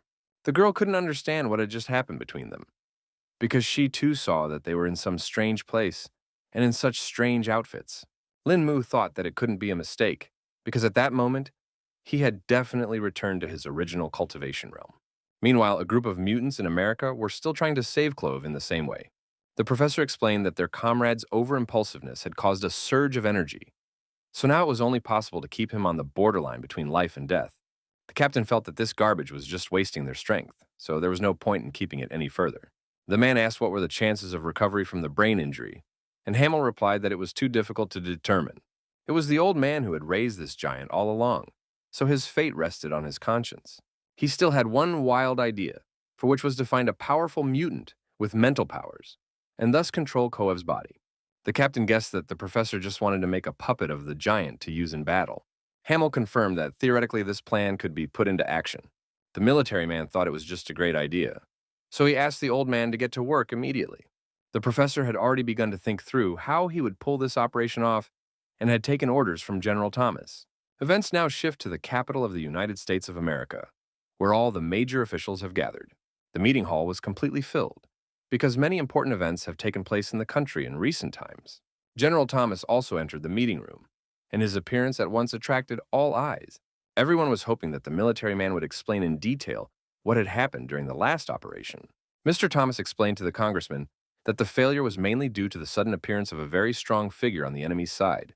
The others were unhappy with these results, because the military said they had carefully weighed the enemy forces before launching the operation. The general confirmed and emphasized that after the assessment, they did believe that the task would be successfully completed. The congressman couldn't believe that they had sent so many men and ended up failing some one opponent. Mr. Thomas reported that the thing was that their level 4 mutants couldn't even withstand a single bout of this man's attacks, so he suspected that his real strength surpassed level 5. He was sure that against such an opponent, they didn't stand the slightest chance of fighting back. All the officials could not understand how a one-level difference could be so significant. Meanwhile, the first filming days with the main character have already begun in Kyoto. They worked very hard together with Yao Shanshan to make the movie come out perfect. The director, who watched the whole thing through the cameras, was very pleased with their work. In fact, both actors were very shy about being so close on camera, so Lin Mu asked how well he was acting. The man thought the whole thing was just great, and the guy's control of his micro-mimicry was better than any actor he'd seen before. Yao Xianxian noted that she too had put out a lot of emotion, and so she couldn't understand why no one was saying compliments to her. At this point, there was a slight pause, because the assistant reported that someone had called the protagonist's cell phone. It turned out to be Captain Jiang, so the guy immediately asked why the comrade had decided to call him. The man chuckled at the fact that the young man was such a busy man, but at the same time, he feared he might undermine his health. Lin Mu still guessed that if the captain called, he definitely wouldn't ask about health, so he asked to get straight to the point. At that time, Jiang Chu directly said that they were currently at the Tenlun Corporation branch and asked the guy to stop by if he had a spare moment. The protagonist didn't expect that Baolin's group had branches in Kyoto, so he didn't even consider visiting his friends. Lin Mu arrived at the right place and couldn't stop marveling at Kyoto, because even the branches here were great. He remembered that Jiang Chu seemed to have said to go up to the 3rd floor. The protagonist stepped swiftly into the elevator car, his fingers quickly typing the desired floor as the doors closed smoothly behind him. In a matter of moments, the elevator took him to the correct floor, where the disguised branch of Baolin's group was located. At the entrance, the protagonist was greeted by Ding Yunyan. His eyes immediately flashed with recognition, because in front of him stood the very person whose name had been on everyone's lips for the past few days. The guy wasn't high with this employee yet, so he asked for an introduction.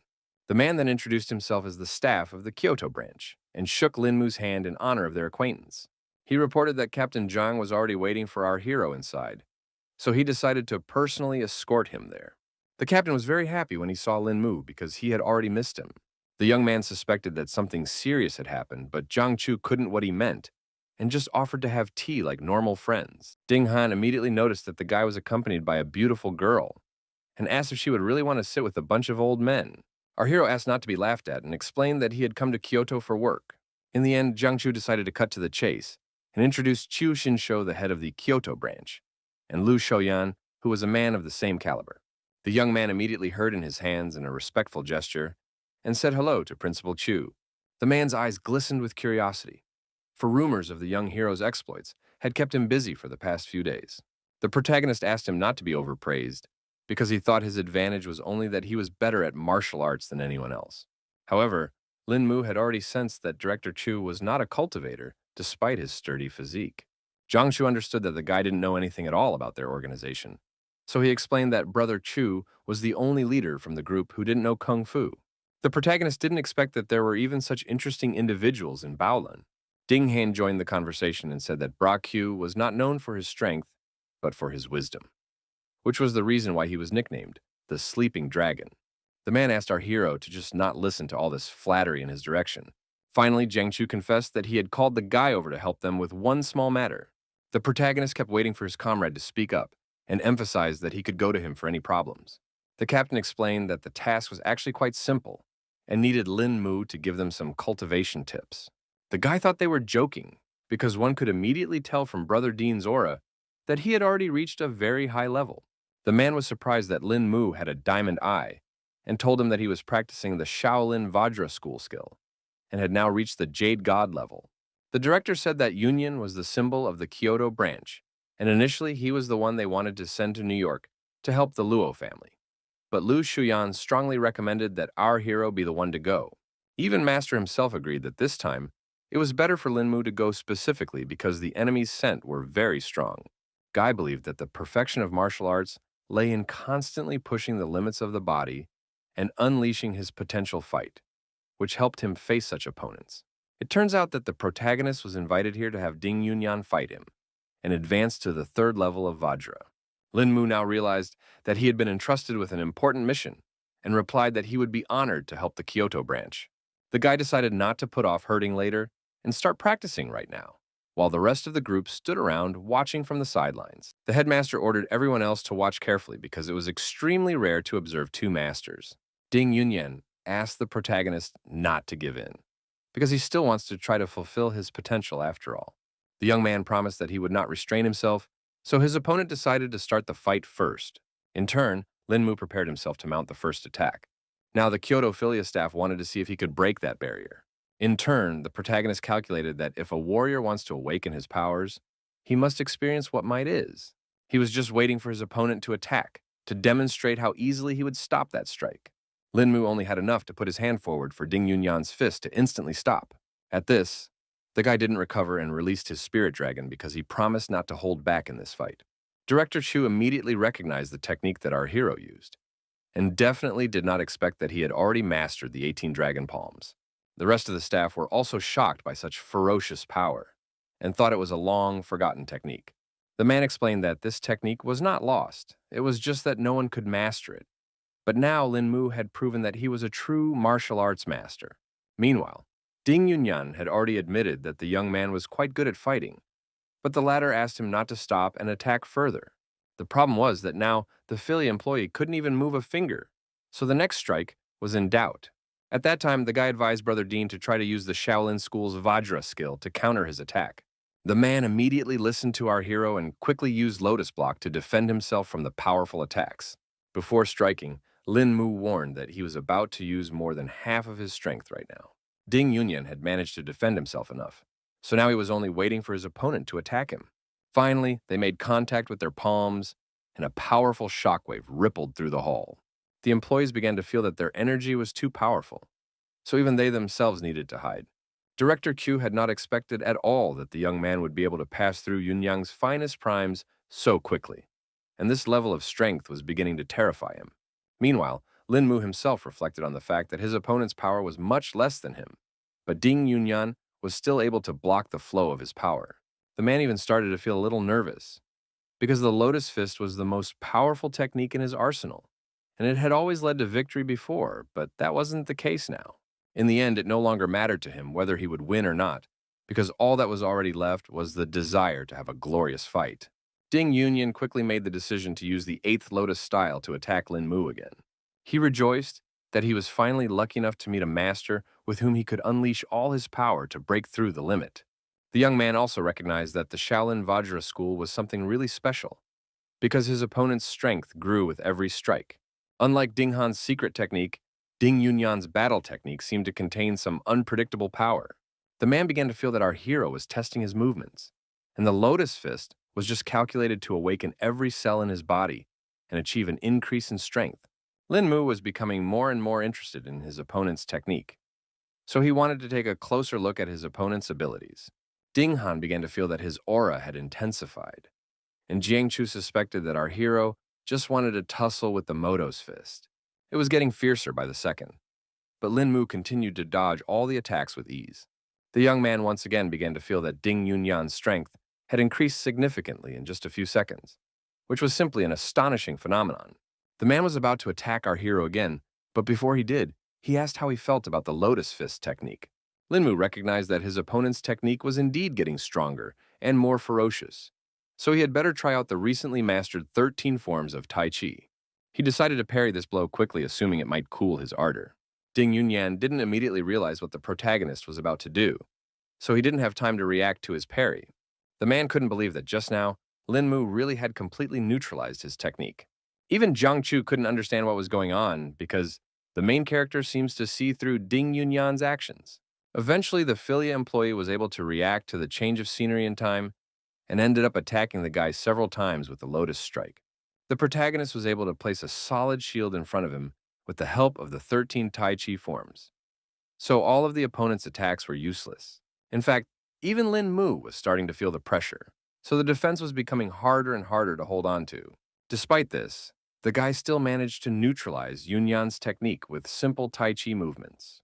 The headmaster was no longer surprised by anything because the young man had already used the 18 Dragon Palm before, so such tricks were within his power. But that didn't change the fact that the 18 Dragon Palms and the Lotus technique were like heaven and earth in the world of martial arts. Everyone marveled at just how deep Lin Mo's understanding of the harmony of arts was, allowing him to suppress the Lotus technique with the most ordinary technique. Meanwhile, the protagonist began to realize that the next events in the battle depended solely on him. The guy quickly regrouped and landed another blow on his opponent, who was a bit distraught after his crushing setback. Ding Yunyan didn't have time to block such fast attacks, so he flew away from Lin Mu without strength. In the end, the fighter recognized that Brother Lin was unimaginably strong, so he would admit defeat after all. It seems that it wasn't the end yet, because the main character's chi energy began to form into a golden dragon in front of him. Principal Chu noticed that this ornament was similar to Taiji's skillful dragon drawing. Others noticed that there were no energy fluctuations in the young man's palms at the same time, so they began to suspect that it was only an illusion. Jiang Chu and Ding Han felt that they still needed to intervene in this fight, so they shielded their comrade from Lin Mu. Only now has the protagonist finally come to his senses and realized that something strange is going on.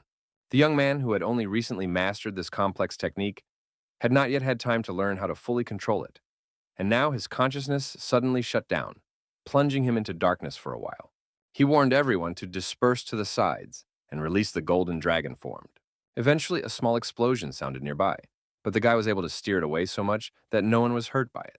Seeing the game that had been left in the floor, Ding Yunyan was scared beyond belief, because it could have been himself in that spot. It was quite revealing because the walls here were made of the strongest concrete, so the headmaster couldn't even think that Lin Mu was capable of creating such a thing with one palm. Jiang Chu felt that this was all too much because if a person was hit by such a blow, he was afraid that there would be nothing left of the victim. The young man apologized for nearly losing control and asked his sparring partner if he was okay after such a scuffle. In spite of his serious condition, the man replied that it was only a small scratch for him, and he now worships the skill of our hero. Director Q ordered all subordinates to quickly leave this room and think hard about what they could learn from the battle they had seen. At that moment, a call came to our hero's phone, which distracted him a little from the aftermath of the past fight. It turned out to be Yao Shanxian, who was somehow awake at this late hour. The captain noticed it right away and started laughing at the fact that this beautiful young lady was worried about the fact that the guy still wasn't home.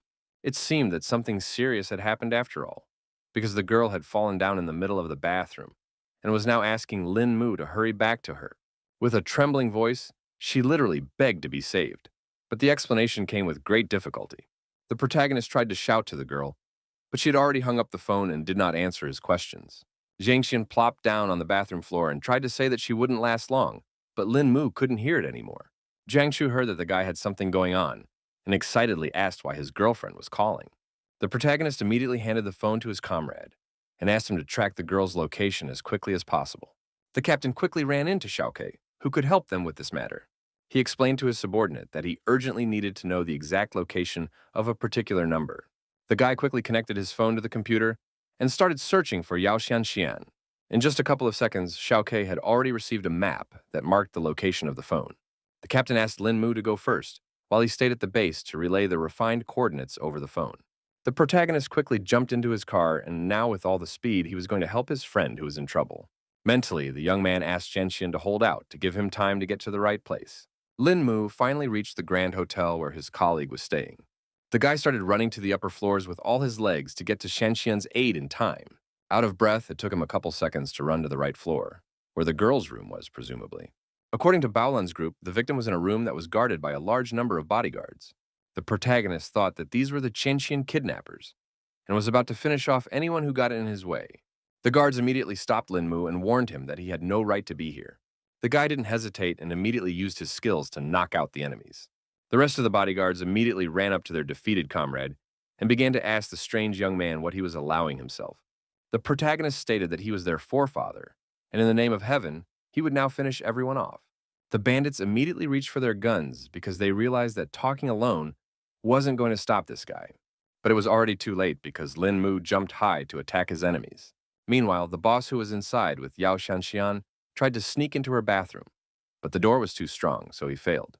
The man was very unhappy that he was not getting anywhere this night with this hottie who had gotten to the point of closing herself off from him. He promised that sooner or later the girl would be taught a lesson for her behavior. The lad swung the chair again to finally break the lock and get his hands on the defenseless girl. At this moment, Lin Mu finally rushed into the room and ordered the bandit to stop now. The man did stop because he was surprised that someone dared to interrupt him and asked who our hero was. The young man emphasized that it didn't matter at all who he was. What mattered was what the asshole was about to turn into. The protagonist began screaming in an intimidating voice that it was time to die. Bandit felt a chill run down his back because of such calm confidence from Lin Mu. He realized the guy didn't have the nerve to threaten him and quickly ran to grab the weapon. The gangster emphasized that Jingdu was his territory, so anyone who got in his way. The protagonist informed that no matter who dared to touch his loved ones, even the Heavenly King, he would still destroy the scoundrel. The man noted the young man's eloquence with a chuckle, but his cold gaze made it clear that all those words were not worth a penny in his eyes. Lin Mu didn't wait and made one precise strike on the pistol in the bandit's hands, slicing it in half. The criminal mastermind's face contorted with mute shock, and his brain refused to realize what had just happened. He stared in horror at the disfigured pistol in his trembling hand, in which the useless stump of metal remained. Meanwhile, the protagonist was already behind the rogue's back and confidently continued to attack him. The criminal's eyes ran from side to side. He felt like a hunted beast, unable to unravel the cunning plan of this mysterious young man. Lin Mu didn't hesitate and used his knowledge of acupuncture points to disarm his opponent. Unable to withstand the sudden tension, the fat man pissed himself in shame. His obese body shook and settled to the ground with a thud. In fact, our hero had severed several major meridians in his lower back, so now the bandit was unlikely to harm other people. He finally reached the bathroom door and tried to call out to poor Jianxian, who was inside. Lin Mu swiftly slipped inside the room, his gaze immediately falling on the motionless figure of the girl, lying without any sign of consciousness on the cold floor. He quickly swept his acquaintance up in his arms and promised that it wouldn't be long before they were home. They eventually made it safely back to the Sea Hayton Hotels, where they had been staying for the duration of the shoot from the beginning. Assistant Hong immediately asked what happened to their actress, but the main character did not give details and lied that the girl had a little too much to drink. In a trembling voice, the employee explained that she was overcome with mortal terror when she lost contact with them and asked the actors to be careful not to be spotted by the paparazzi. The protagonist assured that they were very careful and informed her that he needed to take Xianxian to her room. He carefully settled the girl on the cushions and finally exhaled in relief. For this time, the danger was over. The guy didn't even want to think about the bad consequences because he promised that he would let more incidents like this happen. Also, our hero noticed that the sleeping pills that Xianxian drank were quite strong and had penetrated every cell in her body, causing her to be in such a state. In short, Lin Mu needs to help the girl get rid of these toxins to speed up the process. With his cultivation level, one could use needle transformation for a long time, and thus carry around a set of silver needles all the time, which could be needed so suddenly. The poison has already spread throughout Xianxian's body, so the protagonist needs to act as quickly as possible. When the girl finally woke up, she revealed that before that she had met with her classmate who had set her up so meanly. The protagonist immediately asked if she had a photo of a classmate, and Xianxian replied that they had just taken a photo together that evening. The girl also revealed that the sneaky, lousy girl's name was Shen Shui. The next day, Lin Mu already knew all the information about the classmate that Brother Jiang had helped him with. Our hero now had a whole dossier on Shenju in his phone, which was supposed to help avenge Xianxian. In the evening, the young man decided to go to the very bar where the girls had rested the previous night. The face of the employee at the entrance of the establishment immediately lit up with a smile, and he greeted their new guest. The protagonist immediately handed him the phone with Shenshu's picture on it and asked if this girl was here. The guy immediately said that she was a frequent guest at their establishment and she was currently at the bar, and Lin Mu pretended that he was her friend and asked him to take him to this girl. Meanwhile, near the bar, the evening life was boiling. Everyone was chatting and drinking cocktails. Shenju herself had hooked up with some other bandit and was now listening to his life stories. A man was talking in all seriousness about how he had killed one lover of his. It seems the girl definitely didn't expect to hear something so horrible, so she froze in mute shock. In the end, the bandit only laughed and explained that it was all said just for a harmless joke. Then he turned to Lin Mu, whom he mistook for a waiter, and asked him to bring 2 more margaritas for them. The protagonist, observing this whole situation, immediately thought that this girl did not create a good impression. The man was displeased that the young man still stood still and did not fulfill his order. That was when Lin Mu finally decided to approach their table and explained that he was not a waiter. The guy immediately declared that it was Shenshui he was looking for, pointing his finger directly at her. The gangster wasn't happy that the kid was starting to pry, because he had already bought this beauty. Our hero knew how to influence such people. So he carefully opened his jacket, revealing the pistol in the pocket, and began to threaten this impertinent man. The bandit was not at all frightened, and started talking about how he didn't mean to insult Lin Mu at all, promising that he would leave this place right now. He ran with all his legs towards the exit, pushing everyone in his way, so the guy definitely couldn't catch up with him. Shenji was also starting to get worried, so she asked what the main character wanted. Lin Mu, after demonstrating that he had all the information on the girl, emphasized that she was definitely in no position to ask questions right now, and promised that he would let her go if he got honest answers. Such an argument quickly worked on Xianxian's classmate, so she agreed to all the conditions. The first thing our hero asked was if they had drinks with his acquaintance yesterday, and Shenju started to tell him that they had studied together years ago, so she called her to meet here. The guy thought that such special treatment of a mere classmate was too suspicious, so he demanded that the girl answer honestly. In the end, Shenshu admitted that she was forced to deceive Yao Xianxian by threatening serious reprisal. Lin Mu revealed that last night, her friend actually could have gotten hurt, but the girl was only doing it to save herself. The protagonist asked not to push pity because it was obvious that she was the one to blame for everything, but at the same time, he was going to give a chance for redemption. After this conversation, they went to the Jinting Grand Hotel, where the girl immediately called Brother Kun, her boss, to complain as if someone here was making her uncomfortable and unwilling to pay. She continued to pretend that she had gone to the restroom to discreetly call her acquaintance and asked what she should do. The boss decided to come over on his own to handle the whole situation, so Shenjue quickly gave her address. Thus, she fulfilled the very request of the protagonist, who, all this time, sat next to her and quietly sipped his cocktail.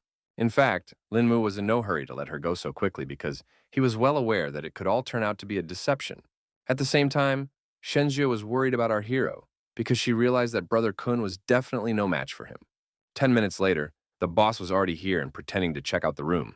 Shenju was startled when she realized that the bandits were already here. But Lin Mu continued to keep calm and asked her to open the doors for the guests. There was already a whole group of guys standing in the aisle who had come to deal with the intruder. Brother Kun asked the girl to stand aside while he talked to their client. He didn't expect to see some brat here at all. So he interrogated whether this guy had really offended Shen Shui. The girl immediately nodded and confirmed that it was as if it was the main character without giving away his plan. The ringleader waved a sharp knife in front of Lin Mu's face, and his hoarse voice muttered about paying for everything in this world. The young man understood this truth perfectly well, but thought that no rules were necessary to such people as these. Brother Kun immediately tensed up because he couldn't understand what our hero wanted to say. In the end, Lin Mu directly told him that these scoundrels had a debt to his girlfriend from last night, so they would pay it off today. The bandit instantly understood what was being talked about and guessed that this was the guy who had injured Mr. Dune. The young man himself felt that he had still been quite kind to such trash, and had kept him alive, so that man should definitely thank heaven for that. Brother Kun was incredibly angry with me about this incident, because it was the first time their client was hurt that night, and such incidents could simply destroy the entire reputation of their organization. The Dong family had also promised a reward of 10 million for the villain's head, so the bandits were only happy that Lin Mu himself had come to their doorstep. In fact, the protagonist was not at all frightened or surprised by the fact that such a high reward was given for his life. Meanwhile, Thug emphasized that anyone who is an enemy of the Dong family automatically becomes their rival as well, and added that they don't use sneaky tricks. The protagonist immediately noticed that this guy definitely did not go for a word in his pocket. He tried again to intimidate his enemies with the gun that had been hiding in his jacket the whole time. The bandit didn't care about that at all, so he was the first to rush forward to attack. Now he decided that such an insolent man must have experienced the full force of his uncontrollable rage. Lin Mu immediately noticed that his opponent had a very high speed, but it wasn't a problem. The guy immediately guessed that the bandit wanted to use the knife to get his attention, then stabbed the blade into his shoulder to prevent him from pulling the trigger. He assumed that this thug had definitely had a lot of practice if he wanted to pull off a stunt like this in one move. Lin Mu was obviously not an easy fighter, so he was easily able to dodge such an attack. Thus, Brother Kun simply forced our hero into hand-to-hand combat, which was much more dangerous for him. The protagonist aimed his fist directly at his opponent's blade without fear of being hurt. With a light flick of his finger, he created an invisible wave of force, and then the knife blade cracked with a clang, splitting into two pieces. The bandit froze abruptly in place, his eyes widening at the realization of his own defenselessness as he now clutched only the useless fragment of a blade in his hands. This blade was made of high-grade steel, and it only took a month to sharpen it alone, and Lin Mu had dealt with it so quickly. Lin Mu was well aware that Brother Kun was just solving money matters, so he asked to take him to the ringleader, promising that he wouldn't cause any more problems. Suddenly, the enemy sharply bounced to a safe distance, making it clear that he does not intend to help the protagonist. The bandit didn't see the point of it, because it was just the guy's own problems, which didn't intersect with his interests. The protagonist coldly explained that he would never have paid attention to them if their actions hadn't affected people dear to him. In the end, Brother Kun recognized that Lin Mu was strong, but the leaders of the gang were also no slouches, so going up against the likes of them was dumb. The young man emphasized that it would no longer be the bandit's own problem, because he only needs to take our hero to the top. The gangster couldn't stand up to the guy anymore, so he agreed to help if the guy didn't give him away. Lin Mu understood perfectly well that the guy was afraid, but he also emphasized that he was definitely not in a position to set conditions. Brother Kun explained that if his bosses found out that he was the one who snitched on the gang, they would just kill his whole family. The protagonist promised that he would not give away the bandit, so he asked to finally take him to the right place. It wasn't long before they pulled up to Kaishuan nightclub, one of the most famous places in Jindu. Brother Kun had explained to Lin Mu that the person he was looking for, known by the nickname Leopard, should be here, but his real name remained a mystery. The young man thanked him for his help, but warned him that there would be no mercy if he had just been tricked. Before parting, the bandit even wished our hero good luck, because he understood perfectly well what kind of people he would be dealing with. The lad quickly approached the boys who were standing outside the club and told them that he had some business to attend to with Leopard and asked to be shown the way. The bandits were outraged that some youngster wanted to talk to their brother Leo and advised him to leave the place nicely. The protagonist has realized that he's not going to have an easy time dealing with these guys, so he needs to deal with them forcefully. All the guards tried to stop Lin Mu, but he scattered them in different directions and went inside without any problems. In fact, the guy couldn't understand what was wrong with all the people in the club, because there was a serious fight going on here, and they weren't even paying attention to it. Lin Mu realized that just his fists wouldn't be enough here, so he decided to act tougher. He decided to make a louder noise, and pulled out his gun to finally get some attention.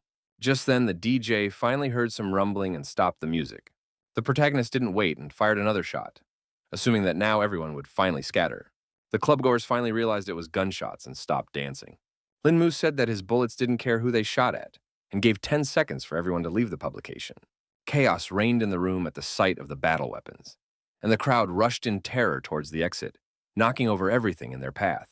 After that, the dance floor was left a complete mess, and Lin Mu tried to shout for Leopard to come out before the guy blew the entire club to smithereens. The bandit patted such skills of our hero and noted that he had not seen such daring youth for a long time. The young man immediately interrogated if it was really the same leopard standing in front of him. The man in the leopard coat confirmed that he was the leader of the gang. He inquired as to the reason why the protagonist had made such a big fuss here.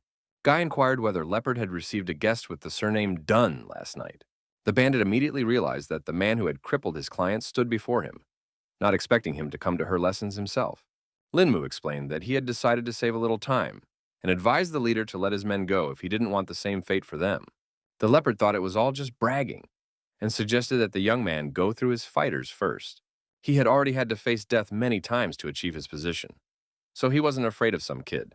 The bandit wasn't happy that the kid had decided to trash an entire club, so he wasn't going to let him leave here alive. Lin Mu was still calm, despite his opponents surrounding him from all sides.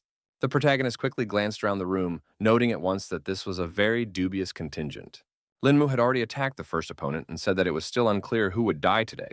The first bandit, of course, could not resist such a precise and strong blow, so he flew aside without strength. The bandit became even angrier when they saw what had become of their comrade, so they tried to attack the young man again. The protagonist looked around the entire crowd and asked them to attack together so as not to waste his time. Without losing momentum, he instantly switched to a new opponent, his fist already rushing towards the face of his next victim with frightening precision. The other bandit was kicked right in the chest and also could no longer continue the fight. After dealing with all the gang members, Lin Mu turned to Leopard and emphasized that it looked like he had just collected a bunch of trash. The leader only recognized that the guy had great technique and now understood why he dared to come alone. But he also reminded about the saying that says that one is not a warrior in the field, and promised that today our hero will definitely learn it. Also, new warriors had already come to their aid and suddenly jumped down from the balcony. Lin Mu immediately sensed that these were more serious opponents because their speed was surprising. Other than that, they had a stacked job because the whole group decided to attack from below and above at the same time. The protagonists saw that their movement was free and their understanding was at the highest level, so they acted without any words. In any case, Lin Mu was confident in his strength, so it still wasn't enough to win. He, having slipped through all his opponents, decided to attack the first one he could get his hands on. The fighters stopped abruptly because they couldn't understand what technique the protagonist decided to use. In the end, with one strike, Lin Mu attacked 3 enemies at once, but those enemies managed to put up a block. As a result, they flew off to the side and were now asking Brother Leo to come down because they were beginning to feel that they could not handle such a strong opponent. The boss definitely didn't expect things to turn out this way because he was afraid that more the guy himself would get hurt from such a fight. The bandits were still trying to change their leader's mind because they hadn't seen such an experienced fighter yet. Then the man called out his other armed fighters and laughed at how weak the youth were. Everyone pointed their pistols at our hero, and Leopard praised him for not being a fool and bringing a gun. But at the same time, the leader wasn't sure if Lin Mu would be able to give a rebuff to such firepower. So he advised him to kneel down and beg for mercy. Suddenly, the man noticed that while he was talking, the agile guy had already disappeared somewhere. Turns out the main character was already behind him and explained that there is a simple truth that says that speed rules all the martial arts of the world.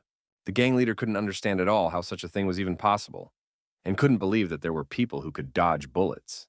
He ordered his subordinates to fight to the end, and Ye still stood bravely and promised to protect Brother Leo at all costs. Lin Mu was displeased that some rascals thought that if they mastered a bit of kung fu, they could create mayhem everywhere. The guy decided it was time to use his sword, because he couldn't just bitch about insulting a martial arts principle. He didn't wait and rushed forward, because he wanted to teach the bandits a lesson for this attitude. Suddenly, all the fighters felt a strange tingling sensation in their limbs. Their muscles numbed as if paralyzed, leaving only the ability to watch helplessly. Everyone started screaming fearfully because they realized that they had already lost this fight. One by one, the fighters began to fall like underlings, their bodies hitting the ground hard, and trying to warn the boss to run away from this place sooner rather than later. Lin Mu informed Leopard that he had already wiped out the rest of his subordinates, so everything else he already had to blame on himself.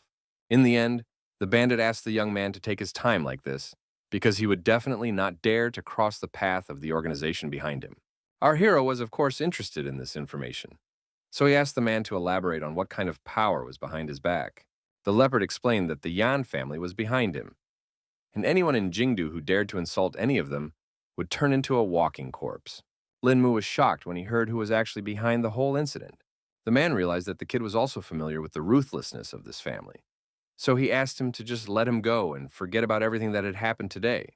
The protagonist explained that he originally wanted to keep the bandit alive, but since Yan was supporting him, this death would serve as a warning to them.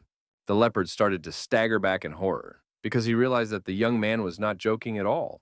Lin Mu announced in a firm voice that he would send this rascal to his final destination at this very moment, and his words sounded like an inevitable sentence. The man screamed and tried to prevent the inevitable, but the deadly blow could not be stopped. The protagonist did attack the bandit, but he didn't end up spilling a drop of blood. The leopard fell on his knees and started begging for mercy because he didn't want to die at all.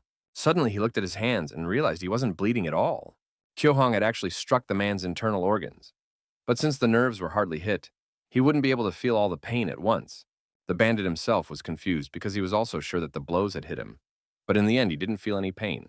Our hero advised him not to be too quick to rejoice, and warned him that Leopard had only 3 days to ask for help from his Janes. The guy asked to say hello to this family and let them know that Lin Mu always pay their bills. They just need to wait a little longer. An hour later, the whole gang had already learned about what had happened at the club that evening. The leopard returned to his subordinates and ordered them all to gather in his office. He was finally starting to feel pain and was now asking for help. So the guys were about to get the car ready and take Leo's brother to the hospital. The leader immediately brushed aside their offer because he wanted to see Head Yan right now to report on the latest developments. It wasn't long before all the bandits arrived at the Yan family's house, where no one had heard of Lin Mu's antics yet. The aide had come to the boss and had already reported that the leopard had arrived on the scene. Yan Zhongping, unsuspecting, inquired about what his fixer wanted. The leader of the gang, who had come begging for help, had to be led inside under arms because his legs were already failing. The man was shocked to see the bandit in such a state, so he immediately asked what had happened to him. His voice rumbled like thunder as he demanded the name of the one who dared to raise a hand against his subordinate. Leopard said that yesterday some brat suddenly came to the club, trashed the place and beat up all his guys, also gave a message for Mr. Yan Zhongping was already incredibly angry, so he ordered the bandit to quickly tell him. The man was scared to repeat it, but he relayed that the guy wanted to settle the score with his master and would do it in person. Then the head of the family was even more surprised, because he didn't expect that there were still insolent people who could throw such a thing towards the Yanyas. Eventually, all the gang members would fall to their knees and start begging the leader for rescue because their boss was already in agony. Yan Zhongping had actually smelled the smell of decomposition back when the leopard had entered the Tui, so she assumed that all of its organs had long since been interrupted. Lin Mu was able to use Leo's inner strength to destroy his organs and leave the outside unharmed, which showed his profound skill. The man suspected that this young man must have easily killed the bandit, but still spared just for a casual message. Then Leopard added that also that guy wanted to see if there was anyone in Yan's house capable of saving him. He also knew of Boss Yan's great abilities, so he begged to find a way to save his life. Yan Zhongping realized that there was no choice, so he asked the other bandits to help his leader stand up. The leopard looked at his boss with hope in his eyes and started talking about how he knew from the beginning that he wouldn't be left in trouble. The leader asked not to be thanked because he was in the same boat as his subordinates anyway. A heart-rending, shrill scream escaped from the bandit's agonized mouth. It turns out that the man had no intention of treating his subordinate, but only decided to put an end to his suffering. As a result, the leopard differed far to the side. Everyone else could not understand why Boss Yan had acted this way. The leopard collapsed helplessly, its body going limp, and in a moment a dark scarlet puddle began to spread rapidly across the floor beneath it. The young thugs stood in a daze, their faces contorted in horror at the sight of their all-powerful boss reduced to a bloody heap on the floor. Mr. Yan indifferently said that his subordinate was dead and asked the others to carry his corpse away. The boys were very frightened by his strength and immediately began to follow orders. They tried to do everything as quickly as possible because they were afraid of getting under Yan Zhongping's hot hand. The head of the family watched Ali doubtfully, realizing that he probably hadn't fully grasped the depth of the reasons that had led to such ruthless actions. The subordinate called himself stupid and admitted that he didn't understand anything, but was sure the boss must have his reasons for doing so. Yan Zhongping explained that he had killed the leopard because it was no longer salvageable, and besides, he had not told the whole truth. He suspected that the bandit had done something unforgivable to get this man to kill him. And since he dared to ask him to deliver a message, this guy must not be afraid of offending the family. Ali understood it all now, but he never would have thought that someone in the world had the audacity to threaten their clan.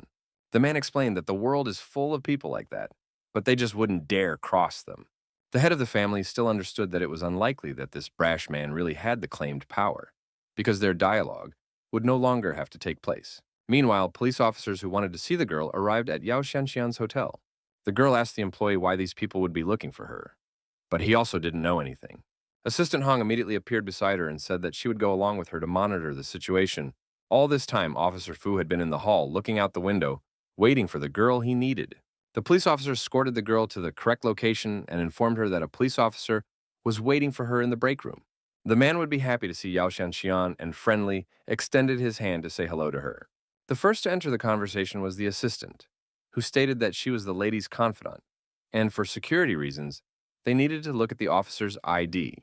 The old man didn't see it as a problem, so he immediately showed his ID. The girl noted that the ID was different from the others, so the policeman explained that he was in a special unit. The officer told them that they are dealing with unusual cases, so they need Ms. Yao's help in this investigation. The girl didn't understand anything and wanted to know what was required of her in such a case. The man wanted to ask her some questions because, in the evening 2 days ago, she had visited a 5-star hotel with a certain lady named Shen Yue. The aide understood that leaking this information could have badly affected the actress's reputation, so she emphasized that it was a personal matter and Ms. Yao had the right not to answer. The old man then assured that their station could guarantee that the girl's private life would never become public. Yao Shangxian gently placed her hand on the shoulder of the worried assistant, letting her know that the situation was under control, and agreed to go along with the police. Now the events are moved somewhere in Thailand to the base of the local mafia. Solinar, the leader of the faction, couldn't figure out where his goods were, so he reprimanded all of his subordinates. The guys reported that the mission failed because a mastermind showed up, interfering with their work, and the right people couldn't get to their destination. The man couldn't understand what all his men were doing, that they couldn't handle some common intruder, and he wasn't about to believe that Chinese masters were now found at every turn. Turns out this shipment was worth over $1 billion, and if the subordinate can't get it back, it's all over. This was the common cargo of the 13 factions of the Golden Triangle, which was why this assignment was so important. The boss pulled a gun on one of the guys, who still realized it was his fault and agreed that he deserved to die. The man then lowered his weapon and emphasized that he didn't care at all about other people's lives. So he ordered him to find the goods, or else everyone present would be dead. The subordinates said they had already received confirmation of the information that Yuta and his group had moved with the goods to Jindu. The boss understood that this was terrible news because the neighborhood was too dangerous. He knew that Jindu was in the sphere of influence of Chinese factions, so they would never return the party themselves. The boss then immediately ordered his assistant to contact the vultures, because only they would be able to return the goods. In parallel to these events, Yao Shanxian had already told the officer that she was already unconscious at the time of the kidnapping, so she did not see the perpetrators. At this point, the protagonist has just returned, finally dealing with all the problems. The guy noticed that his acquaintance seemed to be busy and wondered who the gentleman was next to her. At that time, Zhenxian introduced Lin Mu in front of the policeman and told him that he was the one who would play the male lead in their movie. The protagonist said hello to the officer and immediately extended his hand to cement their acquaintance. The old man immediately had some strange feeling, so he began to suspect that this young man was far from being an unusual person. The protagonist noticed that Mr. Fu was looking at her strangely somehow, so he inquired what the matter was. The officer was confused because he didn't even know what to say, so he replied that it was okay. In the end, he thanked Mrs. Yao for her cooperation, as the overall situation was now clearer, but perhaps he would contact her again in the future. Toward the end, Lin Mu asked Officer Fu in all seriousness to be careful. Yao Shenxian couldn't understand why the guy was looking at that gentleman so tensely, and thought that he had already noticed something unusual. The guy explained that when they shook hands, he had sensed the officer's true chi, so he assumed that he must be a high-level cultivator. The girl was greatly surprised because she couldn't even think that this old man was such a strong master. The protagonist thought that the policeman was intentionally hiding his energy, but he still managed to discover this feature. Mr. Fu, who had already gotten into his car, also wondered why, when they shook hands, he felt a powerful pressure from Lin Mu. He began to be even a little afraid, because of the abnormal aura emanating from our hero, and already thought that he had managed to stumble upon the Grand Master. Meanwhile, one airplane landed at a private landing site in Vietnam. It turned out to be one of Solinar's old associates, one they hadn't crossed paths with in years. Cecil was surprised that the bandit had suddenly summoned him, so he inquired as to what was so important. The man said that he had some difficulties, so he urgently needed the help of a friend. The guy had already heard about the situation, so he didn't mind dealing with the case, because he was like a fish in water in this matter. Over dinner, Solinar recounted all the details of what had happened and begged his old friend to help him. The comrade agreed that there were too many craftsmen in that area, so it was not certain that all of them would get out of there unharmed, so the fee would have to be raised a bit. The case was very important, so the man was willing to pay any price for this help. Cecil, given that they were old friends, decided not to bore the chatter and showed two fingers to explain his price. The bandit had only been once to pay $20 million, and remembered that, according to the old rules, the first half had to be in advance, the second half after the job was done. Both parties were happy to have this cooperation, so they drank to the success of their mission. Events returned to the Triumph Bar, where the protagonist's recent fight with Leopard took place. Two-Fei pulled into the parking lot next door and wanted to take care of some issues. The man approached the people at the entrance and asked where he could find the local leader. One of the bandits replied that their boss was now impossible to find because he had recently died, and asked irritably to get behind him. Without further ado, Two-Fei abruptly grabbed the guy by the scruff of his neck, his powerful fingers digging into his neck like a steel vise. He pretended he hadn't heard anything and asked what the self-righteous wretch had said. The bandit repeated again that Leopard had long been dead, so Master Chin was now running things here. The man loosened his grip a little because he realized that the leader of the gang was indeed gone. The next day, filming operations moved to Jindu International Airport. The main character masterfully got into character because of his embrace was so natural and warm. The next moment, the director's voice rang out, announcing that the shot had been taken. The staff member reported that the couple had done a great job and could now get some rest, and they would continue after lunch. Linmu stepped aside and his attention was caught by some strange crowd of people on the airport grounds. Even though everyone looked like normal passengers, the guy still suspected there was something wrong with them. Meanwhile, a coworker came up to him and suggested we go out for lunch because she wasn't ready to put up with airport cooking. But our hero paid no attention. The young man said he was going to go get a glass of fruit juice for them, but actually went to see what the crowd was all about.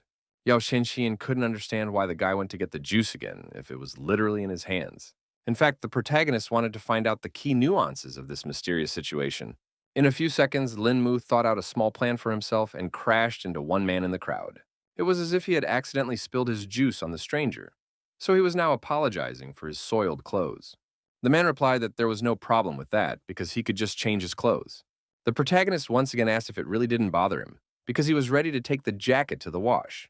The stranger replied that he suspected that he would still meet Lin Mu, but right now, he already had to go about his business.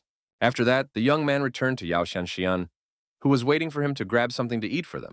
Our hero laughed off the fact that she believed he went to get food and told her that he saw something suspicious in the crowd and decided to get a little closer. The girl was immediately interested when she heard such news and began to listen to Lin Mu attentively. Guy suspected that everyone in this crowd was a military man with special training, and there were even 7 with special abilities among them. Yao Shenxian shrieked when she heard such shocking news, and our hero immediately asked her to be quiet because she might attract the opponent's attention. Lin Mu decided to contact his partners and report that a lot of fighters had gathered in Jindu, so something big was going to happen. Meanwhile, Tu-Fei arrived at the Tai family mansion after failing to find Leopard. Tai Haixing was surprised to see little Fei, from whom there had been no word for so many years, and now realized that he had only been abroad.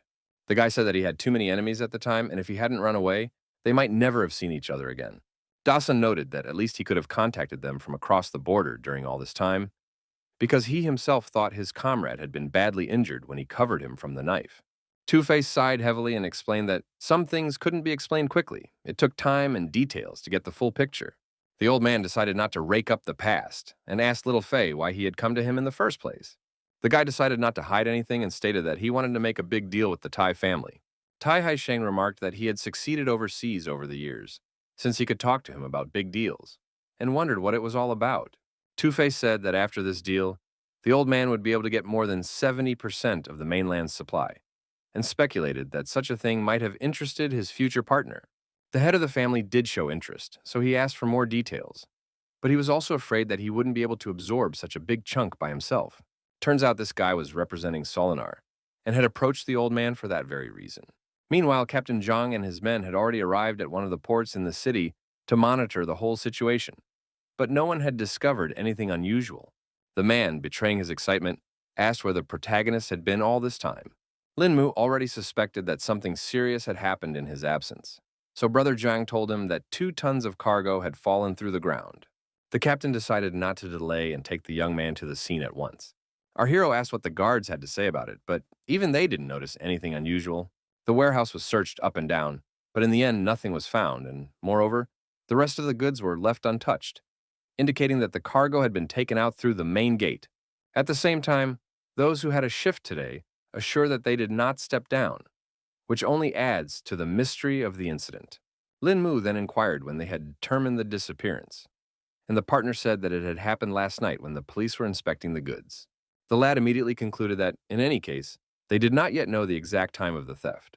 The captain confirmed his words because the last inspection was as long as 3 days ago, but they also have a chance to get a more precise time.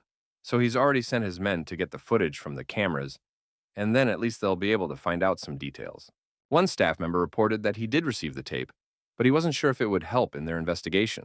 In the end, the problem turned out to be that the data had been deleted by someone and was now unrecoverable.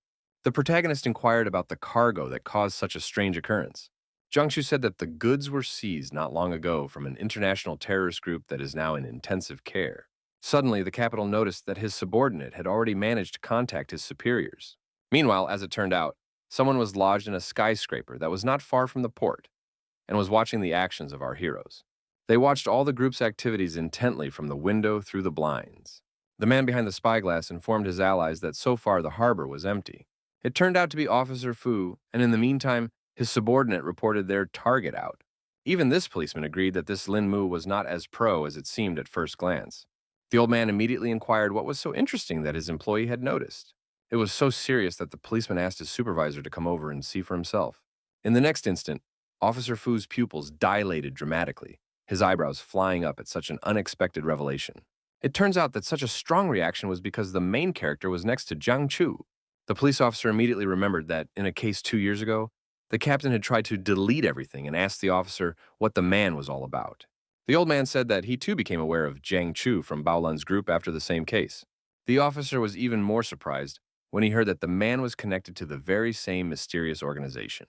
The officer explained that Baolan was a secret unit of the Chinese army, which included the highest level of armed forces. Now they no longer had the need to continue their surveillance, so Mr. Fu decided to gather everyone else to discuss the situation. Meanwhile, the protagonist met with the port security guard, who reported that the security service conducts a guard change every 6 hours, and surveillance at the post goes on around the clock. Lin Mu took note of this information and said that he would need to examine each soldier. He quickly chose the first guy to examine and used special powers to scan his body. Eventually, after careful examination, the protagonist finally uncovered an important clue. Now the young man realized that it was not at all surprising that the soldiers had not noticed anything unusual. Lin Mu informed the captain with seriousness in his voice that the consciousness of all the guards had been attacked by someone else. The main character explained that no one remembered anything because a time period had been removed from their memories. For his part, Jiang Chu did not expect at all that someone would be able to brainwash their soldiers. Moreover, the protagonist suspected that everyone had been indoctrinated with fake memories, further confusing the situation. Although the guards answered firmly and clearly, they had blank looks on their faces, and it was all because the memories weren't true, causing them to react like robots trying to go back to that day. The captain realized that their enemy was able to affect so many people at once, which proved that a powerful psionic was fighting against them. Lin Mu was sure that they were the same fighters from the airport and asked Jiang Chu where they could be found now, and the latter, after some thought, suggested that the group was probably hiding in one of the major hotels in the city. The supervisor said he had already organized 24-hour surveillance of them, but so far no one had detected anything suspicious. He also showed on a map all the movements of these people in the last 2 days. The protagonist, after considering these routes, immediately noticed an interesting detail. Lin Mu saw that these soldiers were all scattered quite far away for a normal group. The captain wanted to see for himself and realized that this mark had only recently appeared, so he decided to urgently request confirmation. He quickly called his staff and asked what was going on at the site of the last marker. A fighter from the recon squad reported that all these people had suddenly disappeared from sight, and the protagonist was afraid that someone might have alerted them to the surveillance. Nothing was clear to the captain yet, and he decided to wait until the squad was on the trail of this group. Linmu was surprised and couldn't believe that these fighters had discovered that they were being followed and erased one of the scouts' memories. Jiangchu thought it was quite possible, and then the tactical advantage would definitely not be their team's. And our hero asked if there was anything noteworthy on the enemy's route. Eventually, the commander did notice that something strange was happening in that direction. He realized that the rivals were getting closer and closer to a maximum security prison. It was now obvious to all that the goal of the enemies was to free the prisoners. Then the captain immediately recalled the very hijacking of the airplane, flying to Jindu that Linmu had inadvertently revealed. Our hero began to guess that those terrorists were in the same group as these very robbers. Zhang Chu explained that the lost cargo belonged to the group of villains who had hijacked the plane, and it seemed that this time they had sent someone influential to retrieve the goods. The guy asked Brother Zhang to tell his men right now that they should immediately cordon off this building, and they needed to move out to this place right away. The events are transferred to a special regime prison, where a serious incident is about to take place. The unsuspecting guards were discussing that Area A and B were pretty quiet today. Eventually, one of them noticed that something strange was happening nearby. It turns out that one of the prisoners came out of his cell, so the guards immediately called out to him and ordered him to stop. The perpetrator laughed strangely somehow because he seemed to be up to something. The guards again addressed him by number and ordered him to stop. Otherwise, they were going to use force, but he walked on, ignoring the threats. The prisoner asked confidently if they really wanted to use force against him. It turns out that all along he had been hiding 2 guns, which he now pointed at prison staff. Now the criminal wanted to see who would kill who first at this rate. The officers certainly didn't expect this turn of events, so they only had time to ask where he got the weapon from. While our heroes were on their way to the prison, they had already been informed of what was happening outside its walls. The captain informed Linmu that something had happened there, the prisoners had revolted, so the situation was bad. The guy realized that the circumstances were only getting more complicated, so he hoped they at least had time to get there. A few of the guards had already been interrupted, so the rest were about to call headquarters. Other officers reported that 2 of their co-workers had been shot in Area A and requested backup to prevent escape and infiltration. That's when they were approached by the very criminal who was standing right behind the guards' backs. He looked at them with an intimidating smile, and there wasn't an ounce of fear in his eyes. Eventually, the prisoner didn't wait any longer and fired a few more shots. The security personnel did not have time to react to such a sudden attack, so they repeated the fate of their colleagues. The criminal breathed a sigh of relief because now he had finally discovered his way out. It had been so many years since he had touched guns, and yet he was still able to deal with so many opponents. It turns out the other prisoners were also armed, so their leader signaled for everyone to come out. They weren't going to come up with some elaborate plan and decided to go straight head on. All the villains were only happy to have this opportunity because it had been a long time since they had entertained themselves in this way. The guards have seen the fugitives armed to the teeth, so such a force is simply impossible to deal with. Meanwhile, under the walls of the prison, special forces have already gathered to stop all this mob of thugs. The commander had already ordered to prepare for the attack when Lin Mu and Zhang Chu finally arrived on the scene. The SWAT chief was overjoyed when he saw that Captain Jiang had come to their aid. He said that the situation was suddenly out of control, and all their attacks were unsuccessful. So far, they didn't know where the criminals had gotten such an arsenal from. So the entire group had to be equipped with precision heavy weapons to stop this escape. Even Captain Jiang was shocked at what was happening and couldn't guess how the prisoners could have gotten all those weapons. The main character intervened in their conversation, asking to be given 1 assault rifle and 1 bulletproof vest to make way for the others. Officer Liu reported that the fugitives had too much firepower, so he was afraid that a rash assault would be extremely dangerous. Zhang Chu was in agreement with his colleague and asked the guy to wait a bit while they thought of some other way.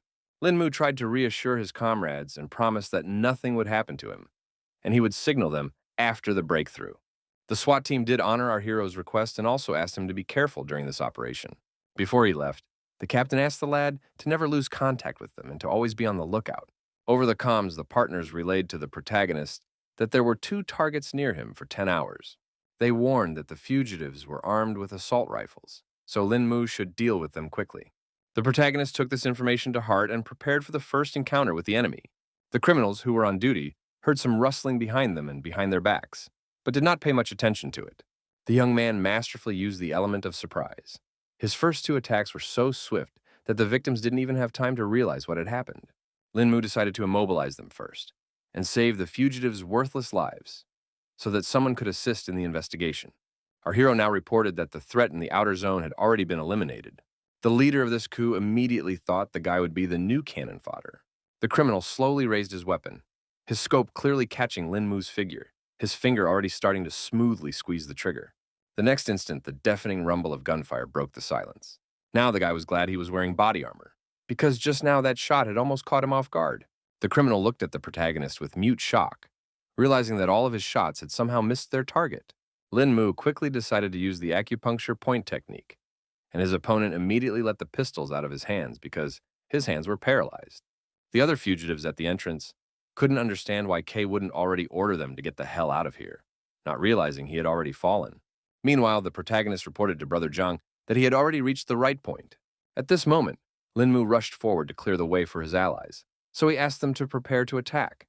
The captain took the information from our hero, who had already jumped into the air to suddenly attack the enemy. He promised to engage as soon as the young man signaled them to be ready. The fugitives, who had not suspected anything at all, saw Lin Mu literally flying out at them out of nowhere. The guy started attacking from the moment he landed and punched the first enemy right in the face. From the powerful blow, the prisoner flew helplessly to the side and was no longer a threat. The other criminals thought that this kid was just looking for his death and were about to open fire on him. A smirk immediately appeared on the protagonist's face, and he declared that death awaited only his opponents. Suddenly they noticed that the young man had vanished somewhere, and now they didn't know where to aim. Lin Mu suddenly jumped out from a completely different place and began mercilessly shooting everyone in his path. The opponents, who were in a different position, had time to react to this attack and were now going to focus their fire on our hero. The guy immediately read what his opponents were going to do and began to run away from the bullets rapidly. No one could understand how the boy had such speed that made them unable to hit him. The protagonist thought that it was his enemies who were too slow and were already in a different location. So an opportunity for him to attack opened up. The young man was acting on his old tactics, so he attacked the hands of his opponents again to paralyze their hands. In a second, all the armed prisoners were already lying on the ground with no way to continue this fight. Lin Mu radioed that the entrance to the prison had been cleared, so the squads could begin their assault. The commander gave the order in a sharp voice, and the soldiers instantly began checking their ammunition, their movements honed to automaticity before the coming battle. He also said that the attack should neutralize all fugitives at first contact. Captain Zhang immediately found our hero to thank him for his help, because it would have been much more difficult without it. The guy also said that he smelled a strange soil odor during the shooting, so he wanted to go back and find out what it was. Zhang Chu immediately suspected that perhaps someone with superpowers had cast a curse and allowed his comrade to go to that place while they dealt with all the other enemies. Our hero started inspecting the area and saw that the cells are made of reinforced concrete, so it is not yet known where the smell of earth is coming from. The young man began to feel that the farther he went, the stronger that scent became. He finally realized that the strange smell must be coming from one of the cells. Lin Mu went inside and realized that other than the strong, earthy smell, there was nothing suspicious here, so he couldn't understand what the problem was at all. He crouched down beside one bunk to take a closer look at the cell, and still noticed one interesting detail. It turns out that somewhere under the bed, a ragged piece of paper was visible, which the guy immediately reached for. Now the situation is clear, and the protagonist finally realizes what was going on. He realized that these fugitives had managed to dig a huge tunnel that helped them escape from here. Lin Mu suspected that they couldn't have run far, so if he moved out now, he might be able to catch them in time. In the end, the young man's guesses came true, and most of the prisoners were already fleeing through the forest. It turns out that their guide was Tu Fei, who sensed a dangerous aura approaching, causing him to tense up. The young man abruptly froze in place, causing the entire group to stop, causing his partners to anxiously ask what was wrong. The leader explained that he sensed someone approaching them, so he asked all the prisoners to go on without him while he covered the entire team. They were also accompanied by two people with superpowers, who immediately thought that the police had caught up with them after all. Tu Fei was displeased that his allies were so careless, as they weren't out for a walk, because of which it was better to keep an eye out. At that moment, the protagonist just popped up on them and decided to reveal his location. He immediately asked who were these daring rascals who dared to free the Jingdu prisoners. The leader of the faction had not expected such a strong master to be sent against them, and now realized that they would have to adapt to such conditions. The protagonist only laughed off the fact that the criminals still hoped to fulfill their plan. Tu Fei admitted that they don't expect everything to go flawlessly, because all they have to do is leave China. Either way, he was sure that some youngster couldn't beat their strongest team. Such self-confidence only brought a smile to the face of the protagonist, who understood the balance of power perfectly. Lin Mu released a powerful wave of energy, his voice sounding menacing and confident as he declared that he wouldn't be killed so easily. The opponents didn't expect at all that this guy was hiding so much energy within him, so they even started to panic a bit. Our hero also knew that all of his opponents had superpowers, but he wasn't afraid of that, so he asked them to attack him first. The fugitive's allies were even more surprised when they realized that the young man already knew about their main power. The beast that was with them was also certain that Lin Mu was destined to die today. Lin Mu then asked if his enemies had encountered Lawrence and Clove, whom he had been able to kill without any problems. Tu Fei definitely didn't expect to meet the person who managed to defeat these strong mutants here. His allies still felt that they shouldn't take the word of some petty lout, and were already about to climb into battle against him. The monstrous mutant decided to take on the protagonist and attacked him first. He unleashed a monstrously powerful punch, but Lin Mu lightningly bounced sideways, leaving his opponent punching the void. The young man's eyes flashed with icy flames, his voice sounding like steel as he announced the start of his attack. After his first attempt, he still managed to successfully strike his opponent. The shockwave spread through the mutant's thick layer of fat, creating eerie ripples on his body like a stone thrown into water. Despite the mutant's massive physique, Lin Mu lifted his huge body into the air with a powerful jerk, displaying incredible strength. In the end, the formidable giant could do nothing against our hero and helplessly resigned himself to his fate. The protagonist was still in suspense because he saw that his enemy survived even after being hit so hard. The mutant grinned wryly, watching the bewilderment on the young man's face because he knew the reason for the ineffectiveness of that attack.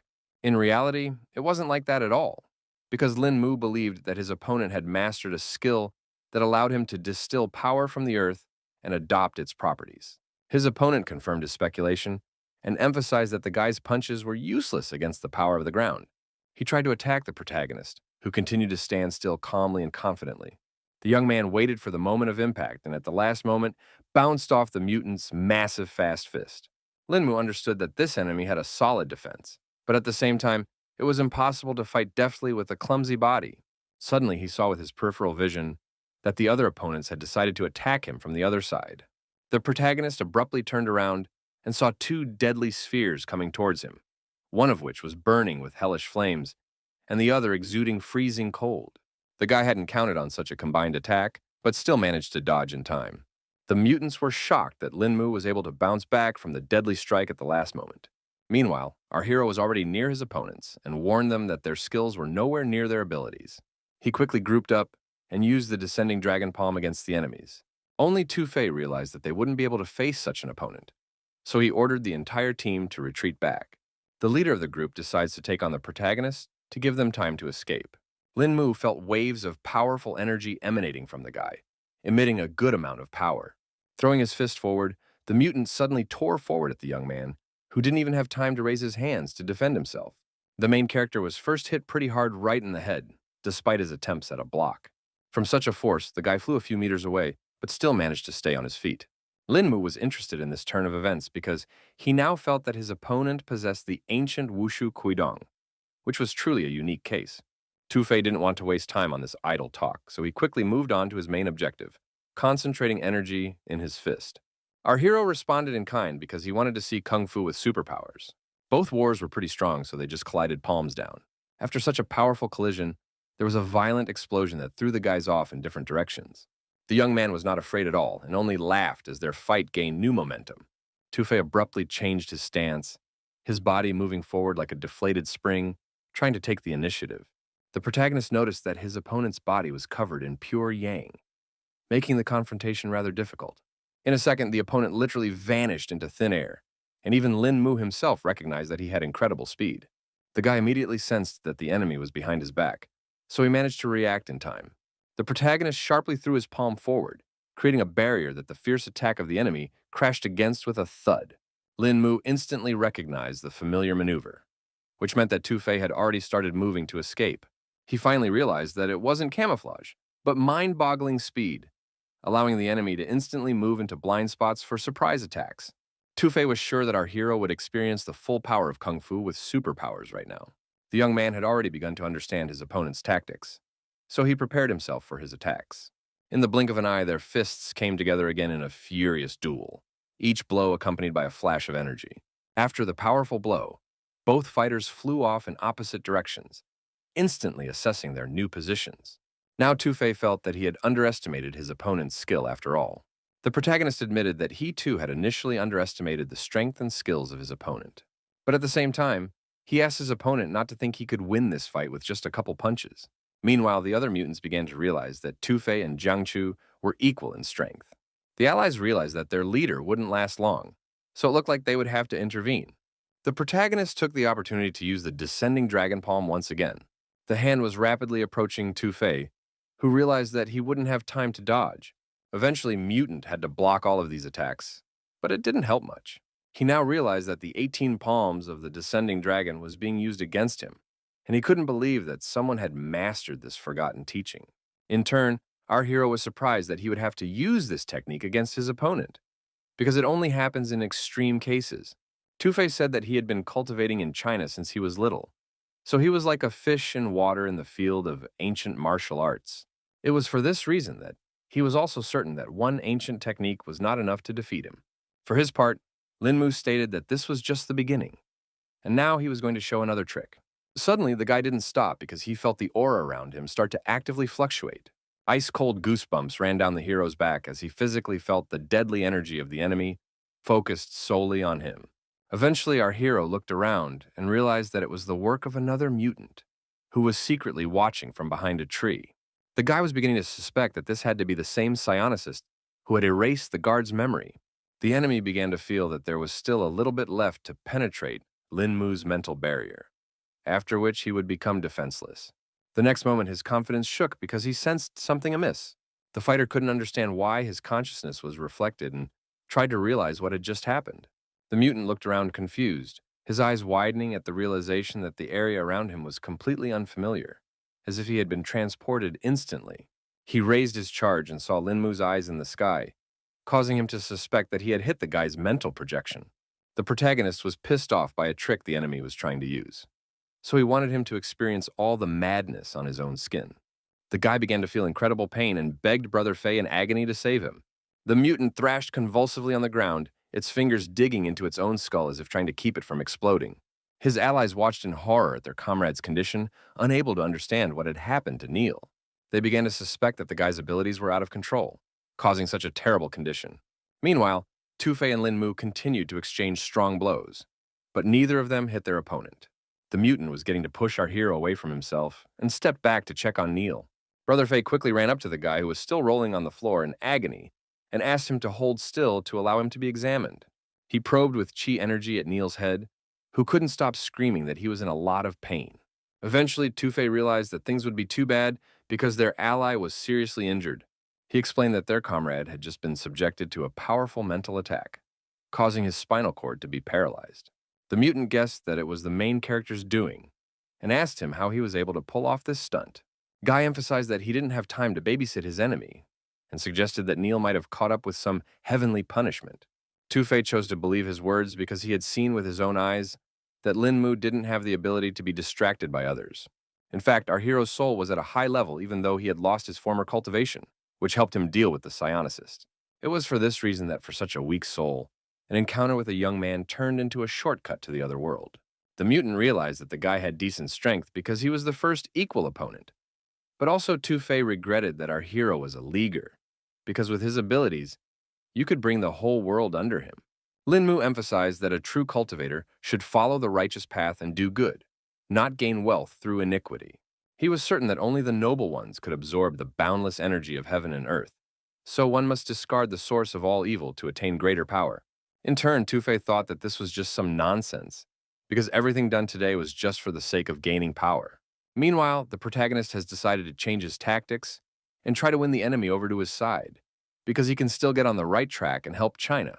He realized that reaching the same level as himself was not an easy task, but Tu-Fei could still save his future. The mutant's eyes widened in surprise, his jaw involuntarily dropping as Linmu's suggestion was clearly out of all possible scenarios. The protagonist reiterated again that he can give a chance for a better life, but the choice will be left to the guy himself. Tu-Fei's allies, who felt that not a single word of the people from the government could be trusted, finally broke into this conversation. Eventually, the leader ordered Tatas to take all the wounded while he dealt with the enemy. No one could understand what Brother Fei was saying because there was no way they could abandon their comrade. Tufei emphasized that they couldn't even realize this person's strength and warned that no one would be able to leave this place alive. Eventually, Tudis realized they would have to leave and hoped the leader would catch up with them after all. Then everyone quickly climbed on the giant to get away from here as quickly as possible. In an instant, the ground beneath the mutant and his companions opened up, completely swallowing them. The protagonist watched closely and realized that his opponents had just simply fallen through the ground. In truth, Tufei wanted to give up after such a sermon, but he was afraid that he could no longer turn from his path. The young man accepted his enemy's choice and stated that he would definitely fight him at full strength now. Suddenly, the opponent let out even more energy to show his perfect form. Linmu watched as he continued to increase the load on his body with superpowers, not at all afraid that it would cost him dearly. Tufei didn't even realize that the young man had such knowledge of superpowers. However, he feared that the protagonist had no idea how much power the mutant could hold within him. After that, the subscriber immediately attacked Linmu, who did not expect to see such a deadly speed at all. At the last moment, the young man still managed to put up a block, but Tufei's fist was already too close. Thus, the mutant was able to throw our hero back a few meters without any problems. During his rather long flight, Linmu had used the Nine Suns block to protect his body from serious wounds. The guy still managed to successfully bounce off and regroup, to now consider that the enemy's strength had indeed increased by several dozen times. It would take at least 5 times the force to create such a shockwave, which now looked rather amazing. The protagonist became as serious as possible because he realized that now he had no right to make a mistake. At this moment, Tufei began to catch up with the young man and laughed at the fact that he seemed to have now realized how powerful superpowers were. In any case, the young man felt that compared to true chi, this was all just like child's play. But it wasn't that simple, so our hero froze in place again in shock, not expecting such a strong opponent. Tufei once again attacked Linmu and suggested that he try to endure a couple more of these blows. Even such a high-level master couldn't resist the mutants' combined attacks and flew from side to side through the forest. The situation was getting worse, and at this rate, even the 18 palms of the descending dragon would not be able to penetrate such an enemy. Our hero was beginning to feel that now all he had to do was use his last hold. Tufei felt that his strength was already enough to knock Linmu down and reminded him that he couldn't be defeated by some kung fu technique alone. The young man agreed that now that his enemy had revealed his full power, he had nothing more to hide. In that case, our hero wanted to see a worthy enemy, so he asked Tufei not to disappoint him. A second later, she attacked first, so her opponent didn't have time to react to it. The mutant froze in bewilderment, his brain frantically trying to realize what unfathomable technique the enemy had just used. He recoiled in horror from Linmu's unknown strength and cried out slightly in pain. Tufei had already grabbed his arm, which was badly injured from the young man's punch. The guy finally realized that our hero had just used the bone-style Mianzhang against him. Linmu decided not to hide his attack and explained that this particular technique could weaken his opponent quite well. The mutant admitted that the kid had caught him off guard because no one would have guessed that he had been able to master the ancient arts of Jigan and Jizu at such a young age. Still, he felt that even such high-level techniques wouldn't be able to save our hero from death. Despite such serious threats, Linmu didn't believe that the opponent wanted to neutralize Mianzhang's weakening effect by adding more strength. Tufei confirmed his crazy intentions and noted that this was the only way he would be able to understand how this technique weakened him, and then the young man would definitely lose. The protagonist still did not give up and accelerated for another strike, emphasizing that the opponent should not overestimate himself. It turns out that while the mutant was focusing on his defense, Linmu managed to find his weak point. Only now did Tufei realize that this entire fight was a huge distraction. In just a second, the guy was already flying off to the side, feeling the full power of true chi on him. He crashed into the ground with a deafening rumble, as his body had no time to react to the protagonist's lightning-fast attacks. Now Tufei could hardly stand on his feet, so he thought that he had encountered a real devil. Suddenly, from somewhere out of the darkness, Linmu's hand appeared, who was already about to use the cloud-dispelling stroke. It was still hard for the opponent to realize what was being done by the protagonist, who was definitely not going to stop. At the last moment, he managed to put out his arms and let out sharp spikes from his body to protect himself from Linmu's strike. Despite his defenses, the young man found a gap and lightning fast. His fist was already rushing towards the stunned Tufei's face. The mutant didn't expect at all that such a simple technique could release such a large amount of true chi. In the final phase of the fight, Tufei could not even raise his arms, which made his face a target for our hero's fists. The guy only managed to fly off in different directions and could not attack his opponent. He realized that Lin Mu was using two completely opposite true chi and couldn't guess how such a thing was possible. The protagonist guessed that the enemy would definitely be interested to know how he switched between the two polar chi so easily. Tu-Fei knew very well that people who could cultivate true chi were extremely few, and even they only mastered close chi. Eventually, the young man admitted that it was all a credit to Tai Chi, which he had only recently learned. The mutant was even more surprised because he had previously thought that this martial art only existed in legends. The protagonist also used to count before, but still managed to find the knowledge he needed. But now he had managed to learn the truth of Tai Chi after all, which allowed him to use such powerful techniques. Linmu explained that to know Tai Chi means to know the world from beginning to end, to see all things as one. To demonstrate his strength, the guy decided to destroy one tree, which is now shattered into small pieces.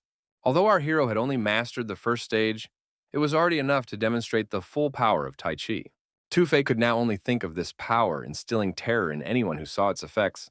He collapsed heavily to his knees. His head bowed submissively and his lips whispered one last plea for a merciful death. The protagonist asked his opponent to just get out of here because he can't fulfill such a request. Tu-Fei couldn't understand what the reason for the rejection was, and thought that he wasn't worthy of even a couple punches. In the end, he decided not to wait for Lin Mu's decision and end it all on his own. The young man quickly intervened and gave his opponent a hard slap to finally come to his senses.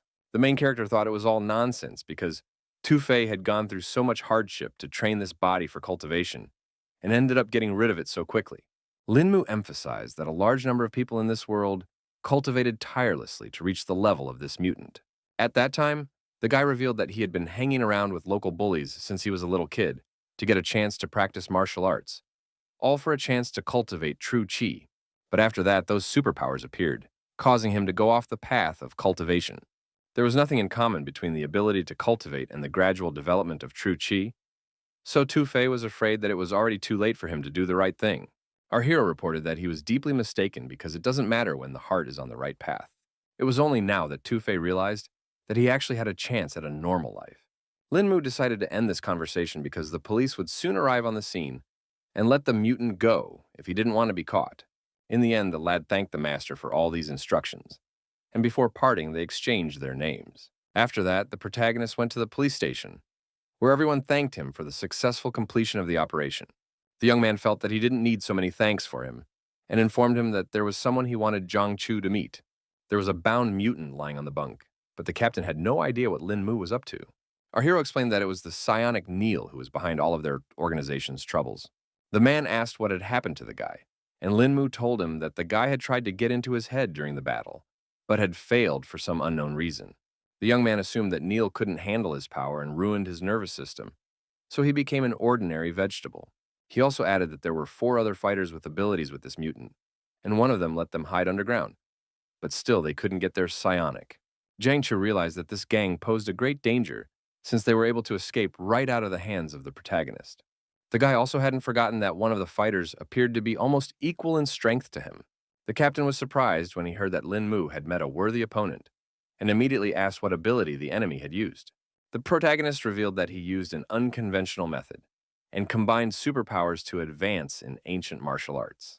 Jiangchu was shocked after such news, because it was the first time he had heard of such an approach, and he couldn't understand how such a thing was possible because the body should reject such a power. Lin Mu was also clueless, but he knew for sure that his opponent was perfectly fine. They decided to end the subject for now, because the captain remembered that after the incident with the hijacking of the airplane, the head of Van wanted to meet with the guy. The young man was surprised because he hadn't heard the name yet, so he wanted to find out a little more information.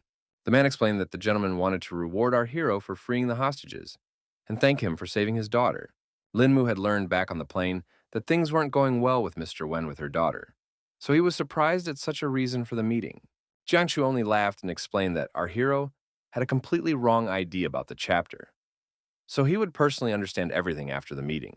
The protagonist resigned himself to the fact that he would need to fulfill this request, and the man informed him that he needed to pack his belongings as early as possible and head to the right place as early as tomorrow. Events then continue at the Qin family's country estate, where Tu-Fei has returned after his defeat. The head of the family at once inquired of the lad how his last case had gone.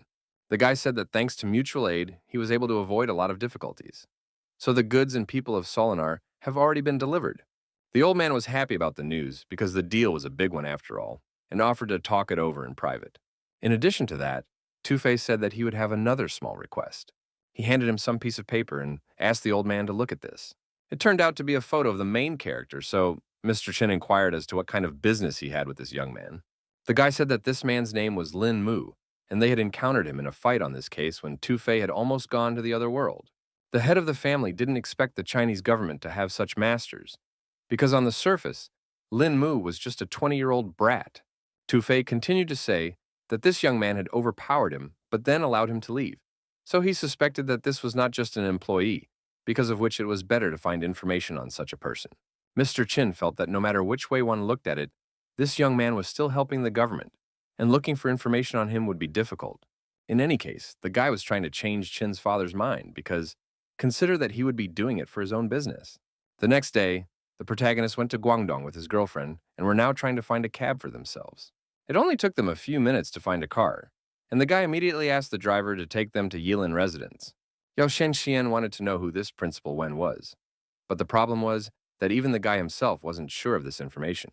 The young man immediately recalled the moment when the man's daughter had spoken to the bandit and complained about her father. But at the same time, Lin Mu remembered Brother Zhang's words, saying that our hero had a mistaken opinion about this gentleman. Eventually, they reached the residence rather quickly, which looked simply gorgeous. The protagonist immediately warned the girl that she was sure to stick close by, despite what other people would say. They were met at the entrance by a female employee who immediately guessed that these young people were waiting for the head of Wen and asked them to follow her to this meeting. She invited the dear guests to taste tea and relax in the waiting room after the road. The girl also announced that Director Wen would be arriving at their place any minute. Lin Mu, studying the area around him, sensed that two people were approaching the room, which meant that the man had come with someone else. The gentleman finally went inside and immediately apologized for his tardiness. The protagonist immediately guessed that the man in the suit who was walking in front was the very same dear Wen, but at the same time, he couldn't figure out who was accompanying him and assumed it was a bodyguard. In addition, Lin Mu noted that this fighter had a light, almost soundless footstep, which meant that he was an unusual person. The man held out his hand to say hello to the young brave, explaining that he had been greatly delayed in his previous meeting, causing him to keep his guests waiting. Our hero didn't see this as a problem because they themselves had just arrived at the residence and didn't have a particularly long wait. In addition, the guy decided to introduce his partner Yao Xianxian, expecting Director Wen to do the same. The girl also shook his hand and whined that she was glad to make this acquaintance. It turned out that the man was familiar with the work of the actress and singer, so immediately recognized her. Mr. Wen explained that Rongzhen just loves her music and hasn't missed a concert yet. Yao Shenxian was very pleased to hear such words, and because of this, she was truly flattered. In the end, the principal finally cut to the chase and explained that there was a bodyguard named Yang Guangqing standing to his right. The protagonist then immediately extended his hand to cement his acquaintance with this fighter and introduced himself in return. Now Lin Mu made sure that he had met another master. In turn, the bodyguard could not understand how the young man was able to achieve such a high level of strength. As they shook hands, Yang Guangqing felt an incredible surge of true qi, causing his own energy to collide with it in a ferocious confrontation. Our hero also recognized that this guy was quite interesting because, contrary to expectations, he was able to skillfully suppress two true qi. The bodyguard couldn't stop thinking about the fact that Lin Mu had demonstrated tremendous control with his handshake alone, and such masters could be counted on one's fingers. In the end, he decided to say out loud that Mr. Lin was so young and had already reached such a level, and expressed his admiration for the young talent. The next moment, a crying girl ran into the hall and immediately threw herself into her father's arms, because she and her mother had already missed him a lot. The main character, who was watching all this from the outside, could not understand what was going on, because after the incident on the airplane, he had a completely different idea of their relationship. From the guy's reaction, Mr. Wen realized that the young man really thought he was an insensitive person who could abandon Rong and her mother. Now the girl has admitted that she purposely made a scene in front of. The director lived in constant danger, as his activities made him many enemies, which led to tragedy a few years ago when unknown assailants kidnapped his wife and daughter, after which his wife became paralyzed. After that day, the man announced that he had severed his relationship with his family and tampered with the data in the system about his loved ones to keep her out of harm's way. Now everything fell into place, and the protagonist realized that Director Wen only wanted to protect his loved ones, but also wanted to ask what caused Mrs. Wen's paralysis. It was hard for the policeman to talk about it, but he revealed that the kidnappers had brutally tortured his wife, causing severe spinal nerve damage. The boy continued to question and inquired how long Mrs. Wen had been in this condition. Yang Guangqing immediately guessed that the guy was asking about it, because he knows that long-term paralysis causes the muscles to gradually atrophy, which can lead to a stage where there is no hope of treatment anymore. The protagonist has confirmed that this is exactly what he meant, so he requires to find out if the woman has a chance of recovery. The man said that in the year his wife was paralyzed, they tried the most advanced medical technology, but all was in vain. However, they still didn't give up, and all these years, every day, Ian would give his wife a foot massage to keep her muscles working.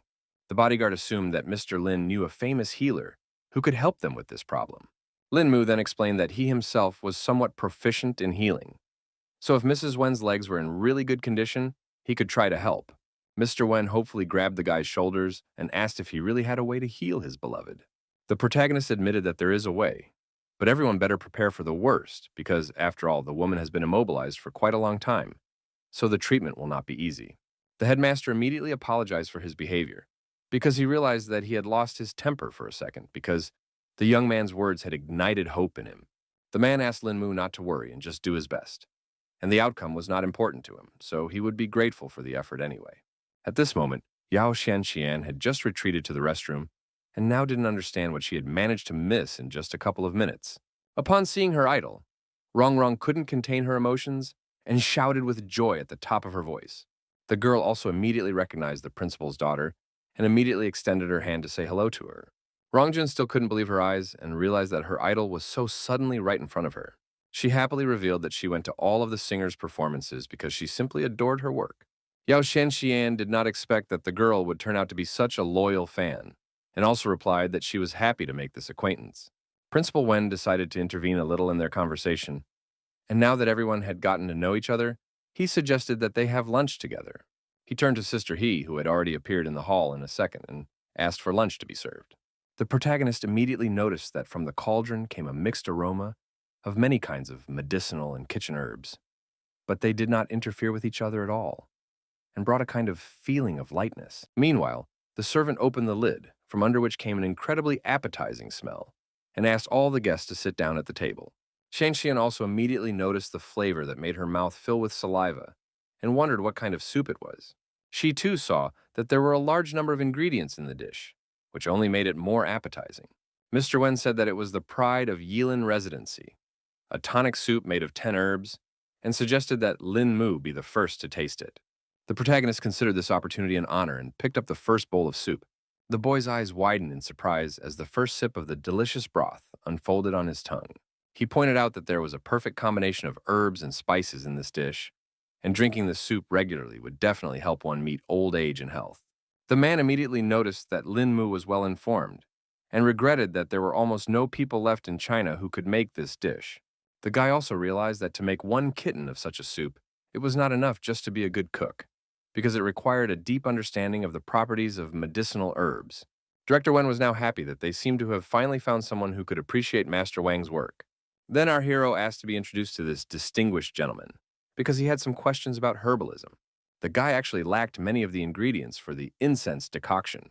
Even though Qinglin helped, it wasn't enough. So it was Master Wang who could help him in this matter. There was no problem with that, because the man had been friends with the herbalist for years, and it was the man who had opened this residence. In the end, Lin Mu thanked the Lord for giving him the opportunity to taste such an exquisite delicacy. A couple hours after the meal, the whole company decided to take a walk around the grounds of the residence. The protagonist decided to inquire as to what time it would be convenient for the head of Wen to take him to his wife. The man replied that it could be done immediately after meeting with Master Wang because, after all, he couldn't wait a minute if there was a possibility of his wife finally getting rid of her ailment. Lin Mu didn't see this as a problem, so he promised that they would depart quite soon. Mr. Wen thanked him again for his help and indicated that they needed to go the other way to find the kitchen and the owner of the residence.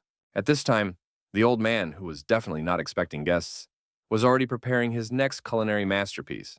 The boy carefully stepped inside and called out to Master Wang to talk for a bit. From his demeanor alone, the man realized that this was the same Lin Mu whose exploits Yang Guangqing had spoken of with such admiration. The main character still felt that he didn't deserve Mr. Young's praise, because he still had a lot to learn from his elders. Also, the master had already heard that he young man was studying herbs and asked if he wanted to do some research with him.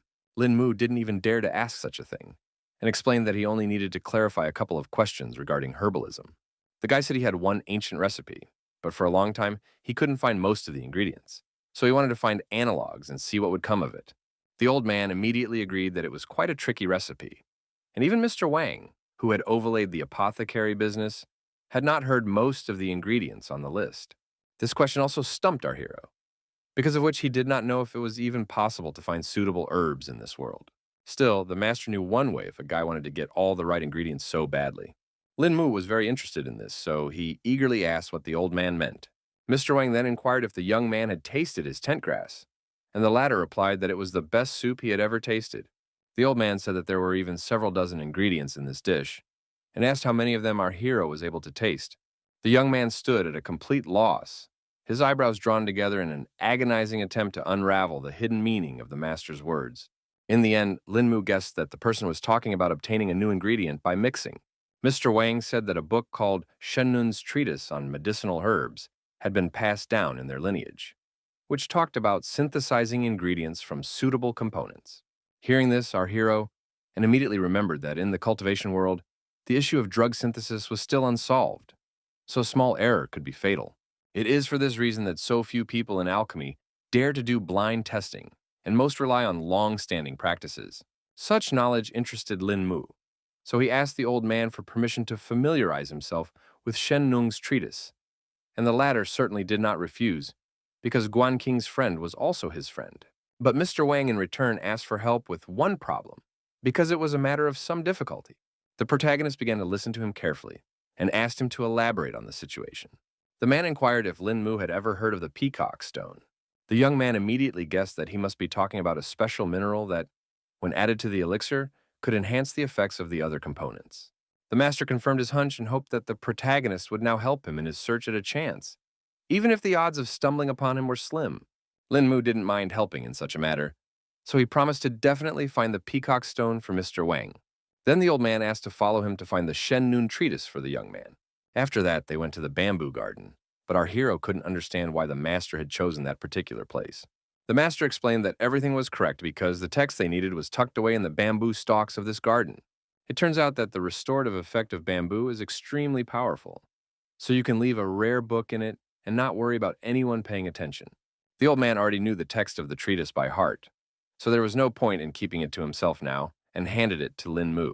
The young man carefully took the wrapped piece of paper in his hands, and could not believe that such knowledge had fallen into his hands. In fact, Lin Mu didn't even know how he could thank the master for such a unique gift. Mr. Wang asked our hero not to worry about all this, because he had nowhere to put this treatise anyway, and went off to finish his pot of soup. After the meeting, the guy immediately went back to Principal Wen and apologized for waiting so long. The man assured that everything was fine, because Lin Mu had returned rather quickly, and asked if he had been able to resolve his issue. The young man said that he was able to find help because Master Wang was a man of rare generosity and helped him out a lot. Now he offered to finally take on Mr. Wen's consort's ailment so that no more precious time would be wasted. They headed to the old Laoshi quarter, where the Wang family's mansion was hidden among the narrow alleys and ordinary houses. The girls sat down on the couch and waited anxiously for the result of the main character's efforts. Meanwhile, the protagonist began his examination and first decided to feel and measure Mrs. Wen's pulse. Master couldn't wait for Lin Mu's conclusions, so he kept asking what his wife's condition was. Guy felt that the woman's spinous process at the bottom of her spine had been damaged, though her back was still well intact. But the nerves inside had not recovered from that time. He explained that thanks to years of meticulous care, Mrs. Wen's leg muscles really hadn't lost their tone, and her condition was much better than he had anticipated. The man rejoiced at this news, so he asked what the chances of his spouse's recovery were. In the end, the protagonist concluded that the probability of recovery was above 70%. He asked the director to turn his spouse over onto her stomach so he could perform acupuncture on her lower back area. Mr. Wen gently helped his wife and asked if she was comfortable lying like that. Lin Mu couldn't stop being happy that Master Mu had passed down the secret acupuncture technique. He filled with his energy and was already confident that this technique should heal Mrs. Wen. Yang Guangqing, who was watching the process from the side, noticed that the guy was using silver needles, concentrating true qi, and once again marveled at our hero's abilities. Meanwhile, Lin Mu asked his patient not to worry, promising that the treatment would be quick and painless. In fact, the woman hoped it would hurt at least a little, because after all these years, she had already forgotten about the feeling. The protagonist didn't wait any longer and started executing his secret technique. He was going to take yin and return yang to Mrs. Wen's body using needle convergence. Lin Mu was as serious and concentrated as possible because now he had no right to fail. The bodyguard never ceased to marvel at his fine control of the force and was sure that if he maintained such precision, everything would go off without a mistake. Mr. Wen was also in mute shock because his spouse's lower back seemed to be enveloped by some silvery gas. After a couple seconds, our hero felt that the damaged nerves in his lower back had already fully recovered. So now what was left was to inject the needle with true qi to revitalize again. Gathering the energy in his palms, Lin Mu smoothly but confidently directed its flow into the woman's body, where it began its healing work. The guy finally reported that the treatment was successful and asked the director to roll the spouse back onto her back. The man asked his beloved how she was feeling, and she replied that she seemed to feel something in her legs. The protagonist explained that the focus of the lesion had already fully recovered, so the patient's body only had to go through the process of adaptation. The headmaster was incredibly happy about this news, and now he didn't even know how he could thank Lin Mu. The guy asked him not to worry about it because the man himself had been a great help long ago when he met Mr. Wang. After that, the man stayed to give more massages to his dear wife, and our hero was left to rejoice that their family would be reunited again. The girls immediately ran up to Lin Mu to ask how everything went, and he told them that after a period of time, Rong Rong's mother would make a full recovery. Yang Guangqing came out after him, who couldn't even think that Brother Lin possessed a healing skill as good as a martial art, and called him a talent sent by heaven itself. The protagonist again asked not to be overpraised because his knowledge was superficial, as were his skills. The bodyguard still believed that Brother Lin had great promise in his years, so he believed that the young man would surpass his predecessors. Lin Mu thanked him for his kind word, and meanwhile, Rong Rong decided to talk to her mom, who was already on the mend. At this point, our hero informed them that it was time for them to go and wish the family a good time together. The man admitted that they had been waiting for this beautiful day for a long time and asked the young man to understand why they wanted to be alone. Yao Shenxian was surprised by what had happened because she didn't know that Lin Mu had mastered healing. So she asked when he had time to learn such a thing. The main character said that the deeper one dives into martial arts, the better one understands one's body, which of course helped in treating people.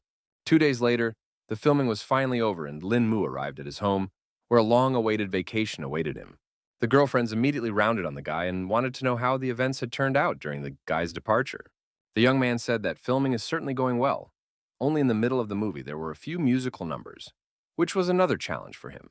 The indignant Zixi immediately called the protagonist a cheat because he starred with Yao Xianxian, so also complained about it. The girl emphasized that Lin Mu simply does not realize how many people would like to meet their idol at least once. Only now did the guy notice that his friend seemed to have injured her shoulder, so he inquired as to what had happened during his absence. Zixi took her time to explain all the circumstances and replied that she had only hurt herself a little. The protagonist still insisted and wanted to know how it happened, but for now, he just walked over to inspect the wound. Only the girl's touch was already hurting, so she cried out and tried to flip Lin Mu's hand away. The young man didn't appreciate at all that the shoulder was already in such disrepair, and demanded to know what had happened while he was away. Song Lianju also agreed that their friend was not weakly injured, so in a good way, the details of the incident should be told. Zixi finally admitted that they had been noticing the surveillance for several days now, and her attempts to find out the source led to the disturbing revelation that a lot of people were actively interested in Lin Mu. The protagonist didn't expect it was all because of him, and asked if the girlfriends had managed to find out the identities of the agents. The girl explained that that was exactly why she was trying to get on the trail of her enemies. But they eventually figured it out and revealed her plan. The guy was unhappy that she was risking so much just to spy on someone, and emphasized that it was too dangerous.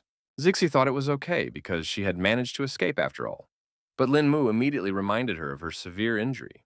Then the friends, sensing the escalation of the conflict, decided to stand up for the girl, and explained that she did all this only for the sake of the young man himself.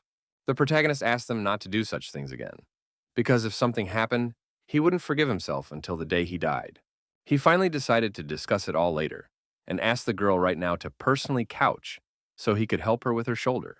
Lin Mu wondered if her friend realized who had attacked her, but all she knew was that this fighter had a powerful firepower. The guy immediately concluded that they were dealing with a pyromancer and deftly unwound the bandages on Zixi's arm. It was no surprise to him now that the wound had left a marked characteristic of firepower. So if the wound wasn't clean soon, it would only get worse. The protagonist wanted to clarify the whole situation in as much detail as possible, so he asked if the enemy knew what the girl looked like. Zixi highly doubted it, because she had anticipated everything and wore a mask to keep herself hidden. The young man praised her for such foresight and warned her that he would now clean the wound of the pyromancer's mark. Everything was already ready, and all that was left was to inject some true chi to completely heal the injured woman's shoulder. Literally a couple seconds later, the main character announced that he was done and allowed the girl to get up from the couch. Zixi thought that some kind of miracle had just happened now, because her wounds had healed before her eyes. Even all the pain was gone, so she called Lin Mu a true miracle worker.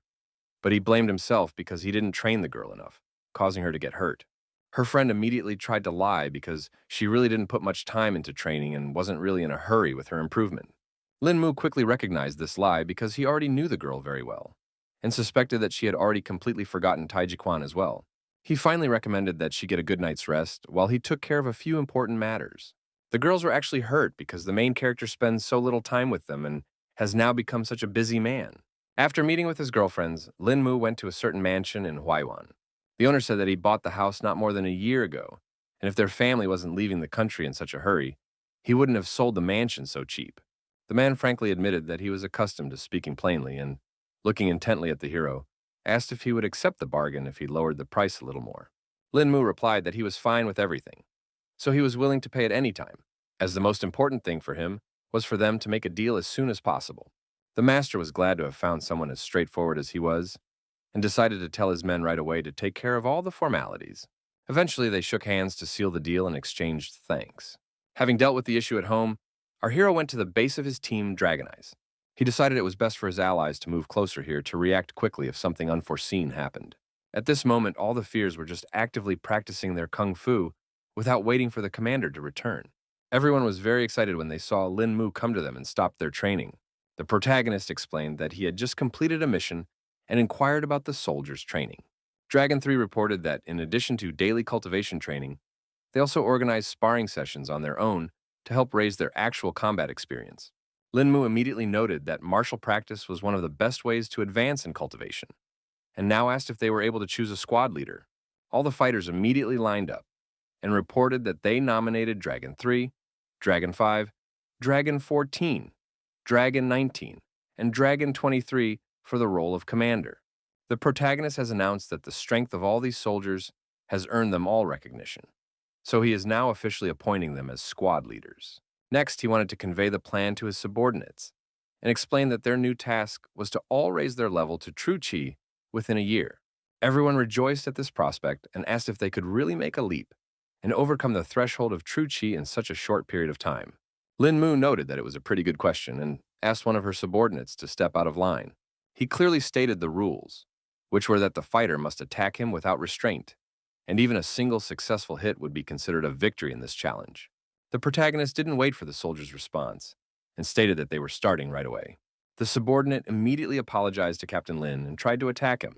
Lin Mu corrected the warrior and advised that his movements should be swift because otherwise the enemy would quickly take his life. The soldier realized that completing the captain's task would not be easy, so he tried to think of another strategy. He tried to attack from the other side and was already swinging to try to strike once more. The protagonist was still able to dodge such an attack, so he kept yelling that it was too slow. Lin Mu coldly stated that with such slowness, the fighter was only interesting as a training target for practicing basic strikes. Eventually, the soldier was unable to resist the strength of his commander and fell to the ground. The other fighters noted that Captain Lin seemed to have overdone it with his last strike after all. The protagonist explained that in order to quickly raise his chi level, he was willing to personally conduct a real battle with each of the Dragon Eyes without sparing his strength. The subordinate reported that he was fine and thanked Lin Mu for such a lesson anyway. After that, the guy handed Dragon 3 a list of healing remedies that he should get from the main headquarters and bring to the base as soon as possible. He also said that he had purchased a mansion nearby, so when the time came, he would send his subordinates there as guards. All in all, our hero hoped that all his allies were mentally prepared, because they would have to go through a hell of a workout from the beginning of next week. After that, Lin Mu traveled further on his business and came to Yinghuang Zhaoge. The guards at the entrance immediately recognized young Master Lin, so they now let him inside without any problems. The guy inquired if Chen Ming was on the top floor because he had come specifically to meet him. The staff member at the entrance confirmed this. and explained that he had to go straight down the hallway and then up the stairs. After a couple of minutes, the protagonist has already met with a man who immediately inquired about the reason why the young man decided to come to visit him. Linmu explained that he had come to get his acquaintance's opinion on the surveillance of him and to find out the information he knew. The bandit said that they had indeed heard similar rumors before and feared that this was not a simple case. Hearing such assumptions, the guy immediately tensed up and wondered why the acquaintance was talking like that. Tianming explained that after receiving the news, they had secretly sent people to reconnoiter, and as a result, they all died because of the pure and quiet work of some unusual professional. The young man realized that under the circumstances, only his acquaintance could help uncover the truth, especially if professionals were behind it. But for now, he preferred to temporarily postpone the investigation. It turns out that Lin Mu came to the bandit to offer to start a security company and turn his affairs into a serious business. The gang leader definitely didn't expect to hear such an offer, but our hero relied on him because he heard that there were many retired military men in Jundao. The protagonist was sure that these fighters would be much better able to fulfill their potential by providing security services and performing tasks around the globe. Tianming was still afraid that there were some difficulties in setting up such a structure, and right now every clan was secretly preparing their own personal guard units, so someone was bound to put sticks in the way. The guy was well aware of all these risks, so their company will not be registered domestically, and at first, there will only be a branch of the company here. Now the man was well aware that the young man had thought it all out long ago. Anyway, our hero was already going to find people to help with overseas registration, and Chen Ming had to make sure to lure decent cadres to their side. Lin Mu had come to the important realization that relying on himself alone was not enough to have a firm foothold in this world. So it was time to create his own business and a solid foothold. After that, our hero went to Lo Bi Yun to talk about how he wants to register a European security company. The girl was surprised at such plans, but Lin Mu explained to her that he wanted to do something like Blackwater. Bai Yun agreed that owning something like this in China was indeed unlikely, but in Europe it was a different matter. She immediately suggested choosing Italy for the case, but the protagonist did not fully understand why this country. Then the girl explained that there were only two countries in the world for this kind of company, namely Italy itself and their eastern neighbor Japan, which didn't fit all the conditions so much. The protagonist absolutely trusted the choice of his businesswoman acquaintance and chose a European country without any hesitation. Finally, Luo Biyun decided to ask why Lin Mu suddenly decided to start his own company. Without hiding anything, the guy revealed that Guangdong is now a complicated environment, so he has a lot of important issues to deal with, which he needs to prepare for now. The girl had agreed to help him register the company, so now the foundations had been laid. After that, the protagonist went to a military hospital to visit someone. He recalled the last conversation with Duan Fusheng, who had turned out to be a very trustworthy old man, so it would be good to have the support of such a person. At the entrance, the young man approached the receptionist to find out which room head Duan was currently lying in. On the way, the protagonist immediately crossed paths with Mr. Wang, who was surprised at such an unexpected meeting. Lin Mu immediately guessed that his uncle had come to check on the head, so he immediately inquired about his well-being in the past few days. The man said that the commander-in-chief had not been feeling particularly well lately, so doctors had reported several times that he was near death. It turns out that our hero has come just for the purpose of curing the head of Duan, because he has a way that can finally curb his ailment. Mr. Wang froze in mute shock, because he couldn't believe that the commander could actually be cured. Meanwhile, the doctors puzzled over the fact that their patient's condition was getting worse and worse. At this moment, our heroes were passing near them, so Mr. Wang again inquired what was the condition of his superior. The doctor said that they have already done everything possible. Further, everything depends on the body of the old man himself. But he also hoped that all his loved ones are mentally prepared for the fact that everything is nearing the end. The man replied that they had already realized what the outcome must have been and asked the hospital staff to leave them alone with the patient. They quickly entered the chamber and Mr. Wang happily informed the old man about the important guest. The commander-in-chief was overjoyed when he saw that it was young Lin and asked why the kid had decided to stop by his place. The protagonist noticed that the skin between the patient's eyebrows had blackened and the furrow above his lip had become sunken, which meant that, from the looks of it, he didn't have long to live. He didn't hide anything and directly stated that he had come here for a special occasion, specifically to cure head Duan. The old man was happy that Lin Mu cared for him so much, but still, he was afraid that the disease was incurable. Guy emphasized that there was no need to be confident about this outcome, and promised to do his best to bring tranquility to Guangdong. Mr. Duan only laughed with such good talk from the youngster, because he didn't think that Guangdong's tranquility depended on just any one old man. At the moment, they were also joined by one of the soldiers, who inquired as to the condition of the commander-in-chief. Our hero explained that the treatment is quite successful, and now everyone can be sure that the life of the head is no longer threatened.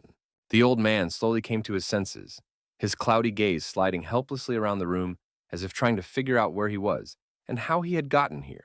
Linmu had been nearby the entire time, so he immediately asked how Head Duan was feeling. Now the commander-in-chief felt that life was beating in him, which was incredible, because not so long ago he was already waiting for his death. The young man calmly explained that he had performed a deep cleansing of his internal organs, removing years of accumulated impurities, which would now be naturally excreted over the course of a month. The energetic old man now didn't even know how to thank Lin Mu for once again saving his life. The soldiers were also happy for their leader, and Mr. Lin was described as a truly exceptional doctor. The protagonist calmed down because another problem had been solved. So now he went to the base to take care of training the Dragon Eye brothers. Mr. Wang asked the lad to take his time like this because he wanted to thank the talented master on behalf of all of Dunhai and promised that the young man could now ask for their help in any matter. Linmu was also extremely grateful to Head Duan and promised to check on him in a few days. Our hero was now confident that the work of his new company within the country should go without obstacle with such good support. Events are moved forward a month as the members of the Dragon Eye team continued their grueling training. They recalled how the captain had put the whole team on the back foot at the first practice, causing everyone to be treated for a week. The fighters realized that ordinary people would have died from this long ago, but they were holding on to their last breath due to Commander Lin's help. In fact, supporting the protagonist scared them the most. As everyone caught in his arms envies the dead, Lin Mu suddenly found himself behind the backs of his subordinates and noticed that they seemed to be well rested already. The squad leader then immediately ordered everyone else to stand up and line up in front of their leader. Our hero reported that it had already been a month of training, and the number of true key-level Dragon Eye cultivators had increased from 9 to 14. He was pleased with the results and thought it showed the obvious effect of his rigorous training. Although a few people have not yet reached the level of true Qi, the intensity of the training will continue, and they will definitely succeed. All the soldiers didn't mind and were willing to go all the way to the end with Captain Lin to achieve high success. Lin Mu was happy to see such an attitude in his subordinates and suggested starting with the first squad. The protagonist stood in the center and asked all the fighters to show what they had learned along the way. The team members also asked for guidance from Captain Lin to further work on their mistakes. The first soldier overcame his fear and lunged forward, his fist whistling through the air, aiming precisely at the target, just as the commander had ordered. Lin Mu noted that he had pretty good speed, but accuracy was still lacking. Our hero was still able to dodge all attacks with no problem, so he ordered his team to attack all at once. After only 15 minutes, all the fighters hit the ground without strength and once again lost to their teacher. The captain announced that this was the end of today's training and praised all the students who had done well today. Everyone around them could not get up from their seats because the pain from the wounds was too strong, and the attempt to move caused new waves of agonizing spasms. The main character realized they needed help, so he asked everyone to relax so he could heal all their bruises. Lin Mu concentrated true Qi and used the awakened spring, enveloping the entire hall with energy. He warned that for now, the pain would remain, but in any case, the soldiers could already at least move around on their own. The team member who was in charge of medicine said that he had already prepared the medicines, so everyone could go to the infirmary and be treated themselves. Our hero began to notice that the fighters were getting used to this pace of training and indicated that they would meet after they had fully recovered. After the training session, Lin Mu went to the office building where they were already waiting for him. Tianming revealed that their company had now leased this large office as young Lin had requested. The guy was satisfied with such successes, but noted that it would be possible to rent a simpler building because the Saber Group was just taking its first steps. The protagonist decided not to muse on the subject and asked how his comrade was getting on. The man said that so far everything is going smoothly and about 1,000 people want to join them, which is far beyond expectations. Lin Mu was glad that events were unfolding this way, but he also warned that the company only wanted the best of the best, so the selection should be well controlled. Tianming smiled softly and reassured reassuringly that all these moments were under his watchful control. Next, the protagonist asked if they had decided on a training site because they needed to find a decent place to train so many people. Of course, the man had already given the matter a lot of thought and finally decided to stay in the Philippines. Lin Mu agreed that the place was really not bad because it was close to China, surrounded by the sea, and the rugged terrain was suitable for fighting and training. However, the man specified that it would be difficult to train so many people, because after all, each of them is an experienced retired military man, and it would definitely be difficult for ordinary people to learn anything. The protagonist asked him not to worry about it, because he took care of everything in advance, and specially prepared a whole platoon for this task. Tianming definitely didn't expect such training from a guy and wanted to know how he managed to find so many capable people. The young man did not hide anything and said that he had beaten this team to a pulp, at the same time not allowing them to vent their anger. So now he suspected that the future Saber employees would soon have a hard time. The man only laughed in response, for he was sure his men were not afraid of hardship. Their conversation was abruptly cut short by the phone ringing, Qinglin's name glowing on the screen, demanding an immediate response. It turns out that the girl was having trouble with true Qi, so our hero asked her to take control of herself and control that power. Tianming immediately noticed that the leader was greatly agitated, so he asked what was wrong. The guy said that a friend had gotten in trouble during practice, so the situation was quite dangerous and required emergency intervention. The protagonist traveled to Qinglin, where he immediately began to feel a flow of unstable qi. The guy finally saw his friend somewhere down below who was in serious trouble. The girl was lying under the rock without strength, trying to deal with the surges of her qi energy. Lin Mu was incredibly frightened and reported that he had finally come to Qinglin's aid. Despite the pain throughout her body, she found the strength to turn her head and see our hero. The qi energy was literally destroying the girl from the inside out, so she periodically coughed up her own blood. The young man asked her not to say anything so as not to stress her out, and was about to give her an examination. In the end, he came to the conclusion that the true qi within Qinglin was completely rampant, and if this continued, her meridians simply wouldn't be able to withstand it. In any case, the brave protagonist was not going to put his hands down and wanted to help his girlfriend right here and now. He made the decision to infuse his true qi into the girl to suppress her own aura. After a second, he had already started to feel that Qinglin's energy was little by little starting to accumulate.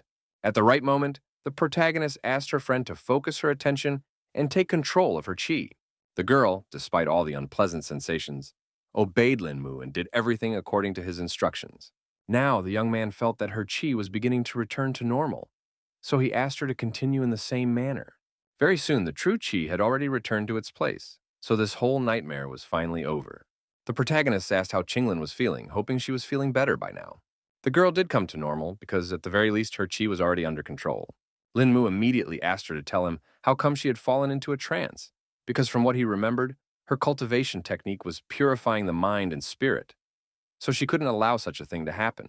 Qinglin herself didn't remember anything because this was the first time something like this had happened to her in so many years of cultivation. Meanwhile, our hero grabbed her in his arms to carry her away from here, and in parallel asked if anything unusual or unforeseen had happened to the girl lately. After thinking for a bit, she replied that she had recently found the root of a rare medicinal herb at home that was very helpful in cultivation and decided to take it. Father told Qinglin that this plant is called shixin, which translates to heart-eating. The protagonist was surprised when he heard the familiar name and asked again if the girl was sure. She confirmed that it was Qinglin, so the guy stopped barraging her with questions and promised to walk her home. It wasn't long before they arrived at the Ji family's house, but the girl asked Lin Mu to stop nearby because his past visit had left unpleasant memories. The lad took no offense at all at this, for such a trifle cannot lay his heart low. At this moment, one of the estate staff appeared on the horizon and inquired on what business a guest was visiting a lady so deep in the night. Qinglan was very confused, so she didn't even know how she could to justify herself to Fobor. At this point, the old man noticed that there was dried blood on the girl's lips, so he inquired what had happened to her. Grandpa found out about the incident almost instantly, so he immediately went to see what had happened to his granddaughter. In turn, the girl herself immediately began to talk about the fact that it was the main character who saved her from death. Mr. G immediately began to suspect that it was because of the attention of Qinglin's friend, whom he disliked so much. The young man stood silently by, but was outraged that the old man still had the nerve to say such things about his granddaughter's savior. Meanwhile, the girl was certain that everything had only happened due to her carelessness, so she desperately tried to prove that it wasn't Lin Mu's fault. Lin Mu himself finally broke into the conflict, asking what outcome the family had expected after giving Qinglin the shixin herb. The rest of the family, who had been silent all this time, finally made a sound because they were shocked that the young mistress had been poisoned by this plant.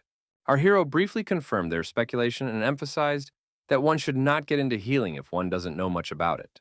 The herbalists were still confident that this herb was used according to strict formulation rules, so they couldn't believe that somehow Shixin had harmed Madam. The girl's father also reminded that the guy was in the G family's house, so he definitely shouldn't be handing out his nonsensical edicts here. In the end, he couldn't help himself and attacked Lin Mu to teach him and the entire Lin family a lesson. The protagonist also could no longer tolerate this attitude towards himself, so he prepared to fight back. The girl raised that things would turn out badly for Mr. G, so she asked her acquaintance to stop, but he no longer listened to her. Lin Mu had already concentrated the chi energy in his hand to teach the man who dared to insult him like this a lesson. It seems that the opponent definitely didn't expect our hero to be so strong, so he just bumped into his fist. The man had been hit incredibly hard in the stomach and now couldn't understand and how the young man managed to move with such speed. In the end, he couldn't do anything against Lin Mu's strength and simply flew off to the other end of the room. In turn, the protagonist solemnly announced that the battle was over before it had even begun. The head of the family couldn't believe his eyes because he never suspected that this boy hid such power behind him. He didn't wait and decided to also engage in battle with Lin Mu to learn similarly strong techniques. The young man was only glad of this opportunity and, preparing for a new fight, concentrated even more energy around his body. The others noticed that our hero had absolute control because a second ago his aura was raging, but now it was centered in the palms of his hands. In fact, the secret was that the guy had learned to freely mix the power of opposing elements thanks to Tai Chi. Meanwhile, Mr. G had already gotten into a fighting stance and motioned for Lin Mu to attack first. As always, the protagonist didn't trifle and immediately unleashed the Tai Chi dragon towards his opponent. One of the brothers couldn't watch the head of the family being put at such risk, so he covered him with his own body. The man with confidence in his eyes instantly moved into a fighting stance, his body tensed like a spring, ready for action. He quickly used the Chankun space technique and completely engulfed the dragon with his palm. The protagonist couldn't understand what was going on because he hadn't encountered such techniques before. But at the same time, even such an experienced master tensed up when he sensed the huge amount of true chi that this kid had as well. In the end, the old man decided to use star spinning to see how Lin Mu could handle such a strong attack. The opponent declared with confidence in his voice that the sword that Lin Mu pulled out of its sheath would stab into his own chest. The protagonist instantly recognized his opponent's intention to deploy a strike, and now it was clear that the Jia family really possessed a lost martial art, which completely explained their arrogant behavior. Now the Tianji dragon flew into Lin Mu himself, who was a bit confused by this turn of events. Eventually, the guy pulled himself together because he finally realized that he couldn't be defeated by such simple tricks. The protagonist wanted to teach Mr. G a lesson for insulting his family, so he unleashed an even stronger and fiercer dragon. A powerful vortex of chi suddenly formed in the center of the hall, and with a rumbling sound, it began to smash everything around it, tearing rocks from the floor and sweeping away objects in its path. The old man couldn't understand what had just happened because the youngster had just managed to unleash a colossal energy in an instant. His brother finally asked the protagonist to stop and respectfully acknowledged his power. Master Ji Shongchun, introducing himself as Qinglin's great uncle, asked the young man with genuine amazement in his voice how he had reached a level beyond all possible rivals at such a young age. Lin Mu then revealed that he had no mentor and had learned everything on his own through cultivation. Mr. G couldn't understand how this was possible, because even with innate talent, it was impossible to reach such a result on one's own. In turn, his brother believed that our hero had a talent sent down from heaven and asked if he had really saved the girl from a seizure. Lin Mu confirmed his words and explained that Qinglin was in serious danger, and if he had come a little late, terrible things could have happened. Ji Shongchun wanted to know how the girl could go into a trance with such a stable cultivation technique, and the guy briefly explained that the reason was because of the Shixin herb taken. The old man noticed that our hero was clearly knowledgeable in healing, so he asked him to teach his family how to use this herb, which was a valuable resource. The young man didn't mind making a recipe for them, so the master immediately inquired about what it would take. The protagonist said that he would get all the supporting ingredients, but they should keep the Shixin herb for him. Mr. G immediately advised the guy to roll his lip because no one would give him such a valuable resource. Lin Mu then refused to help and suggested that the family conduct this research on their own, since they were such professionals. The old man was incredibly angry at our hero, so he could not restrain his emotions. Ji Shongchun decided to take the situation into his own hands and promised that the guy would get the rest of the Shixin herb, provided he handed over the recipe to the family. Of course, the protagonist appreciated the man's talkative nature, and now asked to be taken to his lab to do some research. The master immediately turned to one of his companions and asked him to fulfill Lin Mu's request and provide him with whatever he required. When the guy stepped away, the brother started talking about how he really isn't as easy as he seems. Ji Shunchun even admitted that the main character was stronger than himself, causing Mr. Ji to be even more surprised. The head of the family immediately recalled that his brother had studied martial arts since he was 7 years old, so there was no one more experienced in the world. The master explained that Lin Mu's body was transfused with true qi, and on top of that, he knew ancient martial arts, which made it hurt a lot. He realized that the young man must have mastered many different currents, and by comprehensively mastering them, he was able to achieve something new. Mr. G immediately asked how this youngster was able to master several schools of combat, and even combine them into one technique. In the end, Ji Shunchun simply concluded that what his brother had just done was extremely inconsiderate, because such a young man with a lot of experience was better off not getting angry. Meanwhile, the protagonist had already been led to the Ji family's laboratory, where he had to show them a special recipe. The man went to a girl named Yao, who worked here as an assistant, and asked her to provide Mr. Lin with shixin herb. Then the employee, quickly rummaging through the warehouse, brought out a not small stalk on a tray. The protagonist scrutinized the plant and confirmed that it was the authentic shixin grass. Lin Mu didn't hesitate any longer and immediately left a detailed recipe for the Ji family. He then handed the sheet to the female workers and asked them to gather all the herbs on the list for him to make a medicine. The helpers were happy to note that they had all the gradients listed, so they began to prepare them. 5 minutes later, all the ingredients were on the table in front of the protagonist, so now he could start crafting. The young man used the knowledge from a passage in Shen Nong's treatise, which said that all these ingredients should be ground. Some ingredients had to be sliced, and the shixin stems had to be separated from the flour. Next, the recipe calls for putting the parts of the ingredients into an herb vat and pouring glacial water over them, then simmering over high heat. When the water boils, add the rest of the list of herbs and further stew on low heat. This recipe had to be followed carefully because at every step in the preparation of the medicine, dosage plays a crucial role. Everyone watched this process with amazement on their faces and waited for our hero to finish. Eventually, the guy reported his success when he tried the cure, which really turned out to be a hit. He then asked Miss Yao to divide the medicine into 100 milliliter ampules, explaining that taking one dose at a time should be fine. Also, the protagonist recalled that they had agreed that he would take the rest of the shixin grass. The man reported that he has no problem doing this because their family always keeps their word. In the hall, Lin Mu was met by Ji Xiongchun, who wanted to know how everything went. The guy said that his medicine is already ready, so the family just has to follow the instructions as they apply it. The master thanked the protagonist again and noted that the granddaughter had already managed to tell him that Lin Mu's inner qi and her ice qi had entered into harmony, and after flowing, their energies were noticeably stronger. The young man confirmed his words and emphasized that this was one of the reasons why he and Qinglin had met. But he didn't know the reason for this phenomenon. The old man bills that the reason was not at all important, because he believed that they just needed to practice together if cultivating together had such an effect. The protagonist wouldn't mind if there was such a possibility, but other than that, he wanted to get Qinglin's own consent. The old man immediately turned to the girl and asked what her decision on the proposal was. Ji Shongchun also added that he was not as stubborn as his brother, so he just wanted prosperity for Qinglin. The girl ended up getting very embarrassed, but replied that she wouldn't mind continuing those workouts either. Afterwards, the protagonist and the master decided to talk some more about their recent fight. The old man said that the star rotation technique had been passed down from the earliest ancestors of the Ji family and was capable of neutralizing an enemy attack. Lin Mu pointed out that the martial arts of the Celestial Empire were truly limitless, so he had a lifetime of learning to do. The master agreed with him because he knew that the Chinese civilization was more than 5,000 years old, and their martial schools simply could not be enumerated. He also noted that our hero showed simply amazing techniques, but the latter behaved modestly and did not consider it some kind of discovery. After that, the old man remembered that he had a small request for Lin Mu, and directly asked if he was willing to keep his promise. The protagonist had no idea what he could ask for, so he asked Mr. Ji to explain himself. The master said that the ice qi that Qinglin cultivated was quite far from their family school, so this was the first time in many millennia. For this reason, no one can mentor the girl, and Lin Mu had tremendous abilities that he can channel into her training.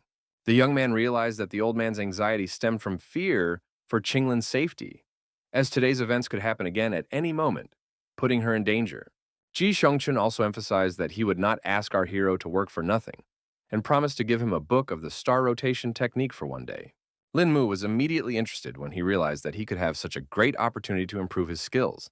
The master assured me that he meant what he said, but the amount of knowledge the boy would be able to absorb depended only on himself. Qinglin warned that the guy might turn out if he wasn't happy with those conditions. Ji Shongchun confirmed that the girl was saying all the right things and asked what the protagonist thought about it.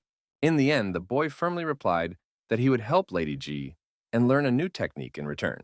The old man was glad that Lin Mu was so accommodating and decided to take the young man to the library right now. The protagonist thanked the Lord for giving him such a great opportunity to increase his power level. Meanwhile, the head of the family had already learned that his brother had gone to train Lin Mu in star spinning. The man couldn't understand what Ji Shunchun wanted to accomplish because he couldn't believe that this brat liked him so much. The aide said that the old man planned to get the young man's help in order to supervise Qinglin's training. In the end, Mr. Ji relented because the main character would only get a textbook for one day, so it was unlikely that he would be able to learn anything at all. He understood that star spinning was the highest technique of the Jia house, and a large number of people in their lineage had dedicated their entire lives to mastering it, but had ultimately failed. Meanwhile, the protagonist has already made it to the library to pick up the promised payment for his help. Lin Mu noticed that this place was heavily guarded because he saw a large number of traps on the way here. The master explained that their family simply wouldn't have lived to see these days if they had forgotten precautions. After going through all these obstacles, Ji Shongchun finally reported that they had come to the right section. There were many ancient texts collected here, but the old man wasn't sure if they would be useful to Lin Mu. He quickly found the right shelf of books to give our hero the star spinning technique. The textbook had fallen right into his hands, so now the master announced that the young man could finally begin his training. In fact, the protagonist did not expect these very texts to fall into his hands. The young man froze, his eyes widening at the realization that he was holding a book on the heavenly Tao in his hands. For his part, Ji Shongchun thought that one day was too short, but the guy could still read as much as he could under his supervision. Lin Mu did not expect that the founder of the school had somehow managed to learn the secret of the heavenly Tao on Earth, where spiritual powers were so weak. The ancient text says that each type of energy has a human seal bearer of the great power, and when two mediums want to combine their energy, it has to be by consent. Otherwise, mutual exclusion will occur. If something goes wrong, the colossal energy will rupture the deadly shell, and the consequences will be catastrophic. However, the rotation of the stars allows the mortal shell to be tempered as if it were in the heavenly Tao, and the resulting body will be able to accommodate any form of energy. In fact, the guy had already managed to memorize the entire content of the book, so all that remained was to gradually penetrate its sacred intent. After that, the young man closed the textbook, so Ji Shongchun thought that he had already managed to solve the entire mystery. Lin Mu pretended that he had not been so successful so far, and agreed that the knowledge of this forgotten teaching was worth its weight in gold. In any case, Ji Shongchun was happy to help in any way, and suggested that the young man take another look at the text because he still had some time left. The protagonist decided not to take on too much because he felt that when his cultivation level was insufficient, it was much better to take it easy and practice. Now the master believed that Lin Mu definitely had a great future, because not everyone would be able to gain strength and overcome their greed with unique knowledge in front of them. Having finished all matters with the Ji family, the guy finally crossed the threshold of his native home, where he was waiting for a long-awaited rest after the intense events. Entering the courtyard, our hero immediately felt some strange aura, so he did not hurry to go inside. Turns out there's a real craftsman here, showing up so late and uninvited. In the end, the guy saw that Zixi was communicating with the person from whom that energy was emanating. Lin Mu was even more interested because he couldn't understand why a girl would go out with a master for her. The woman still sensed the presence of the protagonist and immediately guessed that it was the same young man Zixi had mentioned. The guy couldn't understand how this could happen because he tried his best to hide his aura. Lin Mu immediately apologized for following them and explained that he had just returned and had unwittingly overheard their conversation. Zixi then explained that it was her abbess who had been teaching the girl since she was a little girl. Even such an experienced craftswoman didn't expect the main character's skill to be so impressive, because of which she didn't immediately manage to locate him. Lin Mu finally suggested that everyone go inside and continue their conversation at home. But the woman replied that there was no need for that because she had only come here to pick up Zixi. In fact, the girl didn't want to go back to the mountains at all because it was too boring. The abbess didn't want to force her student, but emphasized that they had a serious matter to deal with. She said that Zixi's older sister was severely injured at the foot, so the mentor had no one else to turn to.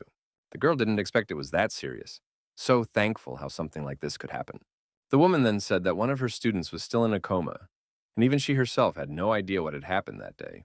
Zixi realized that there really wasn't any way around here without her help, so she decided to head for the mountains right now. Before leaving, the mentor told our hero that she represented the Ime school and asked what kind of teachings the young man himself was undergoing. Linmu replied briefly that he was self-taught, so he didn't belong to any school. The woman admired the guy's amazing skills and was displeased that her student lived under his side, but conducted her teachings behind her sleeves. She said that on that note they had to depart and promised to meet up in a few days. At this moment, the girl remembered that Lin Mu was also proficient in healing, so she assumed that he would be able to help her sister. The abbess then turned to the protagonist and asked if he really possessed the healing arts. Zixi also added that the guy was no ordinary healer, and told the story of how she was shot in the shoulder. That day, Lin Mu managed to heal this serious wound in just a few minutes, which was a true miracle. The woman couldn't believe it was possible, but her student would never lie. The mentor immediately thanked God, who leaves ways to save her student, whose condition was already critical. The nun inferred from Zixi's words and assumed that the protagonist was cultivating the secret practice of Kungguang Doyang. Lin Mu was surprised at such a high skill because it was enough for her to hear just a brief recounting of his abilities. The girl immediately asked her teacher why she had never heard of Qingguan Doyang before. Mentor said that in her youth, she had seen the practice in action with her own eyes and had ascertained that it was capable of healing even the living dead and returning flesh to white bones. She thought that the master had personally passed on this practice to our hero, but the latter admitted that he had mastered this skill by a fortunate coincidence when Mu Zhenqing had long since left this world. Hearing such news, the abbess was not surprised that in their time, no one could find traces of the healer anymore. She finally asked us if the protagonist would be willing to heal her student if he had reached such heights in his training. The guy didn't seem particularly eager, but he wasn't even allowed to say a word. Zixi immediately started talking about how she and the abbess were too close to each other, so she wanted to save Big Sister. The woman wasn't happy that her student was being so brash, so she asked her to drop the nonsense. The old nun had respect for our hero, so on her knees she begged him to save the novice and give some glimmer of hope. Lin Mu was immediately confused because he didn't expect Master to resort to something like this. At the same time, the woman realized that this technique takes a tremendous amount of energy, so she just didn't know how to pay for such help. The protagonist then explained that he was misunderstood because he couldn't stand by when someone was dying anyway, and warned that he couldn't guarantee the healing of the student. The old nun asked him not to worry about it because she would be happy even with a simple examination of the novice. And as for curing the ailment, we could leave that to nature. In the end, Lin Mu asked his girlfriend to pack immediately because they would be departing very soon so they wouldn't waste time. Zixi understood the responsibility, so she promised to pack in a flash. It wasn't long before they arrived at the Dunghai International Airport to head to the mountains. The girl couldn't understand how the teacher hadn't even picked up the documents after leaving the house, but she explained that she hadn't used them in a long time, so she had forgotten where they were. The disciple then inquired how the abbess had reached Dunhai, and she replied that a layman had given her a ride here by car. The protagonist asked not to worry about this problem, and promised that he would figure something out now. After all, he had arranged their plane tickets in just one call. So Zixi began to doubt if there was anything impossible for Lin Mu to do. After a couple hours, they arrived at the right place, where our hero was already waiting for a driver who would take them to Dogra Imi.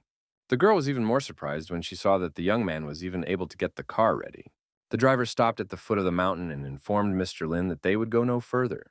Then the protagonist turned to his mentor and asked her to show him the way forward. Then the woman showed the shortest way up the mountain and asked Lin Mu and Zixi to stick to her side. The boys immediately obeyed the teacher, who now began to run rapidly upward. The protagonist noticed that the abbess still had a lot of strength and was easily able to do Qigong. It wasn't long before they finally reached the Jingchen nunnery, which was almost at the very top of the mountain.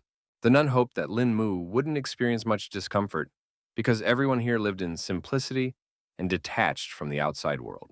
Actually, the guy didn't see it as a problem, because in such a quiet and peaceful place, with so little routine, he only wanted to stay and devote himself to cultivation. At that moment, 2 female students came outside and were excited to see their teacher return. They also said hello to Sister Zixi, who hadn't been here for quite some time. The abbess of the monastery immediately inquired about the condition of Nianshen's wound. The girls reported that, unfortunately, the sister was still in a coma. When the woman asked our hero to follow her and led him to the injured student's room, Zixi herself froze at the threshold as she was shocked when she saw her elder sister's condition.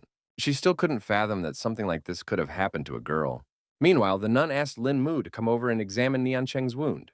The protagonist took the patient's hand and examined her body with qi energy and couldn't understand how this was even possible.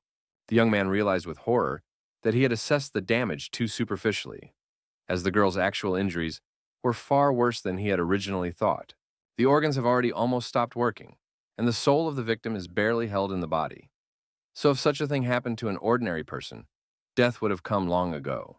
At this moment, Zixi asked with hope in her voice, what was the condition of her elder sister? Our hero reported that the injury was really very serious, and it's just a miracle that life is still being sustained in Nancheng. The abbess said that when her disciple was brought back to the temple, she immediately gave her a great cycle pilu, also prolonging her life with true qi.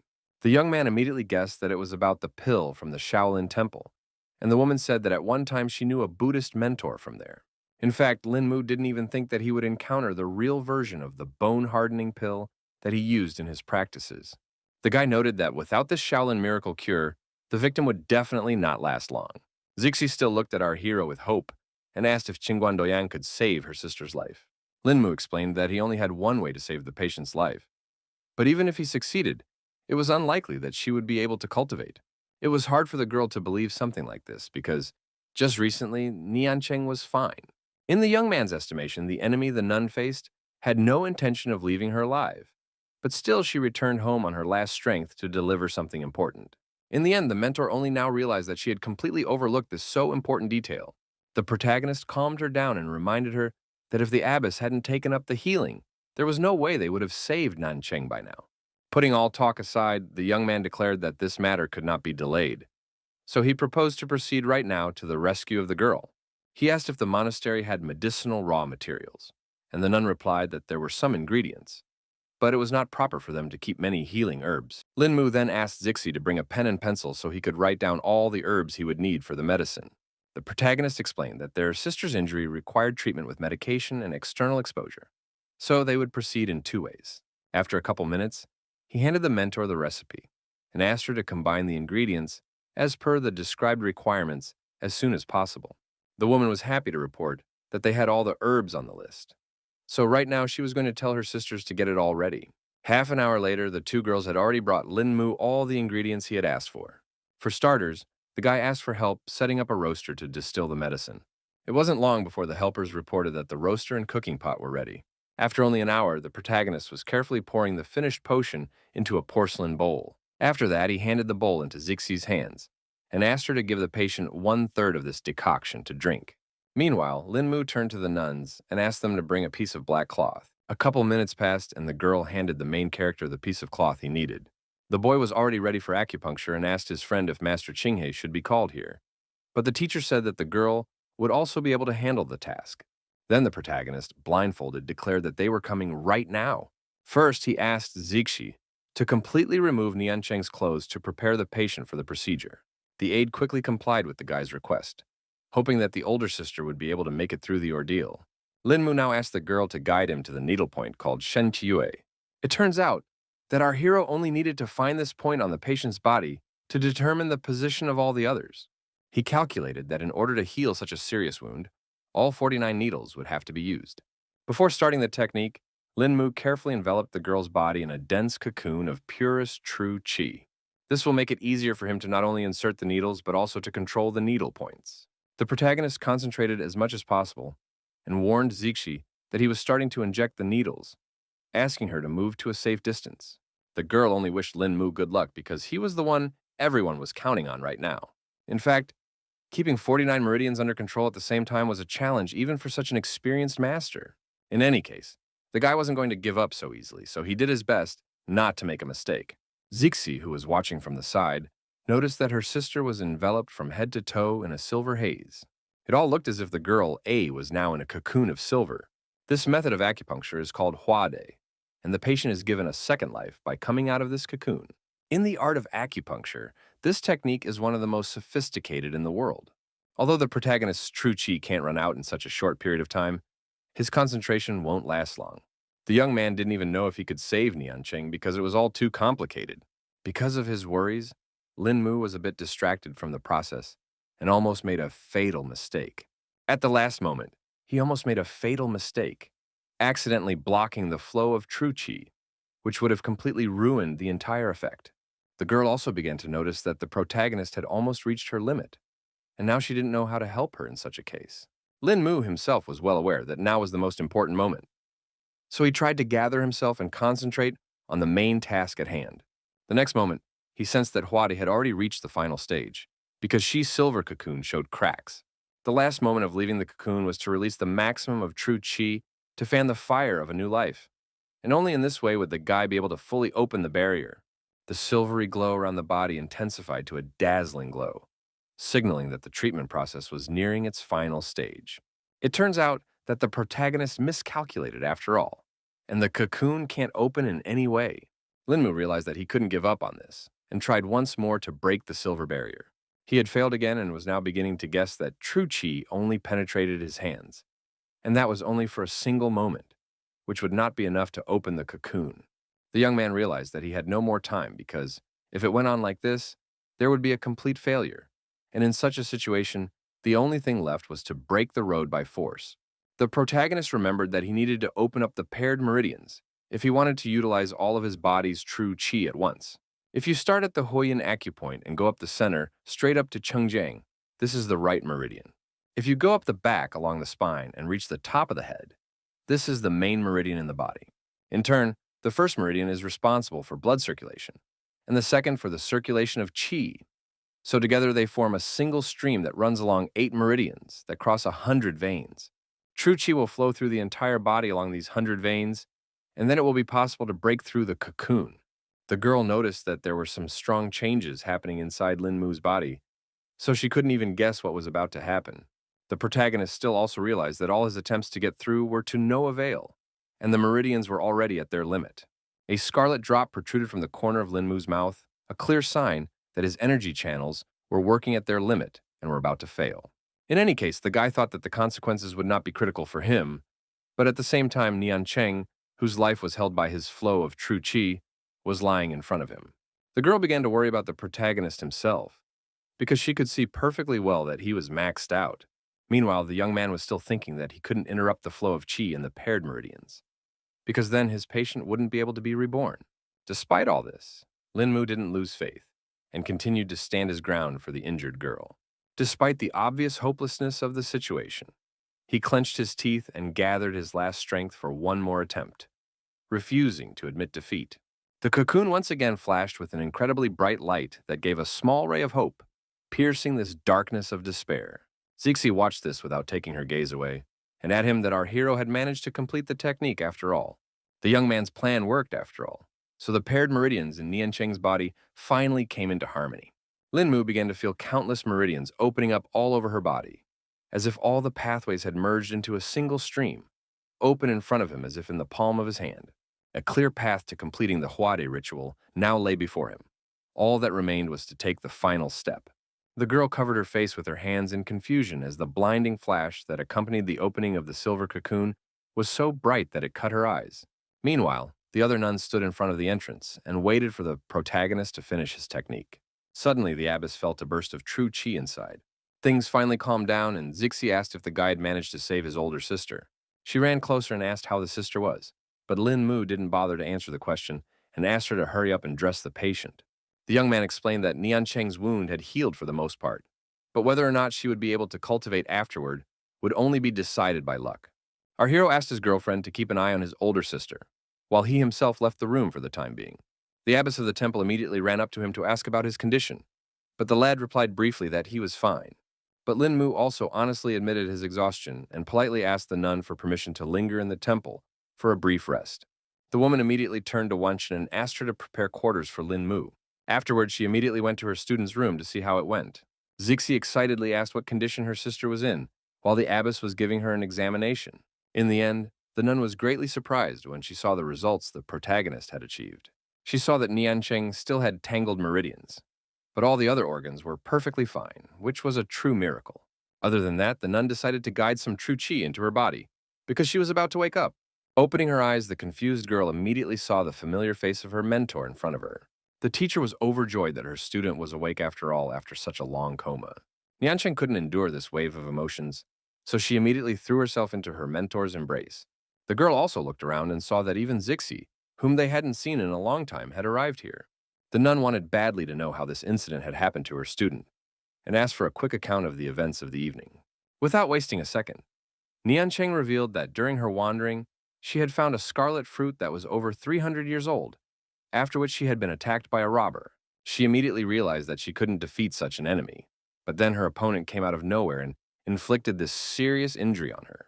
The abbess was beginning to guess that her student had met with a certain scoundrel she knew. Now, the nun began to blame herself for what had happened, because in her years, she had not nailed this brute who had now nearly taken Niancheng's life. Zixi could sense that the teacher had become enraged, and she felt that her sister had been attacked by the same man who had once turned her head, which was the reason she had come to this monastery in the first place. She immediately remembered that this person was also from the woolen school, and he and Niancheng had once been a happily married couple who enjoyed a free life. But then this man coveted power and, to get it, sold his wife to another man, setting a trap. After that, the girl was bullied, because of which she almost killed herself. But fortunately, the teacher saved her and took her to a convent. The mentor couldn't even think that after so many years, the wily hands of this animal would reach her student again, and promised that this time he would have no mercy.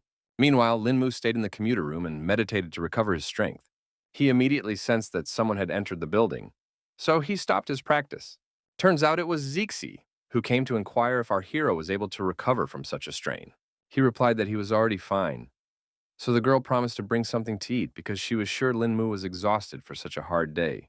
The young man did not refuse such help because he was indeed a little hungry. The girl had warned him that they didn't eat meat at the monastery, so she had prepared a snack for him from what was available here. She made vegetable soup for our hero, which was often prepared for the Mother Superior. The guy's eyes flashed with delight at the sight of the dish, because the aroma and the sight were so tempting that he immediately drooled. Zixi was expecting an assessment from our hero, but he didn't even expect that Lenten soup could be so delicious. At this moment, Niancheng walked in and wanted to express her gratitude for saving her. The protagonist quietly spread his hands, explaining that helping his friend Zixi was just as urgent for him. Then the nun placed some kind of scroll on the table and explained that she couldn't repay Lin Mu's noble deed anyway, but this way, she would at least do a good deed for him. The boy wondered what the young mastress had prepared, and added that he did not need any gifts, because he did everything from the bottom of his heart. For her part, Niancheng emphasized that she was a lonely nun, so she did not have any wealth with her, but she was able to find a small gift for her savior. Zixi asked the guy to accept this gift from her sister, but he was in no hurry to do so because he felt too awkward. It turns out that the girl decided to give our hero the very fruit she found during her wanderings. Upon seeing it, the protagonist could not believe that he had gotten the very fruit he had only heard about in legends. Lin Mu still asked the nun to keep this item because it would come in handy when recovering. Niancheng was very upset because she thought that her gift was not enough for Mr. Lin. The protagonist shook his head, explaining that the situation was exactly the opposite, and he simply could not accept such a valuable gift. She explained that she was now going to quit cultivation and lead the life of a simple nun from this day forward, so she no longer needed the scarlet fruit. Suddenly, someone's shrill laughter was heard in the building, and it definitely didn't belong to someone from the monastery. Niancheng immediately reacted to the stranger's presence and confidently asked loudly who was here. Meanwhile, the protagonist felt that the uninvited guest must have high skill. The mentor also went outside and asked who dared to break into her chambers deep in the night. She asked the stranger to show himself and promised that the old nun would treat the guests to a good tea. This person's voice only laughed from the fact that 30 years had passed, and old Lady Qingyi was still as old-fashioned as ever. The nun asked what her old acquaintance wanted, and he explained that a bird had whispered to him that a 300-year-old scarlet fruit had appeared in the convent. The abbess immediately tried to pretend that it wasn't true, because their small monastery would definitely not be able to get their hands on such a rare fruit. The stranger didn't care whether it was true or not, because either way he was going to look for this fruit on his own. Chinky suggested with a slight irritation in her voice that her mysterious acquaintance stop hiding and start talking substantively if he really had something to say. In the end, the woman was the first to throw herself into the fray and emphasized that he definitely didn't need to underestimate the old nun. The stranger chuckled again at the fact that the abbess had trained for so many years, but never added to her strength. The nun herself realized that this demon was impossible to catch. So if there was a serious fight, she could only strike at random, but then there would be nothing left of the convent. Meanwhile, Zixi had already realized that something wrong was going on, so she asked her sister to hide the scarlet fruit sooner. Turns out it was already too late, because the stranger had found his main target. Lin Mu was the first to react to his presence, and immediately alerted the girls that Ra was already inside. It turned out that it was indeed Niancheng's husband who had decided to visit his wife. The man declared that they would not be able to get his scarlet fruit so easily and attacked our heroes. The abbess was greatly angered when she verified that it was Feng, whom she called a half human, half elf. The enemy was curious to see if the nun had adopted those legendary techniques that had been guarded behind the walls of the monastery for centuries. The protagonist had already come to the rescue and noted that the man was quite brazen since he dared to come here alone to rob defenseless people. Feng became even more angry when he heard some kid allowing himself to talk to him like that. The young man looked firmly into his opponent's eyes and declared that he had no other trump cards besides his own courage. But that was enough to fight. The robber had already had time to notice that our hero was highly skilled and was about to subdue him. He didn't wait any longer and quickly rushed out of his seat and was about to attack Lin Mu. The abbess at once warned our hero that he must be careful, for the adversary was not so simple. Feng only continued to laugh at the fact that some brat dared to stretch his strength. He stated with cold certainty that even the most outstanding natural gift wouldn't help the protagonist stand up to his power. A moment later, space shook from the monstrous release of the villain's dark power. The protagonist was not at all afraid of such an opponent, and was about to see who would die first today. Feng also wasted no time and had already used the Nine Suns Bone Claw technique to finish off the young man. The abbess, who was watching the duel from the side, realized that the guy, although he was an outstanding cultivator, was still not capable of handling such an enemy. After a couple seconds, the strongest competitors collided and tried to overpower each other. Feng didn't suspect at all that the main character would use a spirit dragon against him that would pierce through his chest. In the end, the opponent helplessly fell to the ground, unable to respond to Lin Mu to this strongest attack. The woman could not understand how such a thing was possible and did not guess at all about the real level of our hero. Feng now realized that he had indeed been too arrogant and had simply underestimated his opponent, who taught him a lesson for it. In fact, even the young man himself didn't think that his strength threshold would increase so much after the opening of the paired meridians. Qingyi recognized that young Lin was gifted with genius because he was able to unleash the 18 Palms dragon of unparalleled ferocity. The man also realized that some little kid was able to master an ancient forgotten technique and applied it to the simple world to be quite a challenge. Then he decided to inquire who was our hero's mentor, and was able to impart to him the knowledge that others have been seeking for ages. The boy chuckled in response because he really wished he had such a teacher, but unfortunately he hadn't met such generous people so far. Feng still didn't believe our hero and demanded the name of his mentor, or he would show no mercy. Lin Mu maintained an icy calm as he reiterated that he had never had a mentor, and added that his own skill was enough to teach others. The man now realized that he seemed to have spent too much time in the mountains, causing the current generation to forget about the Blood Reaper. The nun explained that this bastard was originally a nickchum fighter, until he mastered the bone claws of the Nine Suns, and after only a couple years, he got such an intimidating nickname. Lin Mu instantly realized that such a nickname could only come about after many brutal murders, so eliminating this criminal would be a restoration of justice. The Blood Reaper wasn't afraid at all, because a lot of clans had been trying to finish him off for years.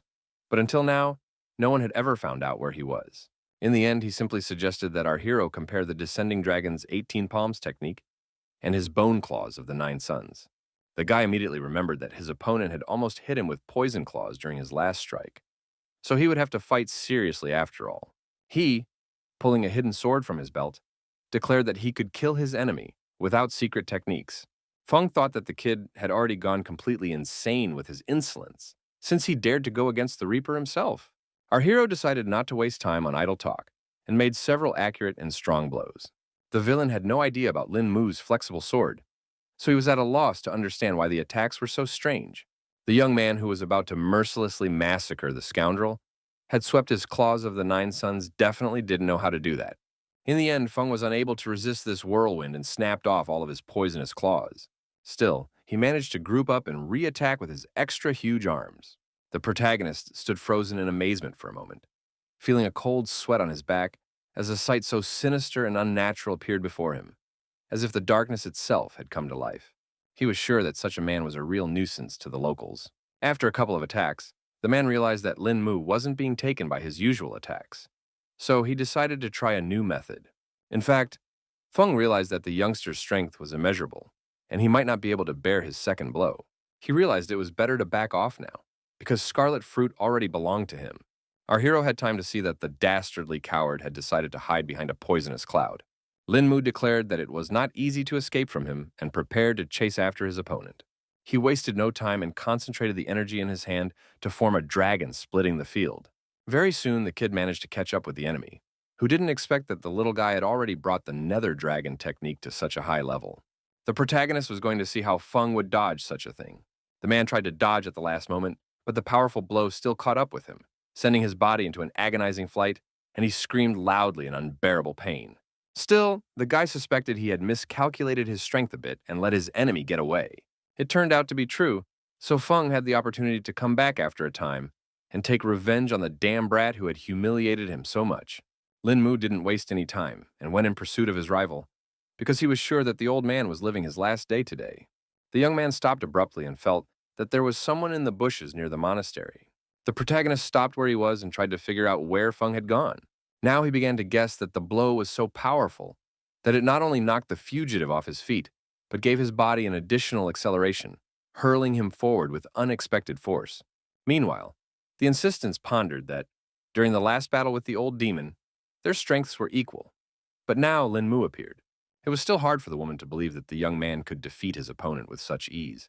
She couldn't even guess what kind of training the main character went through to harden his body to such a degree. At this moment, Lin Mu's familiar voice sounded above the abbess's head, announcing that he had returned. He reported that the old man knew how to save his own skin after all, so he couldn't catch up with him, but ended up bringing some other people. It turned out that the young man had managed to catch some two guys in the woods who had appeared here in some unknown way. Lin Mu suspected that these guys were climbing under the temple walls at this late hour, not out of good intentions. Afterward, it turned out that these guys were familiar with Master Qinghe, so they were even more scared because of that. The woman finally realized that it was He Jiangcheng, but she couldn't believe that this person still had the conscience to show up here. The terrified young man raised his trembling hands in panic, covering his face, and began desperately begging the teacher for mercy. Then the protagonist decided to intervene in the conflict, who asked the mentor to calm down and figure out what's wrong first. Qinghe explained to Lin Mu that this worm was the one responsible for what happened to the novice of the convent. The protagonist was also angry when he heard that this particular guy almost killed a defenseless girl. At this moment, Nianshan herself came out, finding it hard to hold back after seeing her abuser. Through clenched teeth, she uttered the name of He Jiangcheng, who had inflicted so much pain on her. Meanwhile, the protagonist guessed that the guy must have been here at the behest of old demon Feng since he wanted to steal the scarlet fruit. He also noticed that the combat skills of these thieves were higher than the local disciples, so he couldn't understand why they didn't just rob the monastery and take the fruit while the teacher was away. The bandit was pretty scared, so he promised right here and now to tell them why they were here. He explained that the trail had brought their team here that day, but they had sensed the presence of a strong master and decided to step back and enlist Mr. Feng's help. Now everything fell into place for the mentor, and she realized that the villains were only working with the old demon because of a strong rival. He Jiangchen immediately promised that he would definitely make amends for what he had done to his ex-wife. The girl only held back her tears and kept silent because she hadn't believed her husband for a long time. The abbess couldn't stand it and grabbed the vile creature whose words sure meant nothing, about to cut his doggy life short. The man was frightened for himself and hoped that the nun would still show him some mercy. It was already too late, because Lady Qinghe had made the decision to end such a scoundrel who had no place on this earth. Jiangcheng, unable to resist the crushing force of the blow, was thrown aside. The helpless boy had no choice but to scream in pain and choke on his own blood. The abbess believed that if one death saved 100 lives, it meant that it would do a good deed for all. The other bandit was scared out of his wits when he saw what the woman had done to his comrade. The next moment, the nun moved on to him as well, for she realized that this fellow was made of the same dough as his mean friend.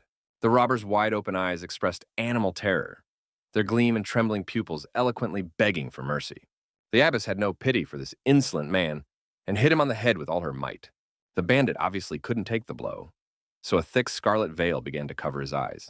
Qinghe believed that these guys had done too much evil, so something like this wouldn't be redeemed even by death. She asked her students to bury the bodies of the bandits and to do it far away from the convent, so as not to desecrate the land. In fact, she had no idea that it was because of these two that she would have to cross herself today and do something that would forever be a bloody stain on her conscience. After that, Lin Mu handed over the scarlet fruit that Nianshan had given him to his mentor. The woman believed that saving a life could never be repaid, so she also wanted the protagonist to keep the legendary fruit for herself. Eventually, our hero gave thanks for such a gift and had already decided that he would make a pill from the scarlet fruit that would serve Zixi well. The mentor still wasn't happy because they were making a gift just for Lin Mu, and he's still trying to bring him back to the monastery. The young man explained that it could now be considered that the fruit belonged to him, so he could dispose of his gift as he wished. The woman couldn't object to anything because the protagonist was basically telling the truth. Lin Mu reiterated that the scarlet fruit wouldn't help him much in cultivation, but it would be a great bonus for Zixi. The mentor then quickly turned to her disciple and told her to thank young Lin right now. The guy asked not to do all these formalities because he was doing all this out of old friendship. Already 2 days after the recent events, he had already prepared as many as 30 scarlet fruit pills. Our hero decided to keep 25 pieces for Zixi, which should have been enough for her for a short time, and save the remaining 5 for Zhenxian. He realized that his other friend was about to reach the true qi level, so the medicine would help make the transition smoother and faster. Zixi offered the young man to stay at their monastery for a while longer, but he could not afford to do so because he had too much to do in Dunhai. Linmu asked the girl to train hard because now her sister had lost her strength and couldn't help. Before parting, she smiled softly and with a light sadness in her voice, asked the protagonist to be careful and take care of himself. Zixi now realized that the teacher was right in saying that she needed to train hard because there would come a moment when Linmu wouldn't be able to be around. In fact, the protagonist wanted to take the opportunity to climb the impregnable mountain to look for rarities. On one of the rocks, the young man had at once already found an herb that should be suitable for incense. At this moment, Lin Mu, he looked up and saw that he still had so much more to climb. He suggested that now that he had opened his paired meridians, he could try flying. This isolated wilderness was perfect for his first attempt, so he wasted no more time. The protagonist was confident that this mortal shell, thanks to his efforts, should be able to withstand the tumultuous influx of qi he had burdened it with. The guy unintentionally tried to hold himself in the air, but the release of true qi was too powerful, causing it to be very difficult. After an update, he finally felt his energy settle, and now he could keep moving. Lin Mu now tried to channel the released qi to try to fly upwards, and he succeeded. Our hero rejoiced as he finally regained his long-standing sense of riding the wind and a sense of freedom. He darted quickly from side to side and couldn't stop enjoying that feeling of free flight. An hour later, the young man felt that he had almost reached his limit and realized it was time for him to land.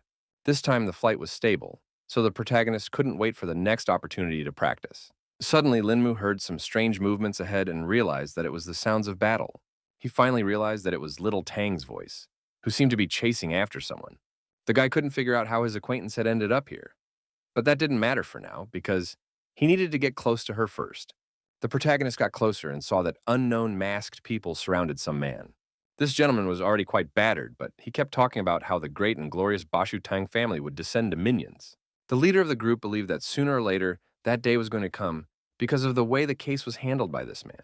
He was convinced that this family was driven by greed and lust for profit, and that their members were honing their dark skills with poisons and dubious potions, steeped in the teachings of Udu. The mercenaries believed that the Tang family was unrivaled in the art of stealth and poisons, so they asked not to be mixed with this dark doctrine. The leader decided it was time to end these useless words, and informed the man himself that he would be better off if he gave it all up and kept his life. The Lord only laughed because he was being mistaken for a 3-year-old child, and he wasn't about to believe the words of some mercenary. In the end, for his audacity, he received a shuriken to the head with no chance of escape. The leader then emphasized that this is the fate that awaits anyone who gets in Tan's way. At that point, one of the subordinates said they had been given information about the whereabouts of what they were looking for. After that, their boss did not hesitate to head to the scene, entrusting the victim's corpse to Tang Lian. The lad made no objection to this order and walked over to the breathless body. He quickly opened a bottle of concentrated poison and poured it directly on the man. The protagonist, who was watching from the sidelines, didn't expect Tang's poison to be so caustic. After a couple of seconds, there was nothing left of the body, and the guy concluded that the mercenaries had used a special powder to dissolve the corpse. The protagonist noticed that that guy's weapon-throwing technique exactly mimicked little Tang's, and it was most likely a mid-level Tang member. The issue was that these people in black had now killed a person without blinking an eye, which was not at all like what Tang Bei had described to him. Lin Mu realized that he couldn't just let the situation go, so he decided to conduct his own investigation. Meanwhile, the Tang family mercenaries had already found new victims for themselves and began to interrogate them. All of the staff members in trembling voices told of their ignorance, but the bandits only grinned as they watched those literally tucking their tails in fear and realized that such genuine terror was hard to fake. Eventually, the leader decided to take one of them with him and asked him to inspect the place they had just been given. The main character immediately noticed that they were going out in such a hurry, so he was afraid that it might not end well for little Tang. Afterwards, everyone went to the Haochain parking lot to cover their tracks. In the end, it turned out that among them was indeed Tang Bei, who was hiding behind a dark robe. Lin Mu continued to keep an eye on this grouping and now made sure that his classmate was among them. The protagonist realized they were heading to an address they got from one of the hostages and tried to find a way to follow them as quickly as possible. He quickly made the decision to borrow a car from the Tang family's comrades, who still hadn't made it back from the forest. The guy connected the right wires to start the car and easily found the contact. Lin Mu quickly rushed after the mercenaries, because their haste said that the matter must be quite important. He had never seen little Tan like this before, so he wanted to know what she was looking for with her partners after all. Meanwhile, the mercenaries had already stopped near the right place and started looking for something. The protagonist had been watching from afar the whole time and realized that they had reached the designated point. Tang Bei led her group because she wanted to find the comma site faster and suggested they go inside immediately. They went onto the property of someone's house because, according to the guy, what they were looking for was in one of the rooms. The strong man didn't have to think long about how to get in there and just broke through the wall. They realized that they couldn't keep the head waiting, so they tried not to loiter here. The mercenary quickly completed the task and found some sort of sack, so the hostage hadn't lied to them after all. The guys asked little Tan to go faster, but she seemed to be up to something and had already prepared shurikens for it. She realized that the target was already in hand, so the partners didn't need to be left alive. When they decided to jump the fence, the girl concentrated and decided it was the right moment. In the end, the girl threw the 2 shurikens towards her comrades. The guys immediately sensed that something wrong was going on and turned toward their partner. One of them quickly used the Chainmaster's technique and put up a shield to protect himself from the sharp projectiles. Tang Bei didn't expect at all that her concealed weapon could bounce back like this. Turns out they were ready for it, because the captain had guessed long ago that the girl was going to betray Tan. Little Tan realized that her worst fears had come true and immediately asked how her partners knew of her intentions. The guys only explained that the captain hadn't trusted the girl from the beginning, which was why they'd been able to catch her so easily in the hot seat. They noted that Ben wore her mask well after all, and endured all this time until the right time. The fighters also admitted that the deaths of the girl's father and brother were also their work.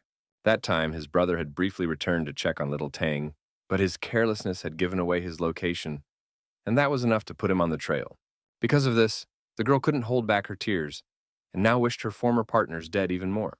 At this point, the protagonist intervened in the conflict, who couldn't believe that the former Bashutan would be bred into something like this. The bandits immediately started looking around because they could tell who was talking to them. One of them noticed that someone was able to get close to them without making the slightest noise, which meant that their opponent was a true master.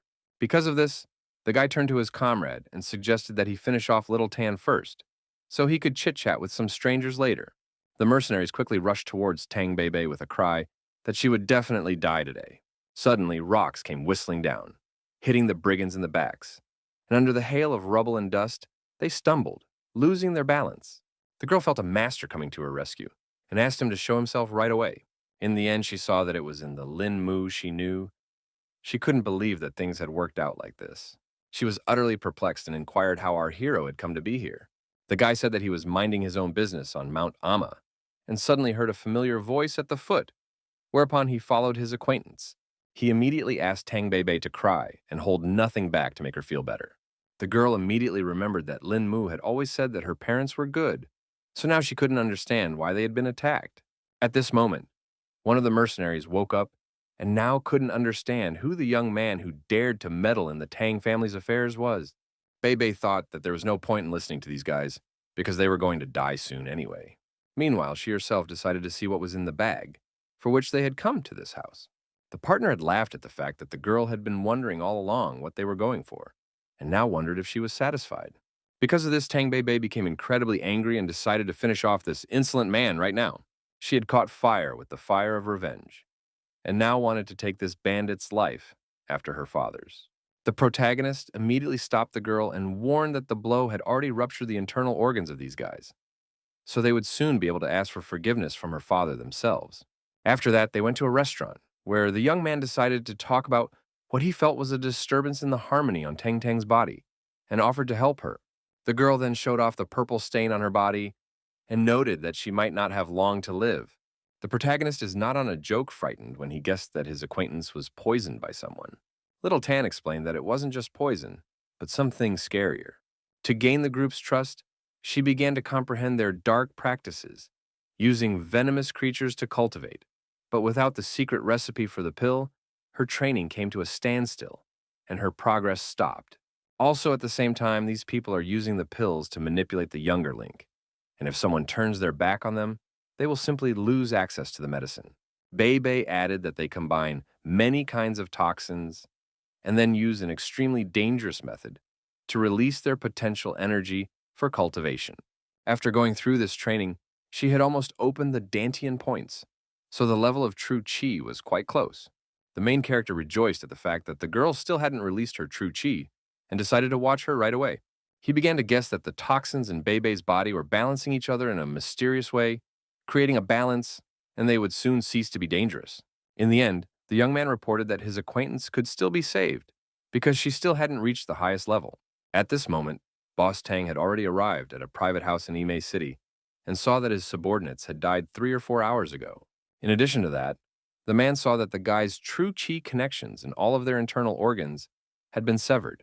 The subordinates couldn't believe that the girl was being helped by someone from outside, which meant that someone was interfering in their family's affairs.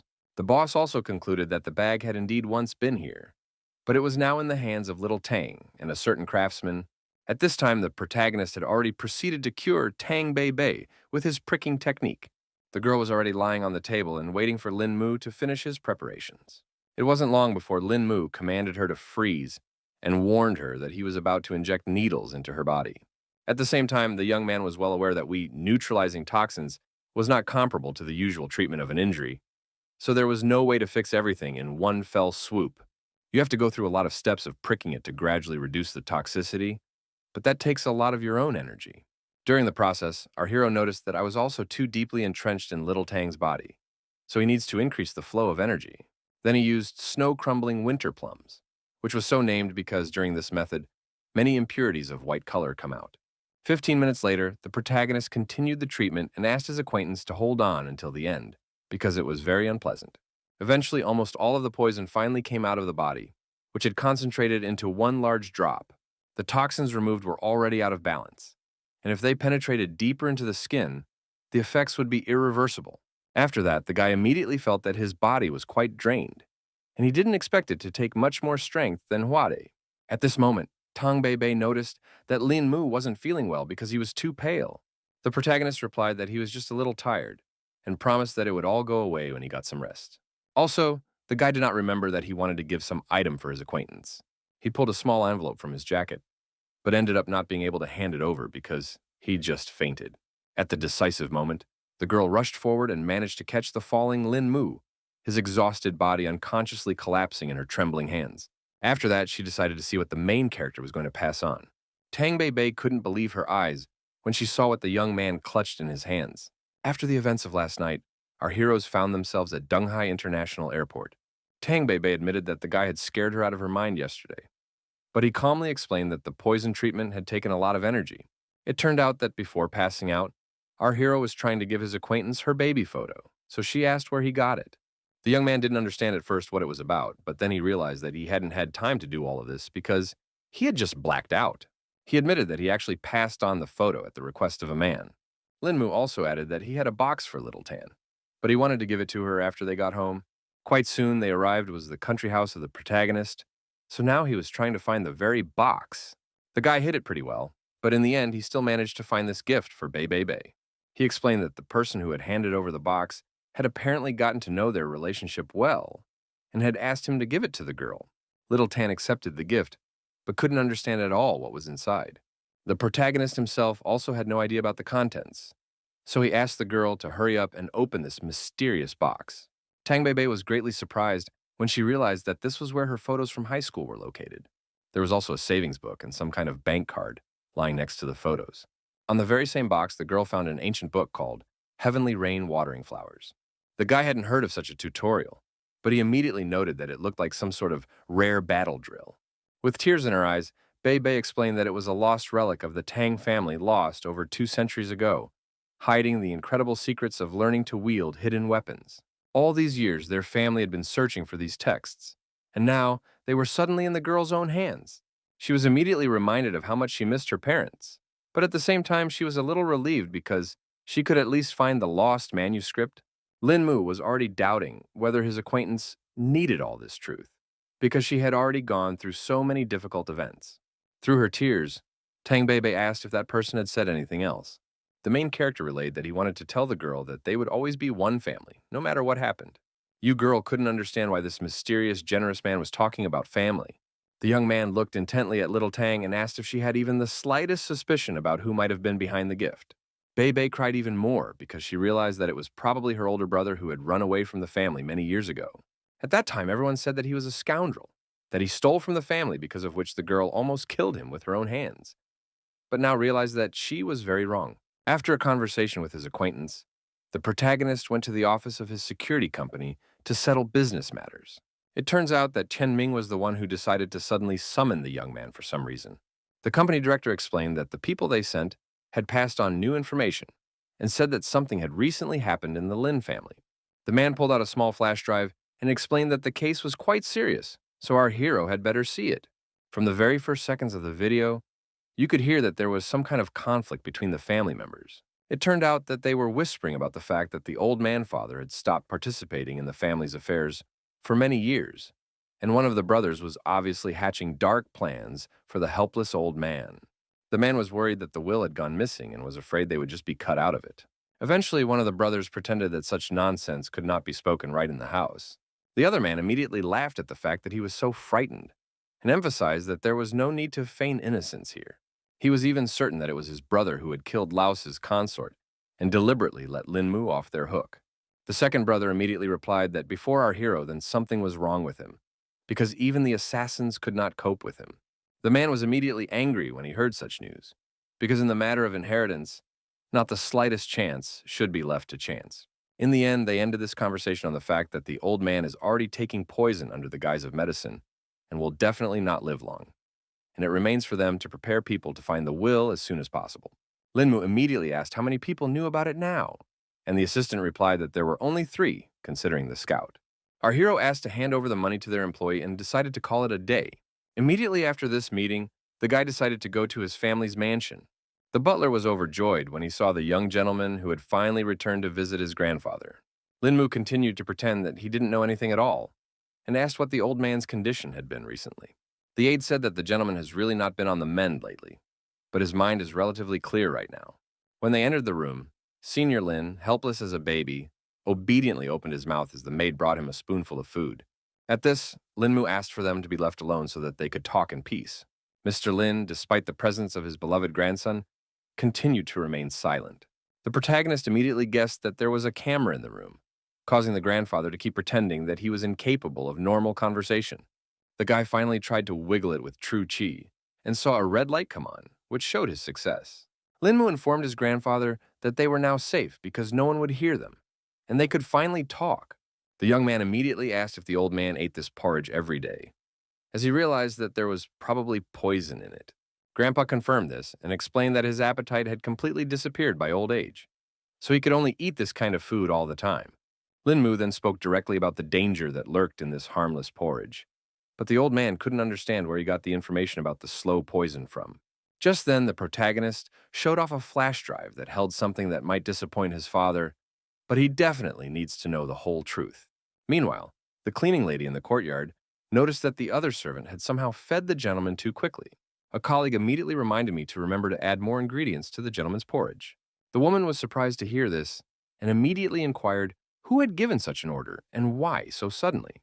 Her colleague emphasized that it was definitely none of her business, so she should just stick to the instructions.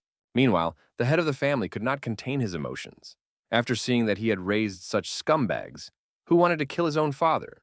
Afterwards, the man sat on the couch defeated and realized that this was a complete disaster for the family. Suddenly, Senior Lin's body shuddered. His eyes unnaturally widened due to the sudden pain. Eventually, he began coughing violently and choking on his own blood. The protagonist reacted quickly because he realized his grandfather's body was crumbling before his eyes and engaged the main punctuation points. After that, the old man was immediately able to regain consciousness and stop panting. Lin Mu immediately asked if Mr. Lin was all right. The latter replied that he felt fine. The old man immediately asked his grandson to hand over the certificate to the police because he wanted all his sons to spend the rest of their lives behind bars. Lin Mu thought that they would get off too lightly then, asking them to wait for him to punish them himself. Grandpa asked our hero not to do anything stupid under any circumstances, because then the brothers could ruin his future. The head of the family recognized that he was already too old, so he wouldn't ask too many questions, and simply asked the young man to preserve the Lin clan and do the rest at his own discretion. At that moment, the butler entered the room and said that the CCTV repairman had come here. Lin Mu didn't care about this at all, so he ordered his assistant to go right now and disperse all the servants. The man was surprised to hear such confident orders from our hero and tried to find out what he was going to do.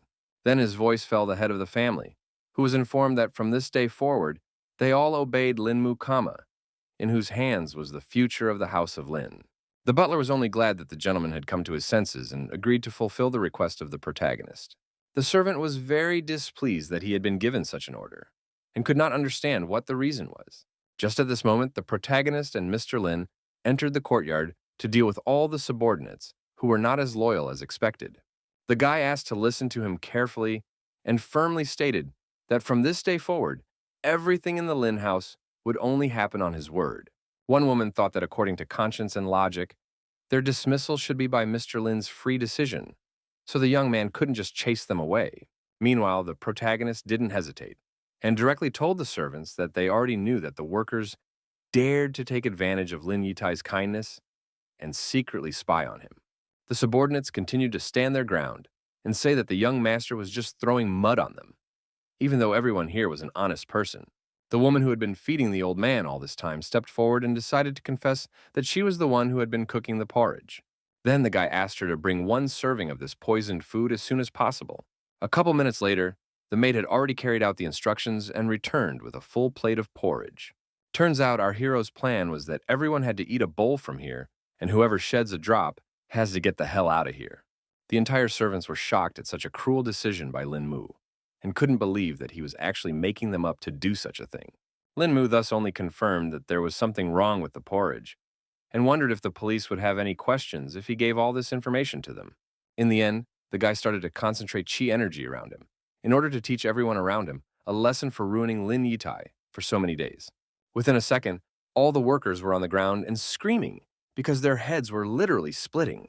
The young man swept the left eardrums of all the subordinates, burst with his true chi.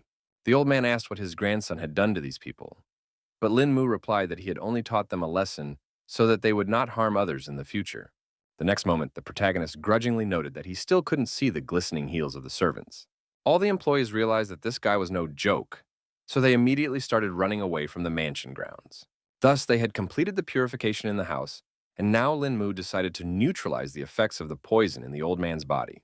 The young man explained that Lin Yutang wouldn't need to take anything because he would do everything with acupuncture. They quickly entered the house, after which the protagonist carefully laid his grandfather on a flat surface and began the acupuncture process. Before this, Lin Mu had already gained experience when he had removed the toxins from Little Tang's body, so now he would do everything simply and quickly.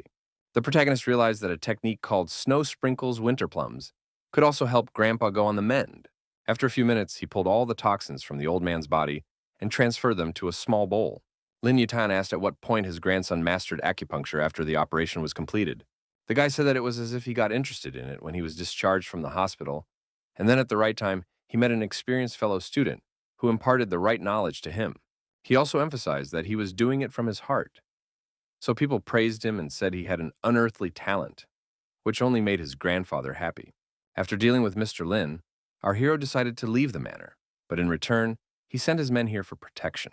The old man couldn't stop being happy that Lin Mu was such a savvy guy, so he could be calm if the Lin house passed into such safe hands. The butler wasn't completely confident that the youngster could handle this duty, but Lin Yutan didn't worry about it because there was simply no other suitable person in the family. On the second day, the main character decided to meet Yao Xianxian, who was just at a photo shoot. He immediately noticed that the rising star is not lacking in diligence, because he just finished shooting in the movie and already poses for a new advertisement. The girl was surprised when she saw that her filming colleague had decided to pay her a visit. She asked why Lin Mu had come here, and he replied that he just wanted to see her.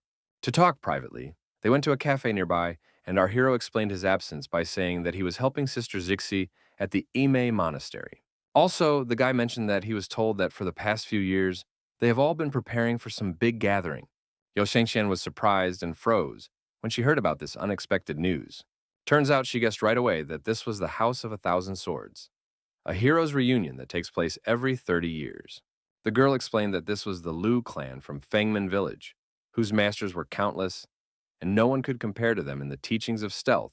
She said that their teachings included the secret knowledge of the clans. So many schools send students to the meeting, which caused Lin Mu to get interested and want to go himself. In addition, Yao Shangxian revealed that the first three at the heroes' gathering would be able to choose one book from the Sutra Vault. This meeting is held once every 30 years to test the strength of the younger generation. So only those under 30 can participate. The protagonist agreed with this because the first 30 years were the most favorable time for cultivation, and if one didn't manage to reach a certain level during this time, then the chances only drop further.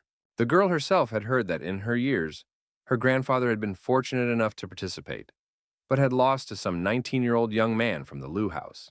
Even Lin Mu was surprised when he heard that the teenager was able to fight with a more experienced master, which proved his high level of skill. Suddenly, the young man remembered that he wanted to ask how his girlfriend's training was. Yao Shengxian was confused and began to explain that she works all day, so there is only time to practice in the evening, so she doesn't know when she will be able to gather true qi. The protagonist was well aware that being a big star was hard, so he came to deliver the cure for her. Of course, the girl was surprised because she couldn't understand what the point was if there was nothing wrong with her health. Lin Mu explained that it was not a medicine for her illness, but to help her cultivation. He said that he had made this potion from the 300-year-old scarlet fruit and a dozen other ingredients, so it had quite a strong effect. The girl did not expect to receive such a valuable gift at all, so now she did not know how to thank the hero's head. After meeting his friend, Lin Mu immediately went to his family's mansion. The new guards at the entrance now kept out anyone who was involved in the plot against the Lord. The guards said that this was now Mr. Lin's quarters, and no outsiders were allowed to enter. The man couldn't believe he was being treated like this because he actually belonged to the clan. He thought Junior couldn't manage the house comma and still wanted to get in. Eventually, the staff began threatening Big Brother with weapons because young Lin had told them to eliminate all intruders. At this moment, the old man was just sitting by the window watching his son not being allowed into the mansion. Meanwhile, the protagonist has gone to a real estate development in Dunhai, where, according to information from Tianming, those who are keeping tabs on him are hiding. He decided to use the mask he still bought at the black market during his visit to America. Just now, there was a gathering of Chris's second squad of superhumans, at which the staff were to report for their catch. All the soldiers talked about how tracking the right person goes quite hard, because they can't even learn anything new besides the name of their target. Suddenly, they heard some unfamiliar voice address Mr. Chris, apologizing for the impertinence. All the subordinates immediately pointed their pistols in the direction from which the sound had come, but the leader asked them to leave, intending to speak to the dear guest himself. The man immediately sensed that a celestial master had come to visit them and suggested that he step out of the shadows. The disguised Lin Mu emphasized that it didn't matter who he was because it was much more important who Mr. Chris was looking for. The special agent said that Mr. Lin's influence in the Middle Kingdom cannot be overestimated because he was able to get information and find surveillance with such speed. The guy pretended that he was only a friend of their target and asked what the agents would do with the information they received after the stakeout. Only now did Mr. Chris realize that it wasn't Lin Mu himself in front of him. So he asked if this man knew about his friend's encounter with the superhuman squad in New York. The man complained because that time, our hero had not weakly cracked Clove and made him an invalid. He stressed that Lin Mu had a direct connection to all of this, which was why their organization had sent this surveillance. But the young man decided to wonder what would happen if they did find their target. Mr. Chris did not hide anything and revealed that their organization has now split into two factions that have completely different views on the situation with the protagonist.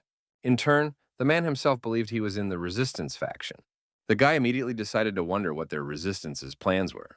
The leader of the tracking said that their researchers sharpened their focus on sharing experiences there with Chinese master cultivators because they could complement each other. After listening to Mr. Chris, the protagonist immediately noted that this was a perfectly reasonable position. But at the same time, he realized that the superhuman device did not match at all with the ancient Chinese martial arts. The Americans originally thought the same, but they recently discovered that ways to enhance the physical abilities of superhumans could also apply to cultivators. In the end, the guy took note of this information and promised to pass it on to Lin Mu, still also not giving away his disguise. Lastly, the man handed over his business card, hoping that an opportunity would open up for them to reach new heights of cultivation. After that, He immediately contacted the Bureau of Superhuman Research in the United States and reported that he had managed to meet someone who had contact with Lin Mu and promised to consider their proposal. Dr. Hamilton was delighted at this news, but still wary, for he realized that the young man was not so simple. At this moment, Yang Guangqing arrived at the Dragon Eye base and apologized for his impertinence and explained that he was looking for Lin Mu. The guards immediately warned that here was an important strategic point of the organization, so they could not let anyone through.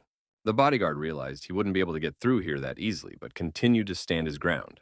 Then the main character finally came out of the base, who immediately recognized his acquaintance and asked why he was here. Also, the young man asked everyone to relax because it was his friend who could be here with no problem. Yang Guangqing noted with a smile that he had some rather challenging subordinates, who had almost all reached the true Qi level. Our hero suspected that his acquaintance already knew about his new status, if he had come to this very place. The guy realized that the bodyguard had come all this way for such a long trip, only out of a good reason. So he offered to come inside and discuss all the details. It turns out that the main problem was that someone dared to kidnap the head of Wen. Yang Guangqing said that he left work early yesterday, and he had no idea that such an incident could happen. Our hero realized that the crime was committed extremely quickly, and it was definitely carefully planned. The man added that the kidnappers were working at the request of the Golden Triangle Mafia, who want the confiscated goods back. Then the young man inquired if the keeper had any clue as to the kidnappers. The bodyguard admitted that he had no solid information yet, but that the first thing he did after the kidnapping was to shut down all land and air routes. He also asked some of his friends for favors. So, at the very least, it was known that the kidnappers were still in Guangzhou. The protagonist still couldn't understand what the problem was because the criminals could have been dealt with long ago since they still hadn't traveled far.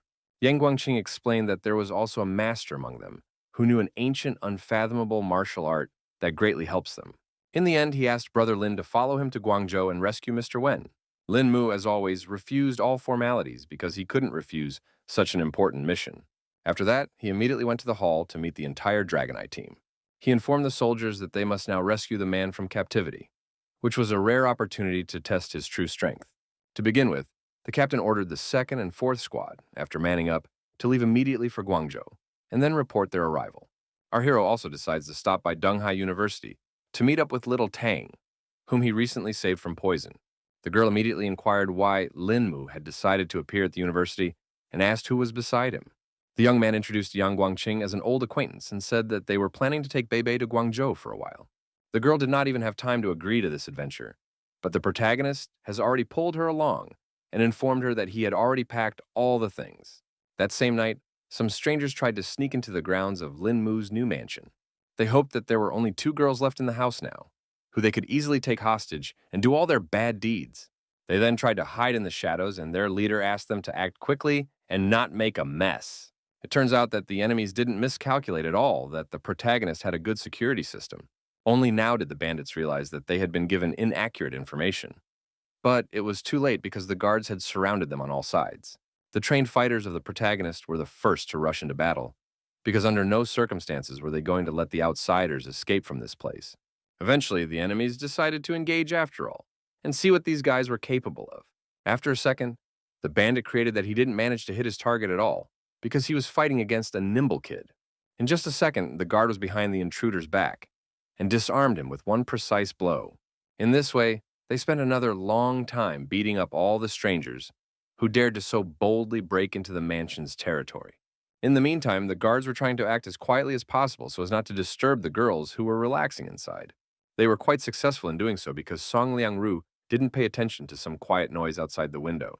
Meanwhile, our heroes have stopped at an abandoned construction site and have been keeping an eye on the factory across the street where, according to information received, a van is located. Lin Mu was already actively solving matters on the phone because he was immediately informed of the territory invasion. All the allies immediately inquired what had happened, but the fellow briefly only explained that some leisurely guests had paid a visit to his house, but they had already packed for them. Beibei immediately remembered that Teacher Sun and Xuanzhong were still at home, so she asked if they were fine. The protagonist asked not to worry about their friends because they had everything under security control. At this moment, Yang Guangqing interrupted their conversation because he saw some important detail. The bodyguard was already certain that this was the place where Mr. Wen was being held. The guy looked through the binoculars and now couldn't understand why the factory across the street was still running at this hour. The protagonist began to suspect that the workers inside had also been taken hostage, and Yang Guangqing confirmed that more than 1,000 people were now in danger. At that moment, a panting soldier came running in and reported that he had managed to get a plan of the factory building.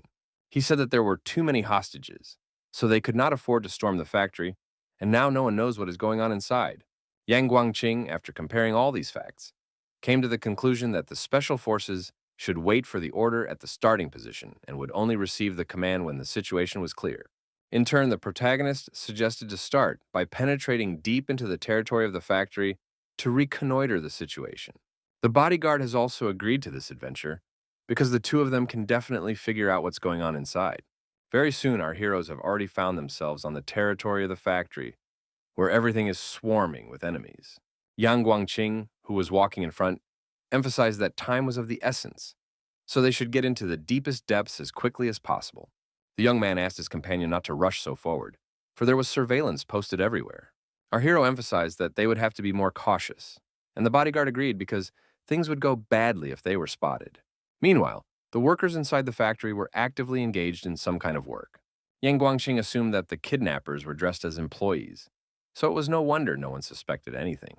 He realized that this was a gamble that would be to the bandits' advantage, and for the time being he suggested going around the building from the other side.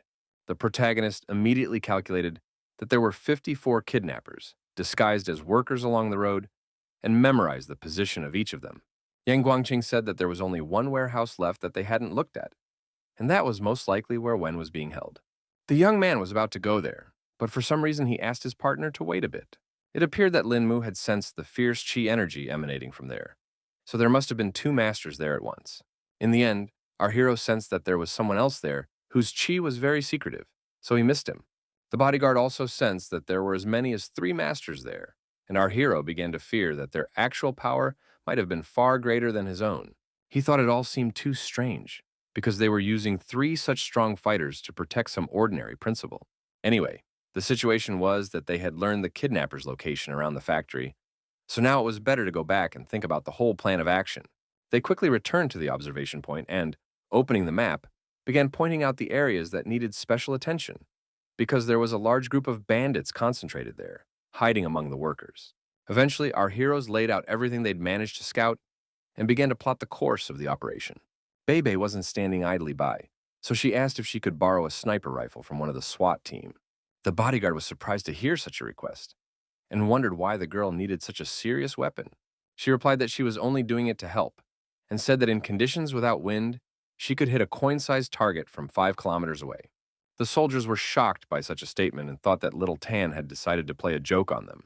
Yang Guangqing also agreed that there might be difficulties here, but Bebe asked him not to forget that she was from the Tang clan. With confidence in her voice, the girl stated that the entire team could count on her skills. The bodyguard saw that she had a lot of confidence, so he decided to rely on her gut.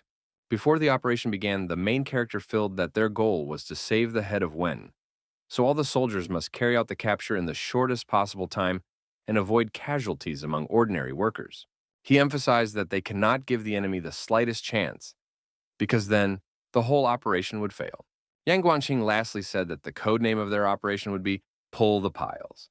It turns out that members of Baolan's group had also arrived on the scene and decided to help with the operation. The bodyguard hadn't even guessed what kind of people were standing in front of him, so he asked Lin Mu who they were. Our hero reported that it was Jiang Chu and Ding Han, and explained that he had asked for their support to eliminate the slightest possibility of failure.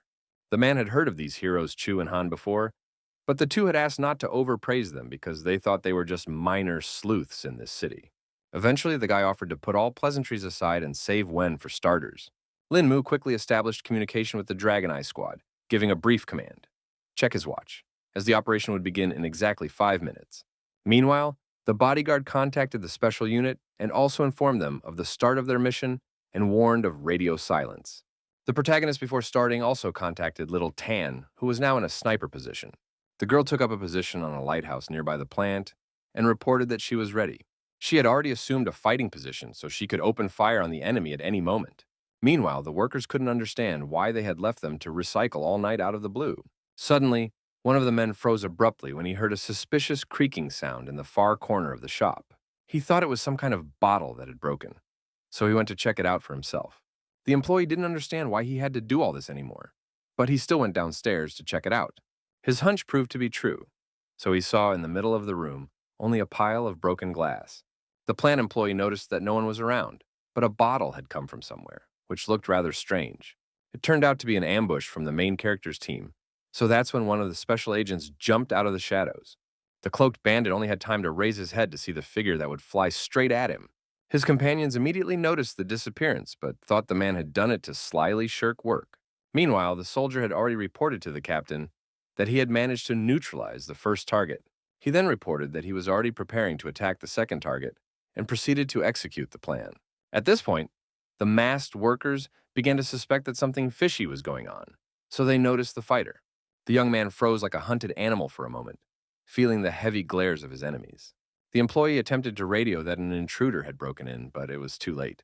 The next second, a bullet flew lightning fast near his hand, blowing the device into tiny slivers. Bebe herself, upon seeing the result of her work, only laughed at the fact that her opponent was so badly unlucky. As a result, the man's hand began to bleed profusely, but the employee was still unable to realize what had just happened to him. The remaining agents immediately seized the opportunity and attempted to finish off the third enemy in their path. Eventually, they cold-bloodedly scrambled over their opponent's head to disarm him for sure. The fighters exhaled when it went like this, because it could have ended badly on the third enemy. Bebe smugly informed her comrades that she would definitely ensure the success of this operation in any case. After a while, the agents were already reporting that they had managed to neutralize as many as 54 targets. After a couple more minutes, the operation reported that all guards had been completely eliminated. Then the protagonist asked them not to hesitate and right now to vacate the territory of the factory, after which they had to wait for the next orders. After that, Lin Mu turned to his longtime comrades from Baolan and Yang Guangqing and emphasized that it was time for them to take the stage. The bodyguard was charged with fighting spirit, so he was already looking forward to meeting the other masters. Meanwhile, the kidnapper sat quietly in the factory warehouse and chatted with Mr. Zhang about coming to the rescue this time. Gu at the same time put a large number of people in danger. Gu was also unhappy that his partners were prying, though he too knew the pitfalls in China. John Changlin recalled that they had negotiated the price in the beginning, so he couldn't understand why the fighter was so unhappy with his small fee. The man then explained that the situation had already changed a lot, because the plan was for them to have already left China, but in the end they were still sitting in the factory, and the bandits agreed that it smelled like kerosene because they demanded a raise for such a dangerous job. John Changlin didn't expect things to turn out this way at all, so he asked the other to give his opinion. The man confessed that he too wanted Boss Chin to raise his salary and figure out a way to quietly get out of here. The gentleman was well aware of this attitude of the workers about the whole thing, so he promised to raise the pay and not disappoint them. For his part, Koob understood that everyone had long since heard that Chin didn't want money, and stressed that just a word from Mr. Zhang would be enough to turn the tide. Suddenly, everyone felt that a criminal had sneaked into the area and immediately forgot all questions about money. The next second, the protagonist, accompanied by his legendary team, burst into the warehouse, and Zhang Chu wondered why Qing Haisheng's right-hand man was in Jingdu, Guangzhou. Lin Mu finally made sure that the enemy's strength was not inferior to his own after all, which made everyone tense up. In turn, the man was also surprised that he had not sensed this young man's qi until now. The guy did not hesitate and said directly that these people kidnapped his manager in China, and openly and brazenly in the center of the city. Obviously, this was all to bring back the very same party and gang people. But Jian Chenglin had no idea that he would meet such a young man here who was able to achieve high skill at such a young age. Lin Mu emphasized that he didn't belong to any school, and his cultivation skills were superficial. So he joked that he hoped to receive guidance from his opponent. The man still kept saying that a person who had reached a high cultivation level on his own was incredibly rare, so he would never be able to accept Lin Mu properly. The protagonist felt that all this talk was going to come to a dead end anyway, so he asked the bandits for permission to inspect the warehouse. John Changlin replied that there was no problem with that and asked the whole team to make themselves at home while they were here. He looked behind his back and pointed to a box they had asked not to touch, because it was as if a friend had handed its contents into the possession of the bandit. Then Yang Guangqing intervened in their conversation. He just wanted to look at everything in this warehouse and see if these guys were lying to them. Also, the protagonist understood that Mr. Yan was hospitality itself, and again asked for guidance from him. In the end, the man finally agreed, because he too wanted to see what the guy's training had gotten him to. Thus our hero drew off one enemy and left a couple of masters behind him for his companions, while the remaining man would go to rescue the head of Wen. Ding Hanyu and Jiangchu only needed one look for them to understand each other's plan perfectly. They managed to pull the other couple of masters away, and in the meantime, Yang Guangqing had to save the principal.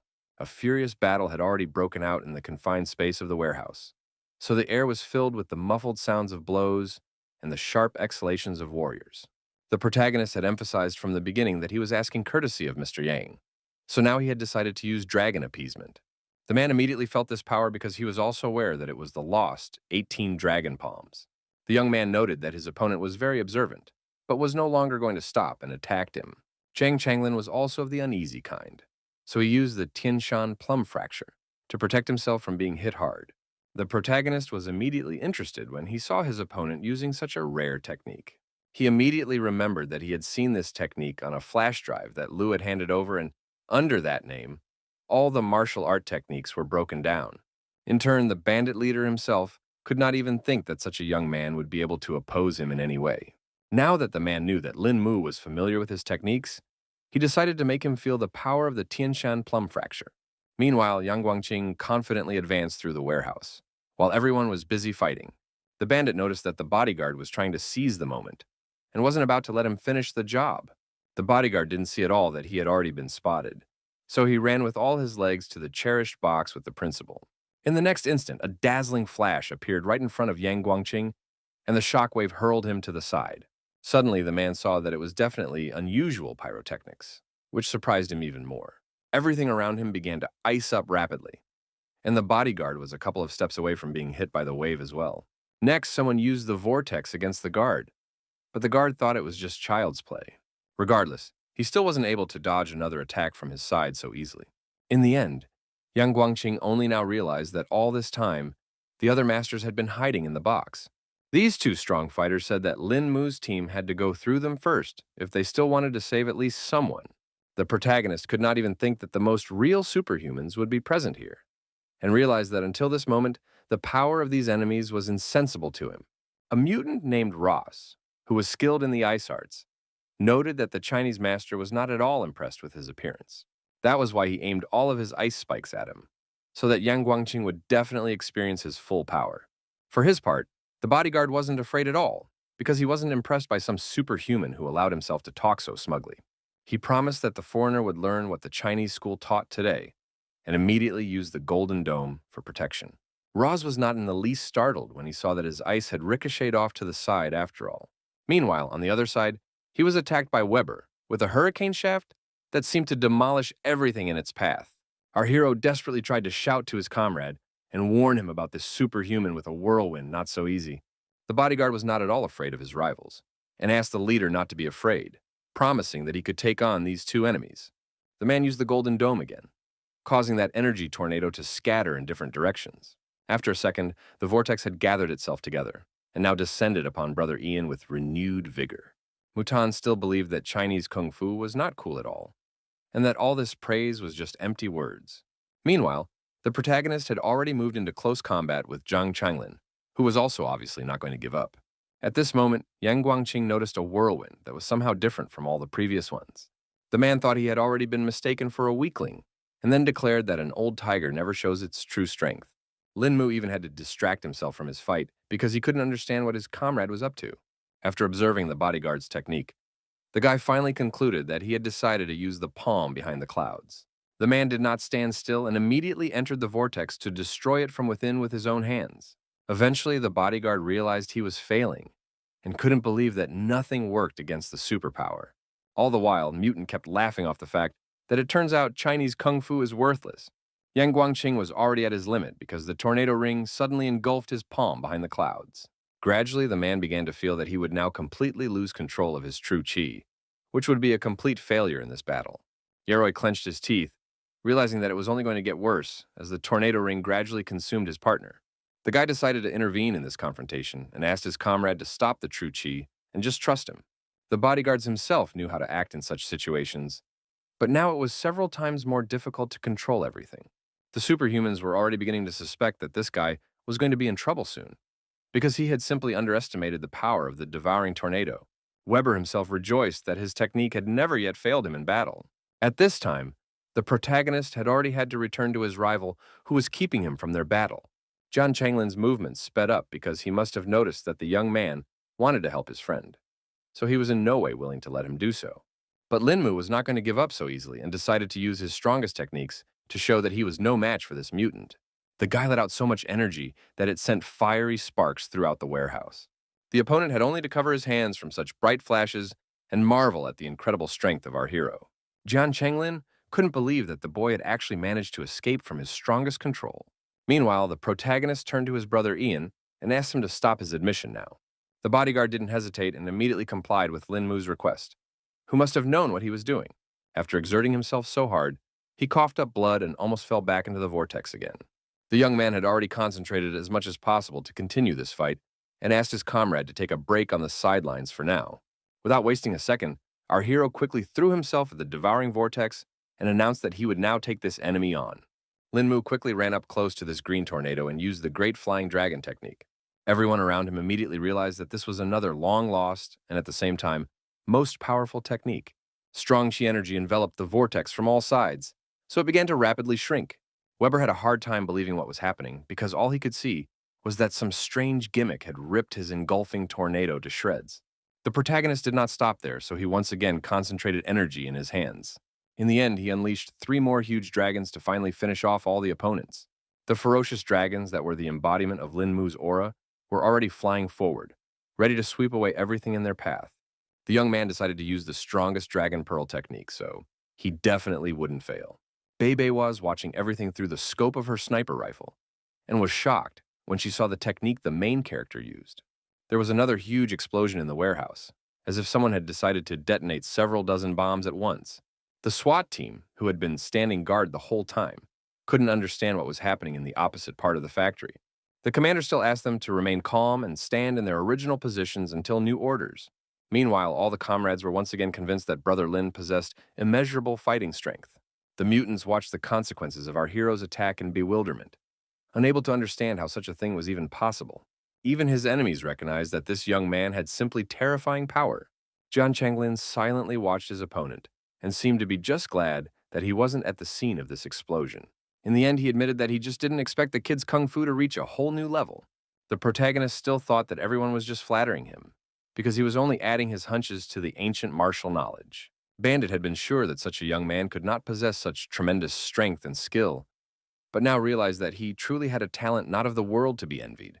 Goob asked what they should do next, but the leader replied that they had no more options, because if they continued the battle, they would die right in that warehouse. It was hard for the man to accept such an answer, but at the same time he himself understood perfectly well that it was pure truth. Jian Chenglin informed everyone on his team that they were definitely inferior in this battle, causing their assignment to fail. Jiang Chu and Ding Han were adamant, so they couldn't let the enemy escape at the very last moment. The bandits still felt they should get away while they could, and not let our heroes defeat them completely. The leader of the group turned to them and warned that it was still unknown who would die first in a battle to the death. Moreover, the villains have come here prepared and can ensure a successful escape. Only now did Lin Mu realize that all this time, his opponent had been holding the detonator in his hands. Then the bandit emphasized that this plant has 1,000 people each, so he asked what would be more important for the guy. In the end, Yang Guangqing still let his opponents go, but he couldn't understand what guarantees there were that Jiang Chenglin wouldn't pull the trigger when he left the factory. With a smirk on his face, the man replied that he didn't have any guarantees, but our heroes didn't have a choice either, so all they had to do was trust each other. Meanwhile, a helicopter was already hovering over the warehouse, still waiting to pick up the fugitives. As they prepared to land, Jian Chenglin expressed his hopes that they would meet Lin Mu in a more relaxed environment next time. A couple minutes later, the entire crew of bandits were already on board and said their final goodbyes to the main character's team. After that, they immediately began to untie Mr. Wen and told him that they had gone through a lot to be here. Yang Guangqing used the walkie-talkie and informed all the squads that Operation Pull the Piles had been completed, so now they needed to call in the bomb squad and evacuate all the workers. The protagonist tried to reassure his comrade and assured him that no one would blow up the factory, but here he was still tense. The man didn't trust the bandits, so he asked how Lin Mu had such confidence. It turns out that the young man had felt a deep reverence for ancient martial arts in his heart during the battle with his rival, so there was still some nobility left in him.